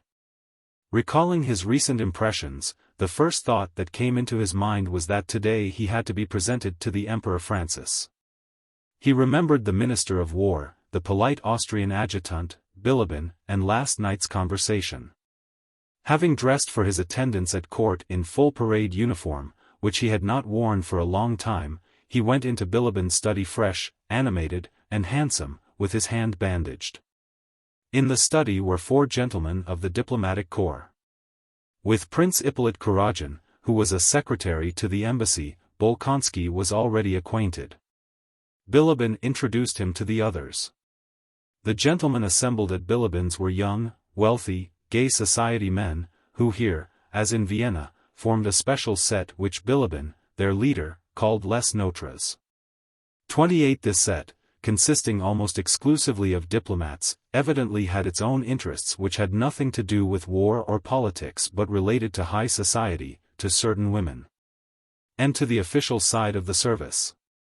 These gentlemen received Prince Andrei as one of themselves, an honor they did not extend to many. From politeness and to start conversation, they asked him a few questions about the army and the battle, and then the talk went off into merry jests and gossip. But the best of it was, said one, telling of the misfortune of a fellow diplomat. That the Chancellor told him flatly that his appointment to London was a promotion and that he was so to regard it. Can you fancy the figure he cut? But the worst of it, gentlemen, I am giving Kuragin away to you, is that that man suffers, and this Don Juan, wicked fellow, is taking advantage of it. Prince Ippolit was lolling in a lounge chair with his legs over its arm. He began to laugh. Tell me about that, he said. Oh, you Don Juan. You serpent, cried several voices. You, Bolkonsky, don't know, said Bilibin turning to Prince Andrei. That all the atrocities of the French army, I nearly said of the Russian army, are nothing compared to what this man has been doing among the women. La femme est la compagne de l'homme, 29 announced Prince Ippolit, and began looking through a lorgnette at his elevated legs. Bilibin and the rest of ours burst out laughing in Ippolit's face, and Prince Andrei saw that Ippolit, of whom, he had to admit, he had almost been jealous on his wife's account, was the butt of this set. Oh, I must give you a treat, Bilibin whispered to Bolkonsky. Kuragin is exquisite when he discusses politics, you should see his gravity.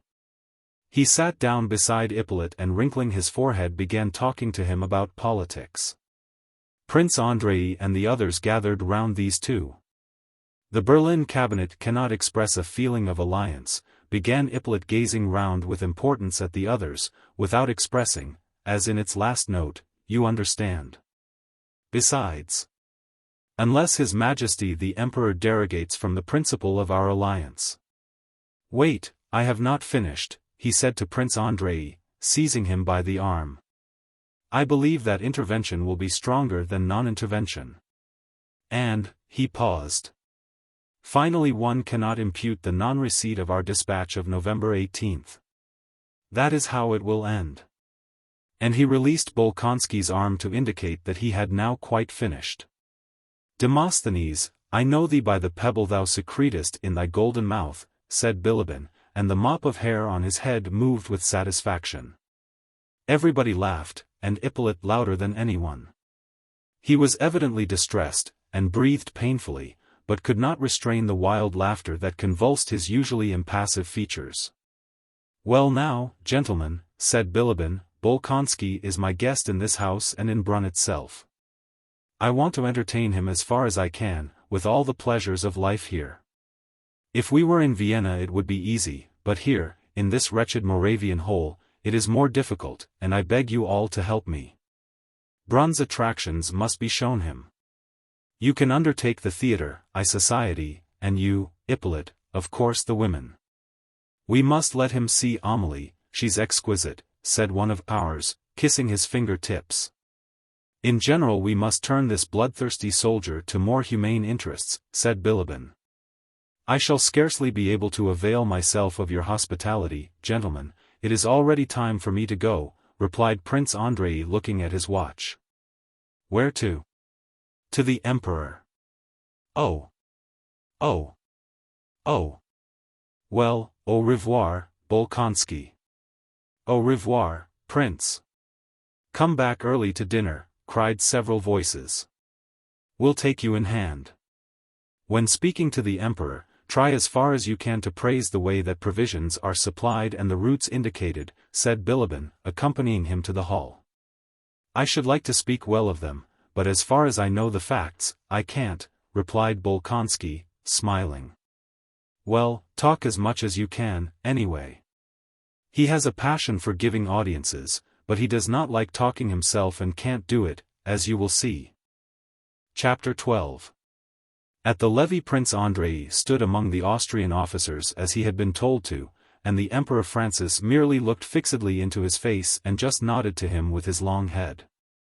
But after it was over, the adjutant he had seen the previous day ceremoniously informed Bolkonsky that the Emperor desired to give him an audience. The Emperor Francis received him standing in the middle of the room. Before the conversation began, Prince Andrei was struck by the fact that the Emperor seemed confused and blushed as if not knowing what to say. "Tell me, when did the battle begin?" he asked hurriedly. Prince Andrei replied. Then followed other questions just as simple: was Kutuzov well? When had he left Krems? And so on. The Emperor spoke as if his sole aim were to put a given number of questions. The answers to these questions, as was only too evident, did not interest him. "At what o'clock did the battle begin?" asked the Emperor. "I cannot inform your Majesty at what o'clock the battle began at the front, but at Dürrenstein, where I was, our attack began after 5 in the afternoon," replied Bolkonsky, growing more animated and expecting that he would have a chance to give a reliable account, which he had ready in his mind, of all he knew and had seen. But the Emperor smiled and interrupted him. "How many miles?" "From where to where, your Majesty?" "From Dürrenstein to Krems." 3.5 miles, your Majesty." "The French have abandoned the left bank?" "According to the scouts, the last of them crossed on rafts during the night." "Is there sufficient forage in Krems?" "Forage has not been supplied to the extent." The Emperor interrupted him. "At what o'clock was General Schmidt killed?" "At 7 o'clock, I believe." "At 7 o'clock? It's very sad, very sad." The Emperor thanked Prince Andrei and bowed.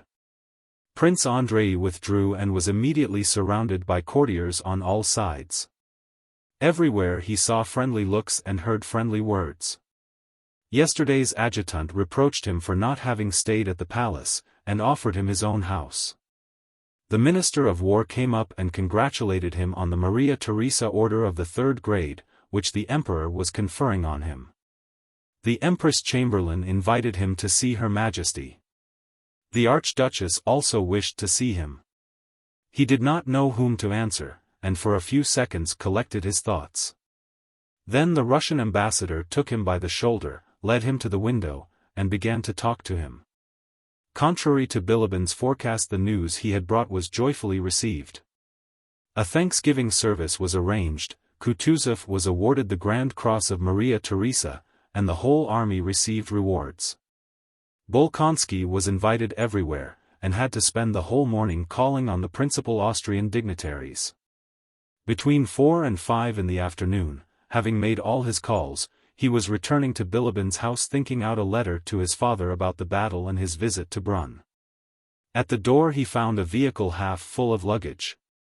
Franz, Bilibin's man, was dragging a portmanteau with some difficulty out of the front door.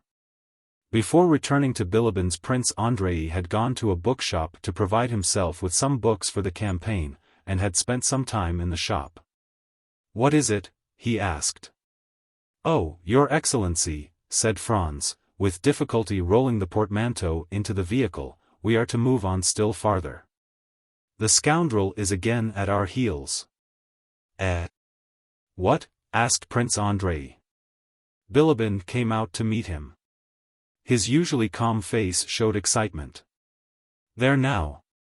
Confess that this is delightful," said he. "This affair of the Thabor Bridge, at Vienna. They have crossed without striking a blow." Prince Andrei could not understand. "But where do you come from not to know what every coachman in the town knows?" "I come from the Archduchess." "I heard nothing there." "And you didn't see that everybody is packing up?" "I did not." "What is it all about?" inquired Prince Andrei impatiently. "What's it all about?" "Why, the French have crossed the bridge that Auersperg was defending, and the bridge was not blown up, so Marat is now rushing along the road to Brunn and will be here in a day or two." "What? Here? But why did they not blow up the bridge, if it was mined?" "That is what I ask you. No one, not even Bonaparte, knows why." Bolkonsky shrugged his shoulders. "But if the bridge is crossed, it means that the army too is lost?" "It will be cut off," said he. "That's just it," answered Bilibin. "Listen. The French entered Vienna as I told you. Very well. Next day, which was yesterday, those gentlemen, Messrs. Les Maréchaux, 30 Marat, Lons, and Belliard, mount and ride to the bridge. Observe that all three are Gascons. Gentlemen, says one of them, you know the Thabor Bridge is mined and doubly mined, and that there are menacing fortifications at its head, and an army of 15,000 men has been ordered to blow up the bridge and not let us cross.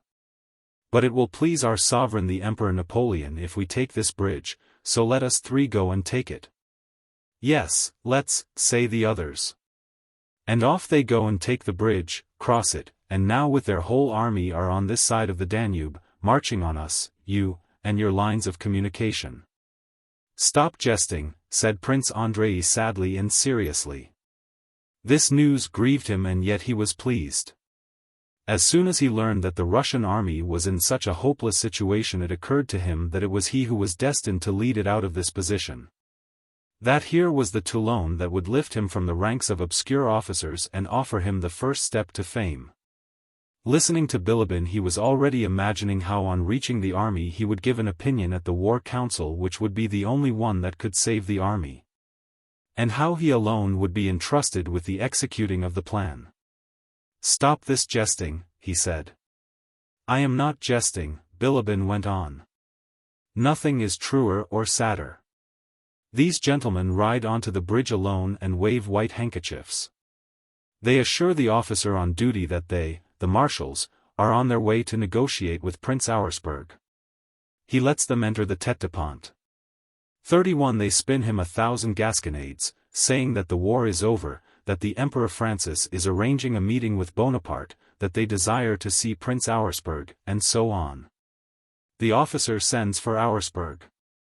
These gentlemen embrace the officers, crack jokes, sit on the cannon, and meanwhile a French battalion gets to the bridge unobserved, flings the bags of incendiary material into the water, and approaches the tête-de-pont. At length appears the Lieutenant General, our dear Prince Auersperg von Modern himself. Dearest foe. Flower of the Austrian army, hero of the Turkish wars. Hostilities are ended, we can shake one another's hand. The Emperor Napoleon burns with impatience to make Prince Auersperg's acquaintance. In a word, those gentlemen, Gascons indeed, so bewildered him with fine words, and he is so flattered by his rapidly established intimacy with the French marshals, and so dazzled by the sight of Marat's mantle and ostrich plumes, il ny voit que du fou, et oublie celui il devait faire sur l'ennemi. 32 In spite of the animation of his speech, Bilibin did not forget to pause after this mot to give time for its due appreciation.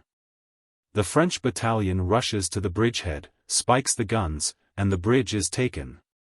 But what is best of all, he went on, his excitement subsiding under the delightful interest of his own story, is that the sergeant in charge of the cannon which was to give the signal to fire the mines and blow up the bridge, this sergeant, seeing that the French troops were running onto the bridge, was about to fire, but Lons stayed his hand. The sergeant, who was evidently wiser than his general, goes up to Auersperg and says, Prince, you are being deceived, here are the French. Marat, seeing that all is lost if the sergeant is allowed to speak, turns to Auersperg with feigned astonishment, he is a true Gascon, and says, I don't recognize the world-famous Austrian discipline, if you allow a subordinate to address you like that. It was a stroke of genius. Prince Auersperg feels his dignity at stake and orders the sergeant to be arrested. Come, you must own that this affair of the Thabor Bridge is delightful. It is not exactly stupidity, nor rascality. It may be treachery, said Prince Andrei, vividly imagining the grey overcoats, wounds, the smoke of gunpowder, the sounds of firing, and the glory that awaited him. Not that either. That puts the court in too bad a light, replied Bilibin. It's not treachery nor rascality nor stupidity, it is just as at Ulm, it is, he seemed to be trying to find the right expression. C'est du mac. Nous sommes macis, it is a bit of mac. We are macked, he concluded, feeling that he had produced a good epigram, a fresh one that would be repeated. His hitherto puckered brow became smooth as a sign of pleasure, and with a slight smile he began to examine his nails. "Where are you off to?" he said suddenly to Prince Andrei, who had risen and was going toward his room. "I am going away." "Where to?" "To the army." "But you meant to stay another 2 days?" "But now I am off at once." And Prince Andrei, after giving directions about his departure, went to his room. "Do you know, mon cher," said Bilibin following him, "I have been thinking about you." "Why are you going?" And in proof of the conclusiveness of his opinion all the wrinkles vanished from his face. Prince Andrei looked inquiringly at him and gave no reply. "Why are you going?" "I know you think it your duty to gallop back to the army now that it is in danger." "I understand that. Mon cher, it is heroism." "Not at all," said Prince Andrei. "But as you are a philosopher, be a consistent one, look at the other side of the question and you will see that your duty, on the contrary, is to take care of yourself. Leave it to those who are no longer fit for anything else. You have not been ordered to return and have not been dismissed from here. Therefore, you can stay and go with us wherever our ill luck takes us. They say we are going to Olmütz, and Olmütz is a very decent town. You and I will travel comfortably in my caleche." "Do stop joking, Bilibin," cried Bolkonsky. "I am speaking sincerely as a friend. Consider. Where and why are you going, when you might remain here? You are faced by one of 2 things," and the skin over his left temple puckered, "either you will not reach your regiment before peace is concluded. Or you will share defeat and disgrace with Kutuzov's whole army." And Bilibin unwrinkled his temple, feeling that the dilemma was insoluble. "I cannot argue about it," replied Prince Andrei coldly, but he thought, "I am going to save the army." "My dear fellow, you are a hero," said Bilibin. Chapter 13. That same night, having taken leave of the Minister of War, Bolkonsky set off to rejoin the army, not knowing where he would find it and fearing to be captured by the French on the way to Krems. In Brunn everybody attached to the court was packing up, and the heavy baggage was already being dispatched to Olmütz. Near Hetzelsdorf Prince Andrei struck the high road along which the Russian army was moving with great haste and in the greatest disorder. The road was so obstructed with carts that it was impossible to get by in a carriage. Prince Andrei took a horse and a Cossack from a Cossack commander, and hungry and weary, making his way past the baggage wagons, rode in search of the commander-in-chief and of his own luggage. Very sinister reports of the position of the army reached him as he went along, and the appearance of the troops in their disorderly flight confirmed these rumors. Cette armée russe que lors de l'Angleterre a transporté de extremités de l'univers, nous allons lui faire éprouver le même sort, le sort de l'armée d'Ulm. 33 He remembered these words in Bonaparte's address to his army at the beginning of the campaign, and they awoke in him astonishment at the genius of his hero, a feeling of wounded pride, and a hope of glory. And should there be nothing left but to die, he thought. Well, if need be, I shall do it no worse than others. He looked with disdain at the endless confused mass of detachments, carts, guns, artillery, and again baggage wagons and vehicles of all kinds overtaking one another and blocking the muddy road. 3 and sometimes 4 abreast. From all sides, behind and before, as far as ear could reach, there were the rattle of wheels, the creaking of carts and gun carriages, the tramp of horses, the crack of whips, shouts, the urging of horses, and the swearing of soldiers, orderlies, and officers.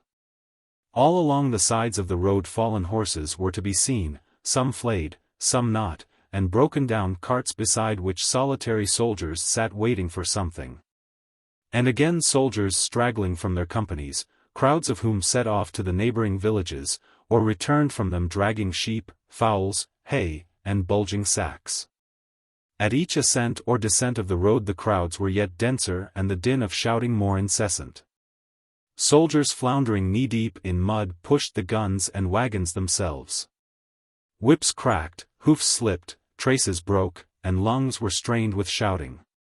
The officers directing the march rode backward and forward between the carts. Their voices were but feebly heard amid the uproar, and one saw by their faces that they despaired of the possibility of checking this disorder. "Here is our dear Orthodox Russian army," thought Bolkonsky, recalling Bilibin's words. Wishing to find out where the commander-in-chief was, he rode up to a convoy. Directly opposite to him came a strange one-horse vehicle, evidently rigged up by soldiers out of any available materials and looking like something between a cart, a cabriolet, and a calèche. A soldier was driving, and a woman enveloped in shawls sat behind the apron under the leather hood of the vehicle. Prince Andrei rode up and was just putting his question to a soldier when his attention was diverted by the desperate shrieks of the woman in the vehicle.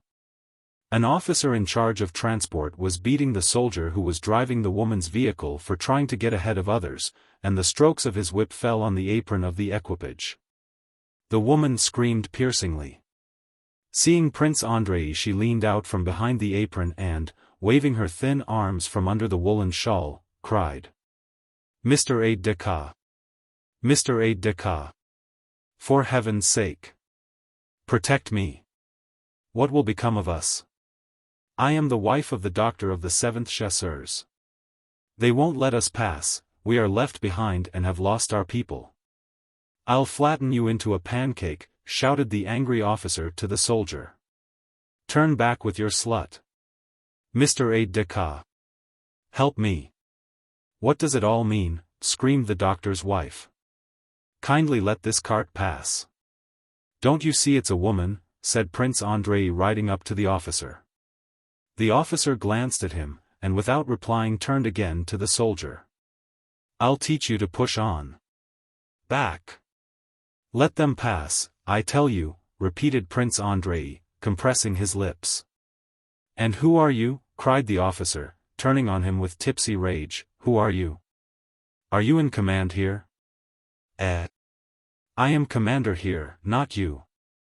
Go back or I'll flatten you into a pancake," repeated he. This expression evidently pleased him. "That was a nice snub for the little aide-de-camp," came a voice from behind. Prince Andrei saw that the officer was in that state of senseless, tipsy rage when a man does not know what he is saying. He saw that his championship of the doctor's wife in her queer trap might expose him to what he dreaded more than anything in the world, to ridicule, but his instinct urged him on. Before the officer finished his sentence, Prince Andrei, his face distorted with fury, rode up to him and raised his riding whip. Let them pass." The officer flourished his arm and hastily rode away. "It's all the fault of these fellows on the staff that there's this disorder," he muttered. "Do as you like." Prince Andrei, without lifting his eyes, rode hastily away from the doctor's wife, who was calling him her deliverer.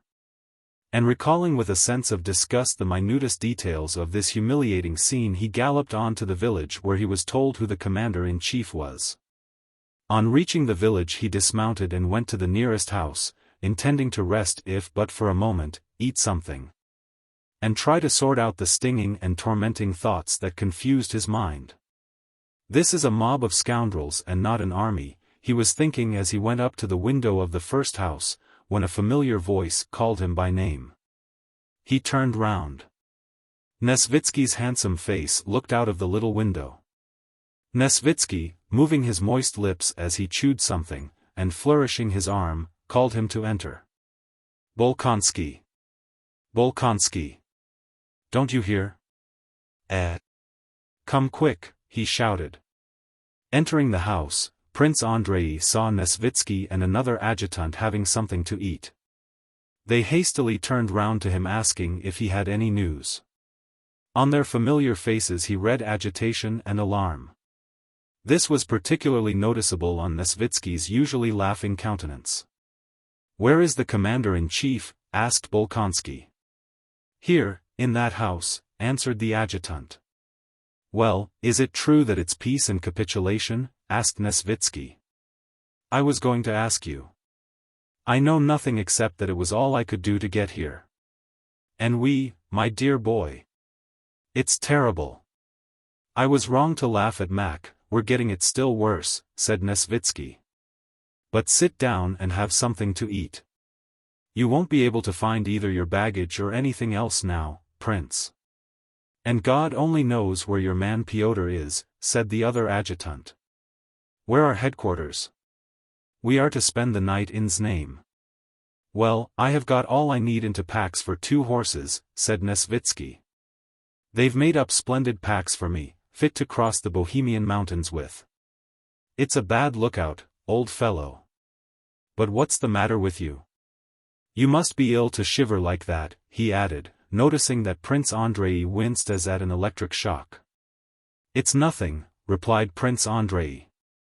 He had just remembered his recent encounter with the doctor's wife and the convoy officer. What is the commander-in-chief doing here? He asked. I can't make out at all, said Nesvitsky. Well, all I can make out is that everything is abominable, quite abominable, said Prince Andrei, and he went off to the house where the commander-in-chief was. Passing by Kutuzov's carriage and the exhausted saddle horses of his suite, with their Cossacks who were talking loudly together, Prince Andrei entered the passage. Kutuzov himself, he was told, was in the house with Prince Bagration and Weyrother. Weyrother was the Austrian general who had succeeded Schmidt. In the passage little Kozlovsky was squatting on his heels in front of a clerk. The clerk, with cuffs turned up, was hastily writing at a tub turned bottom upwards. Kozlovsky's face looked worn, he too had evidently not slept all night. He glanced at Prince Andrei and did not even nod to him. Second line, have you written it? He continued dictating to the clerk. The Kiev Grenadiers, Podolian. One can't write so fast, Your Honor, said the clerk, glancing angrily and disrespectfully at Kozlovsky. Through the door came the sounds of Kutuzov's voice, excited and dissatisfied, interrupted by another, an unfamiliar voice. From the sound of these voices, the inattentive way Kozlovsky looked at him, the disrespectful manner of the exhausted clerk. The fact that the clerk and Kozlovsky were squatting on the floor by a tub so near to the commander-in-chief, and from the noisy laughter of the Cossacks holding the horses near the window. Prince Andrei felt that something important and disastrous was about to happen. He turned to Kozlovsky with urgent questions. Immediately, Prince, said Kozlovsky. Dispositions for Bagration. What about capitulation? Nothing of the sort. Orders are issued for a battle. Prince Andrei moved toward the door from whence voices were heard.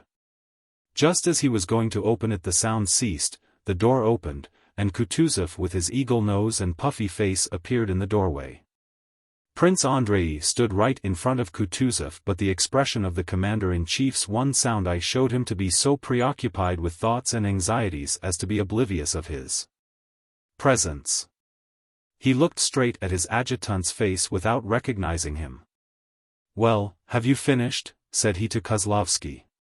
One moment, Your Excellency. Bagration, a gaunt middle-aged man of medium height with a firm, impassive face of Oriental type, came out after the commander-in-chief. I have the honor to present myself, repeated Prince Andrei rather loudly, handing Kutuzov an envelope. Ah, from Vienna? Very good. Later. Kutuzov went out into the porch with Bagration. Well, goodbye, Prince, said he to Bagration. My blessing, and may Christ be with you in your great endeavor. His face suddenly softened and tears came into his eyes. With his left hand he drew Bagration toward him, and with his right, on which he wore a ring, he made the sign of the cross over him with a gesture evidently habitual, offering his puffy cheek. But Bagration kissed him on the neck instead. Christ be with you. Kutuzov repeated and went toward his carriage. Get in with me, said he to Bolkonsky. Your Excellency, I should like to be of use here. Allow me to remain with Prince Bagration's detachment.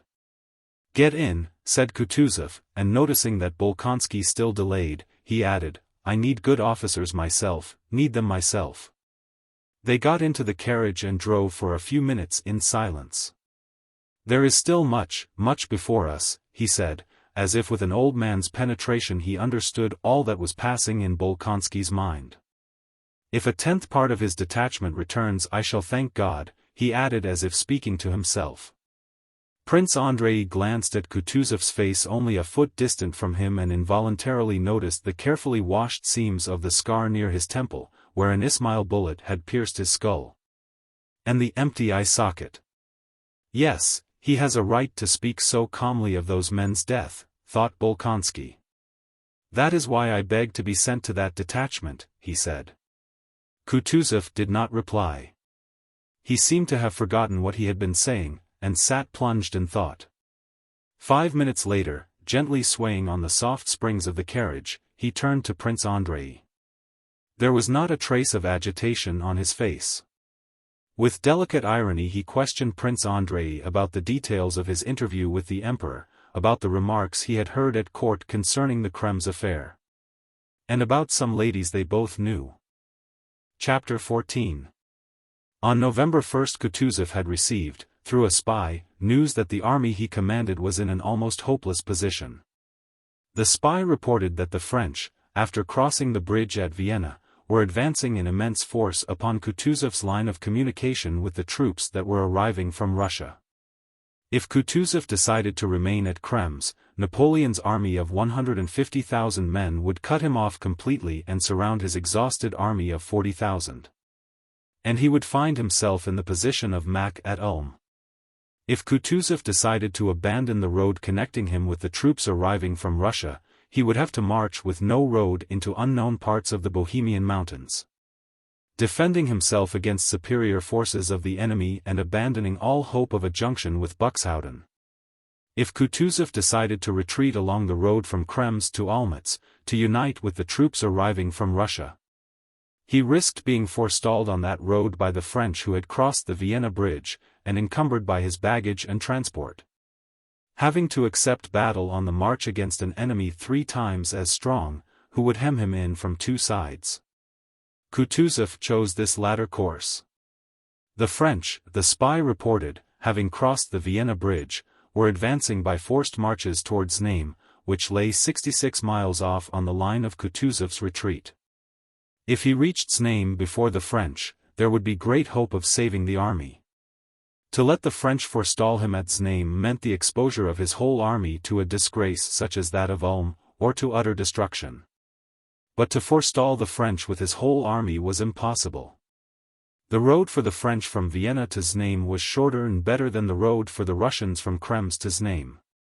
The night he received the news, Kutuzov sent Bagration's vanguard, 4,000 strong, to the right across the hills from the Krems-Znaim to the Vienna-Znaim road. Bagration was to make this march without resting, and to halt facing Vienna with Znaim to his rear, and if he succeeded in forestalling the French he was to delay them as long as possible. Kutuzov himself with all his transport took the road to Znaim. Marching 30 miles that stormy night across roadless hills, with his hungry, ill-shod soldiers, and losing a third of his men as stragglers by the way, Bagration came out on the Vienna-Znaim road at Hollabrunn a few hours ahead of the French who were approaching Hollabrunn from Vienna.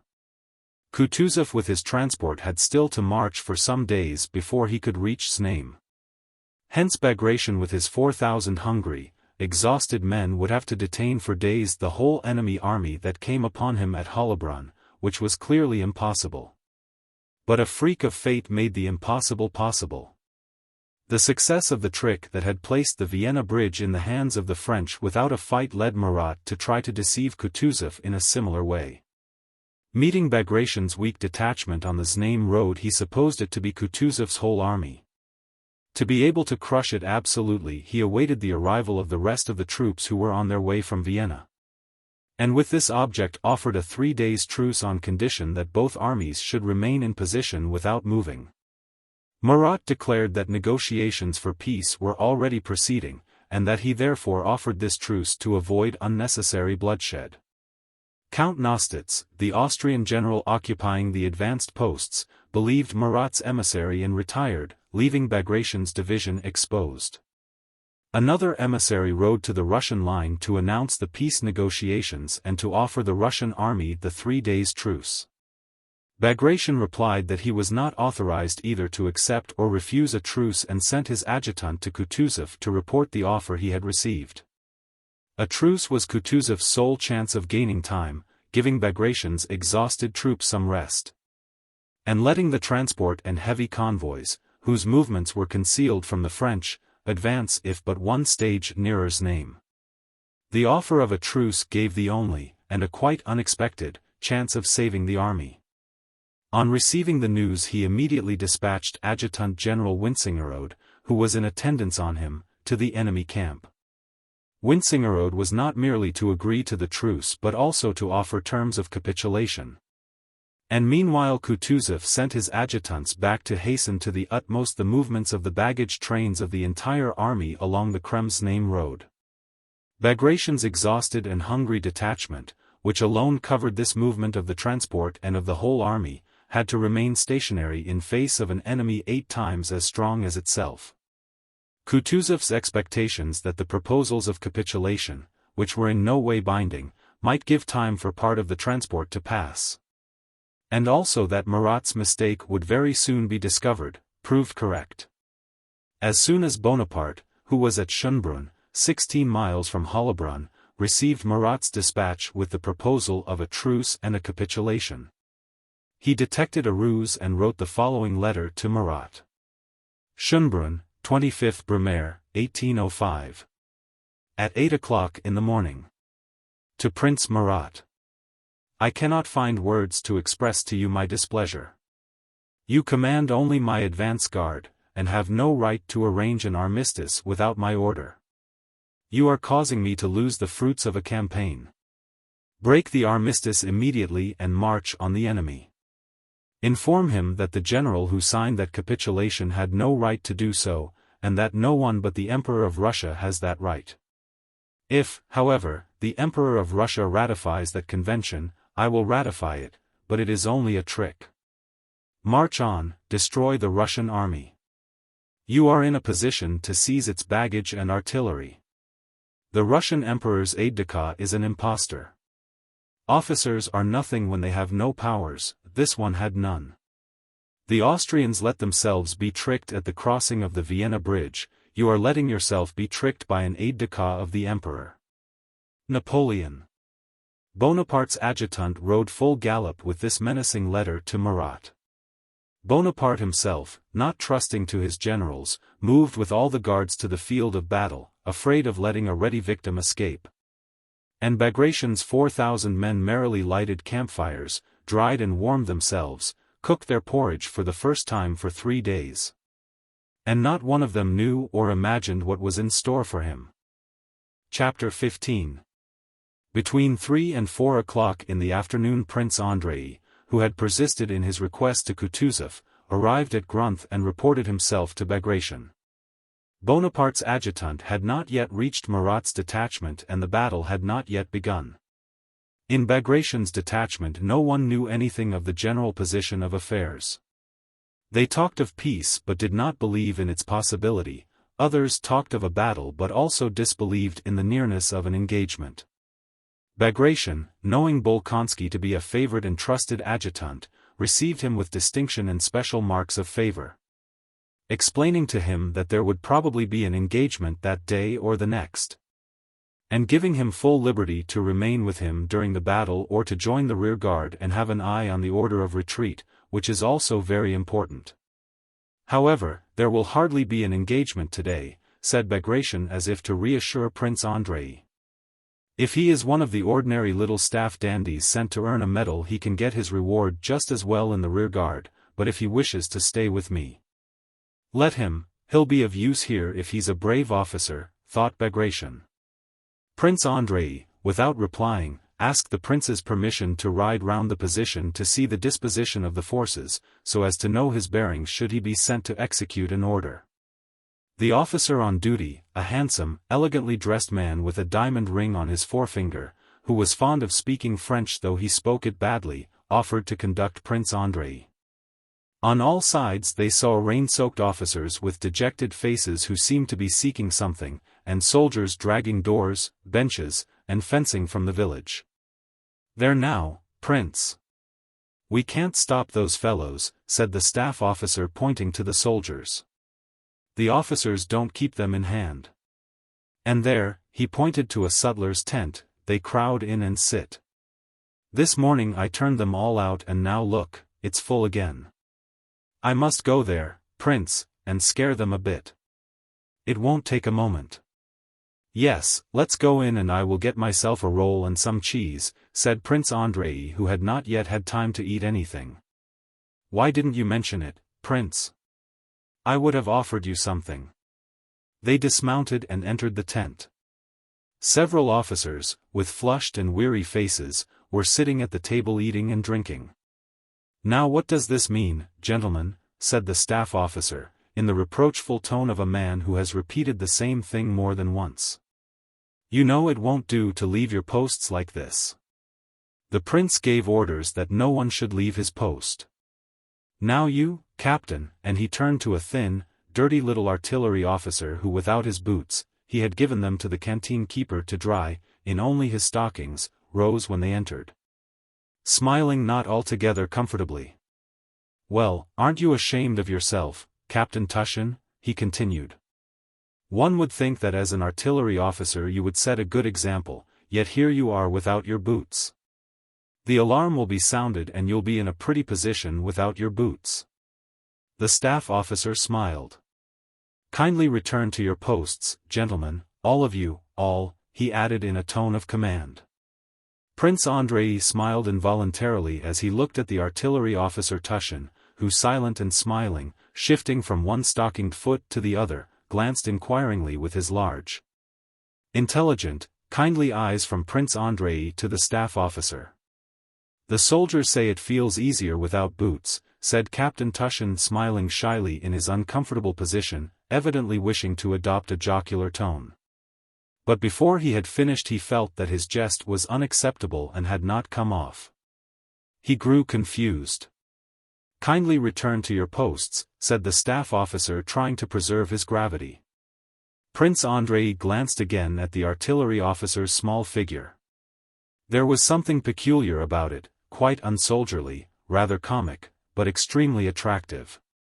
The staff officer and Prince Andrei mounted their horses and rode on. Having ridden beyond the village, continually meeting and overtaking soldiers and officers of various regiments, they saw on their left some entrenchments being thrown up, the freshly dug clay of which showed up red. Several battalions of soldiers, in their shirt sleeves despite the cold wind, swarmed in these earthworks like a host of white ants. Spadefuls of red clay were continually being thrown up from behind the bank by unseen hands. Prince Andrei and the officer rode up, looked at the entrenchment, and went on again. Just behind it they came upon some dozens of soldiers, continually replaced by others, who ran from the entrenchment. They had to hold their noses and put their horses to a trot to escape from the poisoned atmosphere of these latrines. "Voilà l'agrément de camps, Monsieur le Prince, 34, said the staff officer. They rode up the opposite hill. From there the French could already be seen. Prince Andrei stopped and began examining the position. "That's our battery," said the staff officer, indicating the highest point. "It's in charge of the queer fellow we saw without his boots. You can see everything from there. Let's go there, Prince." "Thank you very much, I will go on alone," said Prince Andrei, wishing to rid himself of this staff officer's company. "Please don't trouble yourself further." The staff officer remained behind and Prince Andrei rode on alone. The farther forward and nearer the enemy he went, the more orderly and cheerful were the troops. The greatest disorder and depression had been in the baggage train he had passed that morning on the Znaim road 7 miles away from the French. At Grunth also some apprehension and alarm could be felt, but the nearer Prince Andrei came to the French lines the more confident was the appearance of our troops. The soldiers in their greatcoats were ranged in lines, the sergeants major and company officers were counting the men, poking the last man in each section in the ribs and telling him to hold his hand up. Soldiers scattered over the whole place were dragging logs and brushwood and were building shelters with merry chatter and laughter. Around the fires sat others, dressed and undressed, drying their shirts and leg bands or mending boots or overcoats and crowding round the boilers and porridge cookers. In one company dinner was ready, and the soldiers were gazing eagerly at the steaming boiler, waiting till the sample, which a quartermaster sergeant was carrying in a wooden bowl to an officer who sat on a log before his shelter, had been tasted.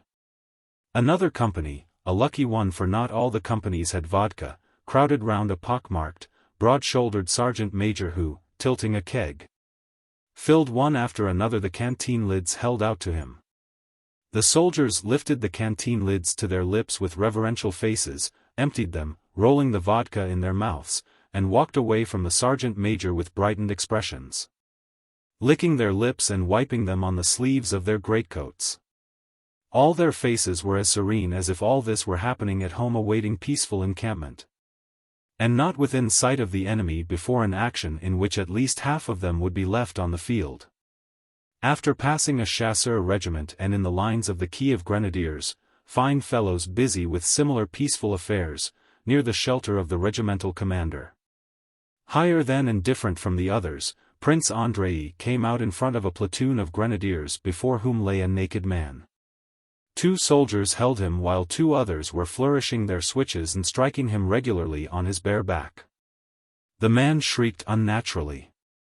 A stout major was pacing up and down the line, and regardless of the screams kept repeating, "It's a shame for a soldier to steal. A soldier must be honest, honorable, and brave, but if he robs his fellows there is no honor in him, he's a scoundrel. Go on. Go on." So the swishing sound of the strokes, and the desperate but unnatural screams, continued. Go on, said the major.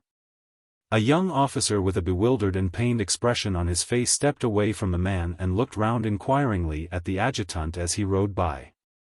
Prince Andrei, having reached the front line, rode along it. Our front line and that of the enemy were far apart on the right and left flanks, but in the center where the men with a flag of truce had passed that morning. The lines were so near together that the men could see one another's faces and speak to one another.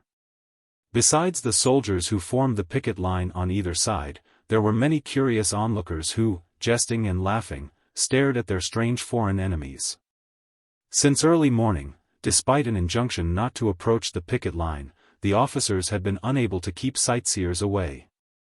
The soldiers forming the picket line, like showmen exhibiting a curiosity, no longer looked at the French but paid attention to the sightseers and grew weary waiting to be relieved. Prince Andrei halted to have a look at the French. Look! Look there! One soldier was saying to another, pointing to a Russian musketeer who had gone up to the picket line with an officer and was rapidly and excitedly talking to a French grenadier. Hark to him jabbering. Fine, isn't it? It's all the Frenchie can do to keep up with him. There now, Sidorov. Wait a bit and listen. It's fine, answered Sidorov, who was considered an adept at French. The soldier to whom the laughers referred was Dolokhov. Prince Andrei recognized him and stopped to listen to what he was saying. Dolokhov had come from the left flank where their regiment was stationed, with his captain. Now then, go on, incited the officer, bending forward and trying not to lose a word of the speech which was incomprehensible to him. More, please, more. What's he saying? Dolokhov did not answer the captain.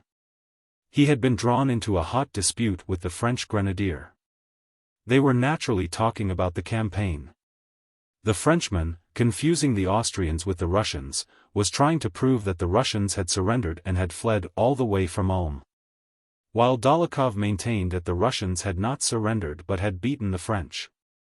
We have orders to drive you off here, and we shall drive you off, said Dolokhov. Only take care you and your Cossacks are not all captured, said the French grenadier. The French onlookers and listeners laughed. We'll make you dance as we did under Suvorov, 35, said Dolokhov. Chu, SCE Chu il chante, 36, asked a Frenchman. It's ancient history, said another, guessing that it referred to a former war. The emperor will teach your Suvara as he has taught the others. Bonaparte, began Dólokhov, but the Frenchman interrupted him. Not Bonaparte. He is the Emperor. Sacre nom! Cried he angrily. The devil skin your Emperor! And Dólokhov swore at him in coarse soldier's Russian and shouldering his musket walked away. Let us go, Ivan Lukitch, he said to the captain. Ah, that's the way to talk French, said the picket soldiers. Now, Sidorov, you have a try. Sidorov, turning to the French, winked, and began to jabber meaningless sounds very fast. Kari, Mala, Tafa, Safi, Muter, Koska, he said, trying to give an expressive intonation to his voice. Ho! Ho! Ho! Ha! Ha! Ha! Ha! Ow! Ow! Came peals of such healthy and good-humored laughter from the soldiers that it infected the French involuntarily, so much so that the only thing left to do seemed to be to unload the muskets, explode the ammunition, and all return home as quickly as possible. But the guns remained loaded, the loopholes in blockhouses and entrenchments looked out just as menacingly, and the unlimbered cannon confronted one another as before. Chapter 16. Having ridden round the whole line from right flank to left, Prince Andrei made his way up to the battery from which the staff officer had told him the whole field could be seen. Here he dismounted, and stopped beside the farthest of the 4 unlimbered cannon. Before the guns an artillery sentry was pacing up and down. He stood at attention when the officer arrived, but at a sign resumed his measured, monotonous pacing. Behind the guns were their limbers and still farther back picket ropes and artillerymen's bonfires. To the left, not far from the farthest cannon, was a small, newly constructed wattle shed from which came the sound of officers' voices in eager conversation. It was true that a view over nearly the whole Russian position and the greater part of the enemy's opened out from this battery. Just facing it, on the crest of the opposite hill, the village of Schön-Grabern could be seen, and in 3 places to left and right the French troops amid the smoke of their campfires, the greater part of whom were evidently in the village itself and behind the hill. To the left from that village, amid the smoke, was something resembling a battery, but it was impossible to see it clearly with the naked eye. Our right flank was posted on a rather steep incline which dominated the French position. Our infantry were stationed there, and at the farthest point the dragoons. In the center, where Tushin's battery stood and from which Prince Andrei was surveying the position, was the easiest and most direct descent and ascent to the brook separating us from Schön-Grabern. On the left our troops were close to a copse, in which smoked the bonfires of our infantry who were felling wood. The French line was wider than ours, and it was plain that they could easily outflank us on both sides. Behind our position was a steep and deep dip, making it difficult for artillery and cavalry to retire. Prince Andrei took out his notebook and, leaning on the cannon, sketched a plan of the position. He made some notes on 2 points, intending to mention them to Bagration. His idea was, first, to concentrate all the artillery in the center, and secondly, to withdraw the cavalry to the other side of the dip. Prince Andrei, being always near the commander-in-chief, closely following the mass movements and general orders, and constantly studying historical accounts of battles, involuntarily pictured to himself the course of events in the forthcoming action in broad outline. He imagined only important possibilities. If the enemy attacks the right flank, he said to himself, the Kiev Grenadiers and the Podolsk chasseurs must hold their position till reserves from the center come up. In that case the dragoons could successfully make a flank counterattack. If they attack our center we, having the center battery on this high ground, shall withdraw the left flank under its cover, and retreat to the dip by echelons. So he reasoned. All the time he had been beside the gun, he had heard the voices of the officers distinctly, but as often happens had not understood a word of what they were saying. Suddenly, however, he was struck by a voice coming from the shed, and its tone was so sincere that he could not but listen.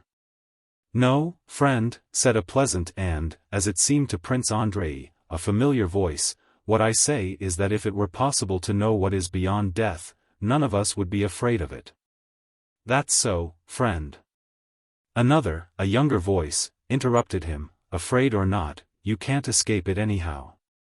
All the same, one is afraid. Oh, you clever people, said a third manly voice interrupting them both. Of course you artillery men are very wise, because you can take everything along with you, vodka and snacks. And the owner of the manly voice, evidently an infantry officer, laughed. Yes, one is afraid, continued the first speaker, he of the familiar voice. One is afraid of the unknown, that's what it is. Whatever we may say about the soul going to the sky, we know there is no sky but only an atmosphere. The manly voice again interrupted the artillery officer. Well, stand us some of your herb vodka, Tushin, it said. Why, thought Prince Andrei, that's the captain who stood up in the sutler's hut without his boots. He recognized the agreeable, philosophizing voice with pleasure. Some herb vodka? Certainly, said Tushin. But still, to conceive a future life. He did not finish. Just then there was a whistle in the air.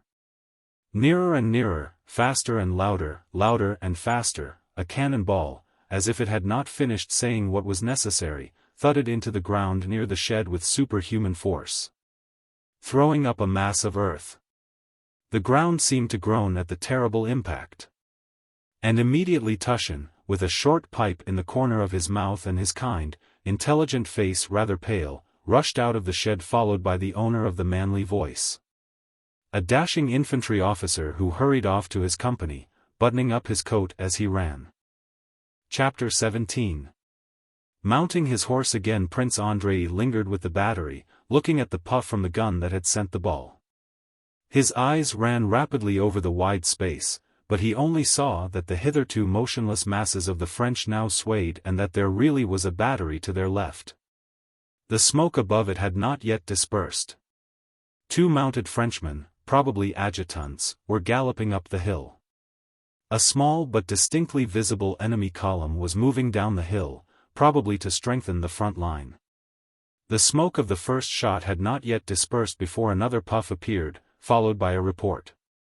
The battle had begun. Prince Andrei turned his horse and galloped back to Grunth to find Prince Bagration. He heard the cannonade behind him growing louder and more frequent. Evidently our guns had begun to reply. From the bottom of the slope, where the parleys had taken place, came the report of musketry. Lemerroy had just arrived at a gallop with Bonaparte's stern letter, and Murat, humiliated and anxious to expiate his fault, had at once moved his forces to attack the center and outflank both the Russian wings, hoping before evening and before the arrival of the Emperor to crush the contemptible detachment that stood before him. It has begun. Here it is, thought Prince Andrei, feeling the blood rush to his heart. But where and how will my Toulon present itself? Passing between the companies that had been eating porridge and drinking vodka a quarter of an hour before, he saw everywhere the same rapid movement of soldiers forming ranks and getting their muskets ready, and on all their faces he recognized the same eagerness that filled his heart. It has begun. Here it is, dreadful but enjoyable, was what the face of each soldier and each officer seemed to say. Before he had reached the embankments that were being thrown up, he saw, in the light of the dull autumn evening, mounted men coming toward him. The foremost, wearing a Cossack cloak and lambskin cap and riding a white horse, was Prince Bagration. Prince Andrei stopped, waiting for him to come up. Prince Bagration reined in his horse and recognizing Prince Andrei nodded to him. He still looked ahead while Prince Andrei told him what he had seen. The feeling, it has begun. Here it is, was seen even on Prince Bagration's hard brown face with its half-closed, dull, sleepy eyes. Prince Andrei gazed with anxious curiosity at that impassive face and wished he could tell what, if anything, this man was thinking and feeling at that moment. Is there anything at all behind that impassive face? Prince Andrei asked himself as he looked. Prince Bagration bent his head in sign of agreement with what Prince Andrei told him, and said, "Very good. in a tone that seemed to imply that everything that took place and was reported to him was exactly what he had foreseen.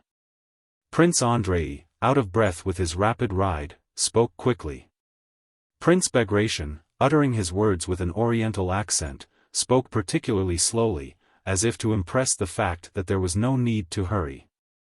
However, he put his horse to a trot in the direction of Tushin's battery. Prince Andrei followed with the suite. Behind Prince Bagration rode an officer of the suite, the prince's personal adjutant, Zherkov, an orderly officer, the staff officer on duty, riding a fine bobtailed horse, and a civilian, an accountant who had asked permission to be present at the battle out of curiosity. The accountant, a stout, full-faced man, looked around him with a naive smile of satisfaction and presented a strange appearance among the hussars, Cossacks, and adjutants, in his camlet coat, as he jolted on his horse with a convoy officer's saddle.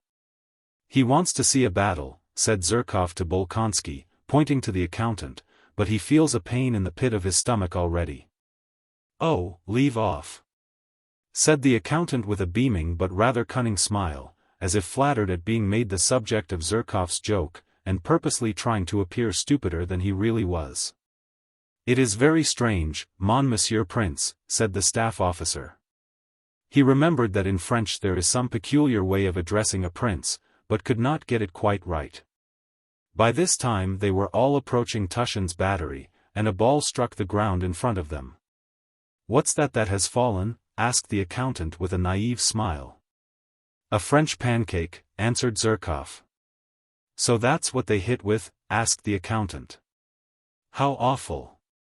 He seemed to swell with satisfaction.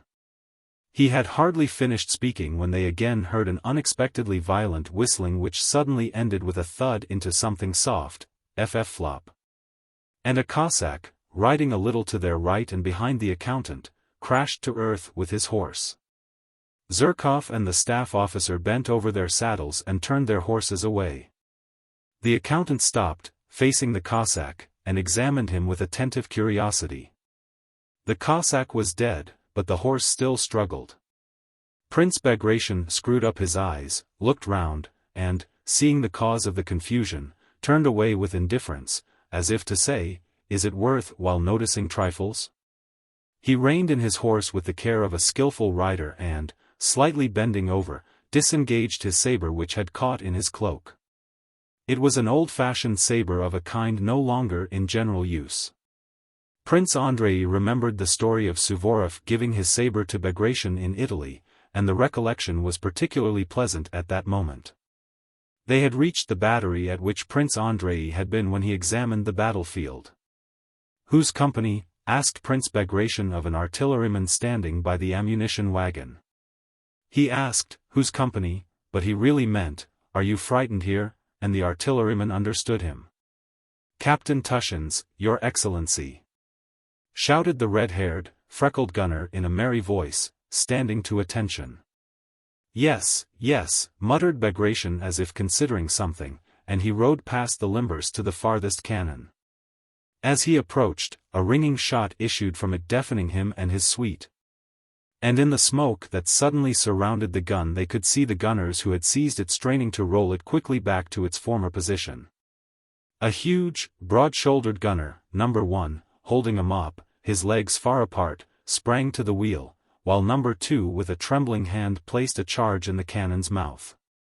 The short, round-shouldered Captain Tushin, stumbling over the tail of the gun carriage, moved forward and, not noticing the general, looked out shading his eyes with his small hand. "Lift it 2 lines more and it will be just right," cried he in a feeble voice to which he tried to impart a dashing note, ill-suited to his weak figure. "Number 2, he squeaked. "Fire, Medvedev." Bagration called to him, and Tushin, raising 3 fingers to his cap with a bashful and awkward gesture not at all like a military salute but like a priest's benediction, approached the general. Though Tushin's guns had been intended to cannonade the valley, he was firing incendiary balls at the village of Schön-Grabern visible just opposite, in front of which large masses of French were advancing. No one had given Tushin orders where and at what to fire, but after consulting his sergeant major, Zakarchenko, for whom he had great respect.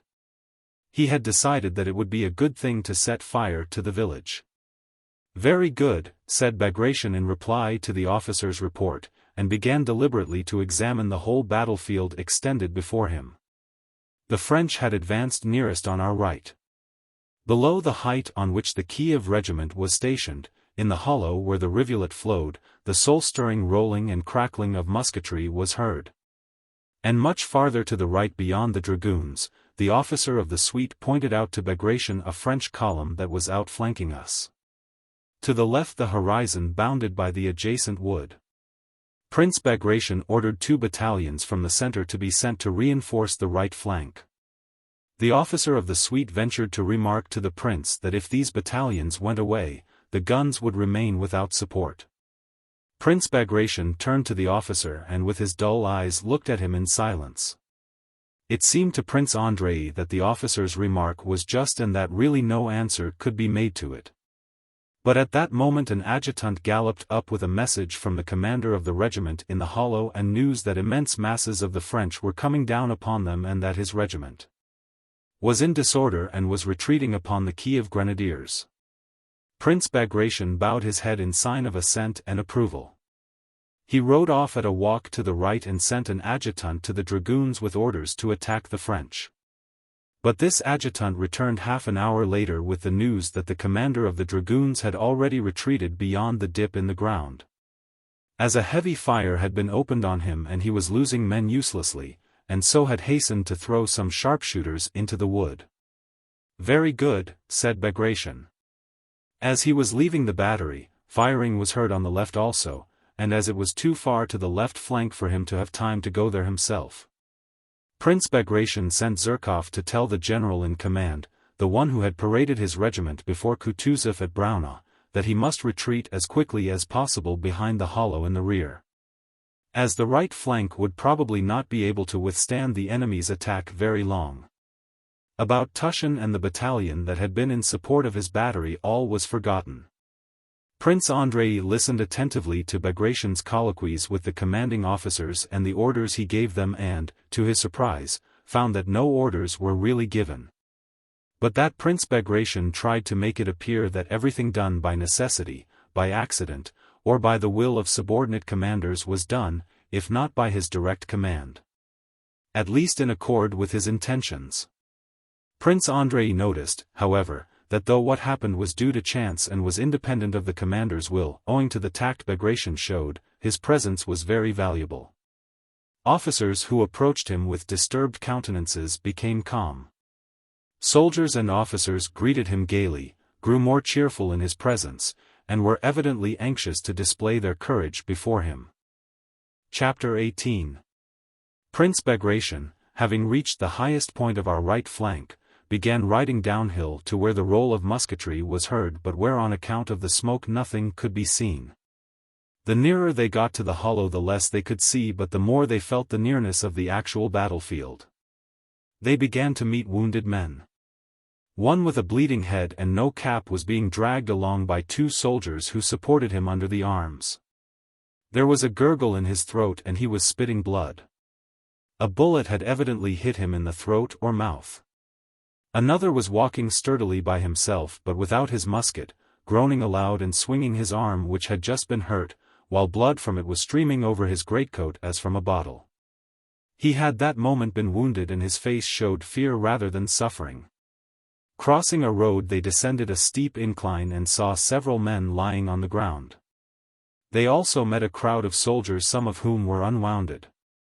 The soldiers were ascending the hill breathing heavily, and despite the general's presence were talking loudly and gesticulating. In front of them rows of grey cloaks were already visible through the smoke, and an officer catching sight of Bagration rushed shouting after the crowd of retreating soldiers, ordering them back. Bagration rode up to the ranks along which shots crackled now here and now there, drowning the sound of voices and the shouts of command. The whole air reeked with smoke. The excited faces of the soldiers were blackened with it. Some were using their ramrods, others putting powder on the touchpans or taking charges from their pouches, while others were firing. Though who they were firing at could not be seen for the smoke which there was no wind to carry away. A pleasant humming and whistling of bullets were often heard. "What is this?" thought Prince Andrei, approaching the crowd of soldiers. "It can't be an attack, for they are not moving. It can't be a square, for they are not drawn up for that." The commander of the regiment, a thin, feeble-looking old man with a pleasant smile, his eyelids drooping more than half over his old eyes, giving him a mild expression, rode up to Bagration and welcomed him as a host welcomes an honored guest. He reported that his regiment had been attacked by French cavalry and that, though the attack had been repulsed, he had lost more than half his men. He said the attack had been repulsed, employing this military term to describe what had occurred to his regiment. But in reality he did not himself know what had happened during that half-hour to the troops entrusted to him, and could not say with certainty whether the attack had been repulsed or his regiment had been broken up. All he knew was that at the commencement of the action balls and shells began flying all over his regiment and hitting men, and that afterward someone had shouted, "Cavalry!" And our men had begun firing. They were still firing, not at the cavalry which had disappeared, but at French infantry who had come into the hollow and were firing at our men. Prince Bagration bowed his head as a sign that this was exactly what he had desired and expected. Turning to his adjutant, he ordered him to bring down the 2 battalions of the 6th Chasseurs whom they had just passed. Prince Andrei was struck by the changed expression on Prince Bagration's face at this moment. It expressed the concentrated and happy resolution you see on the face of a man who on a hot day takes a final run before plunging into the water. The dull, sleepy expression was no longer there, nor the affectation of profound thought. The round, steady, hawk's eyes looked before him eagerly and rather disdainfully, not resting on anything although his movements were still slow and measured. The commander of the regiment turned to Prince Bagration, entreating him to go back as it was too dangerous to remain where they were. "Please, Your Excellency, for God's sake," he kept saying, glancing for support at an officer of the suite who turned away from him. "There, you see." And he drew attention to the bullets whistling, singing, and hissing continually around them. He spoke in the tone of entreaty and reproach that a carpenter uses to a gentleman who has picked up an axe. "We are used to it, but you, sir, will blister your hands." He spoke as if those bullets could not kill him, and his half-closed eyes gave still more persuasiveness to his words. The staff officer joined in the colonel's appeals, but Bagration did not reply. He only gave an order to cease firing and reform, so as to give room for the 2 approaching battalions. While he was speaking, the curtain of smoke that had concealed the hollow, driven by a rising wind, began to move from right to left as if drawn by an invisible hand, and the hill opposite, with the French moving about on it, opened out before them. All eyes fastened involuntarily on this French column advancing against them and winding down over the uneven ground. One could already see the soldiers' shaggy caps, distinguish the officers from the men, and see the standard flapping against its staff. "They march splendidly," remarked someone in Bagration's suite. The head of the column had already descended into the hollow. The clash would take place on this side of it. The remains of our regiment which had been in action rapidly formed up and moved to the right. From behind it, dispersing the laggards, came 2 battalions of the 6th Chasseurs in fine order. Before they had reached Bagration, the weighty tread of the mass of men marching in step could be heard. On their left flank, nearest to Bagration, marched a company commander, a fine round-faced man, with a stupid and happy expression, the same man who had rushed out of the wattle shed. At that moment he was clearly thinking of nothing but how dashing a fellow he would appear as he passed the commander. With the self-satisfaction of a man on parade, he stepped lightly with his muscular legs as if sailing along, stretching himself to his full height without the smallest effort. His ease contrasting with the heavy tread of the soldiers who were keeping step with him. He carried close to his leg a narrow unsheathed sword, small, curved, and not like a real weapon, and looked now at the superior officers and now back at the men without losing step. His whole powerful body turning flexibly. It was as if all the powers of his soul were concentrated on passing the commander in the best possible manner, and feeling that he was doing it well he was happy. Left, left, left, he seemed to repeat to himself at each alternate step. And in time to this, with stern but varied faces, the wall of soldiers burdened with knapsacks and muskets marched in step. And each one of these hundreds of soldiers seemed to be repeating to himself at each alternate step, left, left, left. A fat major skirted a bush, puffing and falling out of step. A soldier who had fallen behind, his face showing alarm at his defection, ran at a trot, panting to catch up with his company. A cannon-ball, cleaving the air, flew over the heads of Bagration and his suite, and fell into the column to the measure of left, left. Close up, came the company commander's voice in jaunty tones. The soldiers passed in a semicircle round something where the ball had fallen, and an old trooper on the flank, a non-commissioned officer who had stopped beside the dead men, ran to catch up his line and, falling into step with a hop, looked back angrily, and through the ominous silence and the regular tramp of feet beating the ground in unison, one seemed to hear left, left, left. "Well done, lads," said Prince Bagration. "Glad to do our best, Your Excellency," came a confused shout from the ranks. A morose soldier marching on the left turned his eyes on Bagration as he shouted, with an expression that seemed to say, "We know that ourselves." Another, without looking round, as though fearing to relax, shouted with his mouth wide open and passed on. The order was given to halt and down knapsacks. Bagration rode round the ranks that had marched past him and dismounted. He gave the reins to a Cossack, took off and handed over his felt coat, stretched his legs, and set his cap straight.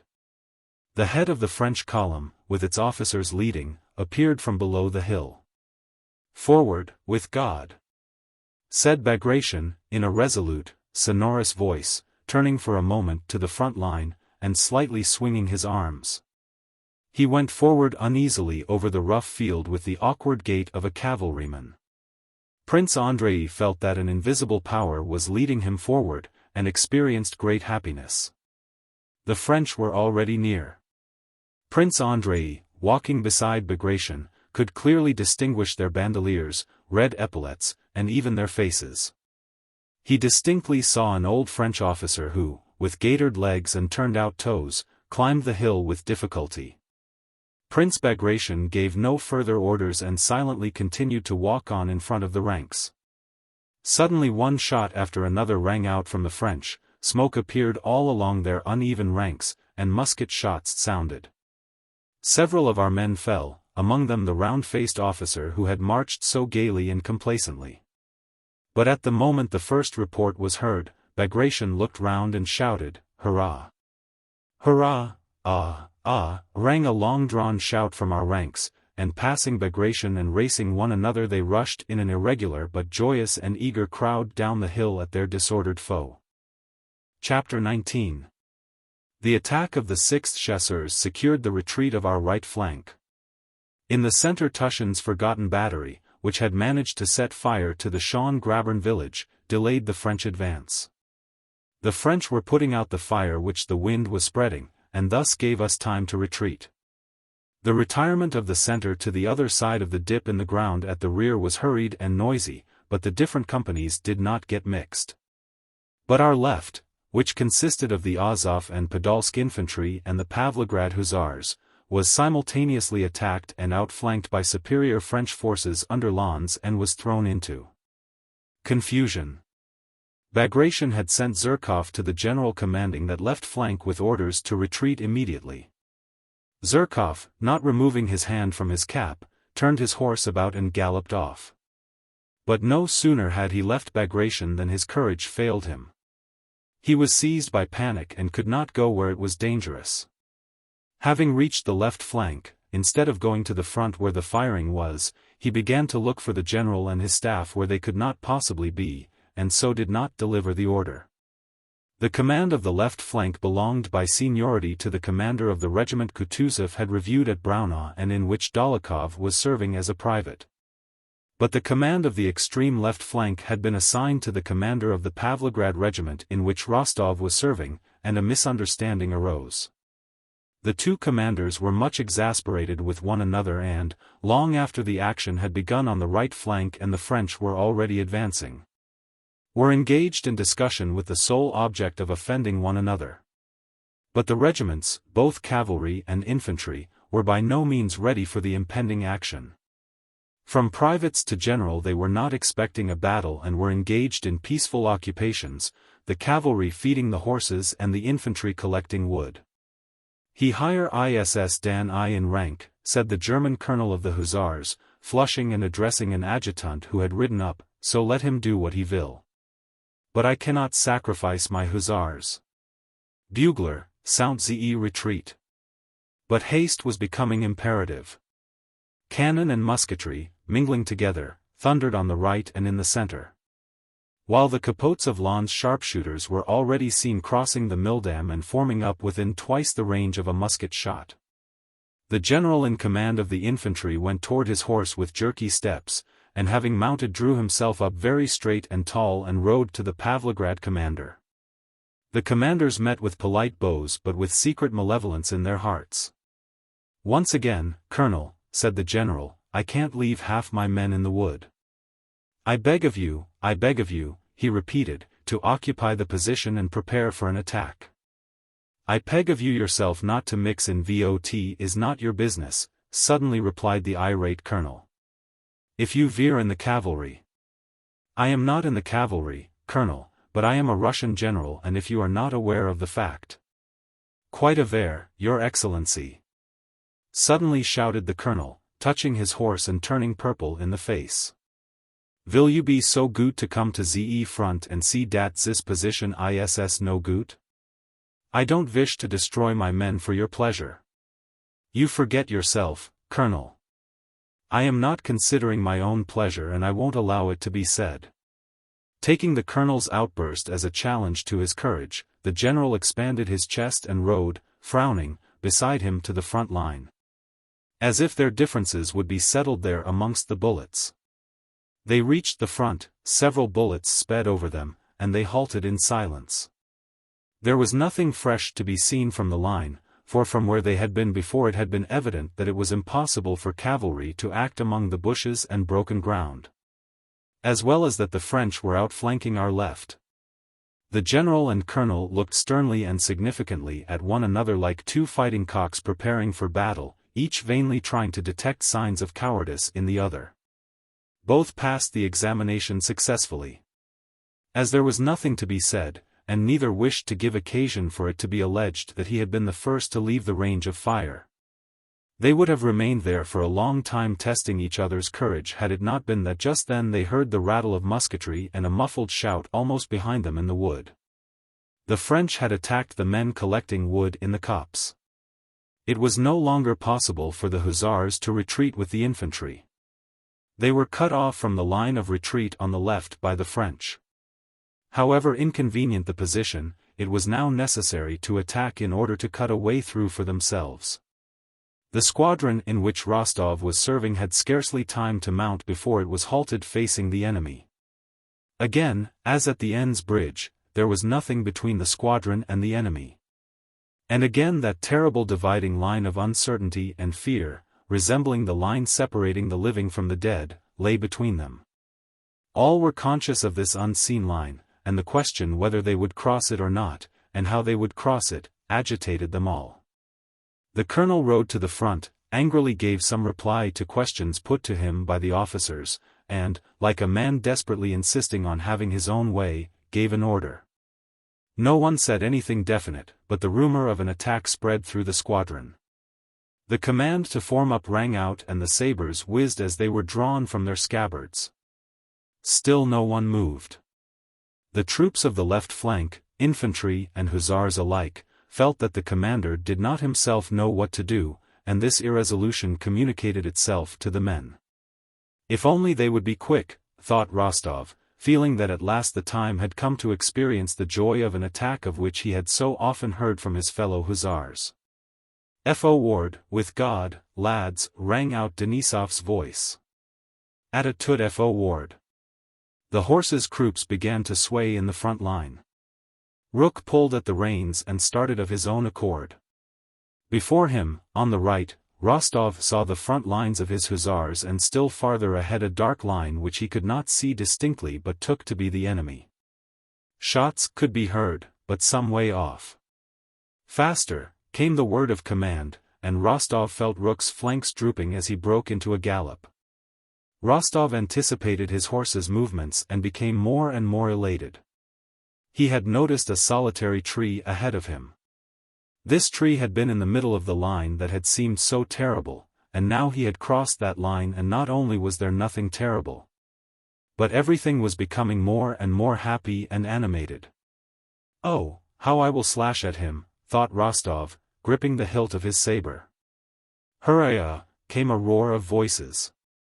"Let anyone come my way now," thought Rostov, driving his spurs into Rook and letting him go at a full gallop so that he outstripped the others. Ahead, the enemy was already visible.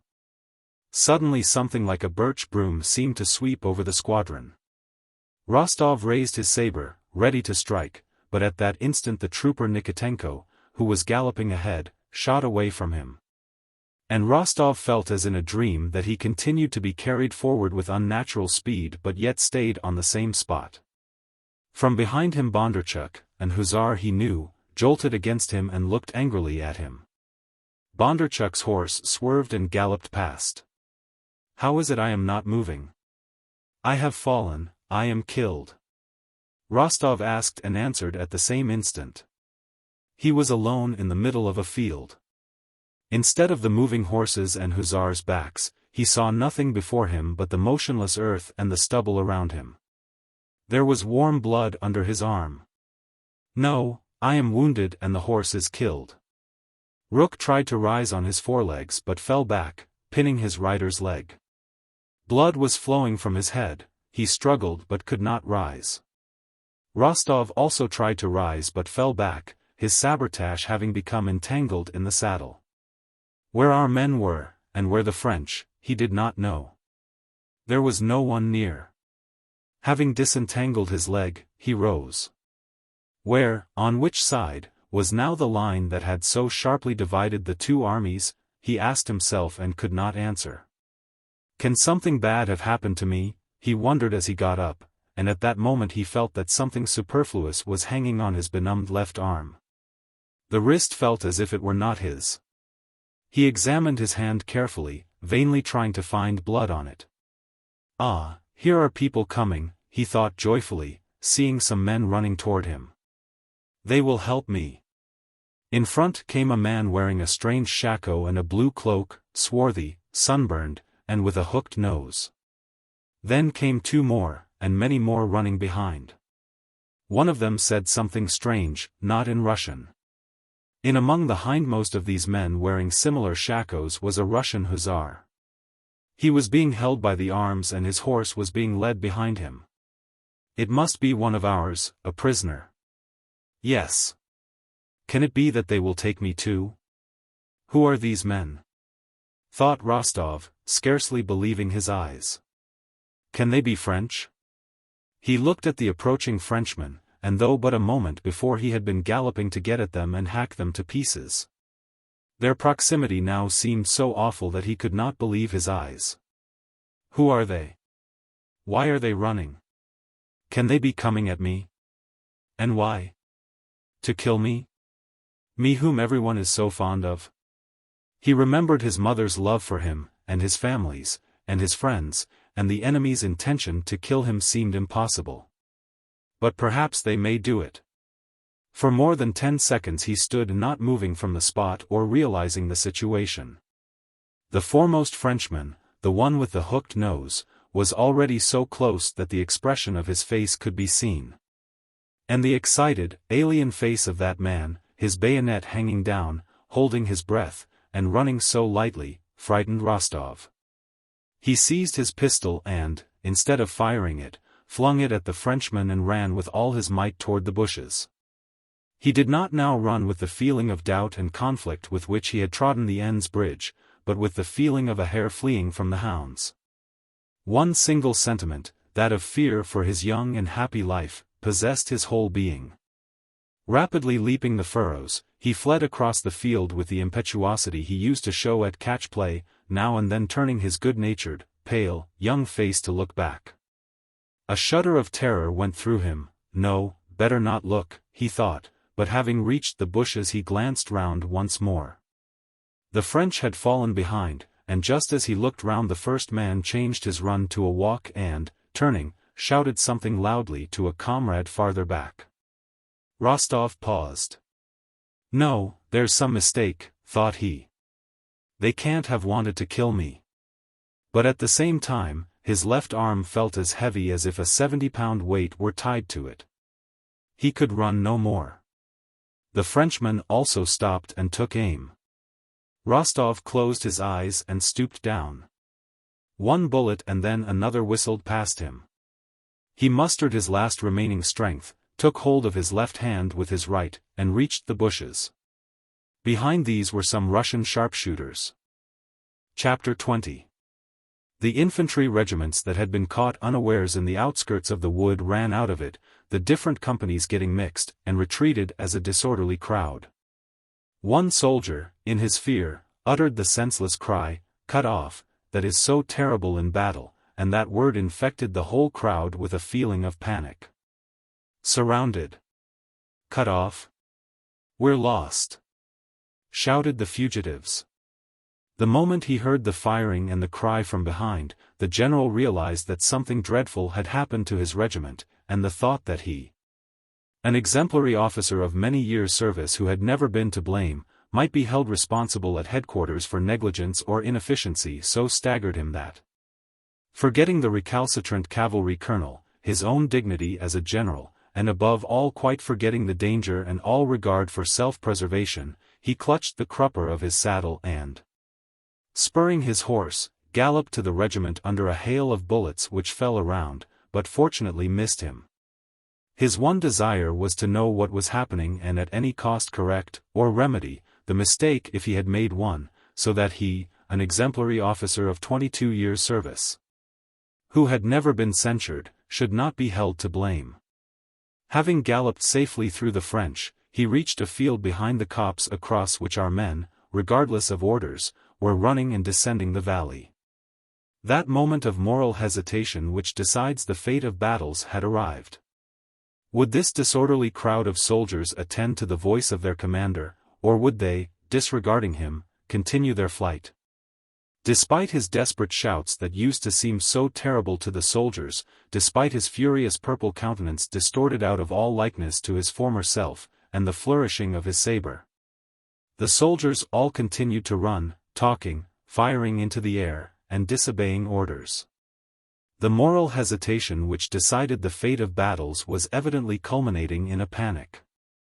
The general had a fit of coughing as a result of shouting and of the powder smoke and stopped in despair. Everything seemed lost. But at that moment the French who were attacking, suddenly and without any apparent reason, ran back and disappeared from the outskirts, and Russian sharpshooters showed themselves in the copse. It was Timokhin's company, which alone had maintained its order in the wood and, having lain in ambush in a ditch, now attacked the French unexpectedly. Timokhin, armed only with a sword, had rushed at the enemy with such a desperate cry and such mad, drunken determination that, taken by surprise, the French had thrown down their muskets and run. Dolokhov, running beside Timokhin, killed a Frenchman at close quarters and was the first to seize the surrendering French officer by his collar. Our fugitives returned, the battalions reformed, and the French who had nearly cut our left flank in half were for the moment repulsed. Our reserve units were able to join up, and the fight was at an end. The regimental commander and Major Economov had stopped beside a bridge, letting the retreating companies pass by them, when a soldier came up and took hold of the commander's stirrup, almost leaning against him. The man was wearing a bluish coat of broadcloth, he had no knapsack or cap, his head was bandaged, and over his shoulder a French munition pouch was slung. He had an officer's sword in his hand. The soldier was pale, his blue eyes looked impudently into the commander's face, and his lips were smiling. Though the commander was occupied in giving instructions to Major Economov, he could not help taking notice of the soldier. "Your Excellency, here are 2 trophies," said Dólokhov, pointing to the French sword and pouch. "I have taken an officer prisoner. I stopped the company." Dólokhov breathed heavily from weariness and spoke in abrupt sentences. "The whole company can bear witness. I beg you will remember this, Your Excellency." All right," replied the commander, and turned to Major Economov. But Dólokhov did not go away. He untied the handkerchief around his head, pulled it off, and showed the blood congealed on his hair. "A bayonet wound. I remained at the front. Remember, Your Excellency." Tushin's battery had been forgotten, and only at the very end of the action did Prince Bagration, still hearing the cannonade in the center, send his orderly staff officer. And later Prince Andrei also, to order the battery to retire as quickly as possible. When the supports attached to Tushin's battery had been moved away in the middle of the action by someone's order, the battery had continued firing and was only not captured by the French because the enemy could not surmise that anyone could have the effrontery to continue firing from 4 quite undefended guns. On the contrary, the energetic action of that battery led the French to suppose that here, in the center, the main Russian forces were concentrated. Twice they had attempted to attack this point, but on each occasion had been driven back by grapeshot from the 4 isolated guns on the hillock. Soon after Prince Bagration had left him, Tushin had succeeded in setting fire to Schön-Grabern. "Look at them scurrying. It's burning. Just see the smoke. Fine. Grand. Look at the smoke," exclaimed the artillerymen, brightening up. All the guns, without waiting for orders, were being fired in the direction of the conflagration. As if urging each other on, the soldiers cried at each shot, "Fine. That's good. Look at it. Grand." The fire, fanned by the breeze, was rapidly spreading. The French columns that had advanced beyond the village went back. But as though in revenge for this failure, the enemy placed 10 guns to the right of the village and began firing them at Tushin's battery. In their childlike glee, aroused by the fire and their luck in successfully cannonading the French, our artillerymen only noticed this battery when 2 balls, and then 4 more, fell among our guns, one knocking over 2 horses and another tearing off a munition wagon driver's leg. Their spirits once roused were, however, not diminished, but only changed character. The horses were replaced by others from a reserve gun carriage, the wounded were carried away, and the 4 guns were turned against the 10-gun battery. Tushin's companion officer had been killed at the beginning of the engagement, and within an hour 17 of the 40 men of the gun's crews had been disabled. But the artillerymen were still as merry and lively as ever. Twice they noticed the French appearing below them, and then they fired grapeshot at them. Little Tushin, moving feebly and awkwardly, kept telling his orderly to "refill my pipe for that one." And then, scattering sparks from it, ran forward shading his eyes with his small hand to look at the French. "Smack it, lads," he kept saying, seizing the guns by the wheels and working the screws himself. Amid the smoke, deafened by the incessant reports which always made him jump, Tushin, not taking his pipe from his mouth, ran from gun to gun, now aiming, now counting the charges, now giving orders about replacing dead or wounded horses and harnessing fresh ones, and shouting in his feeble voice, so high-pitched and irresolute. His face grew more and more animated. Only when a man was killed or wounded did he frown and turn away from the sight, shouting angrily at the men who, as is always the case, hesitated about lifting the injured or dead. The soldiers, for the most part handsome fellows and, as is always the case in an artillery company, a head and shoulders taller and twice as broad as their officer, all looked at their commander like children in an embarrassing situation. And the expression on his face was invariably reflected on theirs. Owing to the terrible uproar and the necessity for concentration and activity, Tushin did not experience the slightest unpleasant sense of fear. And the thought that he might be killed or badly wounded never occurred to him. On the contrary, he became more and more elated. It seemed to him that it was a very long time ago, almost a day, since he had first seen the enemy and fired the first shot. And that the corner of the field he stood on was well-known and familiar ground. Though he thought of everything, considered everything, and did everything the best of officers could do in his position, he was in a state akin to feverish delirium or drunkenness. From the deafening sounds of his own guns around him, the whistle and thud of the enemy's cannon balls, from the flushed and perspiring faces of the crew bustling round the guns, from the sight of the blood of men and horses, from the little puffs of smoke on the enemy's side, always followed by a ball flying past and striking the earth, a man, a gun, a horse. From the sight of all these things a fantastic world of his own had taken possession of his brain and at that moment afforded him pleasure. The enemy's guns were in his fancy not guns but pipes from which occasional puffs were blown by an invisible smoker. "There, he's puffing again," muttered Tushin to himself, as a small cloud rose from the hill and was borne in a streak to the left by the wind. "Now look out for the ball, we'll throw it back." "What do you want, your honor?" asked an artilleryman, standing close by, who heard him muttering. "Nothing, only a shell," he answered. "Come along, our Matvevna," he said to himself. Matvevna 37 was the name his fancy gave to the farthest gun of the battery, which was large and of an old pattern. The French swarming round their guns seemed to him like ants. In that world, the handsome drunkard number 1 of the second gun's crew was Uncle. Tushin looked at him more often than at anyone else and took delight in his every movement. The sound of musketry at the foot of the hill, now diminishing, now increasing, seemed like someone's breathing.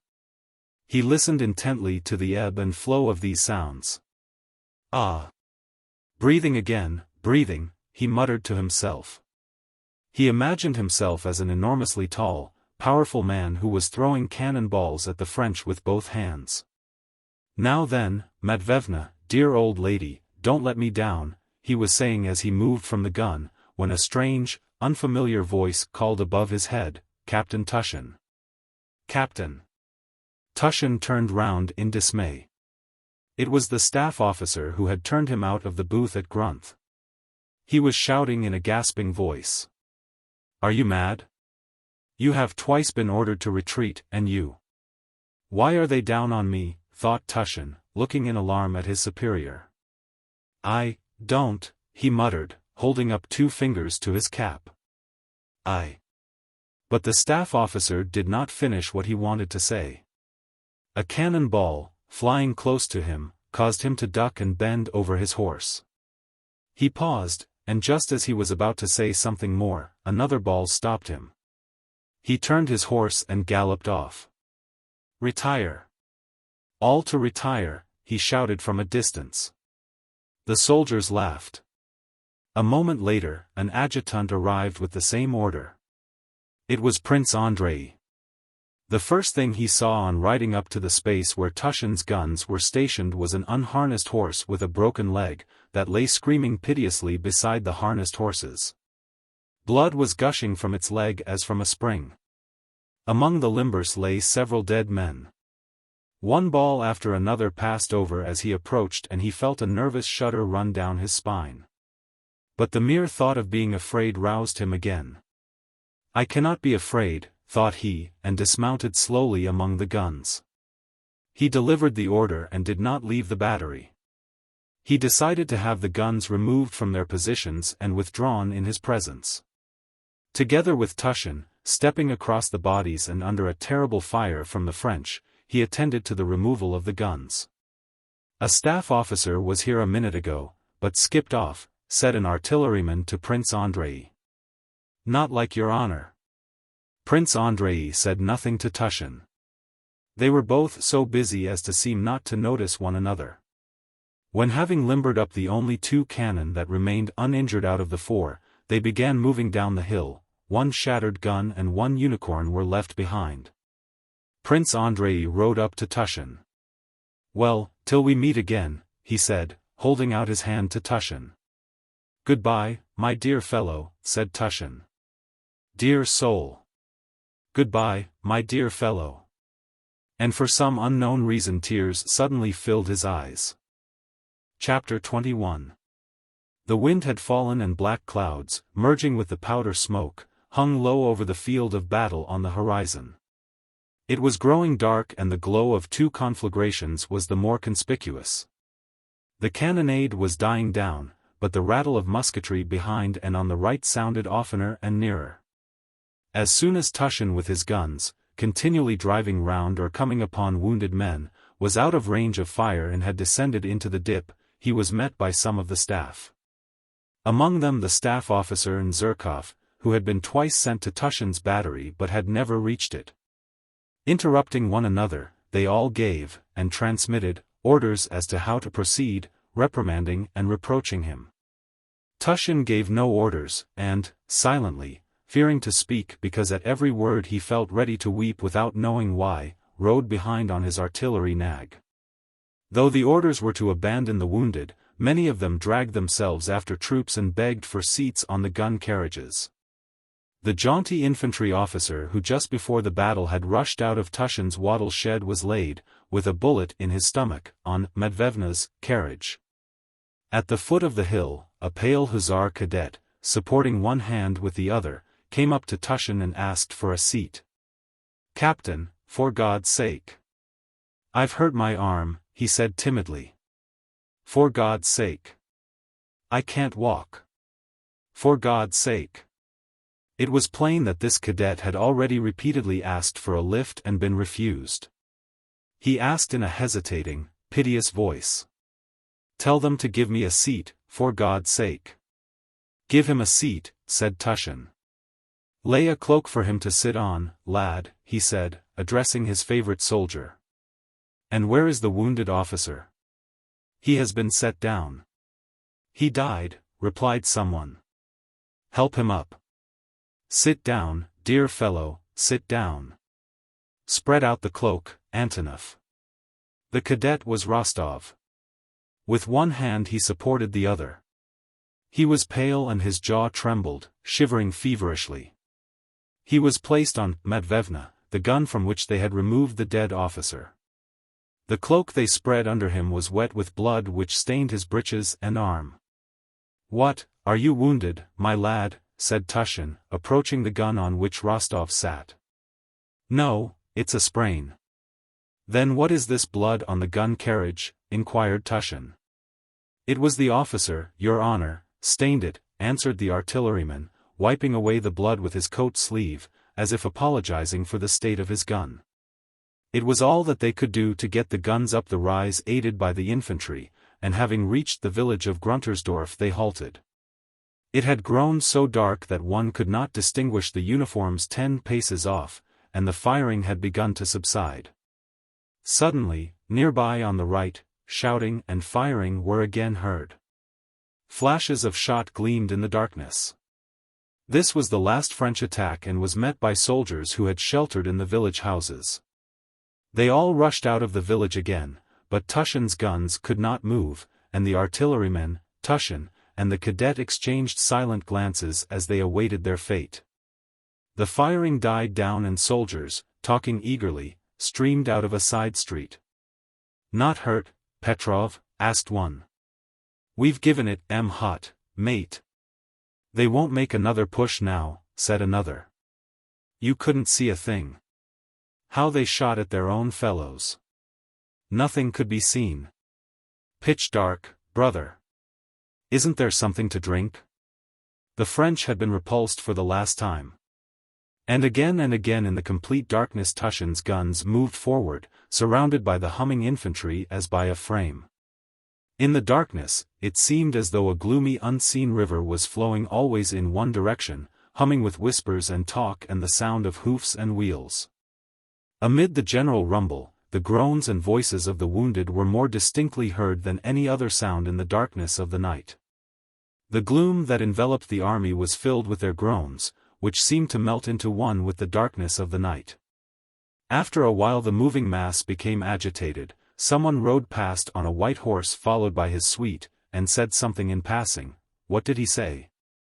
"Where to, now?" "Halt, is it?" "Did he thank us?" Came eager questions from all sides. The whole moving mass began pressing closer together, and a report spread that they were ordered to halt. Evidently those in front had halted. All remained where they were in the middle of the muddy road. Fires were lighted and the talk became more audible.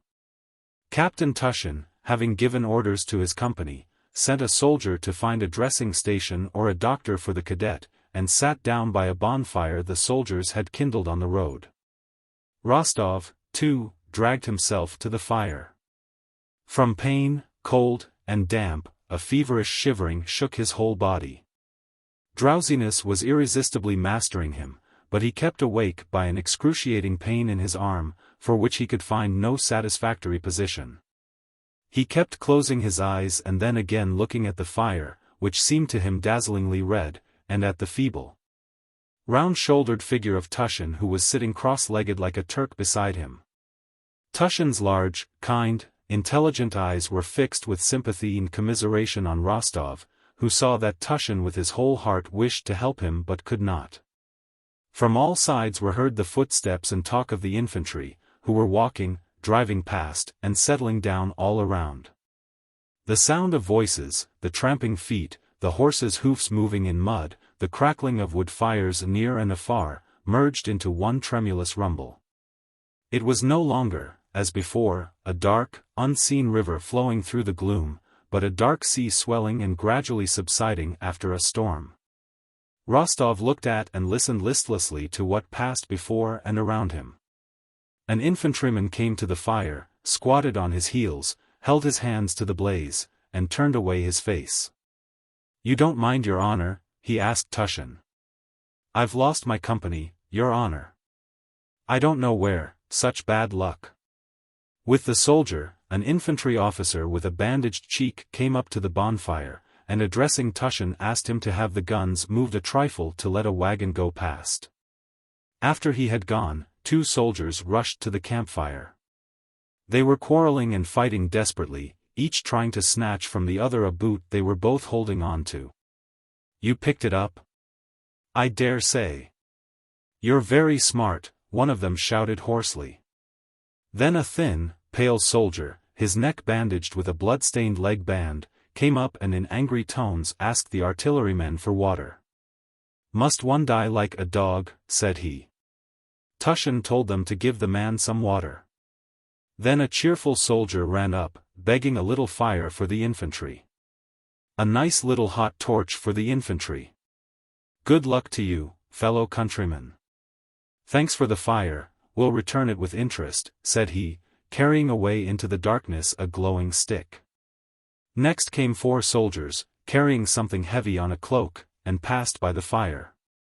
One of them stumbled. "Who the devil has put the logs on the road?" snarled he.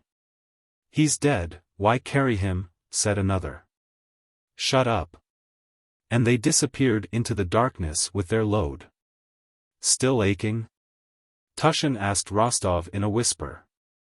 "Yes. Your honor, you're wanted by the general."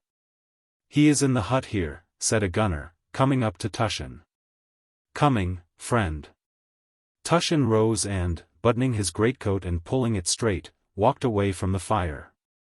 Not far from the artillery campfire, in a hut that had been prepared for him, Prince Bagration sat at dinner, talking with some commanding officers who had gathered at his quarters.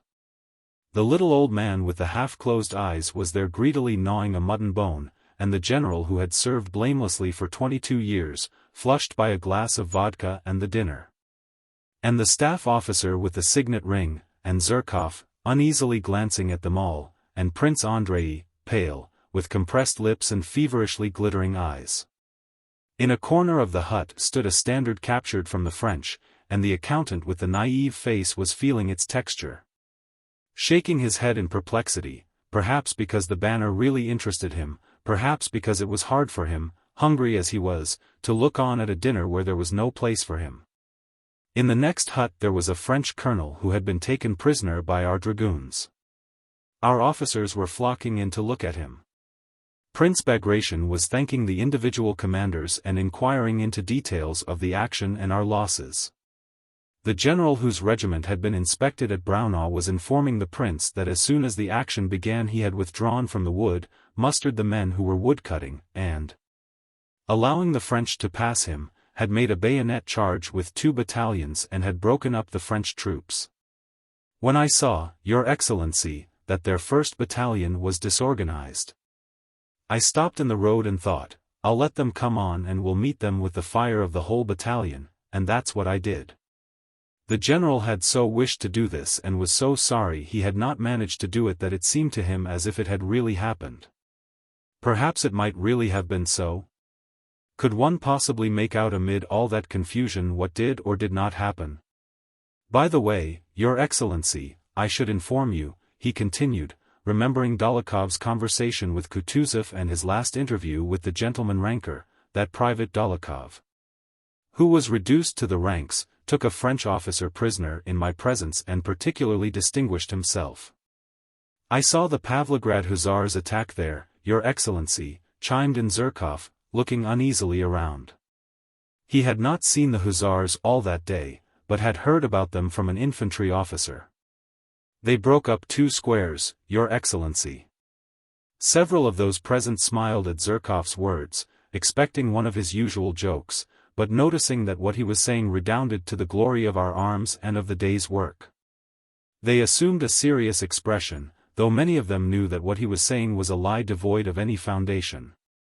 Prince Bagration turned to the old colonel. Gentlemen, I thank you all arms have behaved heroically, infantry, cavalry, and artillery. How was it that 2 guns were abandoned in the center? He inquired, searching with his eyes for someone. Prince Bagration did not ask about the guns on the left flank. He knew that all the guns there had been abandoned at the very beginning of the action.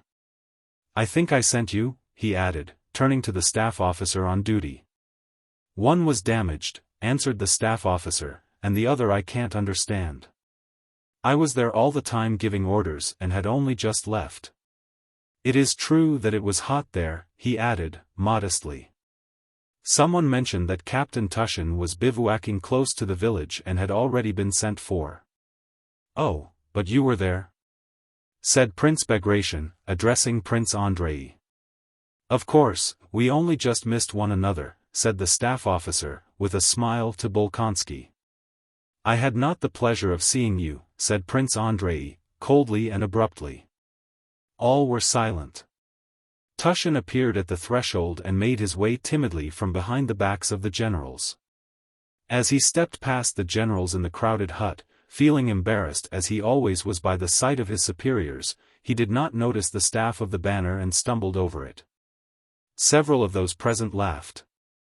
How was it a gun was abandoned? Asked Bagration, frowning, not so much at the captain as at those who were laughing, among whom Zherkov laughed loudest. Only now, when he was confronted by the stern authorities, did his guilt and the disgrace of having lost 2 guns and yet remaining alive present themselves to Tushin in all their horror. He had been so excited that he had not thought about it until that moment. The officer's laughter confused him still more. He stood before Bagration with his lower jaw trembling and was hardly able to mutter, I don't know, Your Excellency. I had no men, Your Excellency. You might have taken some from the covering troops. Tushin did not say that there were no covering troops, though that was perfectly true. He was afraid of getting some other officer into trouble, and silently fixed his eyes on Bagration as a schoolboy who has blundered looks at an examiner. The silence lasted some time. Prince Bagration, apparently not wishing to be severe, found nothing to say. The others did not venture to intervene. Prince Andrei looked at Tushin from under his brows and his fingers twitched nervously. Your Excellency. Prince Andrei broke the silence with his abrupt voice, you were pleased to send me to Captain Tushin's battery. I went there and found 2/3 of the men and horses knocked out, 2 guns smashed, and no supports at all. Prince Bagration and Tushin looked with equal intentness at Bolkonsky, who spoke with suppressed agitation. And, if Your Excellency will allow me to express my opinion, he continued, we owe today's success chiefly to the action of that battery and the heroic endurance of Captain Tushin and his company. And without awaiting a reply, Prince Andrei rose and left the table. Prince Bagration looked at Tushin, evidently reluctant to show distrust in Bolkonsky's emphatic opinion yet not feeling able fully to credit it, bent his head, and told Tushin that he could go. Prince Andrei went out with him. "Thank you, you saved me, my dear fellow," said Tushin. Prince Andrei gave him a look, but said nothing and went away. He felt sad and depressed. It was all so strange, so unlike what he had hoped. Who are they? Why are they here? What do they want? And when will all this end, thought Rostov, looking at the changing shadows before him. The pain in his arm became more and more intense. Irresistible drowsiness overpowered him, red rings danced before his eyes, and the impression of those voices and faces and a sense of loneliness merged with the physical pain. It was they, these soldiers, wounded and unwounded, it was they who were crushing, weighing down, and twisting the sinews and scorching the flesh of his sprained arm and shoulder. To rid himself of them he closed his eyes. For a moment he dozed, but in that short interval innumerable things appeared to him in a dream, his mother and her large white hand, Sonia's thin little shoulders, Natasha's eyes and laughter. Denisov with his voice and mustache, and Telianin and all that affair with Telianin and Bogdanich. That affair was the same thing as this soldier with the harsh voice, and it was that affair and this soldier that were so agonizingly, incessantly pulling and pressing his arm and always dragging it in one direction. He tried to get away from them, but they would not for an instant let his shoulder move a hair's breadth. It would not ache, it would be well, if only they did not pull it, but it was impossible to get rid of them. He opened his eyes and looked up. The black canopy of night hung less than a yard above the glow of the charcoal. Flakes of falling snow were fluttering in that light. Tushin had not returned, the doctor had not come. He was alone now, except for a soldier who was sitting naked at the other side of the fire, warming his thin yellow body. Nobody wants me, thought Rostov. There is no one to help me or pity me. Yet I was once at home, strong, happy, and loved. He sighed and, doing so, groaned involuntarily.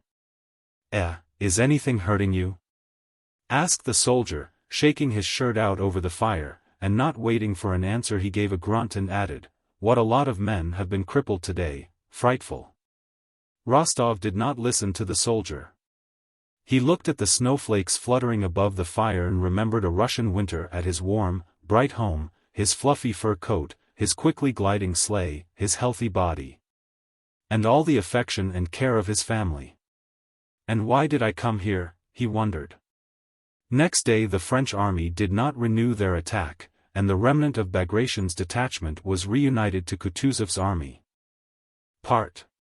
Chapter 3. 1805. Chapter 1. Prince Vasily was not a man who deliberately thought out his plans. Still less did he think of injuring anyone for his own advantage. He was merely a man of the world who had got on and to whom getting on had become a habit. Schemes and devices for which he never rightly accounted to himself, but which formed the whole interest of his life, were constantly shaping themselves in his mind, arising from the circumstances and persons he met. Of these plans he had not merely one or two in his head but dozens, some only beginning to form themselves, some approaching achievement, and some in course of disintegration. He did not, for instance, say to himself, "This man now has influence, I must gain his confidence and friendship and through him obtain a special grant." Nor did he say to himself, "Pierre is a rich man, I must entice him to marry my daughter and lend me the 40,000 rubles I need." But when he came across a man of position his instinct immediately told him that this man could be useful. And without any premeditation Prince Vasily took the first opportunity to gain his confidence, flatter him, become intimate with him, and finally make his request.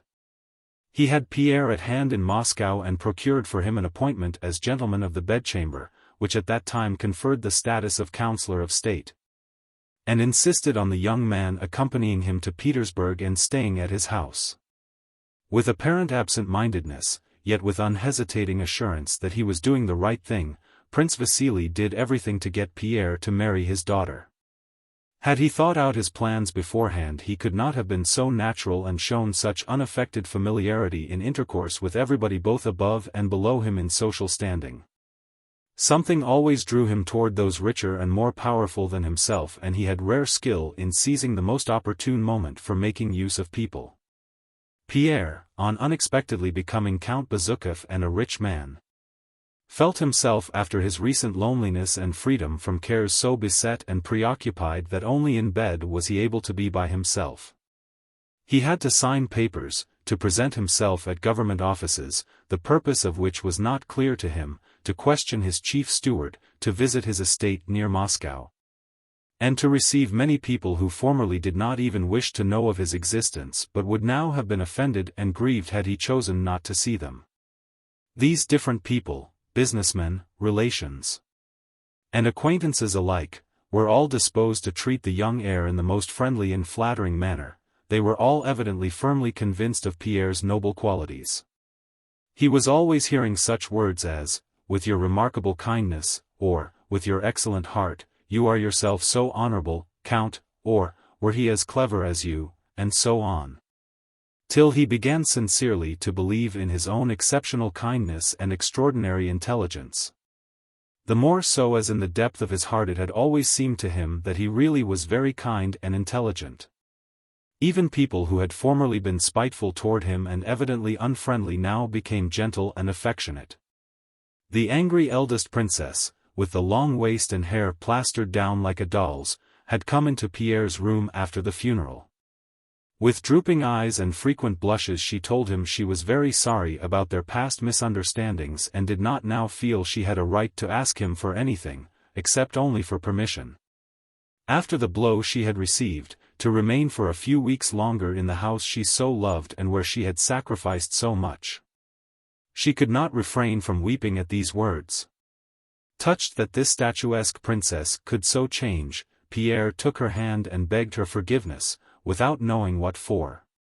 From that day the eldest princess quite changed toward Pierre and began knitting a striped scarf for him. "Do this for my sake, mon cher." After all, she had to put up with a great deal from the deceased, said Prince Vasily to him, handing him a deed to sign for the princess' benefit. Prince Vasily had come to the conclusion that it was necessary to throw this bone, a bill for 30,000 rubles, to the poor princess that it might not occur to her to speak of his share in the affair of the inlaid portfolio. Pierre signed the deed, and after that the princess grew still kinder. The younger sisters also became affectionate to him, especially the youngest, the pretty one with the mole, who often made him feel confused by her smiles and her own confusion when meeting him. It seemed so natural to Pierre that everyone should like him, and it would have seemed so unnatural had anyone disliked him, that he could not but believe in the sincerity of those around him. Besides, he had no time to ask himself whether these people were sincere or not. He was always busy and always felt in a state of mild and cheerful intoxication. He felt as though he were the center of some important and general movement. That something was constantly expected of him, that if he did not do it he would grieve and disappoint many people, but if he did this and that, all would be well. And he did what was demanded of him, but still that happy result always remained in the future. More than anyone else, Prince Vasily took possession of Pierre's affairs and of Pierre himself in those early days. From the death of Count Bezukhov he did not let go his hold of the lad. He had the air of a man oppressed by business, weary and suffering, who yet would not, for pity's sake, leave this helpless youth who, after all, was the son of his old friend and the possessor of such enormous wealth, to the caprice of fate and the designs of rogues. During the few days he spent in Moscow after the death of Count Bezukhov, he would call Pierre, or go to him himself, and tell him what ought to be done in a tone of weariness and assurance. As if he were adding every time, "You know I am overwhelmed with business and it is purely out of charity that I trouble myself about you. And you also know quite well that what I propose is the only thing possible." "Well, my dear fellow, tomorrow we are off at last," said Prince Vasily one day, closing his eyes and fingering Pierre's elbow. speaking as if he were saying something which had long since been agreed upon and could not now be altered. "We start tomorrow and I'm giving you a place in my carriage. I am very glad. All our important business here is now settled, and I ought to have been off long ago. Here is something I have received from the Chancellor. I asked him for you, and you have been entered in the diplomatic corps and made a gentleman of the bedchamber. The diplomatic career now lies open before you." Notwithstanding the tone of wearied assurance with which these words were pronounced, Pierre, who had so long been considering his career, wished to make some suggestion. But Prince Vasily interrupted him in the special deep cooing tone, precluding the possibility of interrupting his speech, which he used in extreme cases when special persuasion was needed. "Mais, mon cher, I did this for my own sake, to satisfy my conscience, and there is nothing to thank me for. No one has ever complained yet of being too much loved. And besides, you are free, you could throw it up tomorrow. But you will see everything for yourself when you get to Petersburg. It is high time for you to get away from these terrible recollections." Prince Vasily sighed. "Yes, yes, my boy. And my valet can go in your carriage. Ah! I was nearly forgetting," he added. "You know, mon cher, your father and I had some accounts to settle, so I have received what was due from the Ryazan estate and will keep it. You won't require it. We'll go into the accounts later." By what was due from the Ryazan estate, Prince Vasily meant several thousand rubles quit-rent received from Pierre's peasants, which the prince had retained for himself. In Petersburg, as in Moscow, Pierre found the same atmosphere of gentleness and affection. He could not refuse the post, or rather the rank, for he did nothing, that Prince Vasily had procured for him, and acquaintances, invitations, and social occupations were so numerous that, even more than in Moscow, he felt a sense of bewilderment, bustle, and continual expectation of some good, always in front of him but never attained. Of his former bachelor acquaintances many were no longer in Petersburg. The guards had gone to the front, Dolokhov had been reduced to the ranks, Anatole was in the army somewhere in the provinces. Prince Andrei was abroad. So Pierre had not the opportunity to spend his nights as he used to like to spend them, or to open his mind by intimate talks with a friend older than himself and whom he respected. His whole time was taken up with dinners and balls and was spent chiefly at Prince Vasily's house in the company of the stout princess, his wife, and his beautiful daughter Elin. Like the others, Anna Pavlovna Scherer showed Pierre the change of attitude toward him that had taken place in society. Formerly in Anna Pavlovna's presence, Pierre had always felt that what he was saying was out of place, tactless and unsuitable.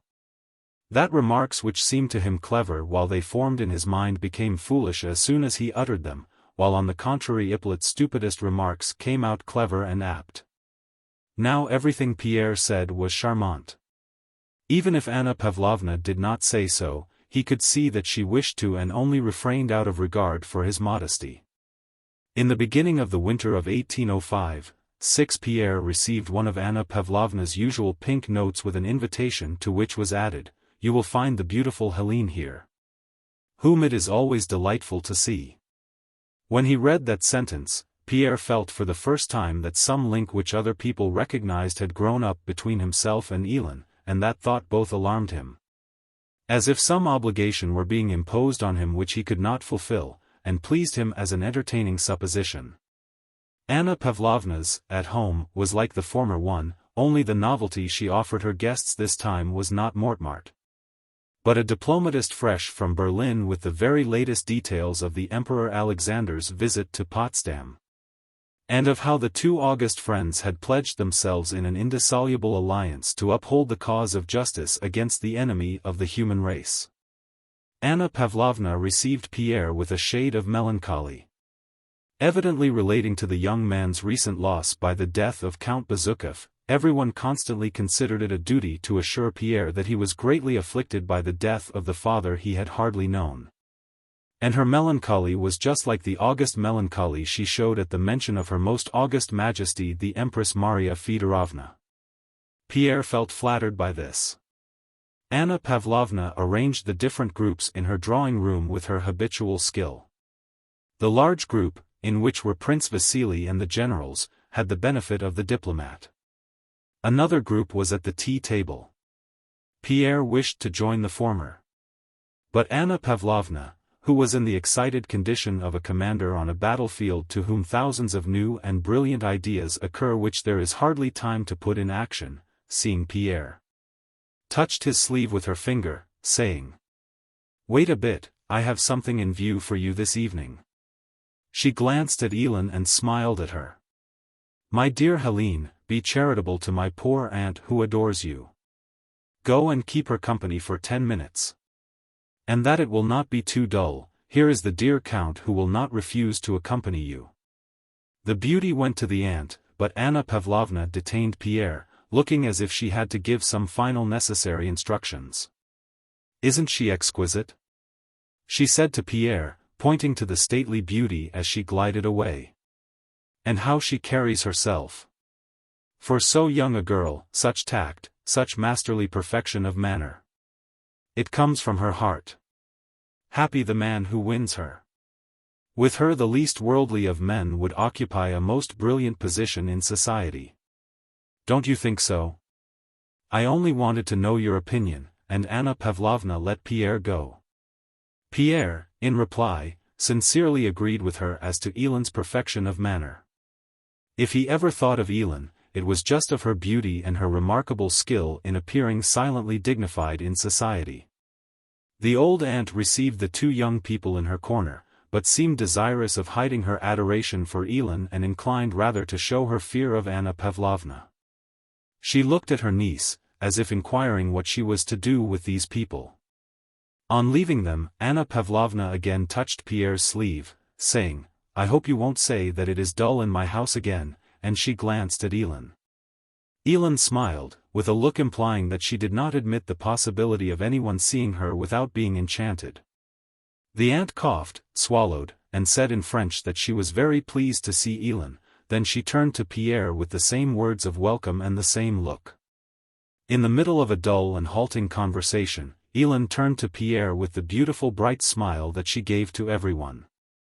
Pierre was so used to that smile, and it had so little meaning for him, that he paid no attention to it. The aunt was just speaking of a collection of snuff-boxes that had belonged to Pierre's father, Count Bezukhov, and showed them her own box. Princess Elin asked to see the portrait of the aunt's husband on the box lid.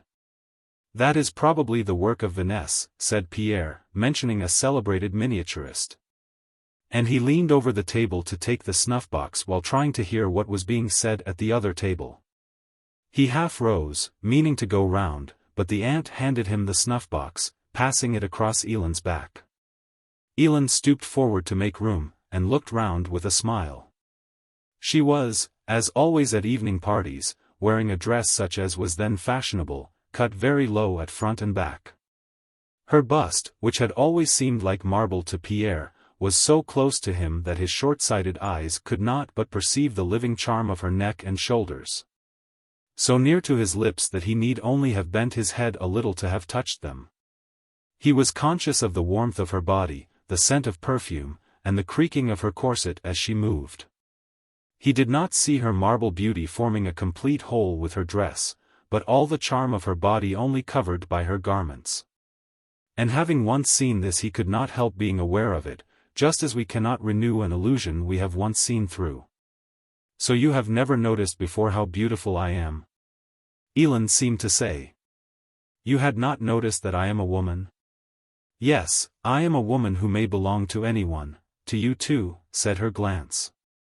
And at that moment Pierre felt that Elin not only could, but must, be his wife, and that it could not be otherwise. He knew this at that moment as surely as if he had been standing at the altar with her. How and when this would be he did not know, he did not even know if it would be a good thing, he even felt, he knew not why, that it would be a bad thing, but he knew it would happen. Pierre dropped his eyes, lifted them again, and wished once more to see her as a distant beauty far removed from him, as he had seen her every day until then, but he could no longer do it. He could not. Any more than a man who has been looking at a tuft of steppe grass through the mist and taking it for a tree can again take it for a tree after he has once recognized it to be a tuft of grass. She was terribly close to him. She already had power over him, and between them there was no longer any barrier except the barrier of his own will. "Well, I will leave you in your little corner," came Anna Pavlovna's voice. "I see you are all right there."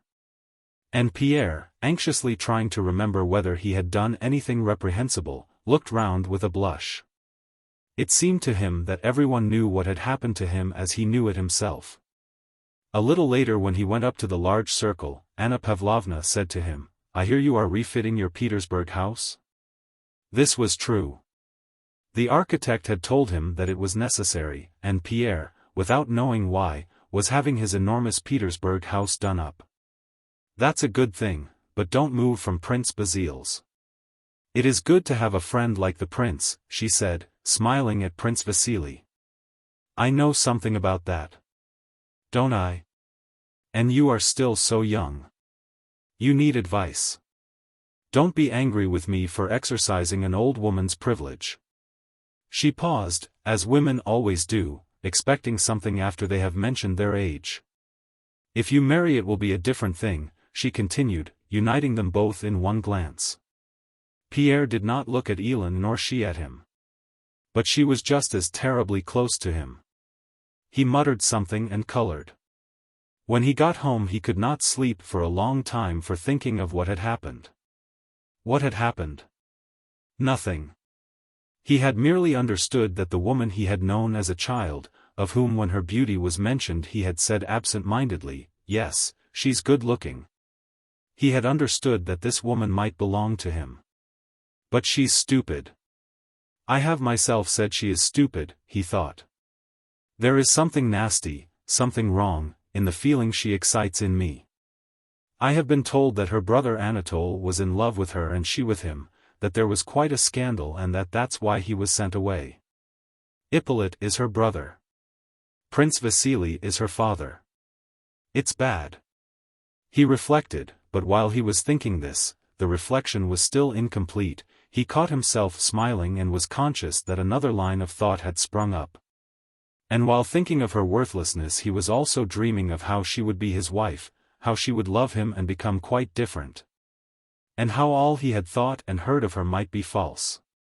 And he again saw her not as the daughter of Prince Vasily, but visualized her whole body only veiled by its grey dress. But no! Why did this thought never occur to me before? And again he told himself that it was impossible, that there would be something unnatural, and as it seemed to him dishonorable, in this marriage. He recalled her former words and looks and the words and looks of those who had seen them together. He recalled Anna Pavlovna's words and looks when she spoke to him about his house, recalled thousands of such hints from Prince Vasily and others, and was seized by terror lest he had already, in some way, bound himself to do something that was evidently wrong and that he ought not to do. But at the very time he was expressing this conviction to himself, in another part of his mind her image rose in all its womanly beauty. Chapter 2. In November, 1805, Prince Vasily had to go on a tour of inspection in 4 different provinces. He had arranged this for himself so as to visit his neglected estates at the same time and pick up his son Anatole where his regiment was stationed. And take him to visit Prince Nikolai Andreevich Bolkonsky in order to arrange a match for him with the daughter of that rich old man. But before leaving home and undertaking these new affairs, Prince Vasily had to settle matters with Pierre, who, it is true, had latterly spent whole days at home, that is, in Prince Vasily's house where he was staying, and had been absurd, excited, and foolish in Elin's presence, as a lover should be, but had not yet proposed to her. "This is all very fine, but things must be settled," said Prince Vasily to himself, with a sorrowful sigh, one morning. Feeling that Pierre, who was under such obligations to him, but never mind that, was not behaving very well in this matter. Youth, frivolity, well, God be with him, thought he, relishing his own goodness of heart, but it must be brought to a head. The day after tomorrow will be Lilia's name day. I will invite 2 or 3 people, and if he does not understand what he ought to do, then it will be my affair, yes, my affair. I am her father. 6 weeks after Anna Pavlovna's, at home, and after the sleepless night when he had decided that to marry Elin would be a calamity and that he ought to avoid her and go away, Pierre, despite that decision, had not left Prince Vasily's and felt with terror that in people's eyes he was every day more and more connected with her. That it was impossible for him to return to his former conception of her, that he could not break away from her. And that though it would be a terrible thing he would have to unite his fate with hers. He might perhaps have been able to free himself, but that Prince Vasily, who had rarely before given receptions, now hardly let a day go by without having an evening party at which Pierre had to be present unless he wished to spoil the general pleasure and disappoint everyone's expectation.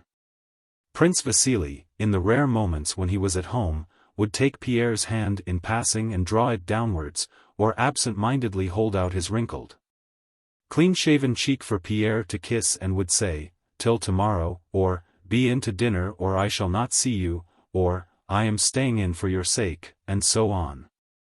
And though Prince Vasily, when he stayed in, as he said, for Pierre's sake, hardly exchanged a couple of words with him, Pierre felt unable to disappoint him. Every day he said to himself one and the same thing: "It is time I understood her and made up my mind what she really is.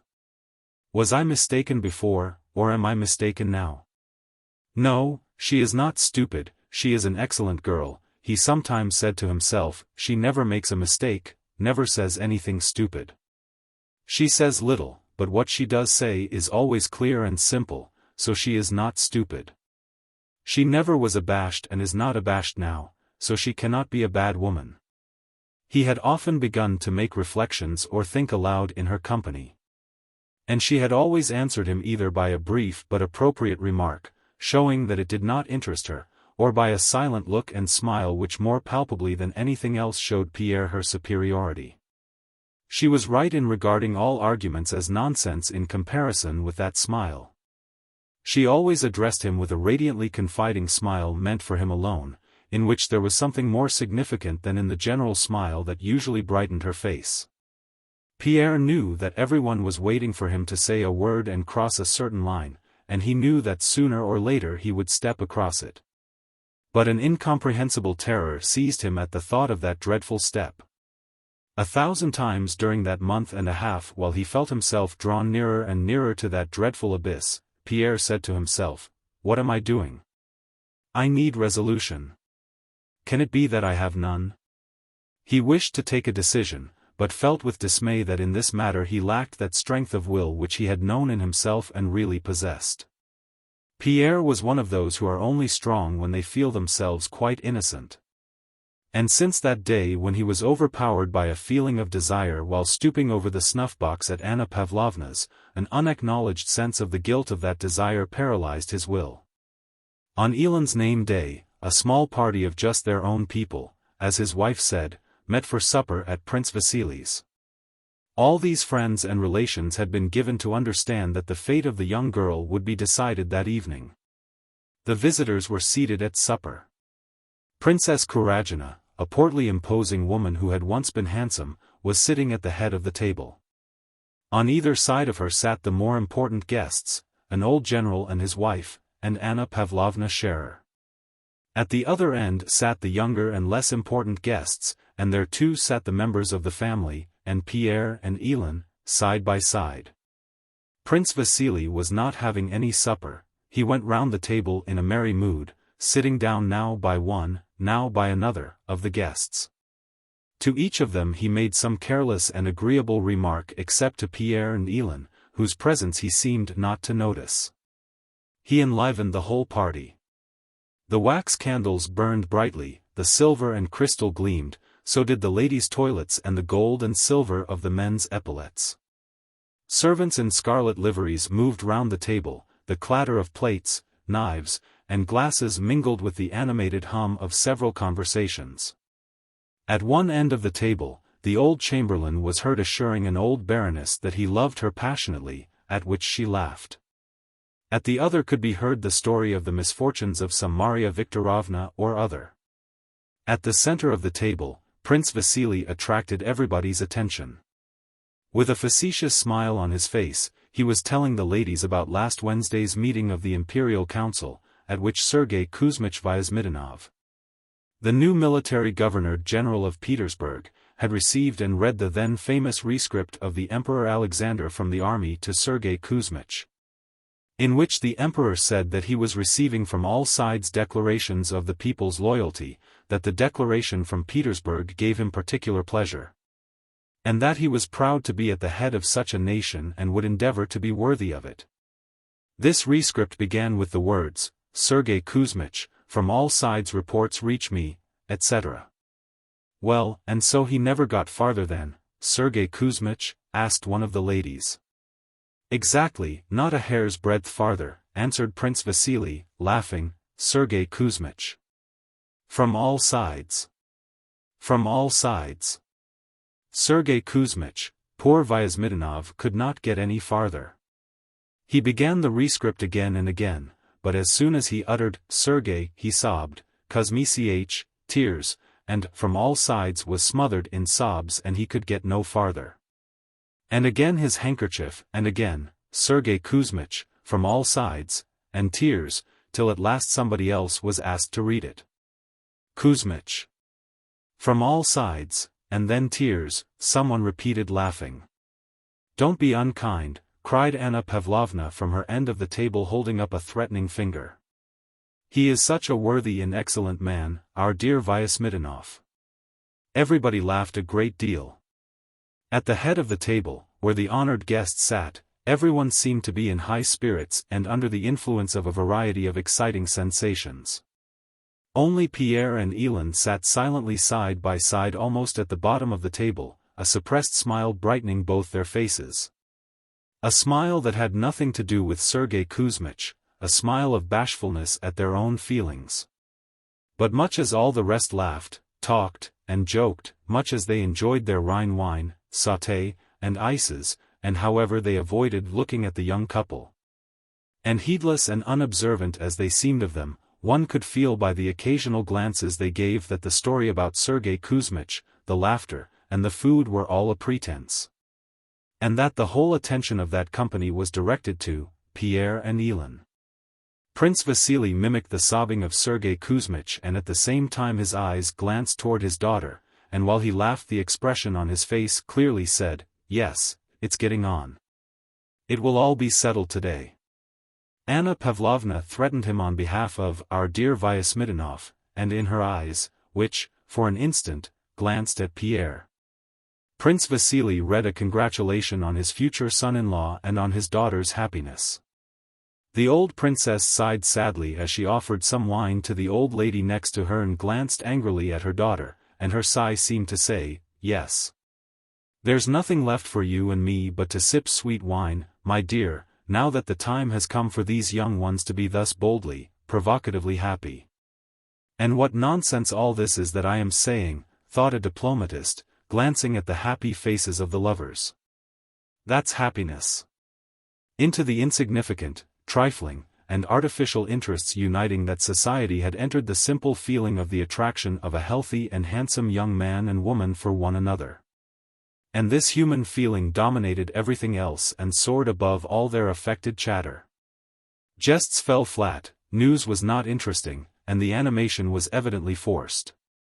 Not only the guests but even the footmen waiting at table seemed to feel this, and they forgot their duties as they looked at the beautiful Elin with her radiant face and at the red, broad, and happy though uneasy face of Pierre. It seemed as if the very light of the candles was focused on those two happy faces alone.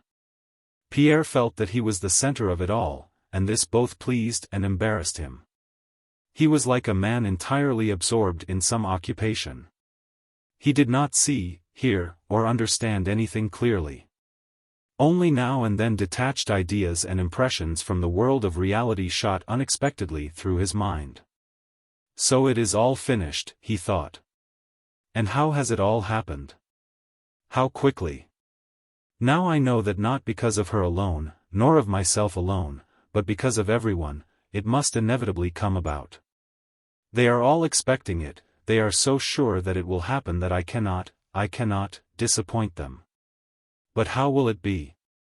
I do not know, but it will certainly happen, thought Pierre, glancing at those dazzling shoulders close to his eyes. Or he would suddenly feel ashamed of he knew not what. He felt it awkward to attract everyone's attention and to be considered a lucky man and, with his plain face, to be looked on as a sort of Paris possessed of a Helen.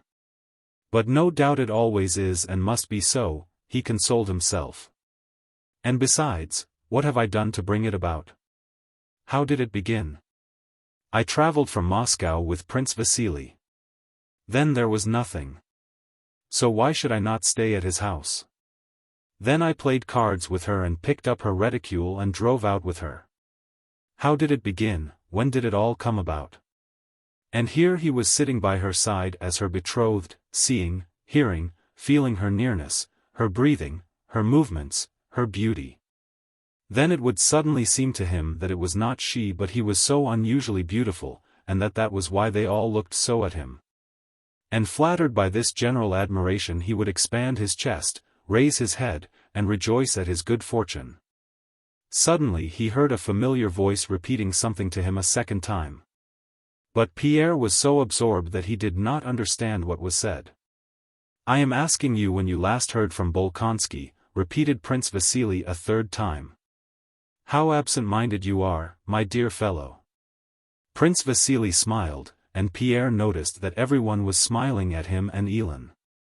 Well, what of it, if you all know it, thought Pierre. What of it? It's the truth. And he himself smiled his gentle childlike smile, and Elin smiled too. When did you get the letter? Was it from Olmütz? Repeated Prince Vasily, who pretended to want to know this in order to settle a dispute. How can one talk or think of such trifles, thought Pierre. Yes, from Olmütz, he answered, with a sigh. After supper Pierre with his partner followed the others into the drawing-room. The guests began to disperse, some without taking leave of Elin. Some, as if unwilling to distract her from an important occupation, came up to her for a moment and made haste to go away, refusing to let her see them off. The diplomatist preserved a mournful silence as he left the drawing-room. He pictured the vanity of his diplomatic career in comparison with Pierre's happiness. The old general grumbled at his wife when she asked how his leg was. Oh, the old fool, he thought. That Elena Vassilyevna will be beautiful still when she's 50. I think I may congratulate you, whispered Anna Pavlovna to the old princess, kissing her soundly. If I hadn't this headache I'd have stayed longer. The old princess did not reply, she was tormented by jealousy of her daughter's happiness. While the guests were taking their leave Pierre remained for a long time alone with Elin in the little drawing-room where they were sitting. He had often before, during the last 6 weeks, remained alone with her, but had never spoken to her of love. Now he felt that it was inevitable, but he could not make up his mind to take the final step. He felt ashamed, he felt that he was occupying someone else's place here beside Elin. This happiness is not for you, some inner voice whispered to him. This happiness is for those who have not in them what there is in you. But, as he had to say something, he began by asking her whether she was satisfied with the party. She replied in her usual simple manner that this name day of hers had been one of the pleasantest she had ever had. Some of the nearest relatives had not yet left. They were sitting in the large drawing-room. Prince Vasily came up to Pierre with languid footsteps. Pierre rose and said it was getting late. Prince Vasily gave him a look of stern inquiry, as though what Pierre had just said was so strange that one could not take it in. But then the expression of severity changed, and he drew Pierre's hand downwards, made him sit down, and smiled affectionately. Well, Lelia? He asked, turning instantly to his daughter and addressing her with the careless tone of habitual tenderness natural to parents who have petted their children from babyhood, but which Prince Vasily had only acquired by imitating other parents. And he again turned to Pierre. Sergei Kuzmich, from all sides, he said, unbuttoning the top button of his waistcoat.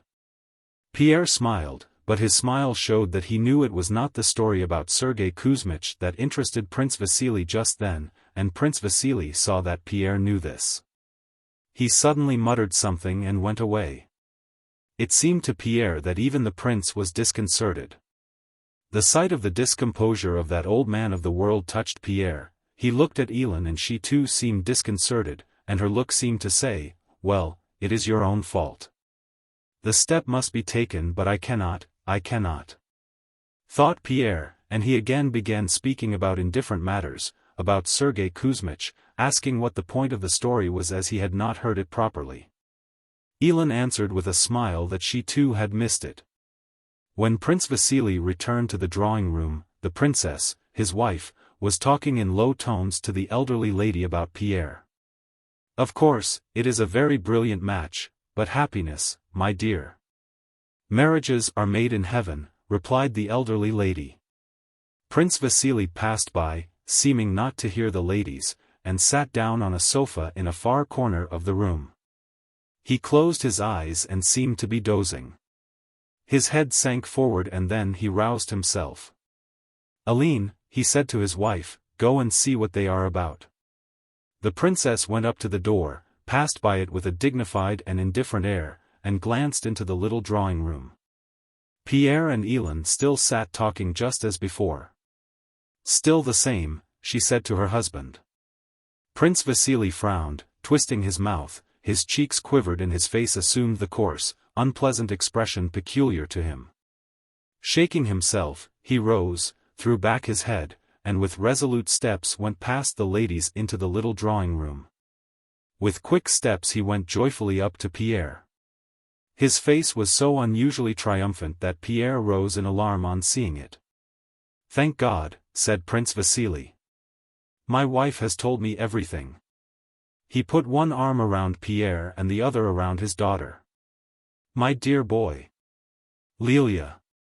I am very pleased." His voice trembled. "I loved your father, and she will make you a good wife. God bless you." He embraced his daughter, and then again Pierre, and kissed him with his malodorous mouth. Tears actually moistened his cheeks. "Princess, come here," he shouted. The old princess came in and also wept. The elderly lady was using her handkerchief too. Pierre was kissed, and he kissed the beautiful Elin's hand several times. After a while they were left alone again. All this had to be and could not be otherwise, thought Pierre, so it is useless to ask whether it is good or bad. It is good because it's definite and one is rid of the old tormenting doubt. Pierre held the hand of his betrothed in silence, looking at her beautiful bosom as it rose and fell. "Elin," he said aloud and paused. Something special is always said in such cases, he thought, but could not remember what it was that people say. He looked at her face. She drew nearer to him. Her face flushed. "Oh, take those off, those," she said, pointing to his spectacles. Pierre took them off, and his eyes, besides the strange look eyes have from which spectacles have just been removed, had also a frightened and inquiring look. He was about to stoop over her hand and kiss it, but with a rapid, almost brutal movement of her head, she intercepted his lips and met them with her own. Her face struck Pierre, by its altered, unpleasantly excited expression. "It is too late now, it's done, besides I love her," thought Pierre. XXVIII. 38 he said, remembering what has to be said at such moments, but his words sounded so weak that he felt ashamed of himself. 6 weeks later he was married, and settled in Count Bezukhov's large, newly furnished Petersburg house, the happy possessor, as people said, of a wife who was a celebrated beauty and of millions of money. Chapter 3.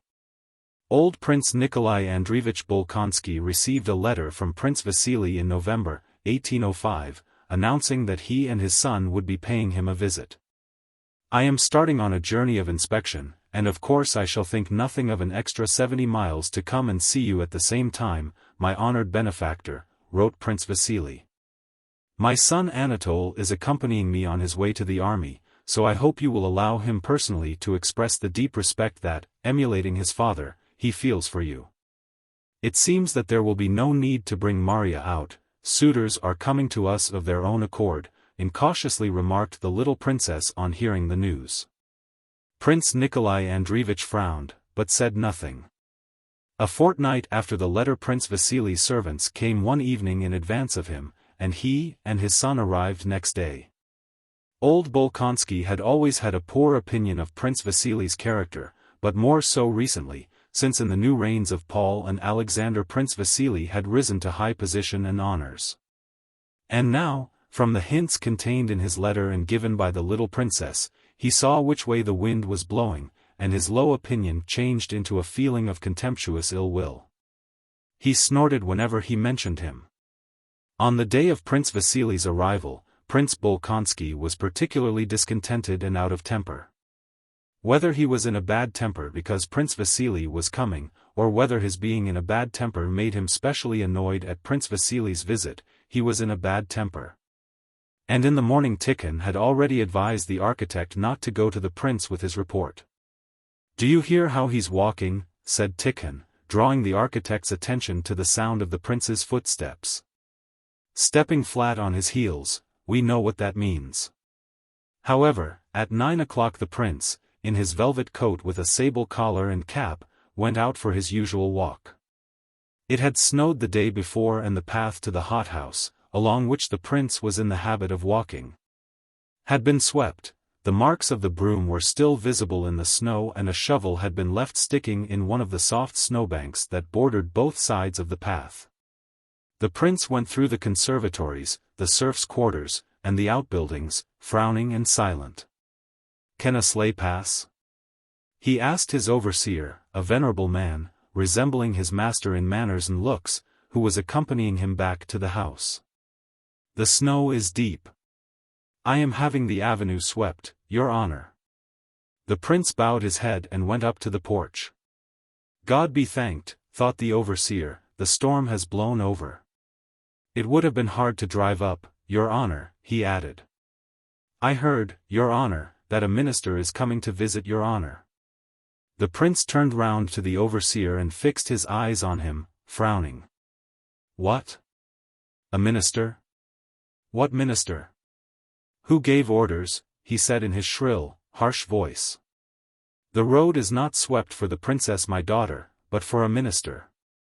For me, there are no ministers." "Your honor, I thought." "You thought," shouted the prince, his words coming more and more rapidly and indistinctly. "You thought. Rascals. Blackguards. I'll teach you to think." And lifting his stick he swung it and would have hit Alpatic, the overseer, had not the latter instinctively avoided the blow. "Thought. Blackguards," shouted the prince rapidly. But although Alpatic, frightened at his own temerity in avoiding the stroke, came up to the prince, bowing his bald head resignedly before him, or perhaps for that very reason, the prince, though he continued to shout, "Blackguards! Throw the snow back on the road," did not lift his stick again but hurried into the house. Before dinner, Princess Marya and Mademoiselle Bourienne, who knew that the prince was in a bad humor, stood awaiting him. Mademoiselle Bourienne with a radiant face that said, "I know nothing, I am the same as usual," and Princess Marya pale, frightened, and with downcast eyes. What she found hardest to bear was to know that on such occasions she ought to behave like Mademoiselle Bourienne, but could not. She thought, "If I seem not to notice he will think that I do not sympathize with him, if I seem sad and out of spirits myself, he will say, as he has done before, that I'm in the dumps." The prince looked at his daughter's frightened face and snorted. "Fool, or dummy," he muttered. "And the other one is not here. They've been telling tales," he thought, referring to the little princess who was not in the dining room. "Where is the princess?" he asked. "Hiding?" "She is not very well," answered Mademoiselle Bourienne with a bright smile, "so she won't come down. It is natural in her state." "Hm," muttered the prince, sitting down. His plate seemed to him not quite clean, and pointing to a spot he flung it away. Tikhon caught it and handed it to a footman. The little princess was not unwell, but had such an overpowering fear of the prince that, hearing he was in a bad humor, she had decided not to appear. "I am afraid for the baby," she said to Mademoiselle Bourrienne. "Heaven knows what a fright might do." In general at Bald Hills the little princess lived in constant fear, and with a sense of antipathy to the old prince which she did not realize because the fear was so much the stronger feeling. The prince reciprocated this antipathy, but it was overpowered by his contempt for her. When the little princess had grown accustomed to life at Bald Hills, she took a special fancy to Mademoiselle Bourrienne, spent whole days with her, asked her to sleep in her room, and often talked with her about the old prince and criticized him. "So we are to have visitors, mon prince," remarked Mademoiselle Bourrienne, unfolding her white napkin with her rosy fingers. "His Excellency Prince Kuragin and his son, I understand?" she said inquiringly. His Excellency is a puppy. I got him his appointment in the service," said the prince disdainfully. "Why his son is coming I don't understand. Perhaps Princess Lizaveta Karlovna and Princess Maria know. I don't want him." He looked at his blushing daughter. "Are you unwell today?" Afraid of the minister as that idiot Alpatic called him this morning? "No, mon père." Though Mademoiselle Bourrienne had been so unsuccessful in her choice of a subject, she did not stop talking, but chattered about the conservatories and the beauty of a flower that had just opened. And after the soup the prince became more genial. After dinner, he went to see his daughter-in-law. The little princess was sitting at a small table, chattering with Masha, her maid. She grew pale on seeing her father-in-law. She was much altered. She was now plain rather than pretty. Her cheeks had sunk, her lip was drawn up, and her eyes drawn down. "Yes, I feel a kind of oppression," she said in reply to the prince's question as to how she felt. "Do you want anything?" "No, merci, mon père." "Well, all right, all right." He left the room and went to the waiting room where Alpatic stood with bowed head. "Has the snow been shoveled back?" "Yes, Your Excellency." "Forgive me for heaven's sake. It was only my stupidity." All right," interrupted the prince, and laughing his unnatural way, he stretched out his hand for Alpatic to kiss, and then proceeded to his study. Prince Vasily arrived that evening. He was met in the avenue by coachmen and footmen, who, with loud shouts, dragged his sleighs up to one of the lodges over the road purposely laden with snow. Prince Vasily and Anatole had separate rooms assigned to them. Anatole, having taken off his overcoat, sat with arms akimbo before a table on a corner of which he smilingly and absent-mindedly fixed his large and handsome eyes. He regarded his whole life as a continual round of amusement which someone for some reason had to provide for him. And he looked on this visit to a churlish old man and a rich and ugly heiress in the same way. All this might, he thought, turn out very well and amusingly. And why not marry her if she really has so much money? That never does any harm, thought Anatole. He shaved and scented himself with the care and elegance which had become habitual to him and, his handsome head held high, entered his father's room with the good-humored and victorious air natural to him. Prince Vasily's two valets were busy dressing him, and he looked round with much animation and cheerfully nodded to his son as the latter entered, as if to say, "Yes, that's how I want you to look." "I say, father, joking apart, is she very hideous?" Anatole asked, as if continuing a conversation the subject of which had often been mentioned during the journey. "Enough. What nonsense. Above all, try to be respectful and cautious with the old prince." "If he starts a row I'll go away," said Prince Anatole. "I can't bear those old men." "Remember, for you everything depends on this." In the meantime, not only was it known in the maidservants' rooms that the minister and his son had arrived, but the appearance of both had been minutely described. Princess Maria was sitting alone in her room, vainly trying to master her agitation. "Why did they write? Why did Liza tell me about it? It can never happen. she said, looking at herself in the glass. How shall I enter the drawing room? Even if I like him, I can't now be myself with him. The mere thought of her father's look filled her with terror. The little princess and Mademoiselle Bourienne had already received from Masha, the lady's maid, the necessary report of how handsome the minister's son was, with his rosy cheeks and dark eyebrows. And with what difficulty the father had dragged his legs upstairs while the son had followed him like an eagle, 3 steps at a time. Having received this information, the little princess and Mademoiselle Bourienne, whose chattering voices had reached her from the corridor, went into Princess Maria's room. You know they've come, Marie, said the little princess, waddling in, and sinking heavily into an armchair. She was no longer in the loose gown she generally wore in the morning, but had on one of her best dresses. Her hair was carefully done and her face was animated, which, however, did not conceal its sunken and faded outlines. Dressed as she used to be in Petersburg society, it was still more noticeable how much plainer she had become. Some unobtrusive touch had been added to Mademoiselle Bourienne's toilet which rendered her fresh and pretty face yet more attractive. What? Are you going to remain as you are, dear princess? She began. They'll be announcing that the gentlemen are in the drawing room and we shall have to go down, and you have not smartened yourself up at all.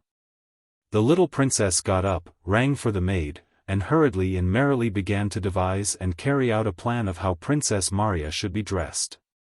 Princess Maria's self-esteem was wounded by the fact that the arrival of a suitor agitated her, and still more so by both her companions not having the least conception that it could be otherwise. To tell them that she felt ashamed for herself and for them would be to betray her agitation, while to decline their offers to dress her would prolong their banter and insistence. She flushed, her beautiful eyes grew dim, red blotches came on her face, and it took on the unattractive martyr-like expression it so often wore. As she submitted herself to Mademoiselle Bourienne and Liza. Both these women quite sincerely tried to make her look pretty. She was so plain that neither of them could think of her as a rival, so they began dressing her with perfect sincerity. And with the naive and firm conviction women have that dress can make a face pretty. No really, my dear, this dress is not pretty, said Liza, looking sideways at Princess Maria from a little distance. You have a maroon dress, have it fetched. Really? You know the fate of your whole life may be at stake. But this one is too light, it's not becoming. It was not the dress, but the face and whole figure of Princess Maria that was not pretty, but neither Mademoiselle Bourienne nor the little princess felt this. They still thought that if a blue ribbon were placed in the hair combed up, and the blue scarf arranged lower on the best maroon dress, and so on, all would be well. They forgot that the frightened face and the figure could not be altered, and that however they might change the setting and adornment of that face, it would still remain piteous and plain. After 2 or 3 changes to which Princess Maria meekly submitted. Just as her hair had been arranged on the top of her head, a style that quite altered and spoiled her looks, and she had put on a maroon dress with a pale blue scarf. The little princess walked twice round her, now adjusting a fold of the dress with her little hand. Now arranging the scarf and looking at her with her head bent first on one side and then on the other. No, it will not do, she said decidedly, clasping her hands. No, Marie, really this dress does not suit you. I prefer you in your little grey everyday dress. Now please, do it for my sake. Katya, she said to the maid, bring the princess her grey dress, and you'll see, Mademoiselle Bourienne, how I shall arrange it, she added, smiling with a foretaste of artistic pleasure. But when Katya brought the required dress, Princess Maria remained sitting motionless before the glass, looking at her face, and saw in the mirror her eyes full of tears and her mouth quivering, ready to burst into sobs. Come, dear princess, said Mademoiselle Bourienne, just one more little effort. The little princess, taking the dress from the maid, came up to Princess Maria. Well, now we'll arrange something quite simple and becoming, she said. The 3 voices, hers, Mademoiselle Bourienne's, and Katya's, who was laughing at something, mingled in a merry sound, like the chirping of birds. "No, leave me alone," said Princess Maria. Her voice sounded so serious and so sad that the chirping of the birds was silenced at once. They looked at the beautiful, large, thoughtful eyes full of tears and of thoughts, gazing shiningly and imploringly at them, and understood that it was useless and even cruel to insist. "At least, change your coiffure," said the little princess. "Didn't I tell you," she went on, turning reproachfully to Mademoiselle Bourienne, "Marie's is a face which such a coiffure does not suit in the least. Not in the least. Please change it. Leave me alone, please leave me alone." "It is all quite the same to me," answered a voice struggling with tears. Mademoiselle Bourienne and the little princess had to own to themselves that Princess Maria in this guise looked very plain, worse than usual, but it was too late. She was looking at them with an expression they both knew, an expression thoughtful and sad. This expression in Princess Maria did not frighten them, she never inspired fear in anyone, but they knew that when it appeared on her face. She became mute and was not to be shaken in her determination. "You will change it, won't you?" said Liza. And as Princess Maria gave no answer, she left the room. Princess Maria was left alone. She did not comply with Liza's request, she not only left her hair as it was, but did not even look in her glass. Letting her arms fall helplessly, she sat with downcast eyes and pondered. A husband, a man, a strong dominant and strangely attractive being rose in her imagination, and carried her into a totally different happy world of his own. She fancied a child, her own, such as she had seen the day before in the arms of her nurse's daughter, at her own breast, the husband standing by and gazing tenderly at her and the child. "But no, it is impossible, I am too ugly," she thought. "Please come to tea. The prince will be out in a moment," came the maid's voice at the door. She roused herself, and felt appalled at what she had been thinking, and before going down she went into the room where the icons hung and, her eyes fixed on the dark face of a large icon of the Saviour lit by a lamp, she stood before it with folded hands for a few moments. A painful doubt filled her soul. Could the joy of love, of earthly love for a man, be for her? In her thoughts of marriage Princess Maria dreamed of happiness and of children, but her strongest, most deeply hidden longing was for earthly love. The more she tried to hide this feeling from others and even from herself, the stronger it grew. "O God," she said, "how am I to stifle in my heart these temptations of the devil? How am I to renounce forever these vile fancies, so as peacefully to fulfill thy will?" And scarcely had she put that question than God gave her the answer in her own heart. "Desire nothing for thyself, seek nothing, be not anxious or envious. Man's future and thy own fate must remain hidden from thee, but live so that thou mayest be ready for anything. If it be God's will to prove thee in the duties of marriage, be ready to fulfill his will." With this consoling thought, but yet with a hope for the fulfillment of her forbidden earthly longing, Princess Maria sighed, and having crossed herself went down. Thinking neither of her gown and coiffure nor of how she would go in nor of what she would say. What could all that matter in comparison with the will of God, without whose care not a hair of man's head can fall? Chapter 4. When Princess Maria came down, Prince Vasily and his son were already in the drawing-room, talking to the little princess and Mademoiselle Bourienne. When she entered with her heavy step, treading on her heels, the gentleman and Mademoiselle Bourienne rose and the little princess, indicating her to the gentleman, said, "Voilà Marie." Princess Maria saw them all and saw them in detail. She saw Prince Vasily's face, serious for an instant at the sight of her, but immediately smiling again, and the little princess curiously noting the impression Marie produced on the visitors.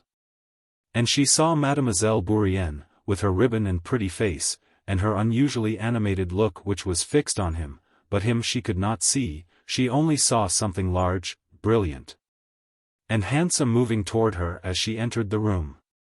Prince Vasily approached first, and she kissed the bold forehead that bent over her hand and answered his question by saying that, on the contrary, she remembered him quite well.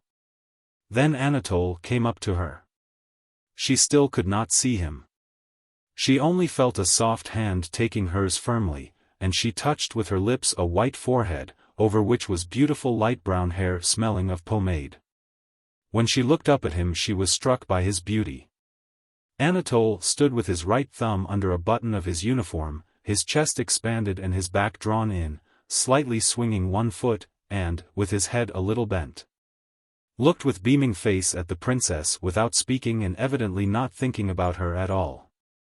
Anatole was not quick-witted, nor ready or eloquent in conversation, but he had the faculty, so invaluable in society, of composure and imperturbable self-possession. If a man lacking in self-confidence remains dumb on a first introduction and betrays a consciousness of the impropriety of such silence and an anxiety to find something to say, the effect is bad. But Anatole was dumb, swung his foot, and smilingly examined the princess' hair. It was evident that he could be silent in this way for a very long time. If anyone finds this silence inconvenient, let him talk, but I don't want to, he seemed to say. Besides this, in his behavior to women Anatole had a manner which particularly inspires in them curiosity, awe, and even love, a supercilious consciousness of his own superiority. It was as if he said to them, I know you, but why should I bother about you? You'd be only too glad, of course. Perhaps he did not really think this when he met women, even probably he did not, for in general he thought very little, but his looks and manner gave that impression. The princess felt this, and as if wishing to show him that she did not even dare expect to interest him, she turned to his father. The conversation was general and animated, thanks to Princess Liza's voice and little downy lip that lifted over her white teeth. She met Prince Vasily with that playful manner often employed by lively chatty people, and consisting in the assumption that between the person they so address and themselves there are some semi-private, long-established jokes and amusing reminiscences. Though no such reminiscences really exist, just as none existed in this case. Prince Vasily readily adopted her tone and the little princess also drew Anatole, whom she hardly knew, into these amusing recollections of things that had never occurred. Mademoiselle Bourienne also shared them and even Princess Maria felt herself pleasantly made to share in these merry reminiscences. Here at least we shall have the benefit of your company all to ourselves, dear prince, said the little princess, of course, in French, to Prince Vasily. It's not as at Annette's 39 receptions where you always ran away, you remember cette chère Annette. Ah, but you won't talk politics to me like Annette. And our little tea table? Oh, yes. Why is it you were never at Annette's? The little princess asked Anatole. Ah, I know, she said with a sly glance, your brother Hippolyte told me about your goings-on. Oh. And she shook her finger at him, I have even heard of your doings in Paris. And didn't Hippolyte tell you? Asked Prince Vasily, turning to his son and seizing the little princess' arm as if she would have run away and he had just managed to catch her. Didn't he tell you how he himself was pining for the dear princess, and how she showed him the door? Oh, she is a pearl among women, princess, he added, turning to Princess Maria. When Paris was mentioned, Mademoiselle Bourienne for her part seized the opportunity of joining in the general current of recollections. She took the liberty of inquiring whether it was long since Anatole had left Paris and how he had liked that city. Anatole answered the Frenchwoman very readily and, looking at her with a smile, talked to her about her native land. When he saw the pretty little Bourienne, Anatole came to the conclusion that he would not find Bald Hills dull either. Not at all bad. He thought, examining her, not at all bad, that little companion. I hope she will bring her along with her when we're married, la petite est gentille. 40. The old prince dressed leisurely in his study, frowning and considering what he was to do. The coming of these visitors annoyed him. What are Prince Vasily and that son of his to me? Prince Vasily is a shallow braggart and his son, no doubt, is a fine specimen, he grumbled to himself. What angered him was that the coming of these visitors revived in his mind an unsettled question he always tried to stifle, one about which he always deceived himself. The question was whether he could ever bring himself to part from his daughter and give her to a husband. The prince never directly asked himself that question, knowing beforehand that he would have to answer it justly, and justice clashed not only with his feelings but with the very possibility of life. Life without Princess Maria, little as he seemed to value her, was unthinkable to him. And why should she marry, he thought. To be unhappy for certain. There's Liza, married to Andrei, a better husband one would think could hardly be found nowadays, but is she contented with her lot? And who would marry Maria for love? Plain and awkward. They'll take her for her connections and wealth. Are there no women living unmarried, and even the happier for it? So thought Prince Nikolai Andreevich while dressing, and yet the question he was always putting off demanded an immediate answer. Prince Vasily had brought his son with the evident intention of proposing, and today or tomorrow he would probably ask for an answer. His birth and position in society were not bad. Well, I've nothing against it, the prince said to himself, but he must be worthy of her. And that is what we shall see. That is what we shall see. That is what we shall see, he added aloud. He entered the drawing-room with his usual alert step, glancing rapidly round the company. He noticed the change in the little princess dress, Mademoiselle Bourienne's ribbon, Princess Maria's unbecoming coiffure, Mademoiselle Bourienne's and Anatole's smiles. And the loneliness of his daughter amid the general conversation. Got herself up like a fool, he thought, looking irritably at her. She is shameless, and he ignores her. He went straight up to Prince Vasily. Well. How d'ye do? How d'ye do? Glad to see you. Friendship laughs at distance, began Prince Vasily in his usual rapid, self-confident, familiar tone. Here is my second son, please love and befriend him. Prince Nikolai Andreevich surveyed Anatole. Fine young fellow. Fine young fellow, he said. Well, come and kiss me, and he offered his cheek. Anatole kissed the old man, and looked at him with curiosity in perfect composure, waiting for a display of the eccentricities his father had told him to expect.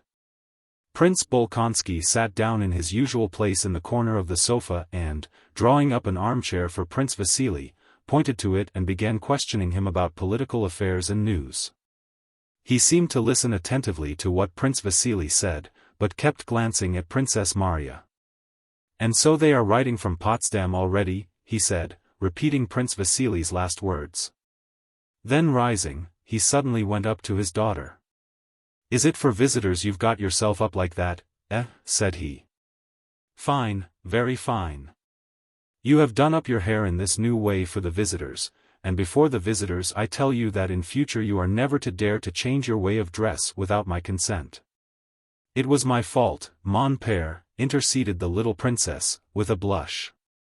You must do as you please, said Prince Bolkonsky, bowing to his daughter-in-law, but she need not make a fool of herself, she's plain enough as it is. And he sat down again, paying no more attention to his daughter, who was reduced to tears. On the contrary, that coiffure suits the princess very well, said Prince Vasily. Now you, young prince, what's your name? Said Prince Bolkonsky, turning to Anatole, come here, let us talk and get acquainted. Now the fun begins, thought Anatole, sitting down with a smile beside the old prince. Well, my dear boy, I hear you've been educated abroad, not taught to read and write by the deacon, like your father and me. Now tell me, my dear boy, are you serving in the Horse Guards? Asked the old man, scrutinizing Anatole closely and intently. No, I have been transferred to the line, said Anatole, hardly able to restrain his laughter. Ah! That's a good thing. So, my dear boy, you wish to serve the Tsar and the country? It is wartime. Such a fine fellow must serve. Well, are you off to the front? No, Prince, our regiment has gone to the front, but I am attached. What is it I am attached to, Papa? Said Anatole, turning to his father with a laugh. A splendid soldier, splendid. What am I attached to? Ha, ha, ha, laughed Prince Bolkonsky, and Anatole laughed still louder. Suddenly Prince Bolkonsky frowned. "You may go," he said to Anatole. Anatole returned smiling to the ladies. "And so you've had him educated abroad, Prince Vasily, haven't you?" said the old prince to Prince Vasily. "I have done my best for him, and I can assure you the education there is much better than ours. Yes, everything is different nowadays, everything is changed. The lad's a fine fellow, a fine fellow. Well, come with me now." He took Prince Vasily's arm and led him to his study. As soon as they were alone together, Prince Vasily announced his hopes and wishes to the old prince. "Well, do you think I shall prevent her, that I can't part from her?" said the old prince angrily. "What an idea! I'm ready for it tomorrow. Only let me tell you, I want to know my son-in-law better. You know my principles, everything above board. I will ask her tomorrow in your presence. If she is willing, then he can stay on. He can stay and I'll see." The old prince snorted. "Let her marry, it's all the same to me," he screamed in the same piercing tone as when parting from his son. "I will tell you frankly," said Prince Vasily in the tone of a crafty man convinced of the futility of being cunning with so keen-sighted a companion. "You know, you see right through people.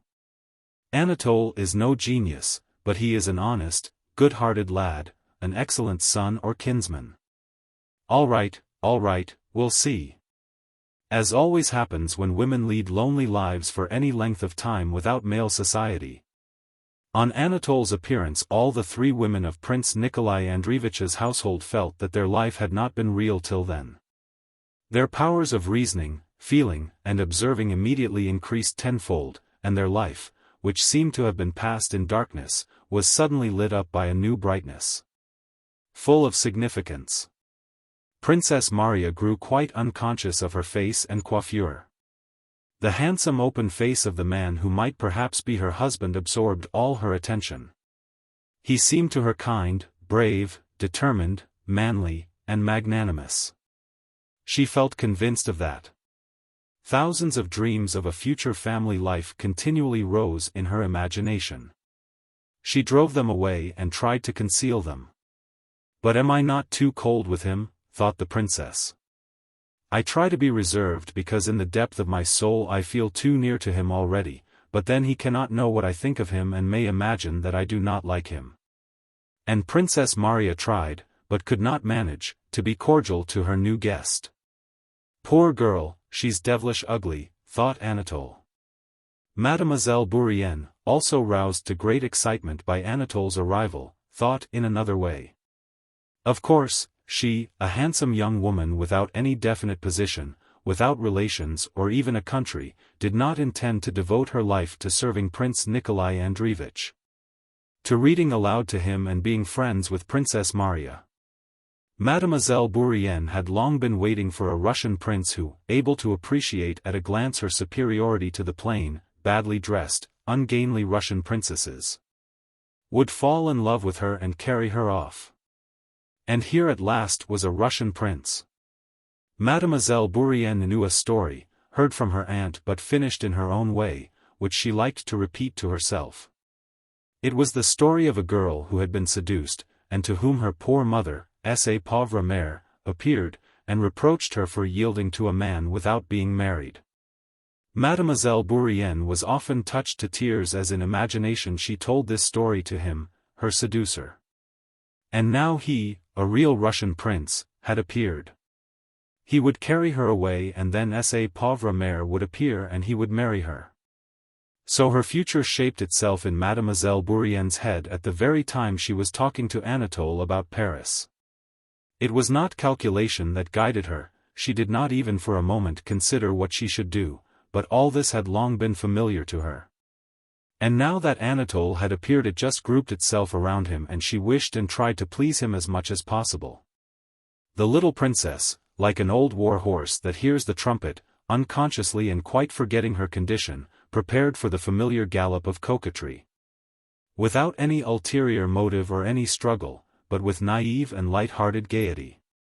Although in female society Anatole usually assumed the role of a man tired of being run after by women, his vanity was flattered by the spectacle of his power over these three women.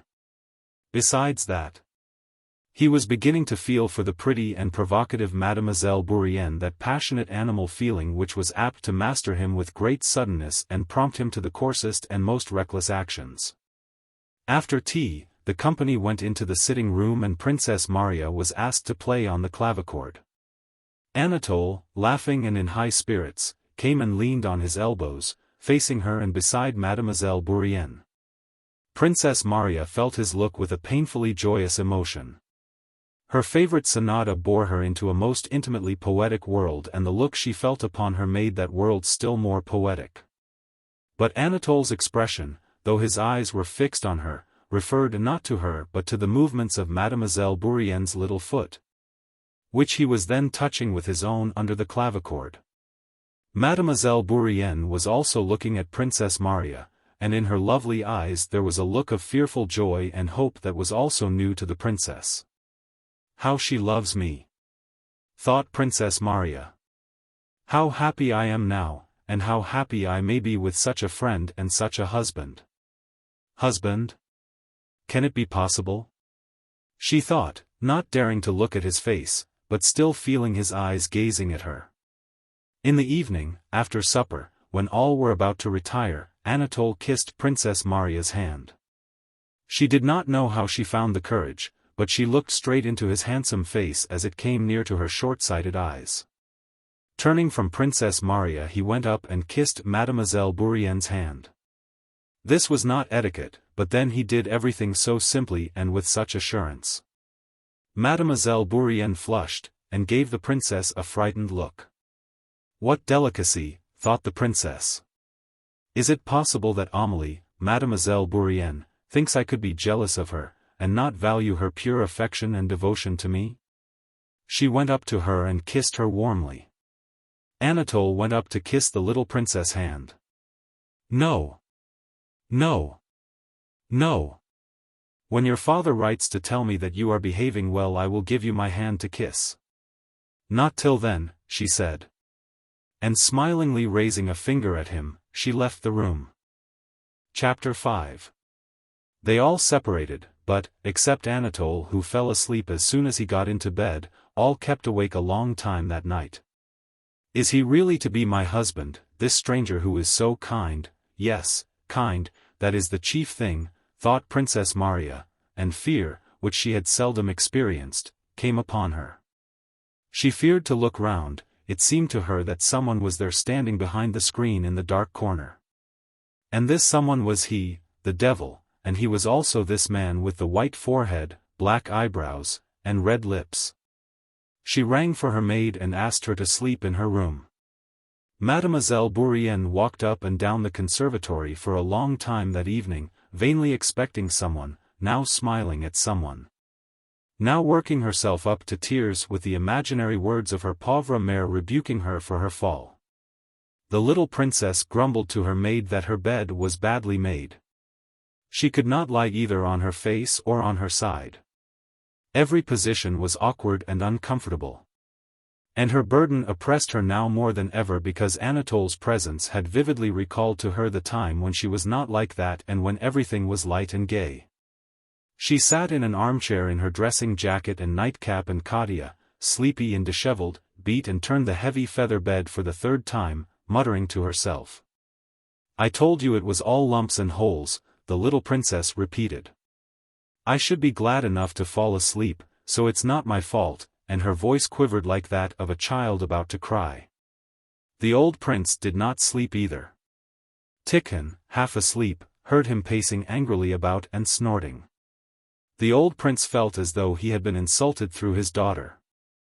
The insult was the more pointed because it concerned not himself but another, his daughter, whom he loved more than himself. He kept telling himself that he would consider the whole matter and decide what was right and how he should act, but instead of that he only excited himself more and more. The first man that turns up, she forgets her father and everything else, runs upstairs and does up her hair and wags her tail and is unlike herself. Glad to throw her father over. And she knew I should notice it. Fr. And don't I see that that idiot had eyes only for Bourienne, shall have to get rid of her. And how is it she has not pride enough to see it? If she has no pride for herself, she might at least have some for my sake. She must be shown that the blockhead thinks nothing of her and looks only at Bourrienne. No, she has no pride, but I'll let her see. The old prince knew that if he told his daughter she was making a mistake and that Anatole meant to flirt with Mademoiselle Bourrienne, Princess Maria's self-esteem would be wounded and his point, not to be parted from her, would be gained. So pacifying himself with this thought, he called Tikhon and began to undress. What devil brought them here, thought he, while Tikhon was putting the nightshirt over his dried-up old body and grey-haired chest. I never invited them. They came to disturb my life, and there is not much of it left. Devil take them, he muttered, while his head was still covered by the shirt. Tikhon knew his master's habit of sometimes thinking aloud, and therefore met with unaltered looks the angrily inquisitive expression of the face that emerged from the shirt. Gone to bed? Asked the prince. Tikhon, like all good valets, instinctively knew the direction of his master's thoughts. He guessed that the question referred to Prince Vasily and his son. They have gone to bed and put out their lights, Your Excellency. No good, no good, said the prince rapidly, and thrusting his feet into his slippers and his arms into the sleeves of his dressing gown, he went to the couch on which he slept. Though no words had passed between Anatole and Mademoiselle Bourrienne, they quite understood one another as to the first part of their romance, up to the appearance of the pauvre mère. They understood that they had much to say to one another in private, and so they had been seeking an opportunity since morning to meet one another alone. When Princess Maria went to her father's room at the usual hour, Mademoiselle Bourrienne and Anatole met in the conservatory. Princess Maria went to the door of the study with special trepidation. It seemed to her that not only did everybody know that her fate would be decided that day, but that they also knew what she thought about it. She read this in Tikhon's face and in that of Prince Vasily's valet, who made her a low bow when she met him in the corridor carrying hot water. The old prince was very affectionate and careful in his treatment of his daughter that morning. Princess Maria well knew this painstaking expression of her father's. His face wore that expression when his dry hands clenched with vexation at her not understanding a sum in arithmetic, when rising from his chair he would walk away from her, repeating in a low voice the same words several times over. He came to the point at once, treating her ceremoniously. I have had a proposition made me concerning you, he said with an unnatural smile. I expect you have guessed that Prince Vasily has not come and brought his pupil with him. For some reason Prince Bolkonsky referred to Anatole as a pupil, for the sake of my beautiful eyes. Last night a proposition was made me on your account and, as you know my principles, I refer it to you. How am I to understand you, mon père, said the princess, growing pale and then blushing. How understand me, cried her father angrily. Prince Vasily finds you to his taste as a daughter-in-law and makes a proposal to you on his pupil's behalf. That's how it's to be understood. How understand it? And I ask you. I do not know what you think, father, whispered the princess. I. What of me? Leave me out of the question. I'm not going to get married. What about you? That's what I want to know. The princess saw that her father regarded the matter with disapproval, but at that moment the thought occurred to her that her fate would be decided now or never. She lowered her eyes so as not to see the gaze under which she felt that she could not think, but would only be able to submit from habit, and she said, I wish only to do your will. But if I had to express my own desire, she had no time to finish. The old prince interrupted her. That's admirable, he shouted. He will take you with your dowry and take Mademoiselle Bourrienne into the bargain. She'll be the wife, while you. The prince stopped. He saw the effect these words had produced on his daughter. She lowered her head and was ready to burst into tears. Now then, I'm only joking, he said. Remember this, princess, I hold to the principle that a maiden has a full right to choose. I give you freedom. Only remember that your life's happiness depends on your decision.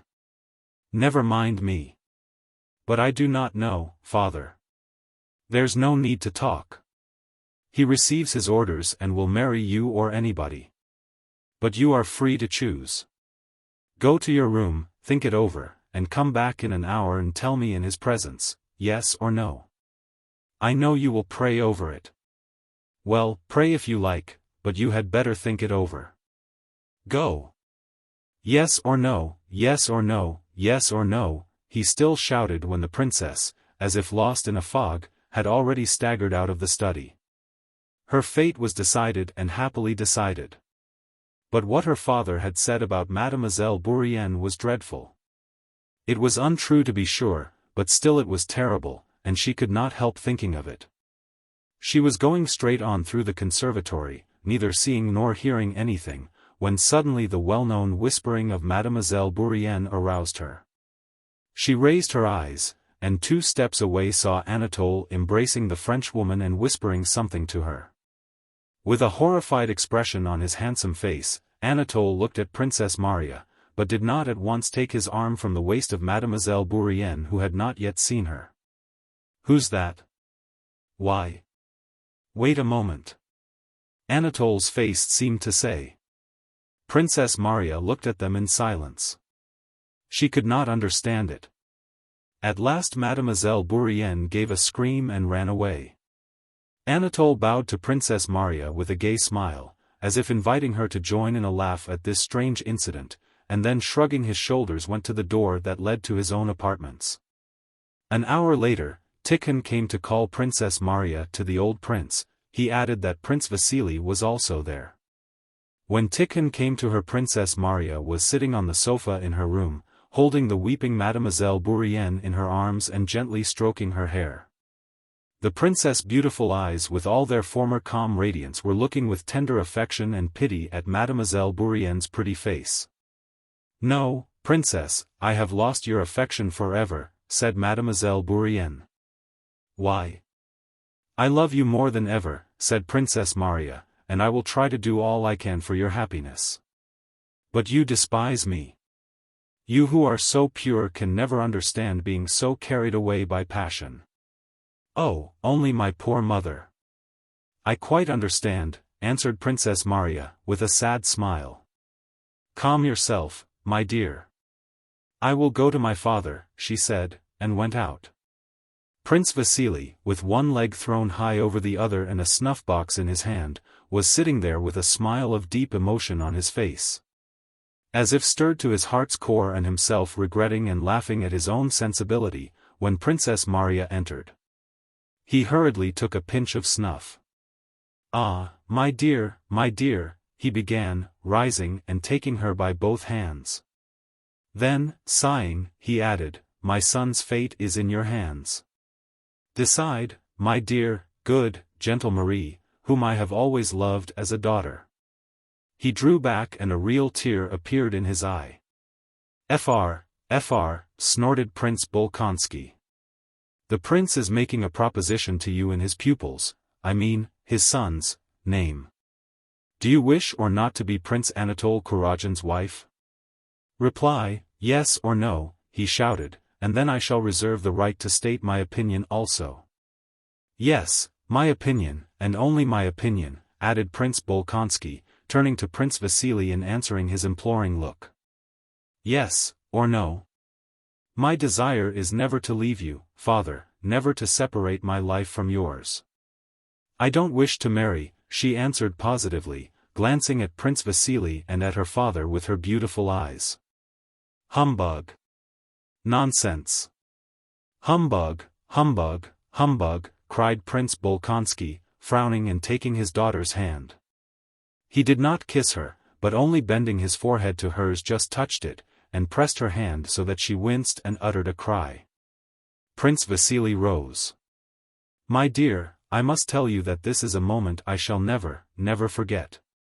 But, my dear, will you not give us a little hope of touching this heart, so kind and generous? Say, perhaps. The future is so long. Say, perhaps. Prince, what I have said is all there is in my heart. I thank you for the honor, but I shall never be your son's wife." Well, so that's finished, my dear fellow. I am very glad to have seen you. Very glad. Go back to your rooms, princess. Go, said the old prince. Very, very glad to have seen you, repeated he, embracing Prince Vasily. My vocation is a different one, thought Princess Maria. My vocation is to be happy with another kind of happiness, the happiness of love and self-sacrifice. And cost what it may, I will arrange poor Amelie's happiness. She loves him so passionately, and so passionately repents. I will do all I can to arrange the match between them. If he is not rich, I will give her the means. I will ask my father and Andrei. I shall be so happy when she is his wife. She is so unfortunate, a stranger, alone, helpless. And, oh God, how passionately she must love him if she could so far forget herself. Perhaps I might have done the same, thought Princess Maria. Chapter 6. It was long since the Rostovs had news of Nikolushka. Not till midwinter was the Count at last handed a letter addressed in his son's handwriting. On receiving it, he ran on tiptoe to his study in alarm and haste, trying to escape notice, closed the door, and began to read the letter. Anna Mikhailovna, who always knew everything that passed in the house, on hearing of the arrival of the letter went softly into the room and found the Count with it in his hand, sobbing and laughing at the same time. Anna Mikhailovna, though her circumstances had improved, was still living with the Rostovs. "My dear friend," said she, in a tone of pathetic inquiry, prepared to sympathize in any way. The Count sobbed yet more. "Nikolushka, a letter, wounded, my darling boy, the Countess, promoted to be an officer, thank God. How tell the little Countess?" Anna Mikhailovna sat down beside him, with her own handkerchief wiped the tears from his eyes and from the letter, then having dried her own eyes she comforted the Count. And decided that at dinner until tea-time she would prepare the Countess, and after tea, with God's help, would inform her. At dinner Anna Mikhailovna talked the whole time about the war news and about Nikolushka, twice asked and the last letter had been received from him, though she knew that already. And remarked that they might very likely be getting a letter from him that day. Each time that these hints began to make the Countess anxious and she glanced uneasily at the Count and at Anna Mikhailovna, the latter very adroitly turned the conversation to insignificant matters. Natasha, who, of the whole family, was the most gifted with a capacity to feel any shades of intonation, look, and expression, pricked up her ears from the beginning of the meal and was certain that there was some secret between her father and Anna Mikhailovna, that it had something to do with her brother. And that Anna Mikhailovna was preparing them for it. Bold as she was, Natasha, who knew how sensitive her mother was to anything relating to Nikolushka, did not venture to ask any questions at dinner. But she was too excited to eat anything and kept wriggling about on her chair regardless of her governess' remarks. After dinner, she rushed headlong after Anna Mikhailovna and, dashing at her, flung herself on her neck as soon as she overtook her in the sitting-room. "Auntie, darling, do tell me what it is." "Nothing, my dear." "No, dearest, sweet one, honey, I won't give up, I know you know something." Anna Mikhailovna shook her head. "You are a little slyboots," she said. "A letter from Nikolenka." "I'm sure of it," exclaimed Natasha, reading confirmation in Anna Mikhailovna's face. "But for God's sake, be careful, you know how it may affect your mamma." I will, only tell me." "You won't? Then I will go and tell at once." Anna Mikhailovna, in a few words, told her the contents of the letter, on condition that she should tell no one. "No, on my true word of honor," said Natasha, crossing herself, "I won't tell anyone," and she ran off at once to Sonia. "Nikolenka, wounded, a letter," she announced in gleeful triumph. "Nicholas," was all Sonia said, instantly turning white. Natasha, seeing the impression the news of her brother's wound produced on Sonia, felt for the first time the sorrowful side of the news. She rushed to Sonia, hugged her, and began to cry. "A little wound, but he has been made an officer," he is well now, he wrote himself, said she through her tears. There now. It's true that all you women are crybabies, remarked Petya, pacing the room with large, resolute strides. Now I'm very glad indeed, that my brother has distinguished himself so. You are all blubberers and understand nothing. Natasha smiled through her tears. You haven't read the letter? Asked Sonia. No, but she said that it was all over and that he's now an officer. Thank God, said Sonia, crossing herself. But perhaps she deceived you. Let us go to Mama. Petya paced the room in silence for a time. If I'd been in Nikolushka's place I would have killed even more of those Frenchmen, he said. What nasty brutes they are. I'd have killed so many that there'd have been a heap of them. Hold your tongue, Petya, what a goose you are. I'm not a goose, but they are who cry about trifles, said Petya. Do you remember him? Natasha suddenly asked, after a moment's silence. Sonia smiled. Do I remember Nicholas? No, Sonia, but do you remember so that you remember him perfectly, remember everything? Said Natasha, with an expressive gesture, evidently wishing to give her words a very definite meaning. I remember Nikolenka too, I remember him well, she said. But I don't remember Boris. I don't remember him a bit. What? You don't remember Boris? Asked Sonia in surprise. It's not that I don't remember, I know what he is like, but not as I remember Nikolenka. Him, I just shut my eyes and remember, but Boris. No. She shut her eyes. No. There's nothing at all. Oh, Natasha, said Sonia, looking ecstatically and earnestly at her friend as if she did not consider her worthy to hear what she meant to say and as if she were saying it to someone else. With whom joking was out of the question, I am in love with your brother once for all and, whatever may happen to him or to me, shall never cease to love him as long as I live. Natasha looked at Sonia with wondering and inquisitive eyes, and said nothing.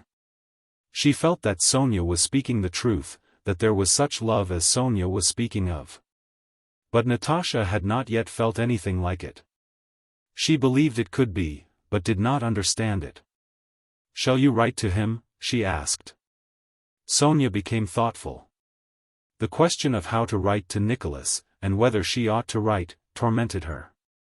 Now that he was already an officer and a wounded hero, would it be right to remind him of herself and, as it might seem, of the obligations to her he had taken on himself? I don't know. I think if he writes, I will write too, she said, blushing. And you won't feel ashamed to write to him? Sonia smiled. No.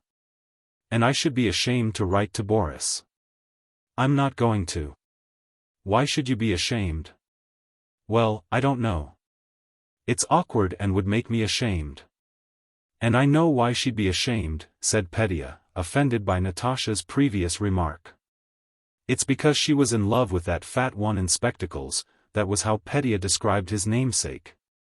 The new Count Bezukhov, and now she's in love with that singer, he meant Natasha's Italian singing master, that's why she's ashamed. Petya, you're stupid, said Natasha. Not more stupid than you, madam, said the 9-year-old Petya, with the air of an old brigadier. The countess had been prepared by Anna Mikhailovna's hints at dinner. On retiring to her own room, she sat in an armchair, her eyes fixed on a miniature portrait of her son on the lid of a snuff-box, while the tears kept coming into her eyes. Anna Mikhailovna, with the letter, came on tiptoe to the countess' door and paused. Don't come in, she said to the old count who was following her. Come later. And she went in, closing the door behind her. The count put his ear to the keyhole and listened. At first he heard the sound of indifferent voices, then Anna Mikhailovna's voice alone in a long speech, then a cry, then silence, then both voices together with glad intonations. And then footsteps. Anna Mikhailovna opened the door. Her face wore the proud expression of a surgeon who has just performed a difficult operation and admits the public to appreciate his skill. It is done. she said to the count, pointing triumphantly to the countess, who sat holding in one hand the snuff-box with its portrait and in the other the letter, and pressing them alternately to her lips. When she saw the count, she stretched out her arms to him, embraced his bald head, over which she again looked at the letter and the portrait, and in order to press them again to her lips, she slightly pushed away the bald head. Vera, Natasha, Sonia, and Petya now entered the room, and the reading of the letter began. After a brief description of the campaign and the 2 battles in which he had taken part, and his promotion, Nikolushka said that he kissed his father's and mother's hands asking for their blessing. And that he kissed Vera, Natasha, and Petya. Besides that, he sent greetings to Monsieur Schelling, Madame Schoss, and his old nurse, and asked them to kiss for him dear Sonia, whom he loved and thought of just the same as ever. When she heard this, Sonia blushed so that tears came into her eyes and, unable to bear the looks turned upon her, ran away into the dancing hall. Whirled round it at full speed with her dress puffed out like a balloon, and, flushed and smiling, plumped down on the floor. The countess was crying. "Why are you crying, mamma?" asked Vera. "From all he says one should be glad and not cry." This was quite true, but the count, the countess, and Natasha looked at her reproachfully. "And who is it she takes after?" thought the countess. Nikolushka's letter was read over hundreds of times, and those who were considered worthy to hear it had to come to the countess, for she did not let it out of her hands. The tutors came, and the nurses, and Mitenka, and several acquaintances. And the countess reread the letter each time with fresh pleasure and each time discovered in it fresh proofs of Nikolushka's virtues. How strange, how extraordinary, how joyful it seemed, that her son, the scarcely perceptible motion of whose tiny limbs she had felt 20 years ago within her. That son about whom she used to have quarrels with the too indulgent count, that son who had first learned to say "Père" and then "Granny." That this son should now be away in a foreign land amid strange surroundings, a manly warrior doing some kind of man's work of his own, without help or guidance. The universal experience of ages, showing that children do grow imperceptibly from the cradle to manhood, did not exist for the countess. Her son's growth toward manhood, at each of its stages, had seemed as extraordinary to her as if there had never existed the millions of human beings who grew up in the same way. As 20 years before, it seemed impossible that the little creature who lived somewhere under her heart would ever cry, suck her breast, and begin to speak. So now she could not believe that that little creature could be this strong, brave man, this model son and officer that, judging by this letter, he now was. "What a style! How charmingly he describes," said she, reading the descriptive part of the letter. "And what a soul! Not a word about himself. Not a word. About some Denisov or other, though he himself, I dare say, is braver than any of them. He says nothing about his sufferings. What a heart! How like him it is! And how he has remembered everybody. Not forgetting anyone. I always said when he was only so high, I always said." For more than a week preparations were being made. Rough drafts of letters to Nikolushka from all the household were written and copied out, while under the supervision of the countess and the solicitude of the count. Money and all things necessary for the uniform and equipment of the newly commissioned officer were collected. Anna Mikhailovna, practical woman that she was, had even managed by favor with army authorities to secure advantageous means of communication for herself and her son. She had opportunities of sending her letters to the Grand Duke Konstantin Pavlovich, who commanded the guards. The Rostovs supposed that the Russian guards, abroad, was quite a definite address. And that if a letter reached the Grand Duke in command of the guards there was no reason why it should not reach the Pavlograd regiment, which was presumably somewhere in the same neighborhood.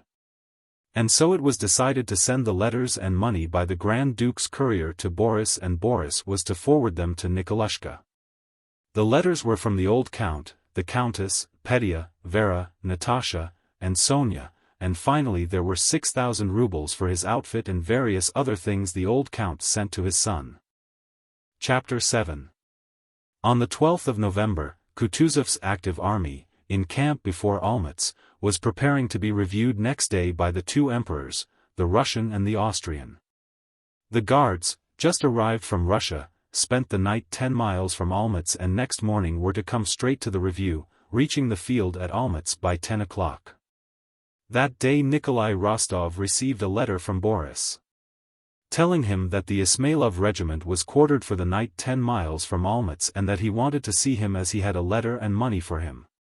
Rostov was particularly in need of money now that the troops, after their active service, were stationed near Olmütz and the camp swarmed with well-provisioned sutlers and Austrian Jews offering all sorts of tempting wares. The Pavlograds held feast after feast, celebrating awards they had received for the campaign, and made expeditions to Olmütz to visit a certain Caroline the Hungarian, who had recently opened a restaurant there with girls as waitresses. Rostov, who had just celebrated his promotion to a cornetcy and bought Denisov's horse, Bedouin, was in debt all round, to his comrades and the sutlers. On receiving Boris' letter he rode with a fellow officer to Olmütz, dined there, drank a bottle of wine, and then set off alone to the Guards' camp to find his old playmate. Rostov had not yet had time to get his uniform. He had on a shabby cadet jacket, decorated with a soldier's cross, equally shabby cadet's riding breeches lined with worn leather, and an officer's saber with a sword knot. The Don horse he was riding was one he had bought from a Cossack during the campaign, and he wore a crumpled hussar cap stuck jauntily back on one side of his head. As he rode up to the camp he thought how he would impress Boris and all his comrades of the Guards by his appearance, that of a fighting hussar who had been under fire. The Guards had made their whole march as if on a pleasure trip, parading their cleanliness and discipline. They had come by easy stages, their knapsacks conveyed on carts, and the Austrian authorities had provided excellent dinners for the officers at every halting place. The regiments had entered and left the town with their bands playing, and by the Grand Duke's orders the men had marched all the way in step, a practice on which the Guards prided themselves. The officers on foot and at their proper posts. Boris had been quartered, and had marched all the way, with Berg who was already in command of a company. Berg, who had obtained his captaincy during the campaign, had gained the confidence of his superiors by his promptitude and accuracy and had arranged his money matters very satisfactorily. Boris, during the campaign, had made the acquaintance of many persons who might prove useful to him. And by a letter of recommendation he had brought from Pierre had become acquainted with Prince Andrei Bolkonsky, through whom he hoped to obtain a post on the commander-in-chief's staff. Berg and Boris, having rested after yesterday's march, were sitting, clean and neatly dressed, at a round table in the clean quarters allotted to them, playing chess. Berg held a smoking pipe between his knees. Boris, in the accurate way characteristic of him, was building a little pyramid of chessmen with his delicate white fingers while awaiting Berg's move, and watched his opponent's face. Evidently thinking about the game as he always thought only of whatever he was engaged on. "Well, how are you going to get out of that?" he remarked. "We'll try to," replied Berg, touching a pawn and then removing his hand. At that moment the door opened. "Here he is at last!" shouted Rostov. "And Berg too. Oh, you Petersen fans, allez coucher dormir," he exclaimed, imitating his Russian nurse's French, at which he and Boris used to laugh long ago. "Dear me, how you have changed." Boris rose to meet Rostov, but in doing so did not omit to steady and replace some chessmen that were falling. He was about to embrace his friend, but Nikolai avoided him. With that peculiar feeling of youth, that dread of beaten tracks, and wished to express itself in a manner different from that of its elders which is often insincere. Nikolai wished to do something special on meeting his friend. He wanted to pinch him, push him, do anything but kiss him, a thing everybody did. But notwithstanding this, Boris embraced him in a quiet, friendly way and kissed him 3 times. They had not met for nearly half a year and, being at the age when young men take their first steps on life's road, each saw immense changes in the other. Quite a new reflection of the society in which they had taken those first steps.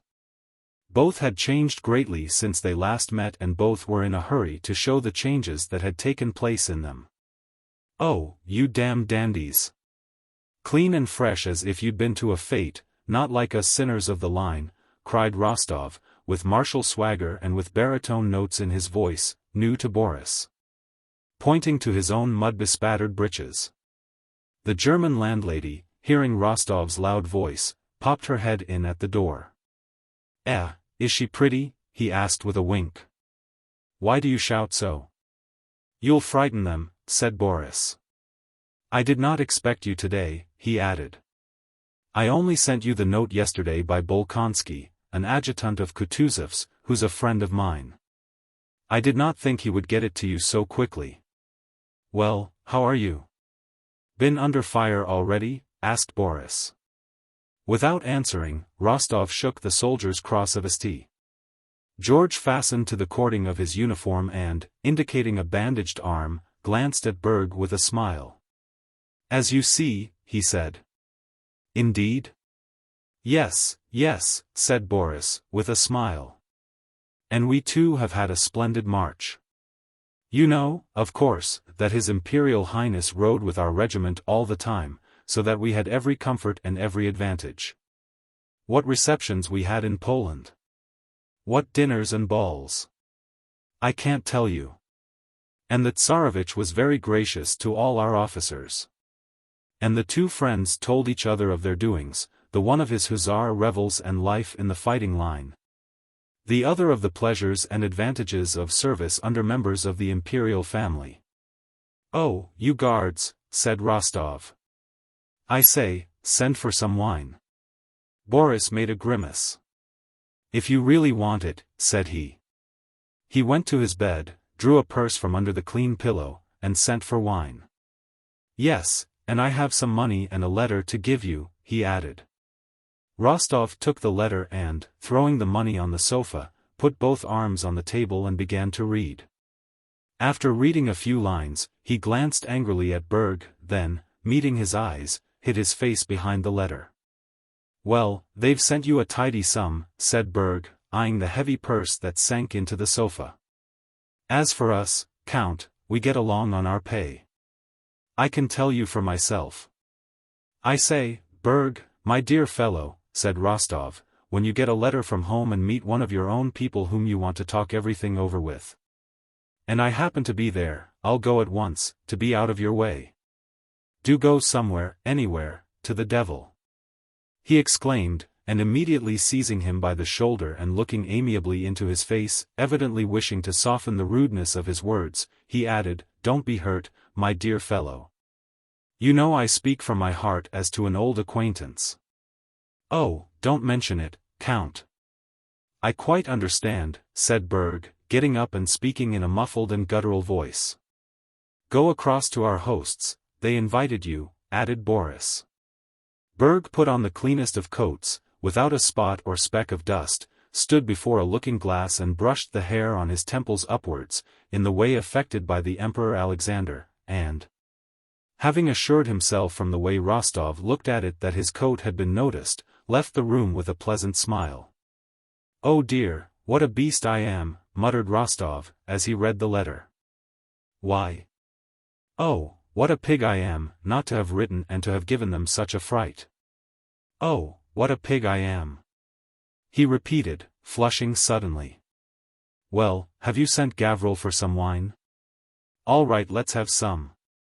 In the letter from his parents was enclosed a letter of recommendation to Bagration which the old countess at Anna Mikhailovna's advice had obtained through an acquaintance and sent to her son, asking him to take it to its destination and make use of it. "What nonsense! Much I need it," said Rostov, throwing the letter under the table. "Why have you thrown that away?" asked Boris.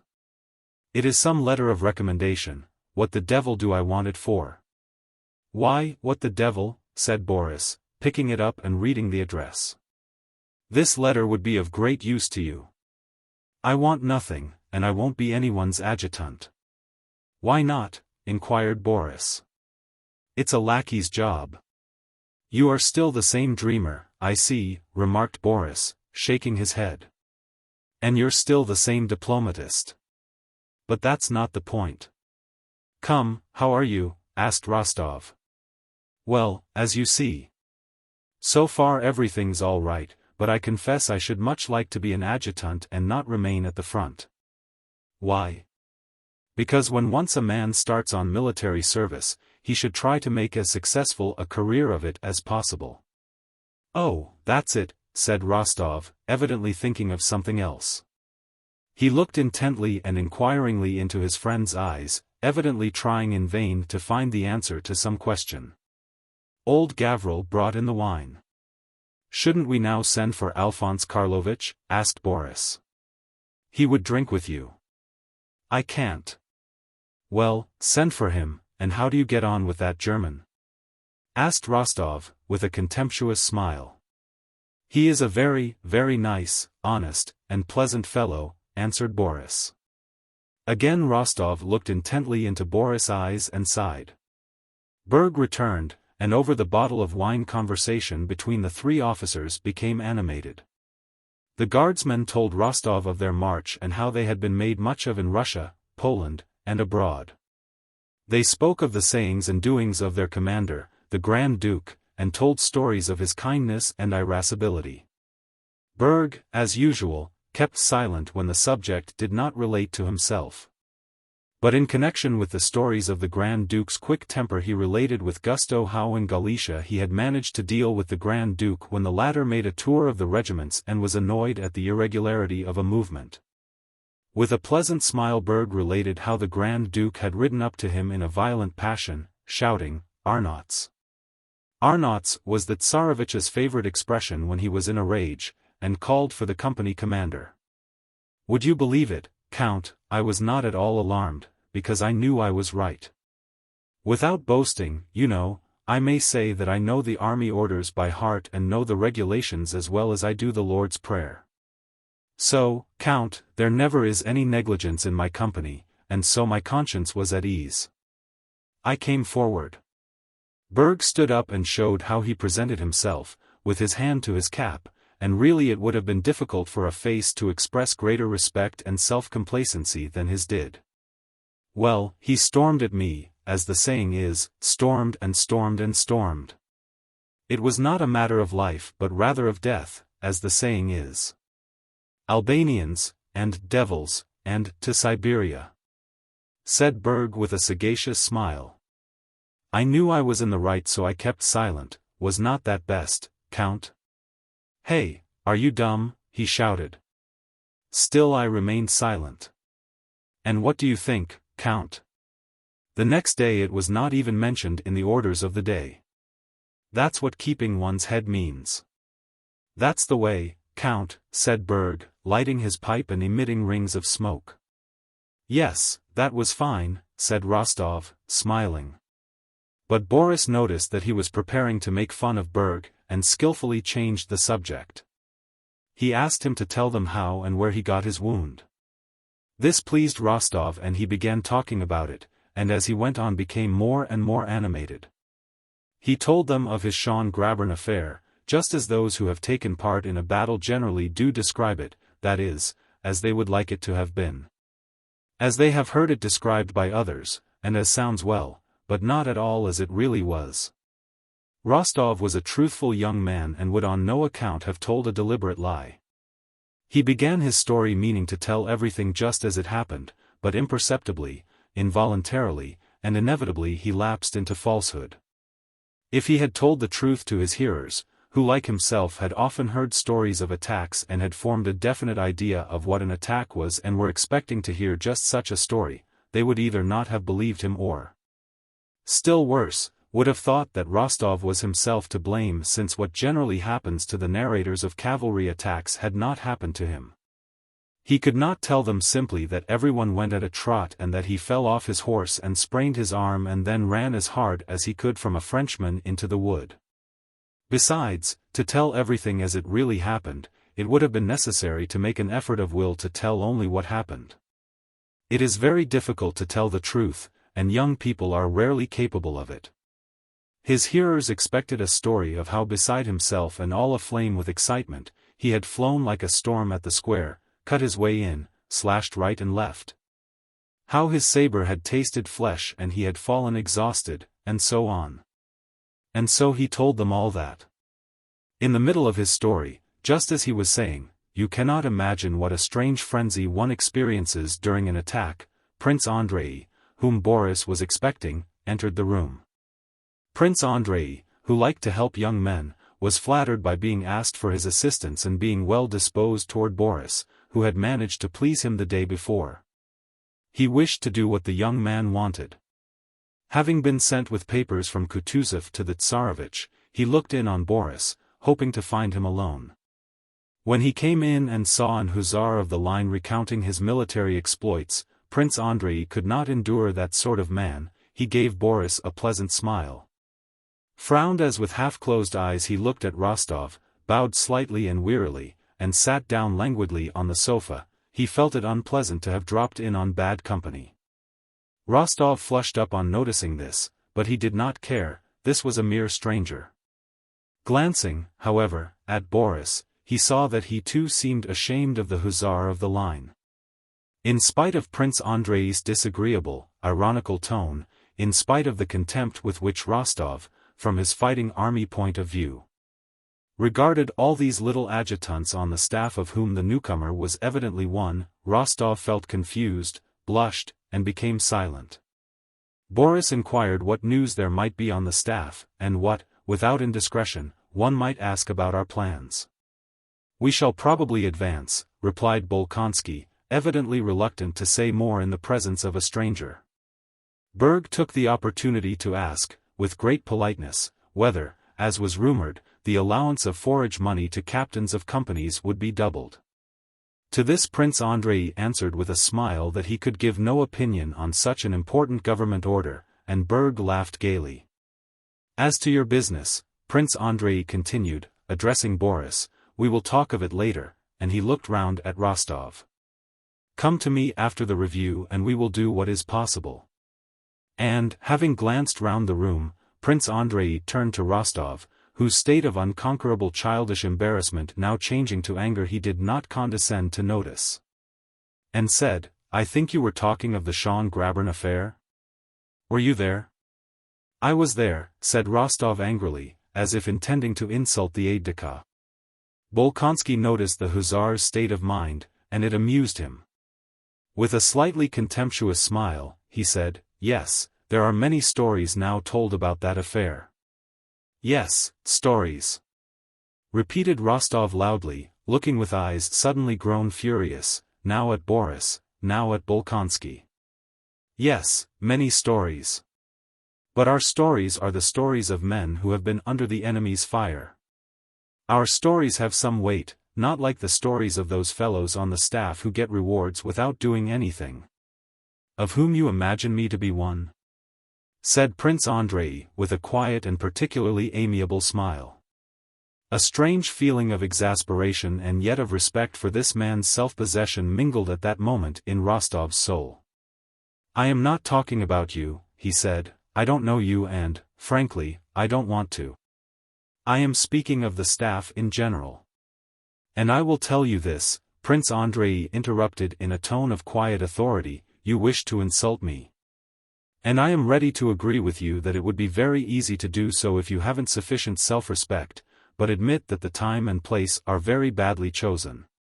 In a day or two we shall all have to take part in a greater and more serious duel, and besides, Drubetskoy, who says he is an old friend of yours, is not at all to blame that my face has the misfortune to displease you. However," he added rising, "you know my name and where to find me. But don't forget that I do not regard either myself or you as having been at all insulted, and as a man older than you. My advice is to let the matter drop." "Well then, on Friday after the review I shall expect you, Drubetskoy." "Au revoir," exclaimed Prince Andrei, and with a bow to them both he went out. Only when Prince Andrei was gone did Rostov think of what he ought to have said. And he was still more angry at having omitted to say it. He ordered his horse at once and, coldly taking leave of Boris, rode home. Should he go to headquarters next day and challenge that affected adjutant, or really let the matter drop, was the question that worried him all the way. He thought angrily of the pleasure he would have at seeing the fright of that small and frail but proud man when covered by his pistol. And then he felt with surprise that of all the men he knew there was none he would so much like to have for a friend as that very adjutant whom he so hated. Chapter 8. The day after Rostov had been to see Boris, a review was held of the Austrian and Russian troops, both those freshly arrived from Russia and those who had been campaigning under Kutuzov. The two emperors, the Russian with his heir the Tsarevich, and the Austrian with the Archduke, inspected the allied army of 80,000 men. From early morning the smart clean troops were on the move, forming up on the field before the fortress. Now thousands of feet and bayonets moved and halted at the officer's command, turned with banners flying, formed up at intervals, and wheeled round other similar masses of infantry in different uniforms. Now was heard the rhythmic beat of hoofs and the jingling of showy cavalry in blue, red, and green braided uniforms, with smartly dressed bandsmen in front mounted on black, roan, or grey horses.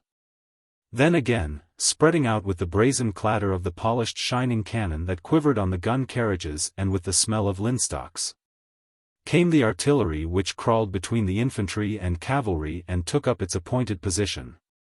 Not only the generals in full parade uniforms, with their thin or thick waists drawn in to the utmost, their red necks squeezed into their stiff collars, and wearing scarves and all their decorations, not only the elegant, pomaded officers, but every soldier with his freshly washed and shaven face and his weapons clean and polished to the utmost. And every horse groomed till its coat shone like satin and every hair of its wetted mane lay smooth, felt that no small matter was happening, but an important and solemn affair. Every general and every soldier was conscious of his own insignificance, aware of being but a drop in that ocean of men, and yet at the same time was conscious of his strength as a part of that enormous whole. From early morning strenuous activities and efforts had begun and by 10 o'clock all had been brought into due order. The ranks were drawn up on the vast field. The whole army was extended in 3 lines, the cavalry in front, behind it the artillery, and behind that again the infantry.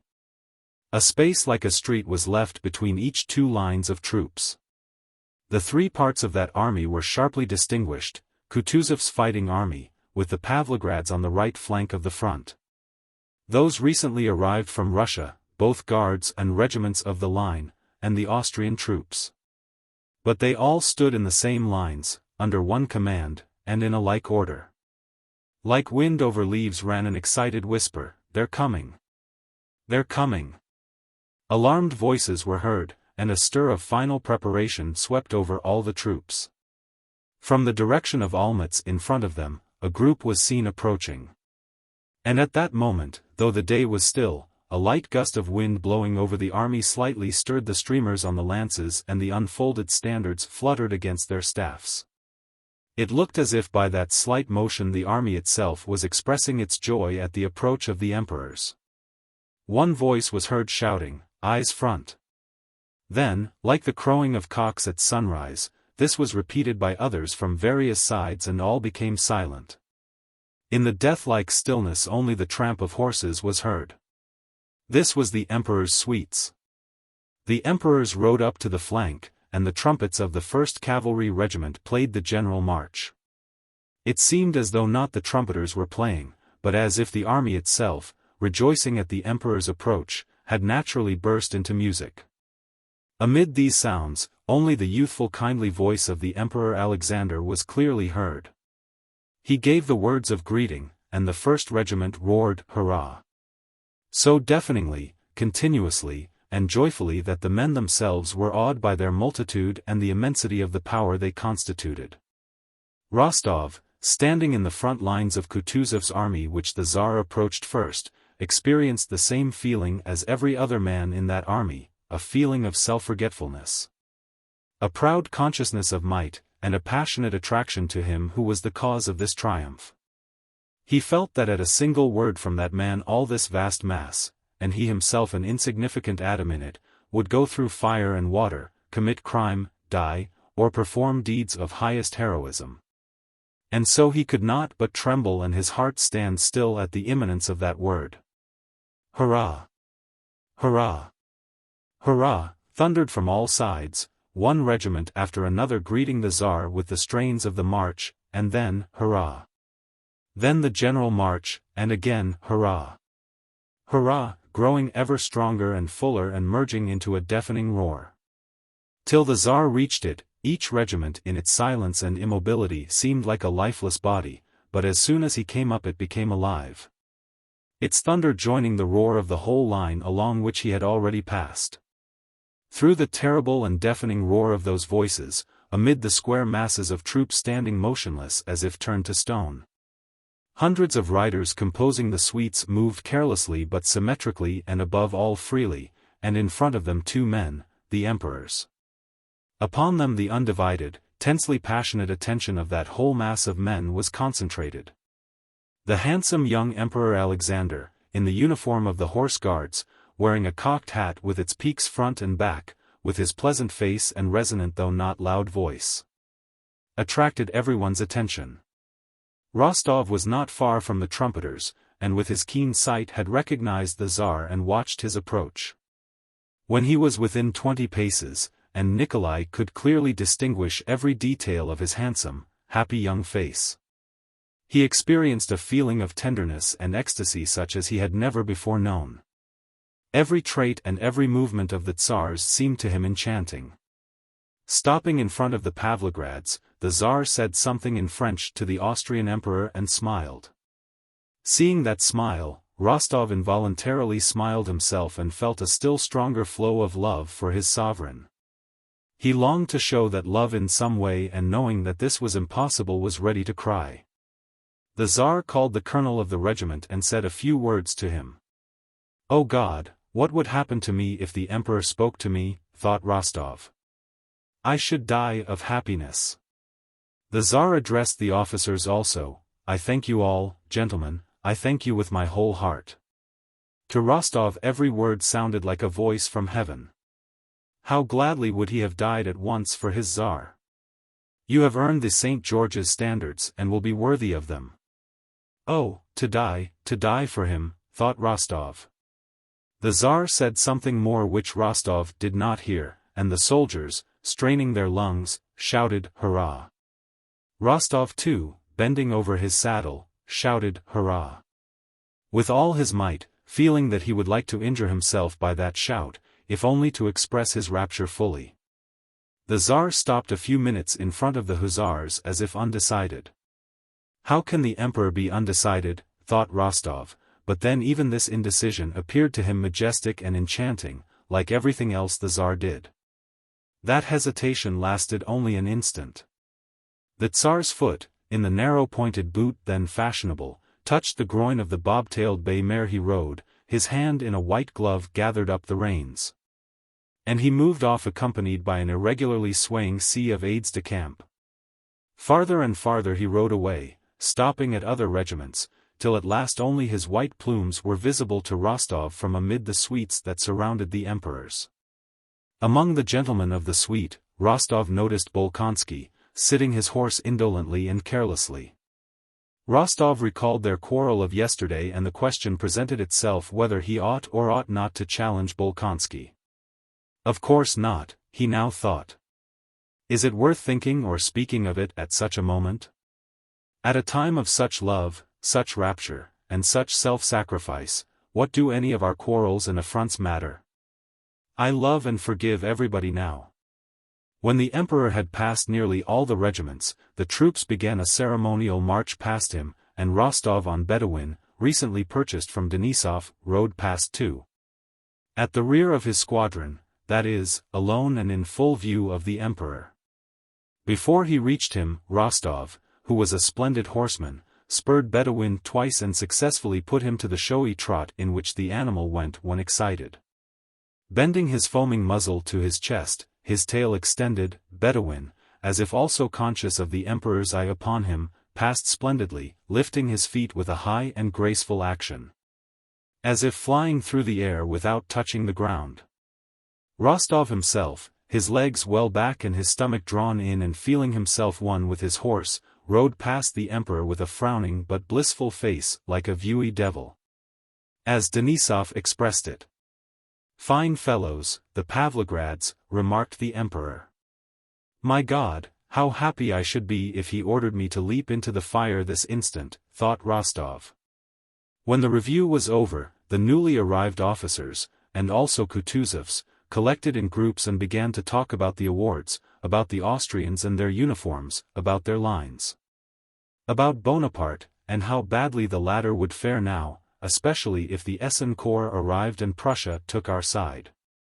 But the talk in every group was chiefly about the Emperor Alexander. His every word and movement was described with ecstasy.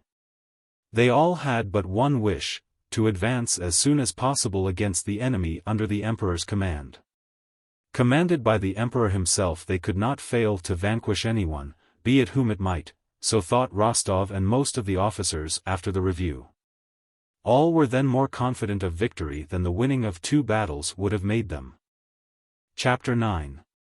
The day after the review, Boris Drobetskoy, in his best uniform and with his comrade Berg's best wishes for success, rode to Olmütz to see Bolkonsky. Wishing to profit by his friendliness and obtain for himself the best post he could, preferably that of adjutant to some important personage. A position in the army which seemed to him most attractive. It is all very well for Rostov, whose father sends him 10,000 rubles at a time, to talk about not wishing to cringe to anybody and not be anyone's lackey. But I who have nothing but my brains have to make a career and must not miss opportunities, but must avail myself of them. He reflected. He did not find Prince Andrei in Olmütz that day, but the appearance of the town where the headquarters and the diplomatic corps were stationed and the 2 emperors were living with their suites. Households, and courts only strengthened his desire to belong to that higher world. He knew no one, and despite his smart guardsman's uniform, all these exalted personages passing in the streets in their elegant carriages with their plumes, ribbons, and medals. Both courtiers and military men, seemed so immeasurably above him, an insignificant officer of the guards, that they not only did not wish to, but simply could not, be aware of his existence. At the quarters of the commander-in-chief, Kutuzov, where he inquired for Bolkonsky. All the adjutants and even the orderlies looked at him as if they wished to impress on him that a great many officers like him were always coming there and that everybody was heartily sick of them.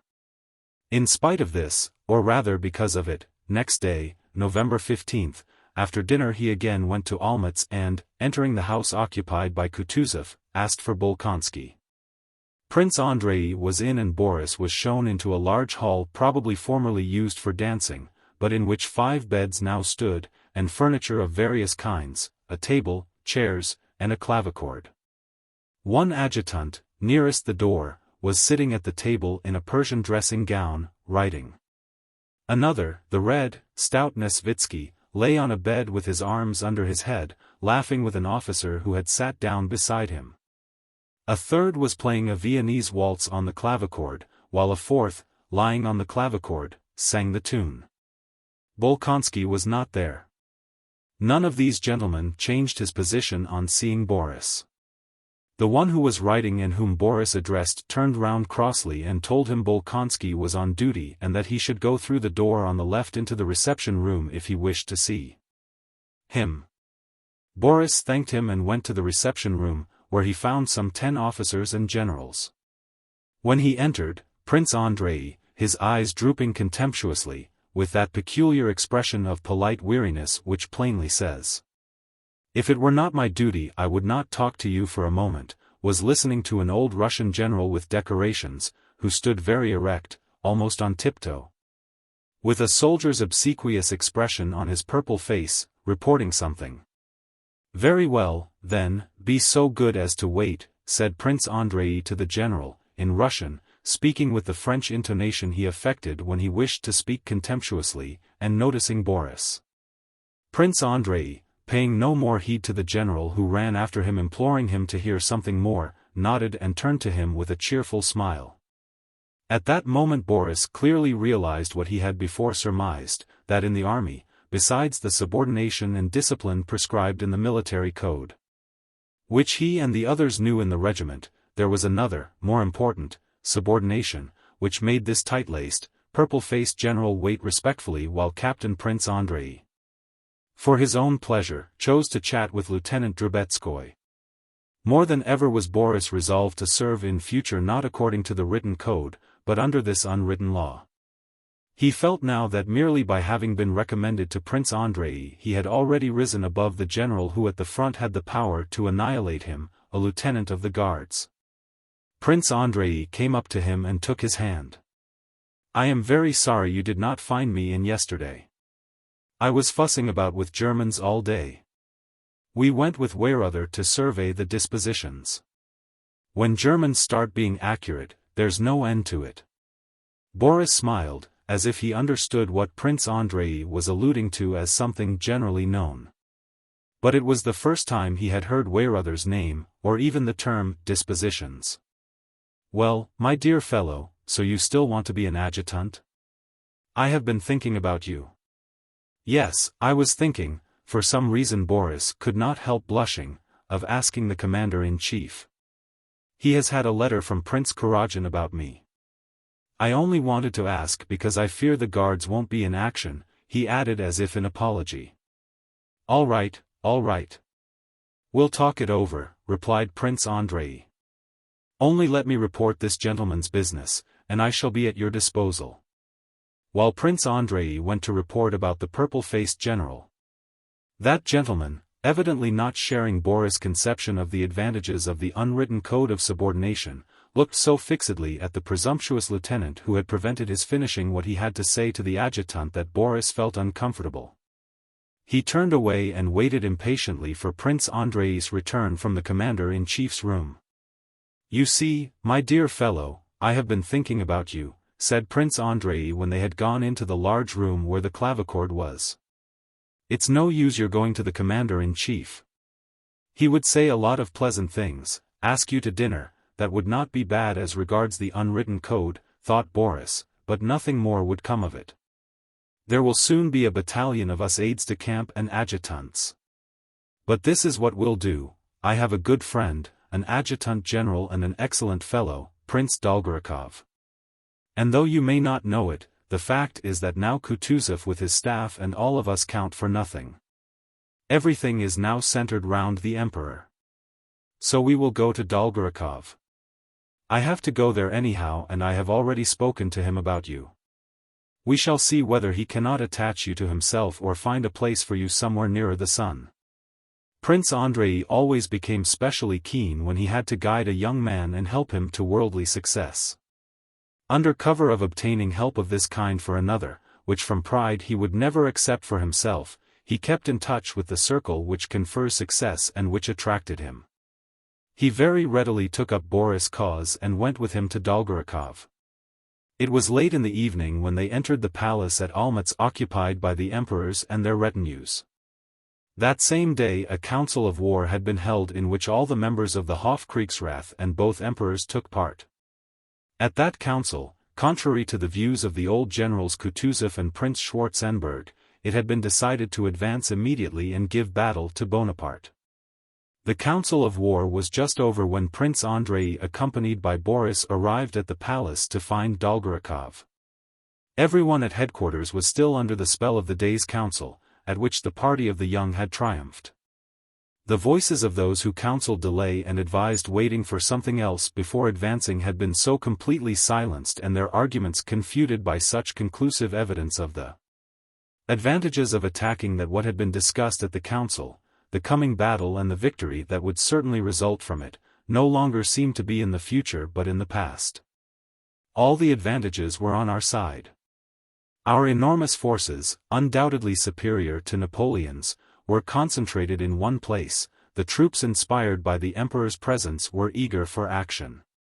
The strategic position where the operations would take place was familiar in all its details to the Austrian general Weyrother.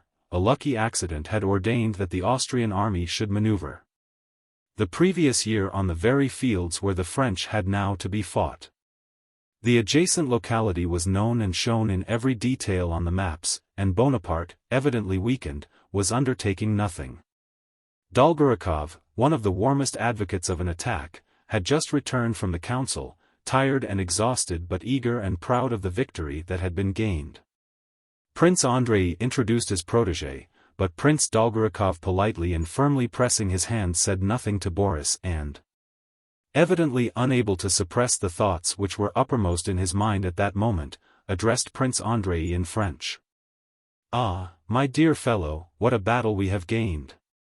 God grant that the one that will result from it will be as victorious. However, dear fellow," he said abruptly and eagerly, "I must confess to having been unjust to the Austrians and especially to Weyrother.